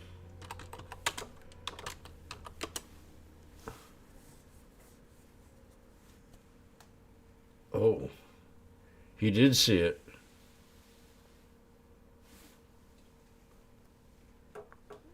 $51, $52, $53. Oh, you're being some kind of wise guy.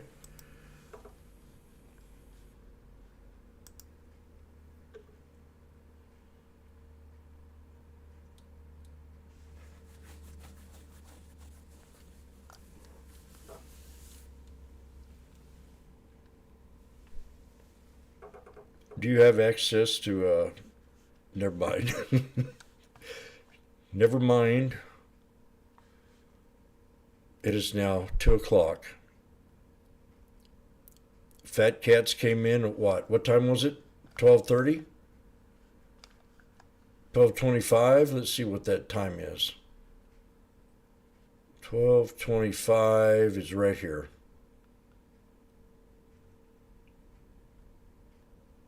$12.25.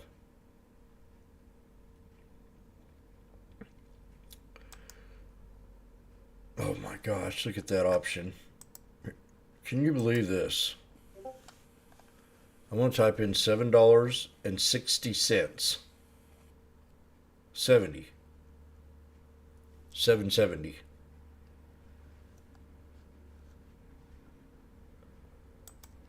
Whew.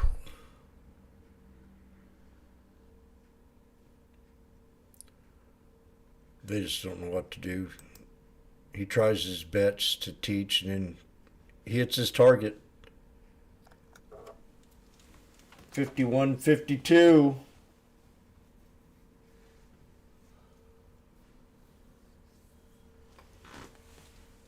Okay, now we're going to pull back. Puts.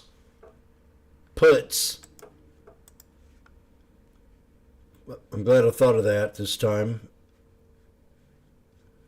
Washboardjim will be looking at the 5140 puts located to the right of your option screen. He's going to first decide on about probably 3. And then if 3 don't work, Jimmy take 4.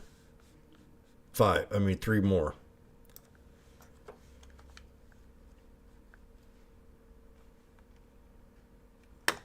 Jimmy's going to know why he's drew this here line here. It's very important that he finds out.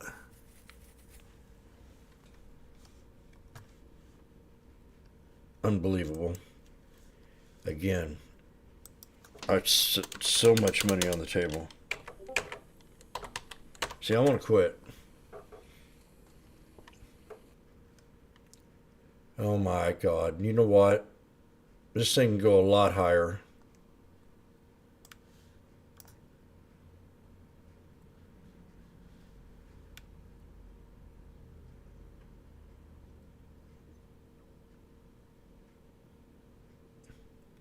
For some dull reason, Magnificent, this is my next resistance. I know you're close to it, but let's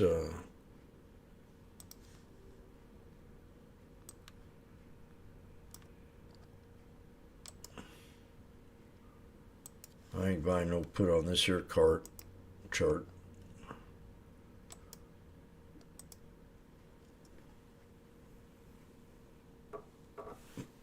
Who said that? Magnificent?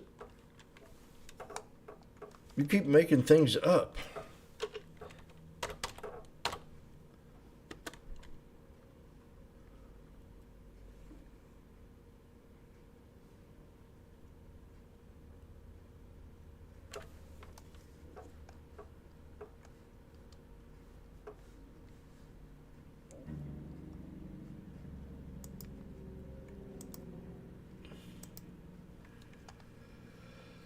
Well, the crowd's going wild here at the sports arena.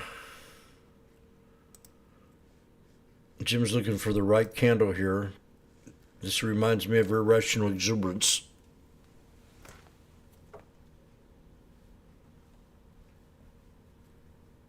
There's our candle. Inverted hammer.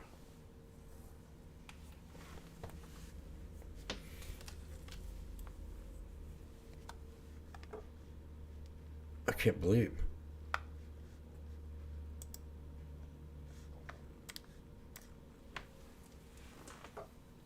Let's see if we can really boom on this one here, Magnificent. It's respecting the VWAP.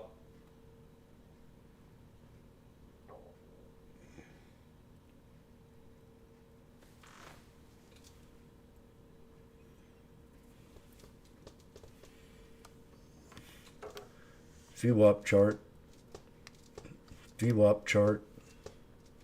If it doesn't respect the VWAP, it could be to put City to the 200.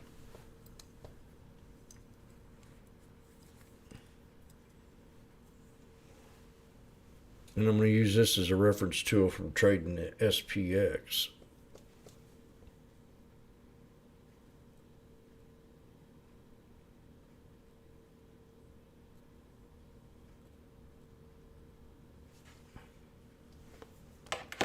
Okay, I got my ears cleaned out. I'm ready to go to town now.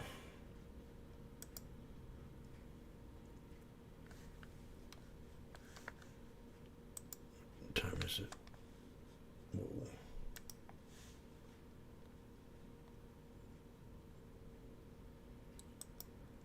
My money's on Mike Tyson.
I think he's getting ready to.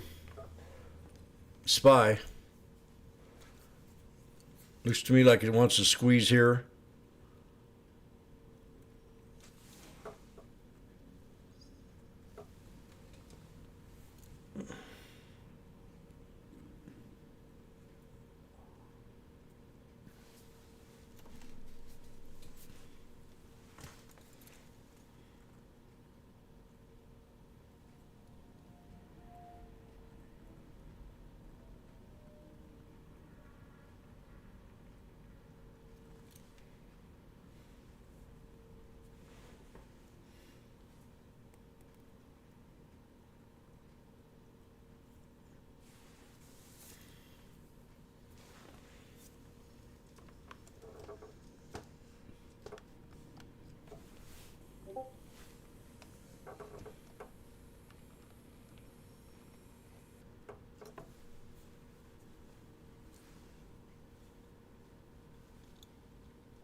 Percent of adults using the app, and yet it does pose a security risk.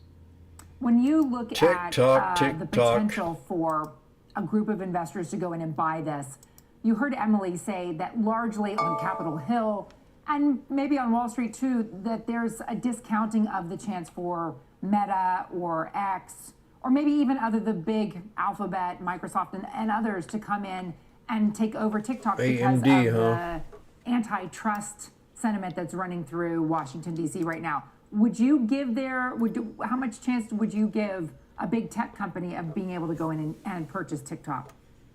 Well, if I recall, Microsoft was a sizable bidder. I think it was TikTok maybe a year or two ago when this same kind of conversation developed.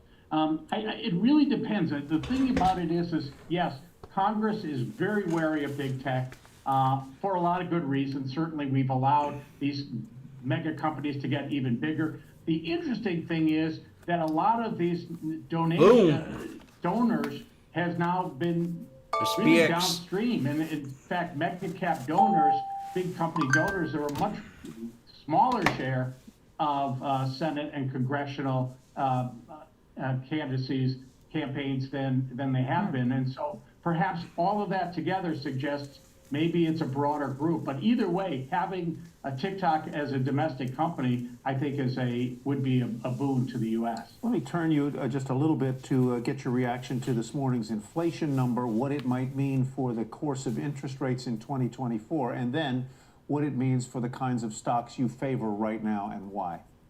Sure. So, it was a setback. We've gone now from the debating between 5 and 6 rate cuts this year to between 2 and 3.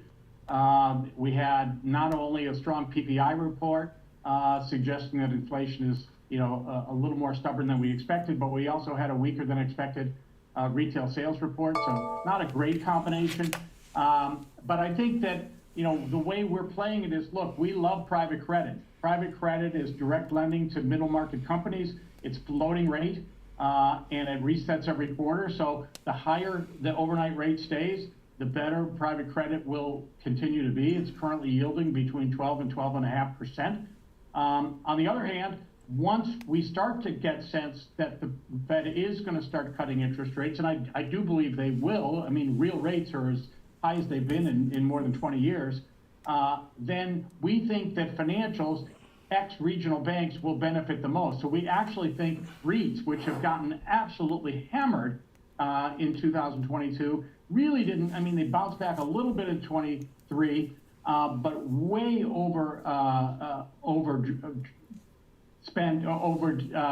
sold to the downside relative to private markets, I think is a great opportunity. And once liquidity starts to filter back into the market and borrowing becomes easier, I think these REITs and a lot of real estate related companies will benefit. Federal Realty, Essex Property Trust, Franklin Resources, the big money management company among your choices. Jack Ablin, thank you. Thank you. You bet. Coming up, doing the due diligence when it comes to artificial intelligence. We'll speak to the CEO of one firm that helps companies navigate AI risks and rewards and the regulatory issues therein. And as we head to break, a quick power check. On the positive side, Train Technologies, negative, Enphase Take something Energy. smart. How There long we do go. have? Our next resistance is about to be hit.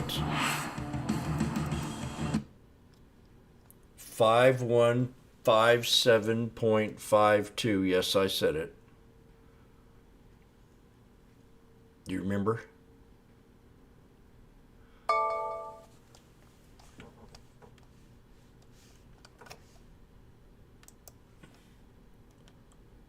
Someone get an A plus? Ooh. Ouch. You expect a great grade from me? You posted at 1:32 p.m. Eastern Time. In what state?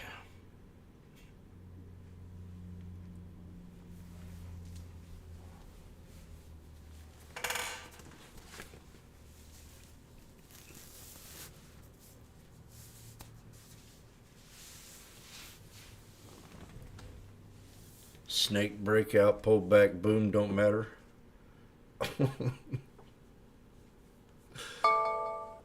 Okay.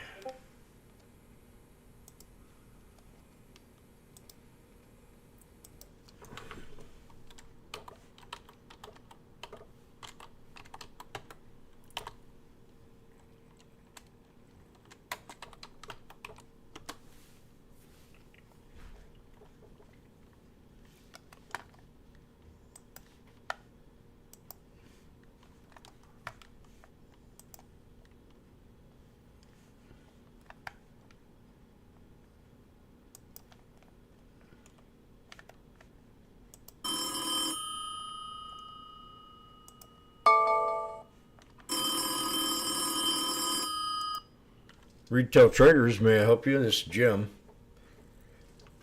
Hey, Jack.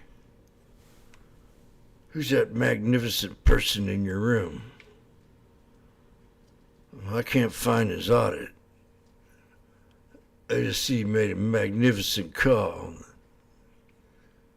on the SPX. God bless him. I want you to give him a AAA plus. Tell him he can take the day off and go down to the 3D down there in the corner of Broad and 5th, and I'll buy him 3 rounds of vodka.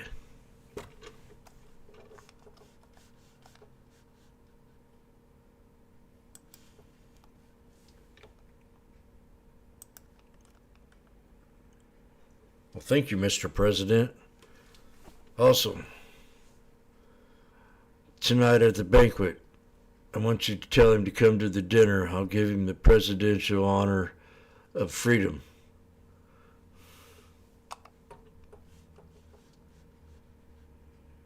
Award.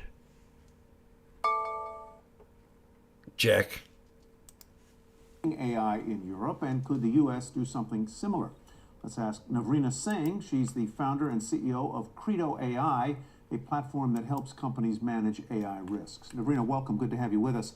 I heard about the passage of this bill in the European Parliament yesterday on the BBC. What does it do? What is its goal? And what is the risk here, as is true with a lot of AI regulation, that the technology will outrun the regulations and the regulators? Not true. Tyler, thank you so much for having me. At Credo AI, we've been on a mission to ensure that AI is always in service of humanity. And what that means is we have a governance platform that provides that continuous oversight and accountability across all the organizations and their AI. Yesterday was a pretty historic moment with Unbelievable this really how high that thing went. regulation passed by the European Parliament. Now, what that means is any artificial intelligence that is going to be deployed in Europe will need to go through pretty strict scrutiny under this law. Obviously, you know, if you are a European provider of AI systems, and even if you're deploying these AI systems outside of Europe, you can imagine that there's going to be pretty massive implications. So let me So as you interrupt, if I might, Navrina, and ask you, so a U.S. company doing business and using AI in Europe will be Always affected by clean, these this Jim, may I help you? regulations. Tell me whether I'm right or wrong on that. And second, what do the regulations do? What, Do you have a recording on this what are the regulation call safeguards that here? are being put in place? Yeah, absolutely. So if you are a multinational Is this or El United Presidente? States company operating in EU and are launching products which You are say powered what? by artificial intelligence, yes, you will need to You wanna comply invite him with over this for new breakfast? EU AI Act. I'll do As you that. can imagine, this act is going to take a couple of years to really, you know, start to come into enforcement, especially on the compliance side. But what at minimum Hello? it's mandating is a couple of core requirements. One is transparency requirements. Where is your data coming from? How have you tested these systems? What is the impact of these systems on different users?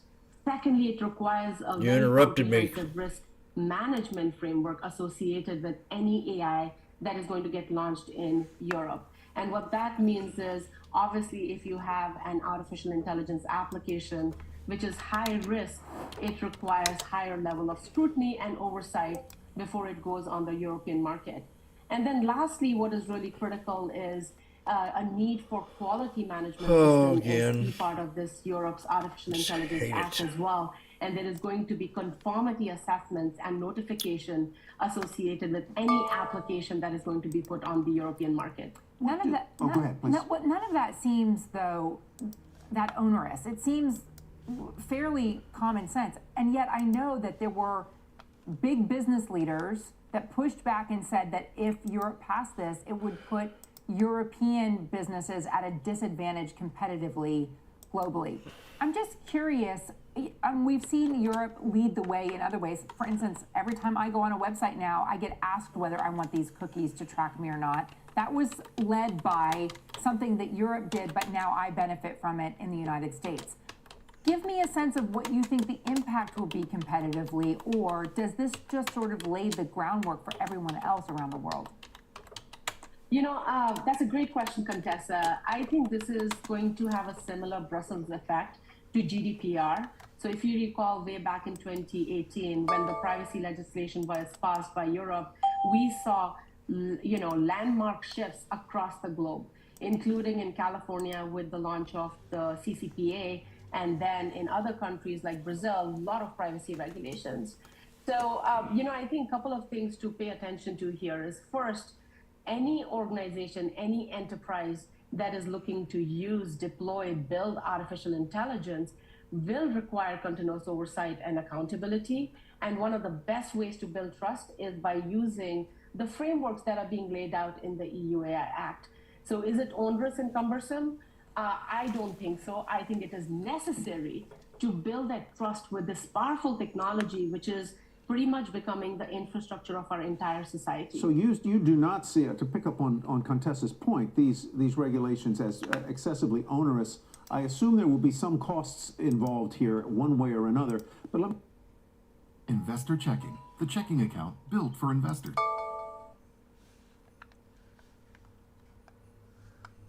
She's annoying me today.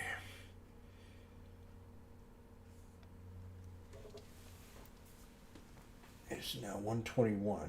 There's approximately 1 hour and 40 minutes left in the day.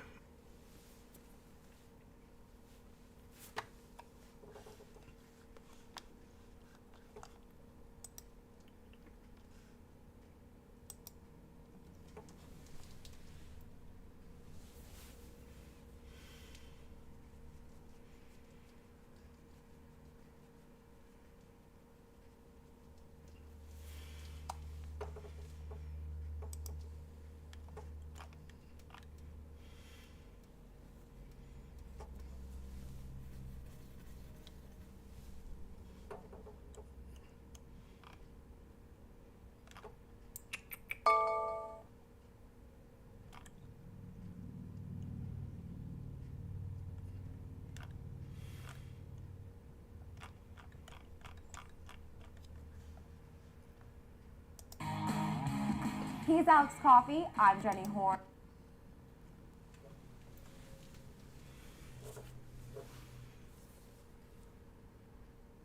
$122.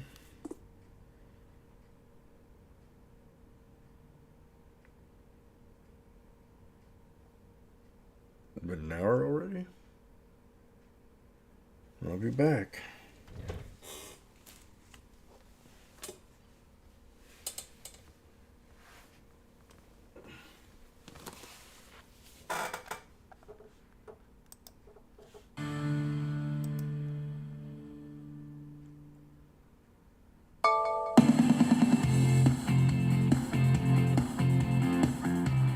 Welcome back to the Watch List. I'm Nicole Penelides, live on the floor of the New York Stock Exchange. Artificial intelligence has made its way into so many different aspects of technology.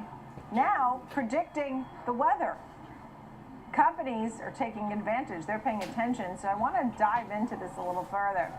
Paul Golding, lifestyle and payments analyst at Macquarie Group, joining me right now. Thank you so much. So AI-driven climate modeling. That's a thing. Tell us all about it. Sure. Thanks for having me on, Nicole. For starters, I'll talk about Vail Resorts, which is the conduit by which we have this sort of confluence of themes this week. Vail Resorts, which we cover, ticker MTN, neutral rated, $220 target price, reported a relatively weak fiscal 2Q this quarter on the back of season-to-date visits being down 9.7%. What's the driver behind this? A very poor weather start to the 23-24 ski season, which in fact is also what is used to sort of amortize pass revenue based on the number of days that are skiable in the season or in a given month or quarter. So a weak result in our view. We took our target price down, in fact, from 225 to 220, and this was on 42% less snow in North America or Western U.S. Resorts season to date. So a relatively volatile weather period that's been weighing on this stock, and hence our neutral rating. So in terms of where this can go from an AI perspective, we also led a global ecosystem report across our platform on AI, including AI predictability for climate. What this can do essentially is, as companies deploy this functionality and as the functionality continues to improve, we could see this being used to better cost manage. Essentially, if there's weather predictability that says that we're not going to get a certain amount of precipitation or adequate conditions for some of these outdoor activities, it may be an opportunity to better price on the front end or better manage costs for the bottom line. And so these two themes, in our view, are fairly related. Yeah, and look, I'm a skier. I can attest to the fact that we didn't really have that many ski days. I mean, of course, I'm here in the Northeast, but for example, Windham Mountain, I think they had 30 days of snow. And, you know, from November to now, I don't know the exact number, but the point was they made snow, but not as much. And so when you use AI predictability for climate, it can be very functional, useful, cost management. You mentioned some of the great things there. I even heard that now homes, when you're buying a home, you can now look at climate and see the likelihood of wind or hurricanes, things like that, right? So that could be a way to use your money in a way that you'd like. You don't want to buy a home that maybe has a high probability of being blown away or flooded. That's right, and in fact, there's a robust market for sort of weather volatility bonds or catastrophic weather bonds that are a reinsurance product that the market uses to price this risk or to pass this risk on. Overall, this is factoring into a lot of consumer digital platform platforms and interfaces, as you mentioned, in the real estate space as well. And so what this is doing is the AI and machine learning functionality helps better allocate capital and resources in the economy. And this doesn't just go to the residential space, but also the commercial space, where resiliency and uptime is important for enterprises to pick locations for this infrastructure. So overall, in our view, not just consumer opportunities to leverage this AI technology and development for weather predictability, but also in the commercial space for enterprises and corporations, and a more efficient capital allocation system. Yeah. And so at this point now, when we think about investment advice, I mean, you talked about lowering your target on Vail to 220. You have a neutral rating. I guess you don't expect much to change there going forward, or else you may have had a higher rating. What other ratings have you put out lately that maybe you're using this technology? Well, we would say that on the AI front, to the upside, we're outperform rated on SoftBank Group, ticker 9984 in Tokyo, with a 9,700 yen target price, because in our view, SoftBank Group is an ecosystem of AI-related companies. It's a portfolio of AI-exposed names developing intellectual property across semiconductors, for example, the 90% ownership of ARM, as well as in the healthcare space around using genomics to develop vaccines, and in the smart logistics and warehousing space, for example, Symbotic and Berkshire Grey, two holdings that have been in the press given their robust platform development around palletizing and just-in-time logistics and shipping infrastructure for warehouses that has helped streamline supply chains. And of the AI5, NVIDIA, Microsoft, Taiwan Semi, Broadcom, AMD, is there a buy rating in there that you could think of? I'm not sure if you cover those per se, but do they stand out to you? I don't cover them, but I encourage the market to take a look at this collaborative report that we did with our colleagues in Asia that includes the hardware supply chain, where we talk about foundry capacity being a key constraint and memory being a key constraint here, which is also an opportunity for upside in those names potentially as these constraints get worked out and demand seems to continue from the software development side. Yeah. You know, I know you're a lifestyle and payments analyst. Maybe you're following some of the fintech names. Do you follow some of those, or are you following some consumer behavior? Anything you can share with us there? Maybe a winners or some themes? Yeah, we're outperform rated on Block.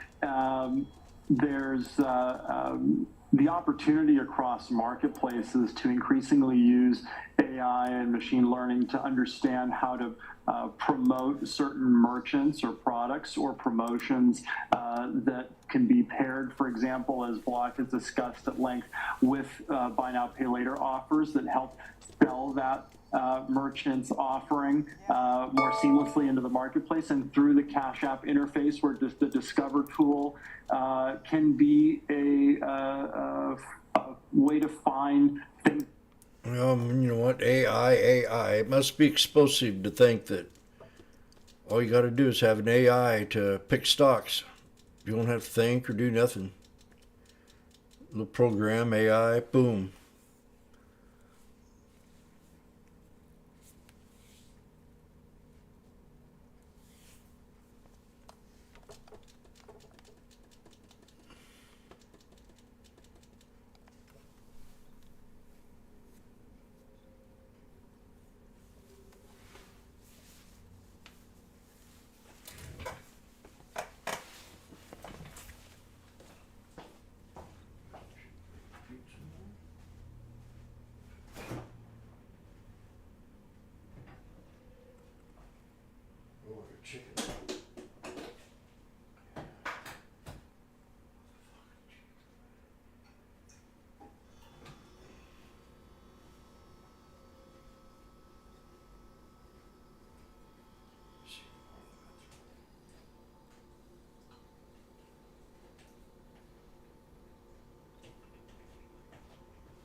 SPX just pulled back and hit the 200.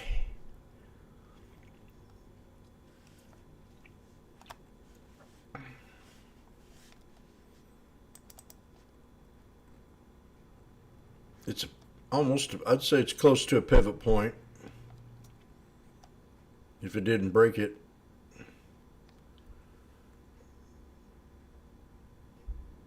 Right in there.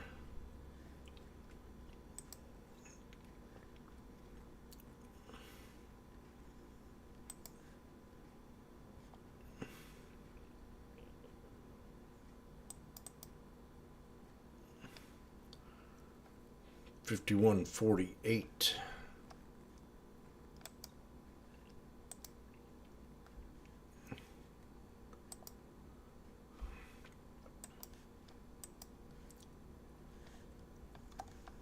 And we bounced up off of it.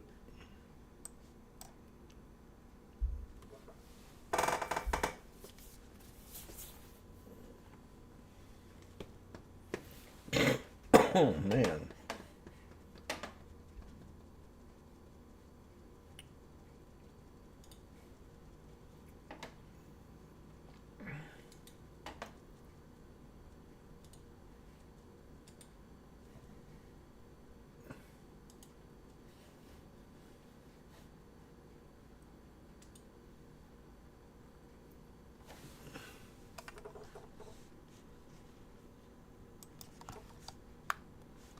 Mr. 5 minutes.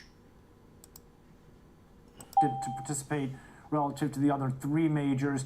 And as I look at the selling we see today here, Nicole, I'm noticing how a few names like Walmart, Apple, Amazon still in positive territory. So I think it's going to be limited one way or the other without participation from some of those big names to the downside. So as I look here at the S&Ps, futures to a new all-time high in the overnight session up to 52.53. But let's take a look at the SPX because that all-time high that we saw there was last Friday. You can also see on this chart the lows from earlier this week around 5,100 or just below, and how we're just kind of hanging out right in the middle of the range here, right? Not a lot of conviction one way or the other as market digests some of the PPI data this morning, retail sales. Big move up in yields today. We're talking the 10-year, as I look right now, at 4.3%, just below. It got up to 4.296 here, Nicole. So not surprised to see some apprehensiveness associated with the market here. But I think a win for the bulls in many ways, considering the stronger than expected PPI number and some of what we're seeing in terms of concerns associated with rates. Take a step back from that intraday look at some of the price activity that move off the all-time highs down to 5,100 and back up. You can see that's just kind of a small blip on the radar here in terms of this longer-term trend we've seen to the upside. In many ways, I think something overlapping and rotational up here would be very healthy for this market to establish a new area of value at a higher level, considering the trajectory we've seen off those October lows. Sustainability comes into question, especially with the 10-year at these levels, uncertainty ahead of the Fed meeting next week and some of the other focal points for investors and traders. But yeah, a lot on the move here today in terms of markets and just a bit of a digestive session here for the S&Ps for the most part. Yeah, understood. In the meantime, crude oil got a pop. We also saw the drawdown in gasoline in that EIA report. In fact, Bob Yager from Mizuho was talking about that and saying it was notable. Goes back to, let's say, November, and he was seeing a range of $80 to $85 that we could trade through that. So he felt like it, and this was when it was around 79, he felt like it was leaning to the upside. So at this point, what are you watching with crude oil today? Yeah, the draw was notable, as was the case with the API as well, right? Not just the EIA. We also had a refiner in Russia with a drone attack there. So you've got a little bit of displacement right now. When you see that in crude markets here, ultimately, you're going to oftentimes see crude prices to the upside, not necessarily what the inflation, those that are looking to keep those at inflation at lower levels want to see. And that's definitely when you're talking about the Fed, which has been leaning on the lag, as they've called it, but it's going to be tough to lean on crude prices if they continue to go higher here right now. What seemed to stand out to me, taking a look at the chart here first and foremost, the rally we've seen here. Look, from 76.79, we're talking to begin the week here, Nicole, all the way up to 81.82. So the market, for the most part, has managed to stomach higher crude prices as we've hung out around this $81 level. It'd be interesting to see if we can accelerate the pace that we're seeing right now to the upside if that continues. Let's take a step back. I want to show you where crude is as we approach this $82 level, because a big part of this was actually comments from the IEA today. They actually said that global oil demand is forecasted to rise by higher than expected, and that world oil production is expected to fall. So that's the makings for a big move up here today. We're definitely seeing that retreat away from the 50-day moving average, the 200-day moving average, and we're talking about, again, back to levels we haven't seen since the first week in November. So yeah, up and through 80, an area where we've seen some resistance in the past. Keep an eye, you've got that high up around 95 from last fall. I don't think that's necessarily in range as of yet here, but definitely some momentum to the upside here, and much like rates, this is going to be a bit of a headwind for stocks if it continues. All right, thank you for all of that, Ben Lichtenstein. Great to see you. Thank you. All right, it's almost tax time, right? We're about a month away. Oh, can you feel it building? Lauren Sprung is with us, CFP, founder, Midland Financial, and author of Financial Planning Made Personal. So let's hear it, because and there's a look at the book right there. April 15th, right? It always used to be April 15th, and somehow it got moved around with COVID, with weekends. What do we need to know right away, right off the bat? It's April 15th, right? It's right around the corner. Get organized if you're not already, and be prepared. And I think a lot of people are concerned because they've heard about inflation, they've seen their bills going up over the last couple of years, and they're fearful that maybe their tax bill is going up as well. And I think there's some relief in there in terms of the standard deduction has been increased by about 10% to adjust for inflation, which could be a huge help. And then the other thing that's been a huge help is the highest tax brackets, although it still remains at 37%, the income ranges have increased as well. So hopefully people will get some relief and shouldn't be afraid to file. Yeah, and before we get into the weeds of some of the specific things, let's just stay on the big picture here. So the standard deductions got a boost. And so what does that mean? Why is that so good for many of us? So that means that a single filer who's not going to itemize, or even a married couple who's not going to itemize, and many people are not itemizing these days, are going to get a bigger deduction off of their income and lower the amount of taxable income that they have, which in turn means they pay less taxes. What? So that should be hugely beneficial to them. Yeah, you have here, if you're filing jointly, for example, standard deduction $27,600 compared to $25,100. So that's pretty good, right? An extra $2,000 less that they have to pay taxes. That's a big deal. When you're getting prepared, what are the kinds of things that maybe sometimes people leave out? I mean, you know you need your W-2 maybe from your employer, but what else might you need? Don't forget 1099s from banks or brokerage statements. Make sure you have those. If you are self-employed, prepare for Schedule C filings. And I think something that gets overlooked is if they don't have a 401k or retirement plan at work, they can contribute to an IRA, an individual retirement account, that would help reduce their taxes as well. It was my understanding that, you know, I guess after the pandemic, you were able to sort of take something out from your 401k. And that was without a penalty, right? I don't know if I'm digging too deep, but at this point now, you can't do that anymore because people are now going into their 401k like emergency funds. They have to pay some sort of tax on that. Yeah, so I mean, the COVID relief that was in place is no longer there. But if they need to tap into their 401k, if they take that money out, that's going to add to their taxable income. If they're under 59.5, it could be an additional 10% penalty on top of their tax rate, or they could potentially look at taking a loan against their 401k, which may be a better option. That depends on their personal situation. How about giving money to the kids? How much can you give the kids each year sort of tax-free? Well, you can gift. I believe the gift limits this year, last year, were $17,000 per person. That's regardless of kids. You can give that to anybody, and you're not paying a gift tax. But we have such a huge estate tax exclusion right now. It's in the $6-7 million per person range. That doesn't really come into play terribly much. Yeah, I mean, I remember with the administrations, when we talk about estate tax, that was a bone of contention. So right now, if you pass and you want to pass on your estate, are you paying a tax or no? It depends on how big. As a married couple, you have $26 million that you can pass from your family to the next generation. Tax-free. Tax-free. Right. Now, that is all set to expire if nothing's done at the end of 2025. So those folks that have estates in those ranges should start looking at doing some significant planning this year and into next year. Right, and that's a big deal. Health savings account, tell us about that. Yeah, so I mean, if you're filing in 4 weeks, it's a little bit late for that because that money would have had to been put in last year. But people may have done that. And if they have, they can use that for their tax deduction. And if they didn't use it and they find that they have a higher tax bill in 2023, they should take advantage of it in 2024. So if they have a high deductible savings plan or health plan, they can put money away tax-free, let it grow, and use that to pay for medical expenses. Right. Second homes, what about that? Because there was there was some contention there too. At first you were able to get a break if you had a second home and then not, right?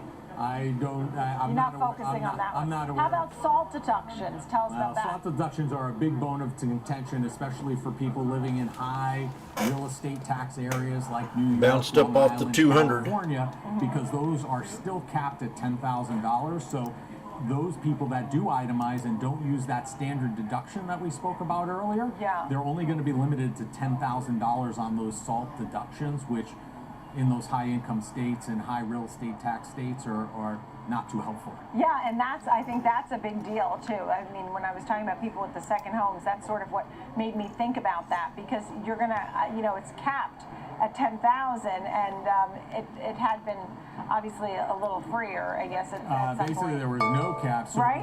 you had a lot of people who were itemizing, who now do not itemize because they don't have that same ability to, because they're capped at the $10,000 level. Larry, tell us about going green to save some green. Well, there are some benefits for eco-friendly vehicles and doing some things around the home, some tax rebates. So they come and sometimes go. So it's important to stay on top of those if you're going to do renovations at your house, or if you're looking to buy a new vehicle, those could come into play. So if you have solar panels or you've put in LED lights, I mean, these were bad examples, but that's what I'm thinking of. I'm sure there's many more on there. Would those be things that you would put into this? It could be. I'm not sure if those are going to continue into 2024 or if they ended in 2023, but they have been in there from time to time and do apply relief. I think the important thing is for taxpayers, if you're going to do this stuff, you have to look and see if you're going to get tax benefits for it, because it might push you over the edge to doing those things, that work, or getting that car because of those additional benefits. Yeah. And when we think about when we're filing our taxes, some people do it online, some people have an accountant. If you're doing it online, is there sort of a mistake, a common mistake, or advice for folks who like to do it themselves? Yeah, I think you have to be careful. We just had a family that we work with that when he did his preparation through his preparation software a couple years ago, it said he was eligible to make a Roth IRA contribution. And in fact, he wasn't. He was over the limit and he made an error. And I think you have to be careful and at least have a baseline knowledge of what you're doing and double check that software. Otherwise, go hire a tax professional and make sure it gets done right. Yeah, understood. All right, Larry Sprung, CFP, author of Financial Planning Made Personal and founder of Midland Financial. Thank you so much for being with us. Still ahead, a focus on those retail sales numbers. Are you shopping more or less? Let's stay tuned. We'll be right back.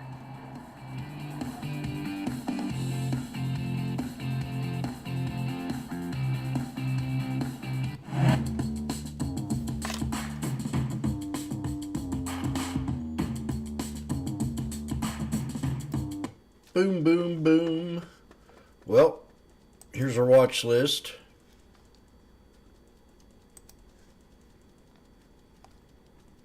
We got Mr. on it. We're on 5 minute here, 5 day.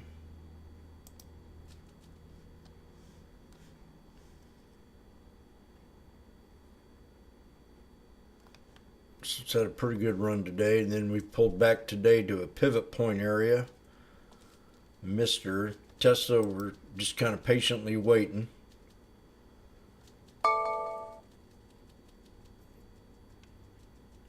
broke through my support, so I got another one. It's about $10 cheaper, 9.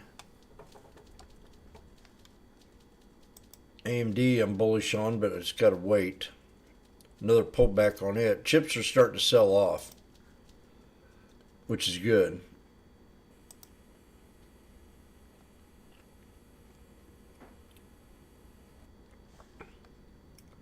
So we're waiting for them to pull back to catch them. SMCI, 200 SMA down here.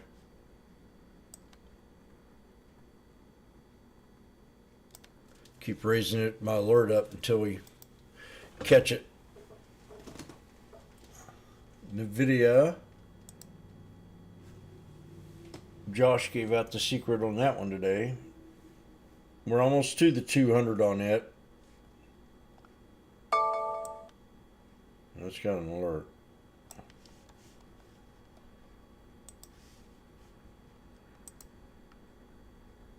Spy.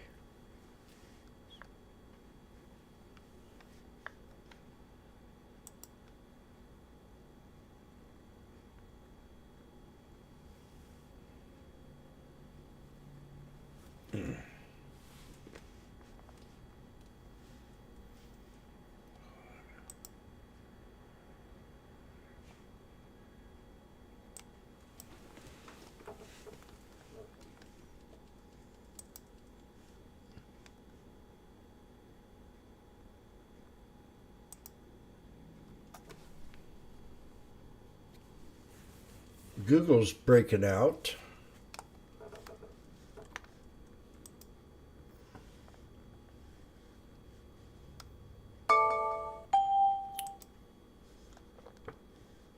Google's on our list.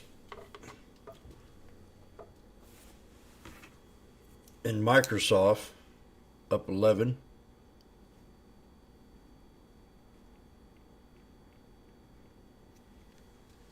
Microsoft up nice.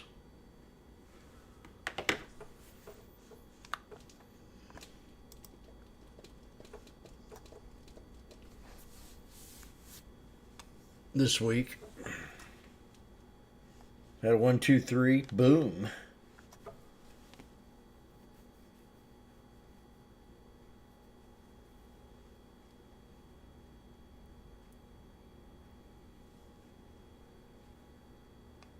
We got 10 more minutes to power hour.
And might that change in the next 6 to 12 months? Ted? I think there continues to be an interesting disconnect in the economy where a lot of the actual data is better than sentiment. We see a strong job market, we see GDP growth coming in strong, consumer spending is still pretty good. People don't really feel good about much of this because inflation is still gobbling up so much of whatever gains they're making. So I think that's going to be an increasingly big topic, I would say, as we get closer to the election, but also just how people perceive their personal finances. I do think that there is very much a K-shaped economy where people are having different experiences. And I think sometimes the macro is kind of hiding some of the struggles at the household level, which is more people carrying more debt for longer periods of time. I think it's interesting when companies like the Home Depot come out and say that people are postponing some of the larger projects. I'm actually surprised given how little inventory is on the market. I would have thought that a more positive corner of the retail world would be home improvements, but I think a lot of people are feeling like they don't have the cash right now. So they seem to be focusing on smaller projects, not the bigger upgrades. I think that's kind of emblematic throughout the economy. When people are splurging, it's on an experience, and they tend to be postponing some of these renovations and furniture and electronic purchases. Yeah, and Chris, when you look at the month over month and how people are spending, I wonder this summer, because gasoline sort of came down a little bit. Now with gasoline, looks like it may be going up a little bit. Will they be buying cars or homes or durable goods like washing machines and some of the big ticket items? We are also in alignment with people are buying experiences and services right now.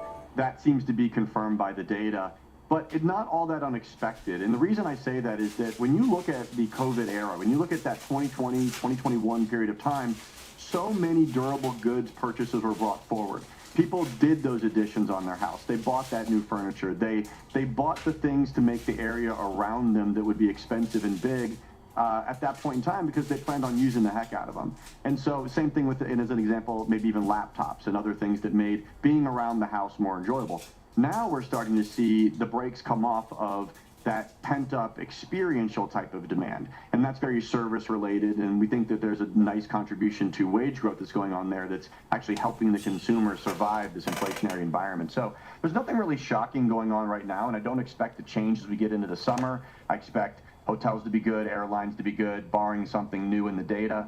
But people are definitely being more selective with their money. Even though debt levels, revolving and otherwise are near or maybe a little bit worse or better than the long run averages, the pinch feels more real because we can see it day in and day out just going through the drive-through. So nothing shocking, but certainly Spy pulling back to the shoulder line here. Simply because of the brought forward nature of the pandemic.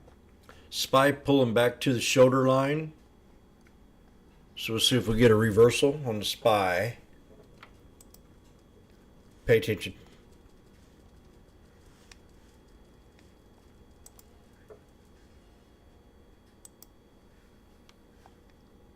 The 514 strike is at 112.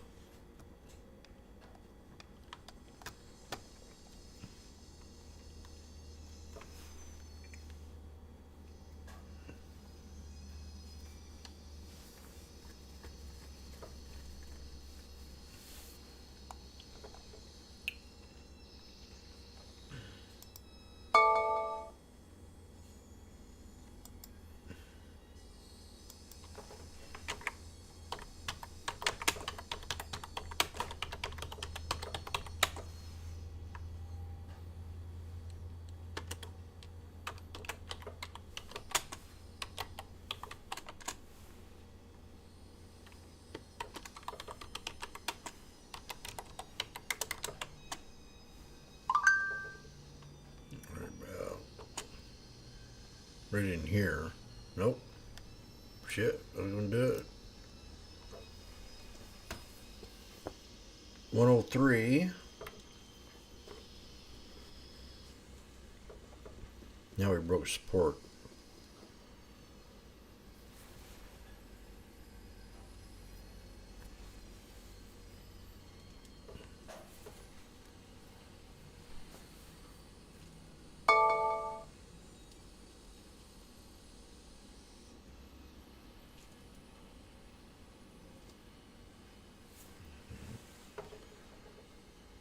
I'm going to take a real risk on the SPY.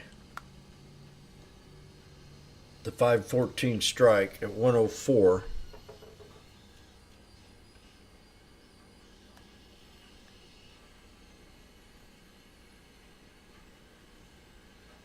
Come on. It's not let me in yet. I could have got in. I don't know why I didn't, but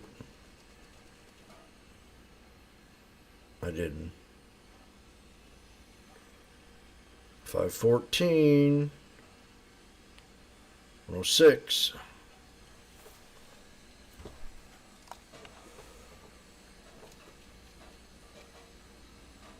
They could easily drop down here too.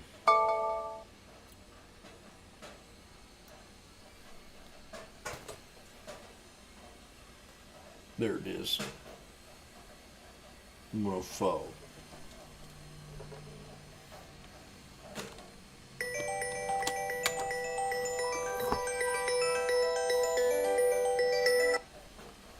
Always clean this gym. May I help you?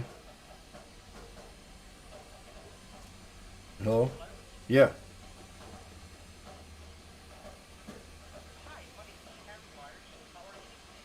Doing great.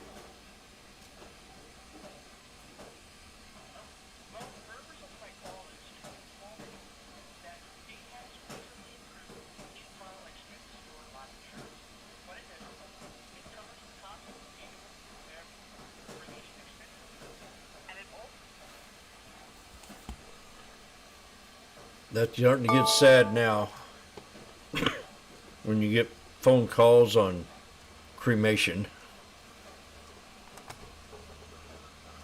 Well, as you turn old, you need to think about what you're going to do with yourself when you're gone.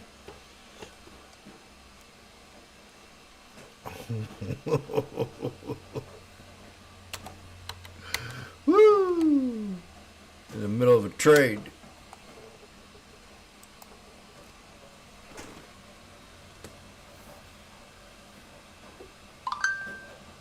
Jimmy doesn't like it. Now we're going to knife.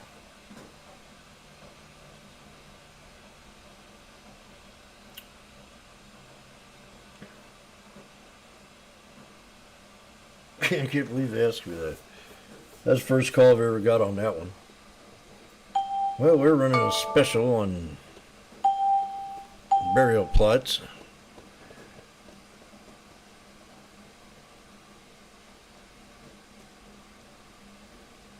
Yeah, that's it. I gotta get stopped out.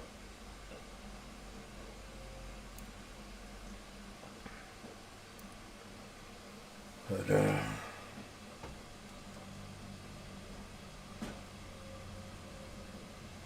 going all the way down to the bottom.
And what are those puts going for?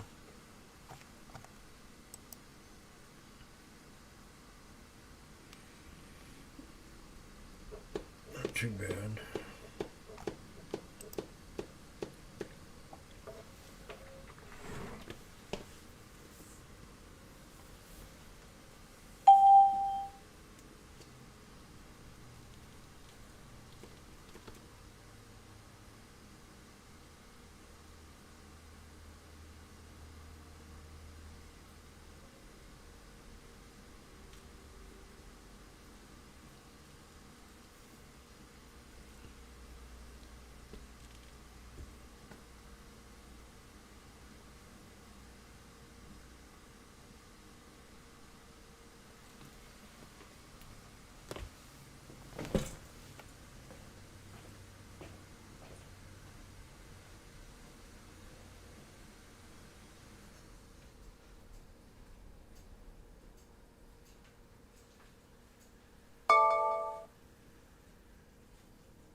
Snake breakout on the SPY.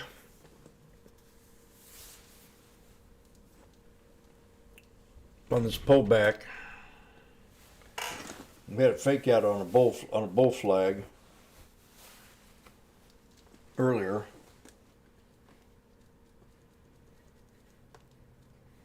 Sure did. I'm waiting for my little baby to pop back here if it can.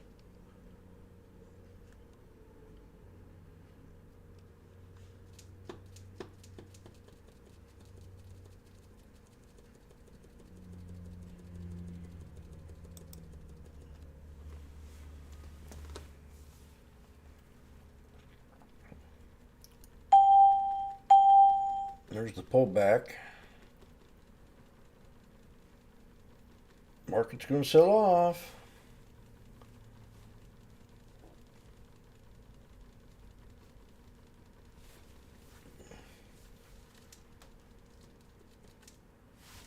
JJ Cruise.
We're in the double bottom on SPY. Got another big candle to go if it wants to, or we create a shoulder line right here on SPY. Somewhere just right around 513.20.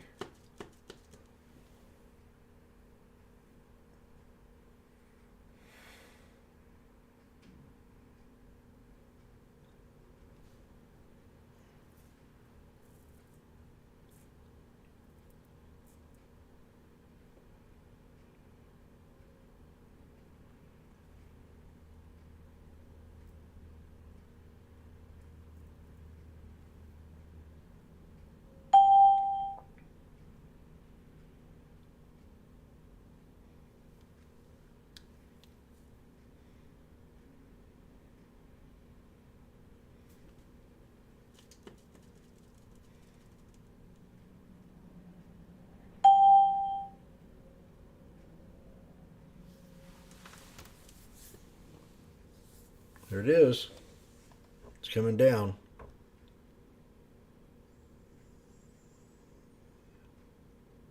I'm going to give you the exact number. It could be this right here. I'm going to do this. I want to see the SPY, SPX. Oh yeah, the SPX looks sweet too. Okay.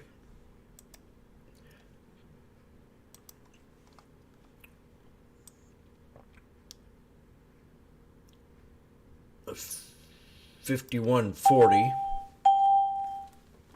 5140. Oh, we just went below it.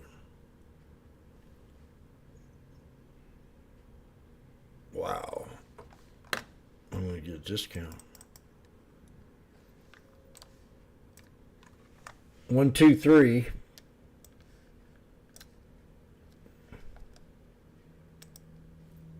These are the 5140s at 230.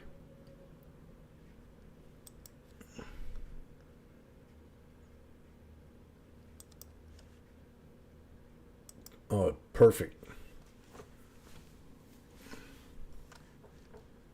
5130s at 230. What's going on here? Yeah, you better.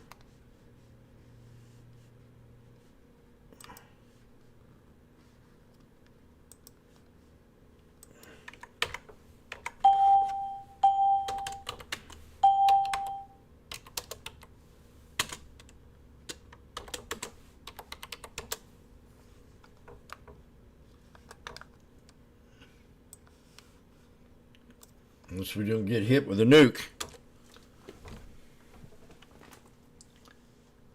Oh, it's 5140s. 5140.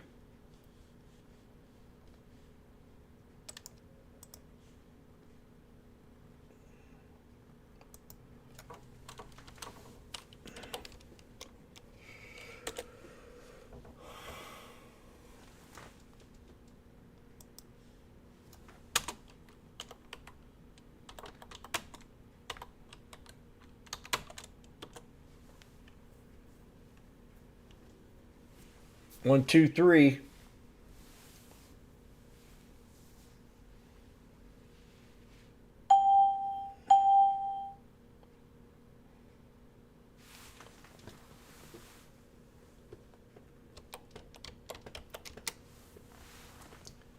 Oh man. Come on.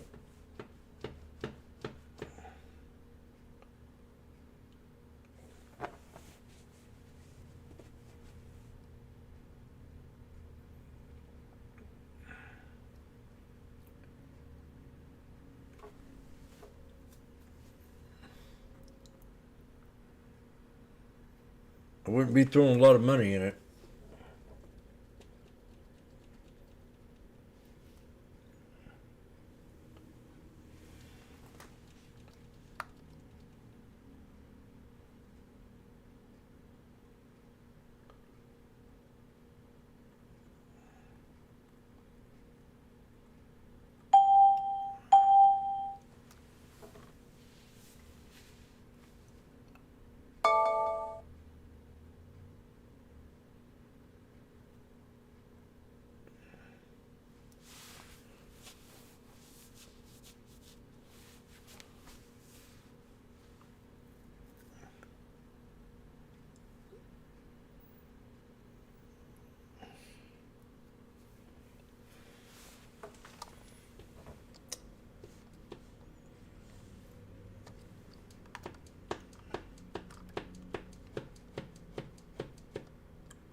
God.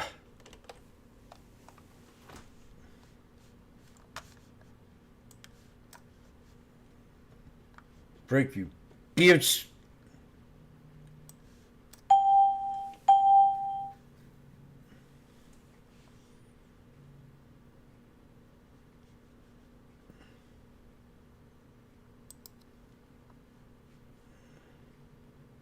Well, that ain't look too good.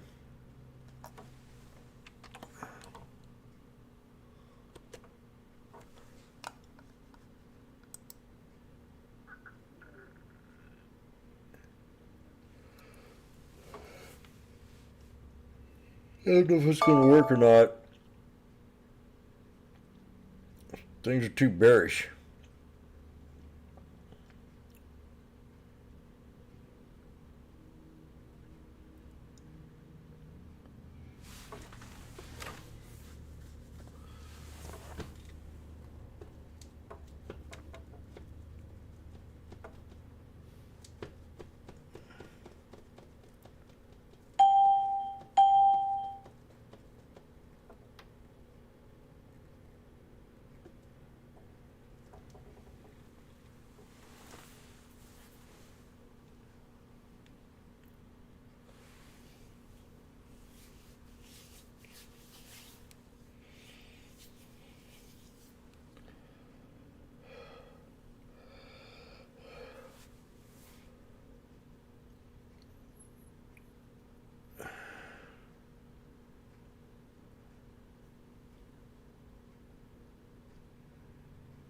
break it.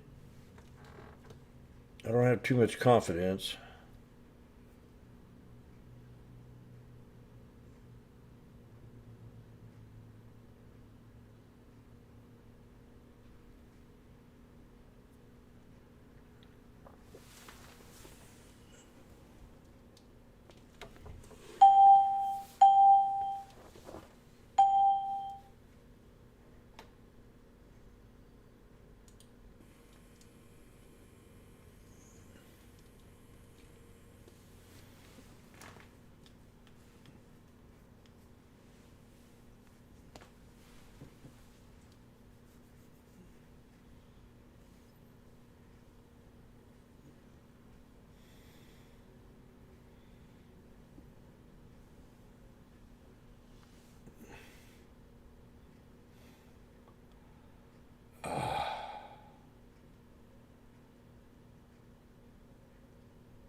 It's 2:15.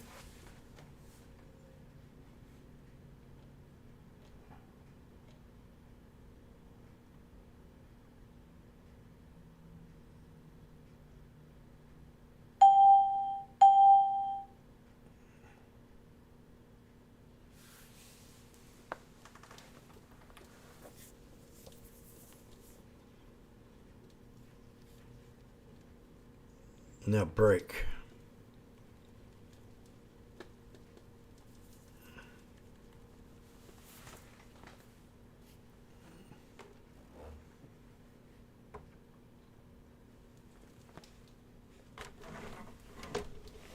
Should have grabbed some more at 170. That'd have been pretty. There's 250, 60. Okay, if you're up on this thing, do what you got to do.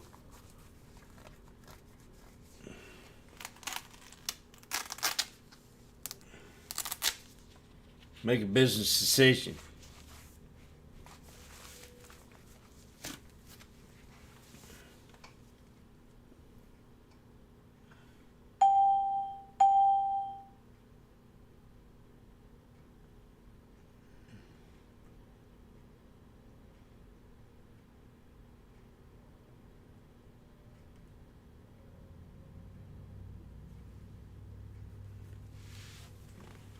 How did I know? Who's you asking?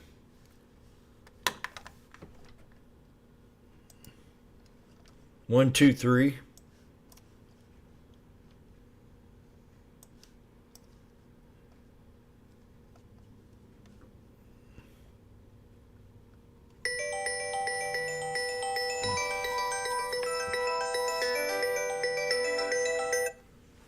Always clean this, Jim. May I help you?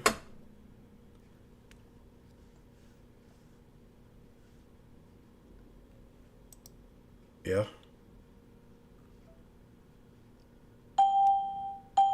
You've been looking for me for how long, honey?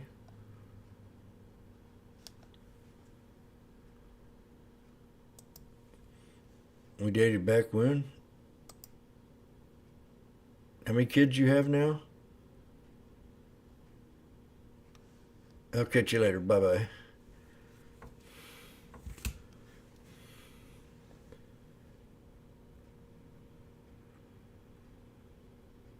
Pay range notification.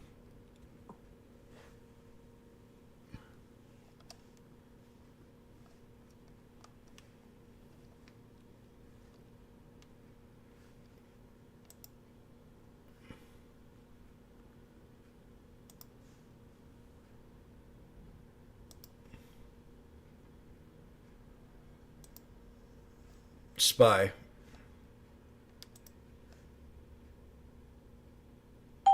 One, two, three.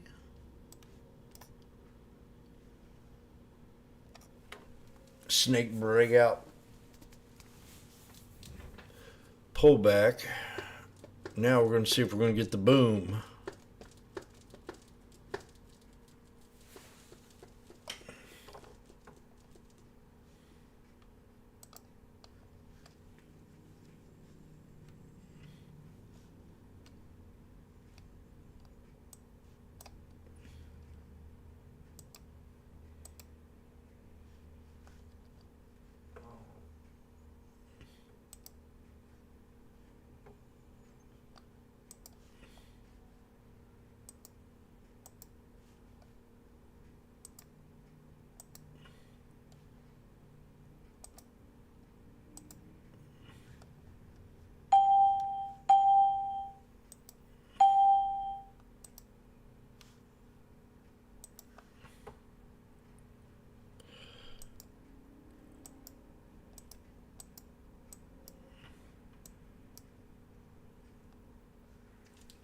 platform sucks.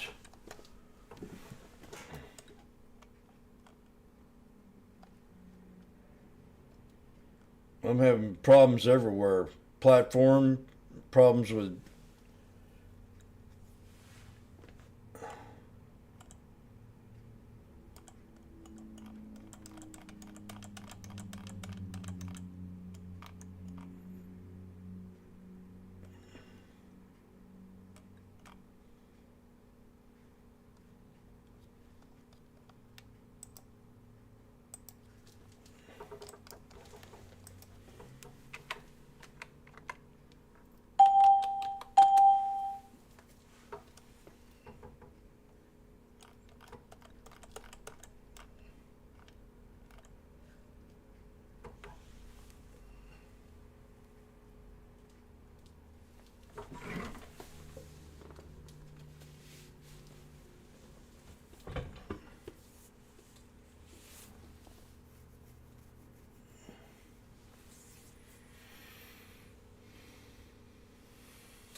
the most wonderful time of the year.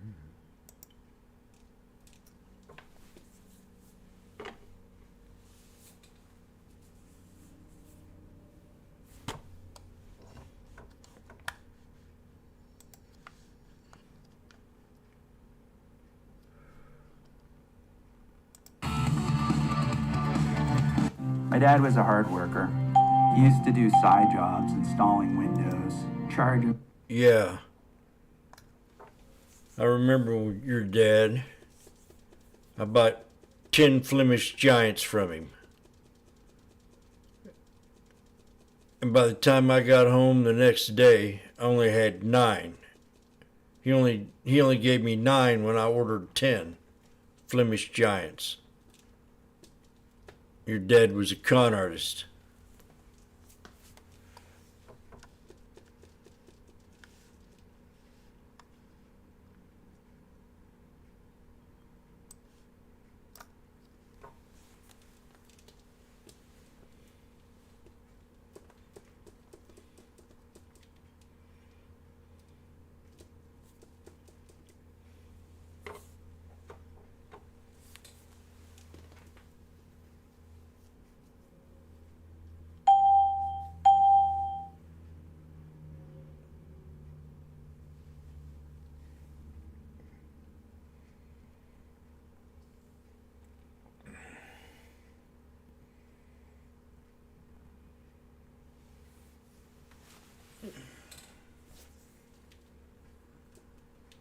Boeing blames gravity for recent mishaps. I blame gravity for losing in trades.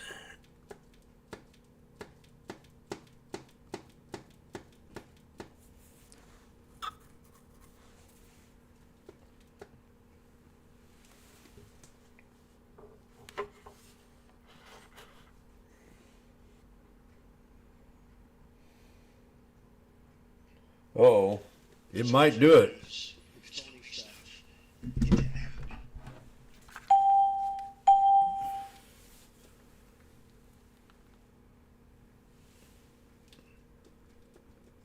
I'm going to go down to the laundry room and I'll be right back.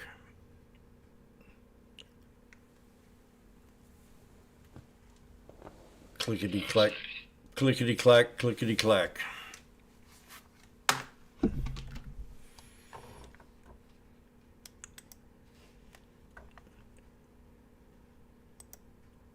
An opportunity. I think the AI, as I mentioned in the past, is not hype. It really is a story of value. There are lots of good and solid use cases for companies that really benefit both their top and bottom line. So going forward, it's a good investment for sure. When you look at Apple, Tesla, some of the underperformers, did those get Okay, left we're at a double behind? bottom Do we on the need to snake. be still as concentrated as the market is in the AI specific names? I always said Tesla's a great company, but it's okay. We're at a if you double take a bottom. break. It's got a reverse here. For the time being, Apple, on the other hand, I think We're in more trouble. it's a good buy. We're where it is. Might be more trouble. I think they have a lot going in terms of AI. As you know, they're very secretive about what they do with the new technologies. AI. And but they spent a few quarters ago about $4 billion in AI. They bought out recently a Canadian company. They got the Apple Vision Pro coming out, and those are really products and initiatives that are going to benefit or display their AI capabilities. So I think they're a good buy as well. Apple gonna buy up some AI tech, it seems, as it looks like they need to play a little catch up here. Amazon, too, seems like some of their voice chat is a little bit outdated. Does that make Microsoft like the purest service AI play at this point? For the next few months. The way that works is you know, changes come in very rapidly. As ChatGPT came in pretty much out of nowhere for a lot of folks, Apple's their interpretation and their strategy to AI will be also coming up and bringing up forward. They just have a different approach, and they need to have it. They're more of a consumer-facing product. So, and they've never been, well, at least in the last 20-something years, they've never been the one that's really in the lead. They always lag a little bit behind. The MP3 players, portable phones, and so on. But when they do it, they tend to do it right. So we have to pay attention to that. All right, tonight we've got Adobe. This one I feel like could still go either way. They're going to argue that they can benefit from all this tech, but I can now have myriad AI apps draw me up a pretty compelling newspaper cover or Photoshop. I mean, how are they going to deal with this? Oh, really good question there. Well, I had the same question about a couple of weeks ago, and I asked a professor of mine in illustration who actually teaches Adobe in a local university, not Adobe, teaches illustration in a local university. And I asked him if the AI was going to change their teaching strategies. And the answer was, it's an inspiration, it can help put them on the right track, but at the end, the human needs to intervene and use their own tools to display their own creativity. Otherwise, they don't earn their salary. Or they can't display how good they are. They have to be able to beat this. So I'm not concerned about that. I think Adobe provides a tool for both, for actually doing the inspiration part and see where you can go with an idea, and then sufficient tools to actually tweak it and make it your own and make it unique. Because otherwise, everybody will be getting the same kind of results, and that's not, artists are not really typical. That's not the mind frame that they stick to. Stock not too far off its highs, kind of got hit the same day Alphabet did when the Sora technology debuted and from OpenAI, and we saw some of the visuals. Stock that you think can get back to highs, and what type of way do they get there? Are they going to have to grind it out with earnings, or should we be looking for revenue to pick up if they can really ride this AI wave? I think it's both. It has to be both. The way that we look at stocks, we like to look at the accelerating both top and bottom lines. And, that doesn't say that there won't be companies who do one or the other or neither one, depending on the quarter. But we like to look at both. We look at that acceleration. And in that sense, we like Apple. I think Apple is a good buy. And I think Apple has the definitely the resources and the capabilities to really do a leapfrog jump on a lot of the AI players that are now in the lead. They can do it. If anybody can, they can, and I have full confidence in their capabilities. And AI is really not at a point where it's unsurpassable. Nobody really has a real solid monopoly. It's not ChatGPT or any other one of those similar large language models. It's an evolving technology. It'll keep evolving and so on. And so I think Apple will stand at the forefront of a lot of that. We just got to wait for it. All right. Confident Apple, confident Adobe. Sounds like you are unshaken in the bull case here for these companies. Thanks for the catch-up, Francisco. Thanks, Oliver. All right. Appreciate your time, Francisco Vito from FM Investments. All right, we're going to take a look at some options trades. Continue the Apple discussion next. We'll add in Salesforce as well as Advanced Micro, looking at some of today's trades that Tom has spotted.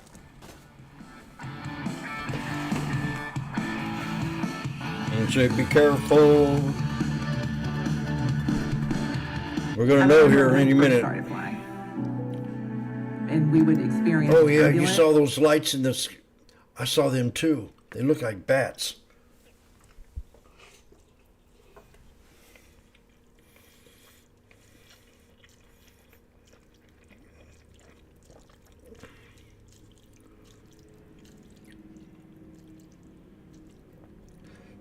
I think we'll know any minute here.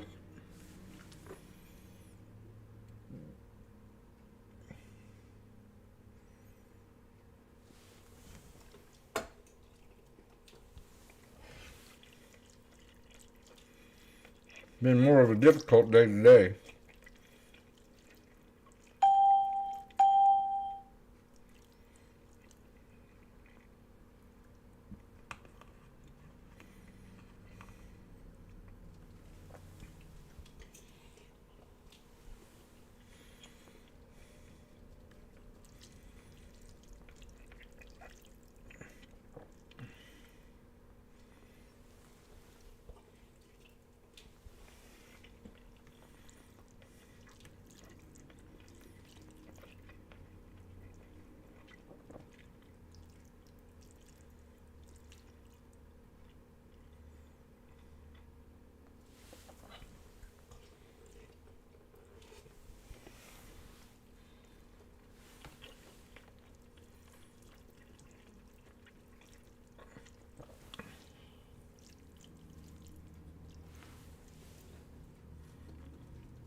Now we might have another 1, 2, 3 down here, around 512.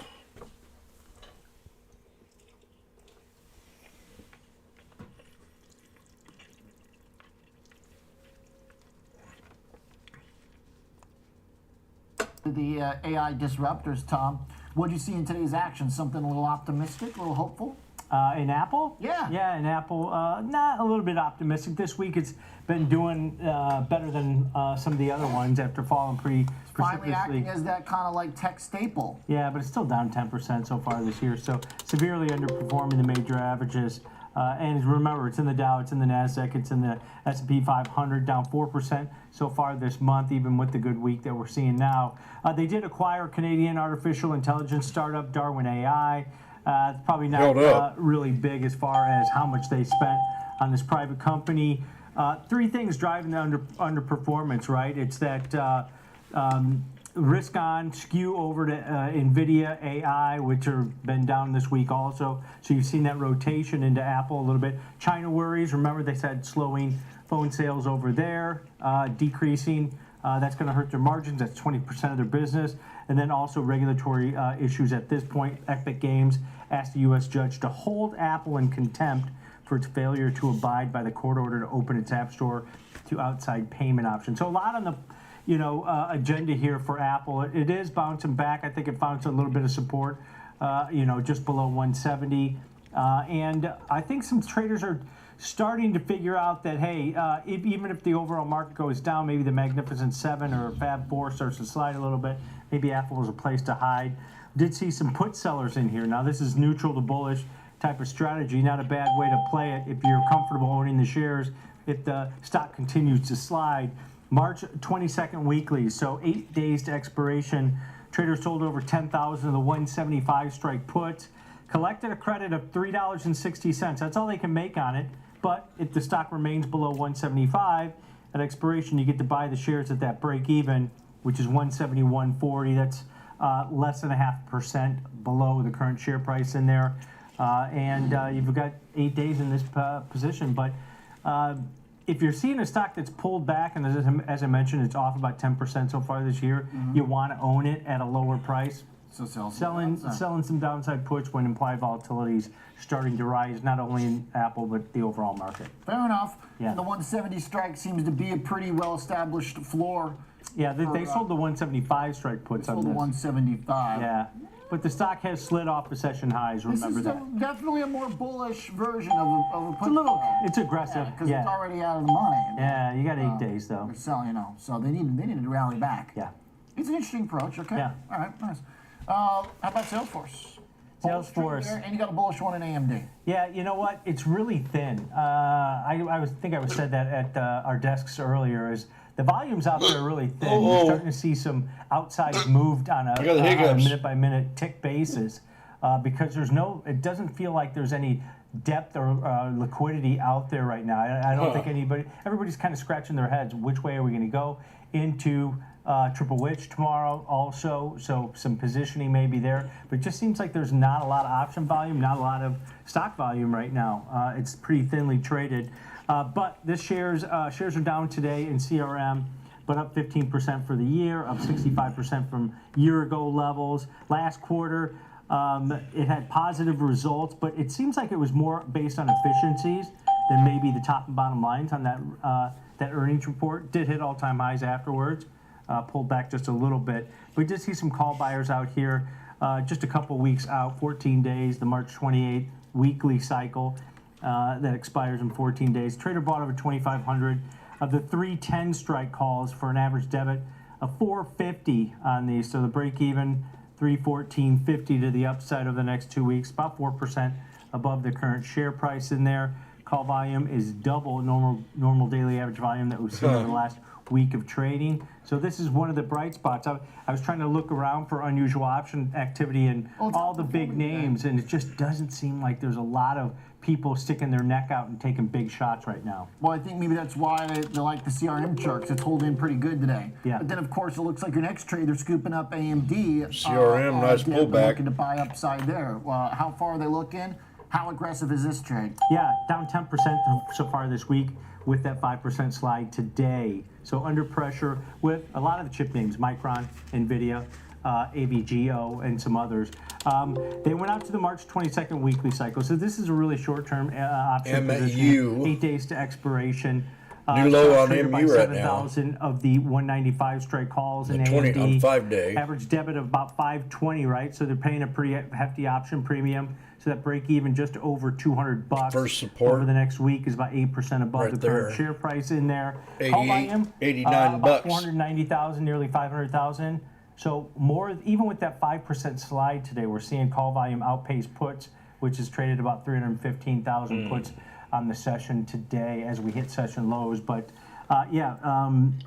price target hikes across the board. I think this story about AMD is all about total addressable market. Grandview Research put out a note and said AI market hit nearly $200 billion last year. As AMD gets into this with their MI300 chip, it's supposed to grow at a rate of 37% through 2030.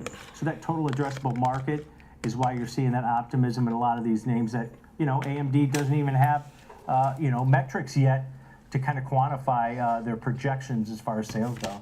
Okay. Yeah, all right. AMD's got work cut out for it more so than NVIDIA does. I mean, they're still, I feel like, proving. First inning. Yeah, so the earnings already showed up for NVIDIA. For AMD, the guidance is there. Yeah. So, all right, down 5.5% today. NVIDIA's down 4%. AMD, a little bit more of a higher beta trade to this right now, with more to prove still. Thanks, Tom. Interesting trade today. Okay, when we come back, let's talk commodities. Crude oil back above $80. Happening while the dollar's up, too. Which brings us back to an important discussion about correlations that we've had several times in this inflationary regime. We're also going to give you an update on New York Community Bank and its loan portfolio. They sold some off, seemed to get a decent price.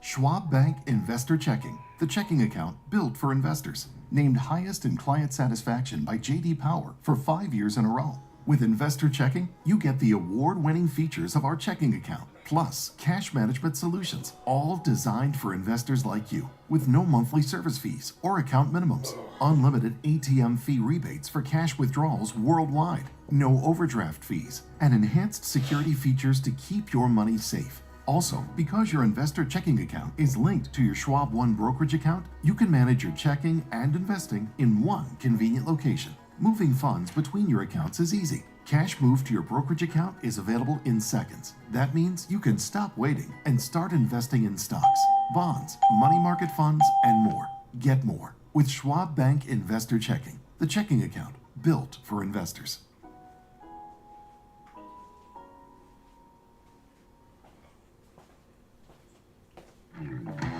accelerate your market knowledge, and shift your perspective into full gear. Real-time example trades, a full hour of trading insights. I'm Tom White. I'm Kevin Hayes. Catch me on Fast Market, weekdays at noon on the Schwab Network. Fast Market, ready for you, ready to go. Look at that, SPX at 12 p.m. bounce back Eastern up. on the Schwab Network. Nice.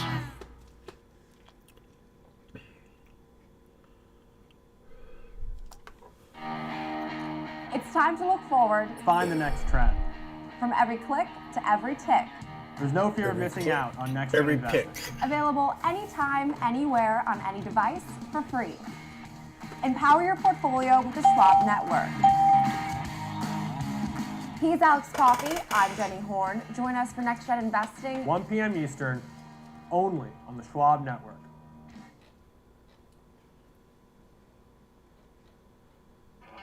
Welcome to Schwab Network. Daily live exclusive content tailored to today's investors. Broadcasting 24/7 from our studios in Chicago. And from the heart of Wall Street at the New York Stock Exchange.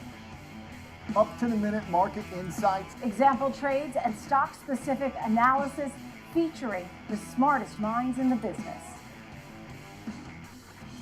No politics. No noise. Analysis ahead of the biggest events for the economy. From bell to bell and beyond. Watch live.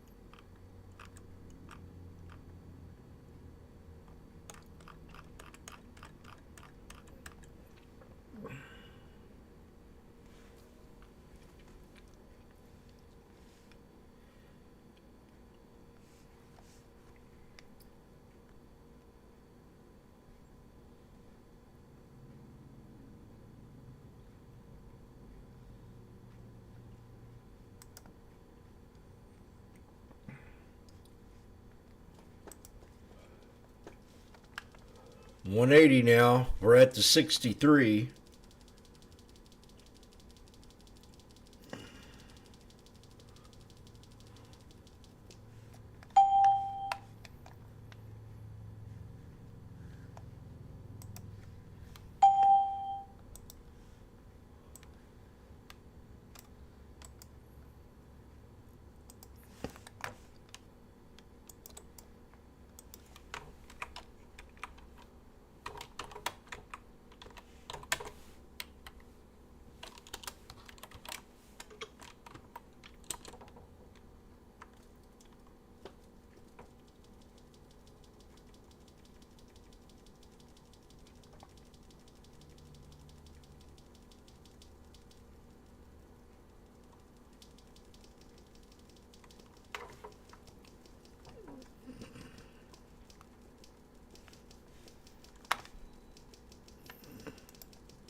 opening, and today the made 42.5.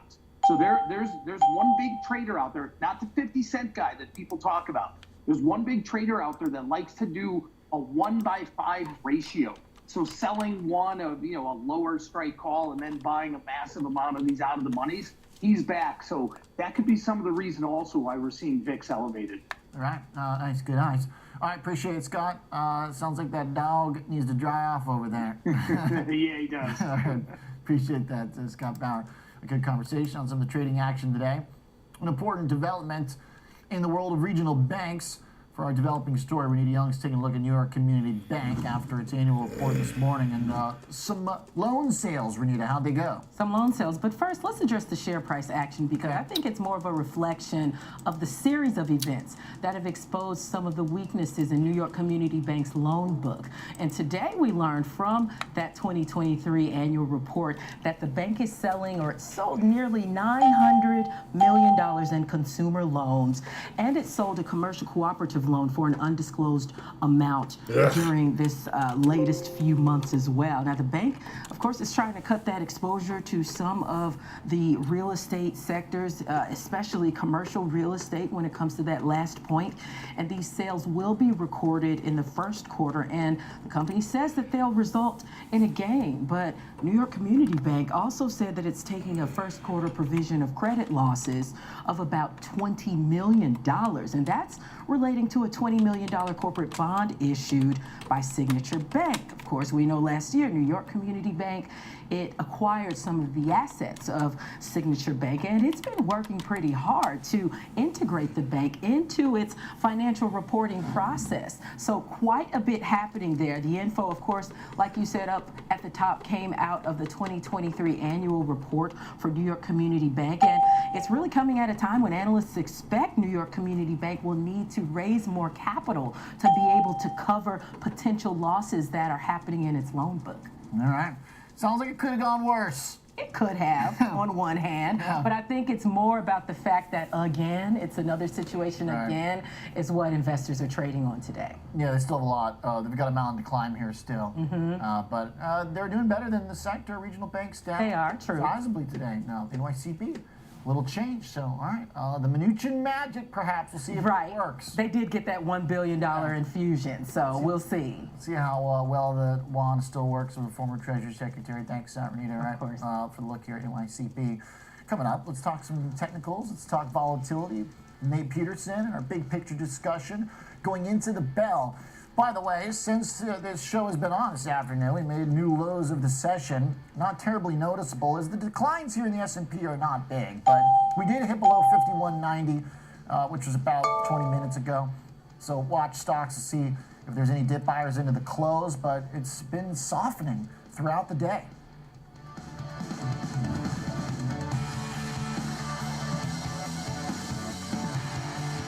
I was born on the south side of Chicago. It's been a long road, but now I'm working for Schwab. I love to help people understand the world through their lens.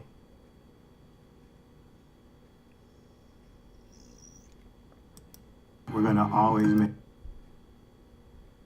financial tools and support to secure your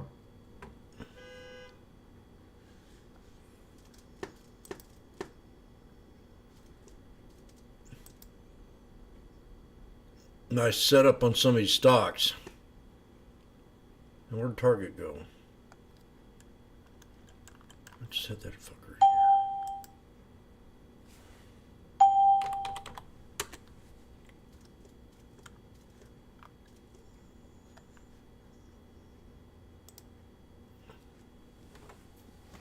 A lot of moving around going on. So we know that these guys are bearish. I mean, it's been nothing but negative talk on both stations. So you gotta let the pullback happen. Soon they're gonna hint to us. Yep.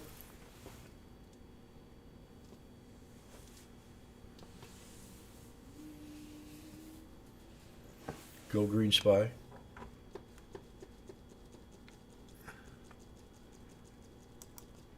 Oh yeah. VWAP. VWAP. VWAP alert. SPY. VWAP alert.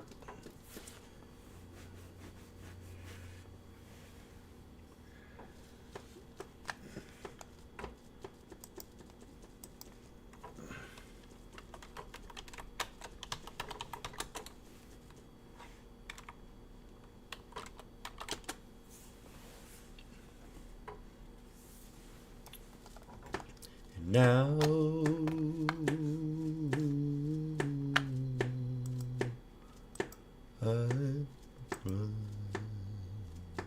who knows? Can we close positive still? Yeah. Well, you know, Russell's getting hit because the 10-year, you know, basically, like you mentioned, closing near the highs of the day. You know, our high of the year, the close is 4.325. So we're not far from there. Why is that important? Well, if you break out to a new high for the year, then that kind of tells you that there's price discovery going on within the bond market in terms of what appropriate yield is. I'm using the 10-year as a proxy. But, you know, when you're seeing yields go up like this, Oliver, there's like less places to go and hide. The stocks have their own kind of technical issues that are going on right now. Although I will say this, on the semiconductors, we have pulled back to our 23% Fibonacci retracement level around 47.22. We didn't quite get there, but almost today from the peak going back to the October low. But money is coming out of the chips. It's finding its way into stocks like Microsoft, Apple, Alphabet. It's going to energy. You talked about the breakout in oil. But you can't go to biotechs, you can't go to solar, you can't go to real estate, you can't go to utilities, you can't go to small caps when yields are rising like that. And then it's also creating a punishment for those that are going out there and trying to get into those rate-sensitive plays with the expectation that the Fed is going to be, you know, doing X number of cuts. But Oliver, it seems like we continue to resize or reset our expectations around how many rate cuts we're going to get, and it just continues to get pushed out further and further and further. For example, the June rate cut 2 weeks ago, it was 95%. We're now down to 60%. I feel like you get a little bit to a breaking point where you're testing the bullish thesis or the patience of the bulls so much that it feels like we're due for at least, you know, something about a 5% correction, which would not be that big of a deal. Okay. Yeah, and I mean, how far we've run here, as we just heard from Jim Carson, you know, dips should be welcomed, you know, to stay in trend, I think is what the argument would favor. But it does also bring up this conversation about inflation, the fact that outside of the AI earnings-driven boom, which helps those valuations, you know, not look too extreme compared to rates, the broad market does still. And it's like, to your point, there's nowhere to really hide. So if NVIDIA stops going up, then we've got some issues here. Yeah, and on the inflation front, I mean, that was kind of built into the bullish thesis coming into the year. Inflation slayed. The Fed's on our side, double-digit EPS growth. This inflation story, last month, they brushed it off. Oh, it's just one data point. That's nothing. They continue to send stocks to fresh all-time highs. Now we got another month that we're getting these data points again that are coming in hotter than expected. So that begins to just build the case that what is going on with inflation here. My guess is that, you know, when the Fed pivoted late last year, they haven't cut, but the bond market did. And those ease in the conditions might have done something to kind of fan the flames just a little bit there. It's probably still too early to say, but the problem is that expectations that the market has around inflation and the Fed, that's being challenged. And then therefore, is that 21 forward PE on the S&P 500 appropriate with all this new information that continues to come in? Yeah. You know, it really it just kind of puts in perspective some of the, you know, breadth arguments where it becomes almost like a Rorschach test where like people are 4 minutes pointing left. out that breadth has improved. You have more companies making highs. But the thing is that when the market's been down here, there's not a lot of stuff up. Like I looked through my factor list, and it's basically only anti-beta, BTAL, this like anti-beta fund. Like it's only literally fading the stuff. Like there's not a lot else working. So even though the market's broadened out, it's pretty much only broadening out on up days. You know, today it's basically dollar That's it. That's the only thing other than like direct shorts on high beta funds. Right, and so you're right. When we're in those uptrends, we're making new highs, and the AI story is intact, the technicals are intact, the dip buyers are getting rewarded. Then the money begins to look for alpha in those underloved kind of areas of the market. So it works when you have that outperformance within beta. Now that you have that significant reversal day we had last Friday in NVIDIA, along with a couple of other bearish reversal patterns here within technology, then it just gives you less of a place to hide in terms of money flow. Couple that with rates going higher, and yeah, you're getting squeezed a little bit in terms of trying to find a place where money can grow. And so, look, this pullback in the semiconductors, this could be it. It's possible we continue our uptrend, and then that can help to bring life into other areas of the market. We got NVIDIA's GTC conference. We'll see how that goes, but we just got to take it, we got to take it day by day. I'm a little bit concerned after the GTC conference that we don't have enough of a catalyst to hold the AI story intact between then and when we get Q1 earnings starting, mid-April or so. That's where I'm a little bit concerned after we get past Thursday next week. Okay, I like that. That's a pretty good one on the calendar here, where every piece of information now seems to be very important to NVIDIA's story. Always like the thoughts. Thank you, Nate Peterson. Appreciate it. Thank you. All right, a couple minutes left. We'll come back for some earnings. In addition to Adobe, we have Ulta Beauty, which is back at an all-time high. So pressure is on. In fact, Ulta's performance has been better in the last couple months than Adobe's. Russell down 2% heading into the last 2 minutes.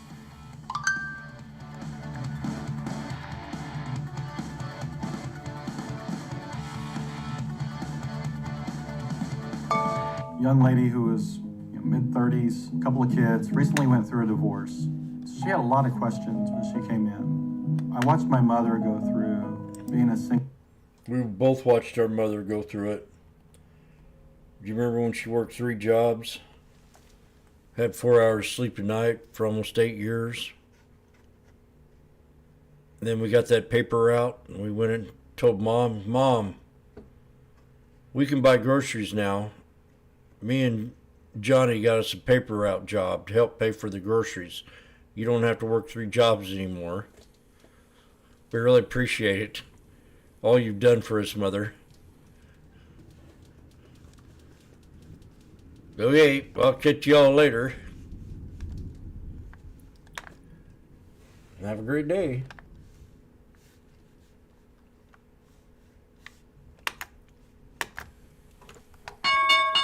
Ding, ding, ding.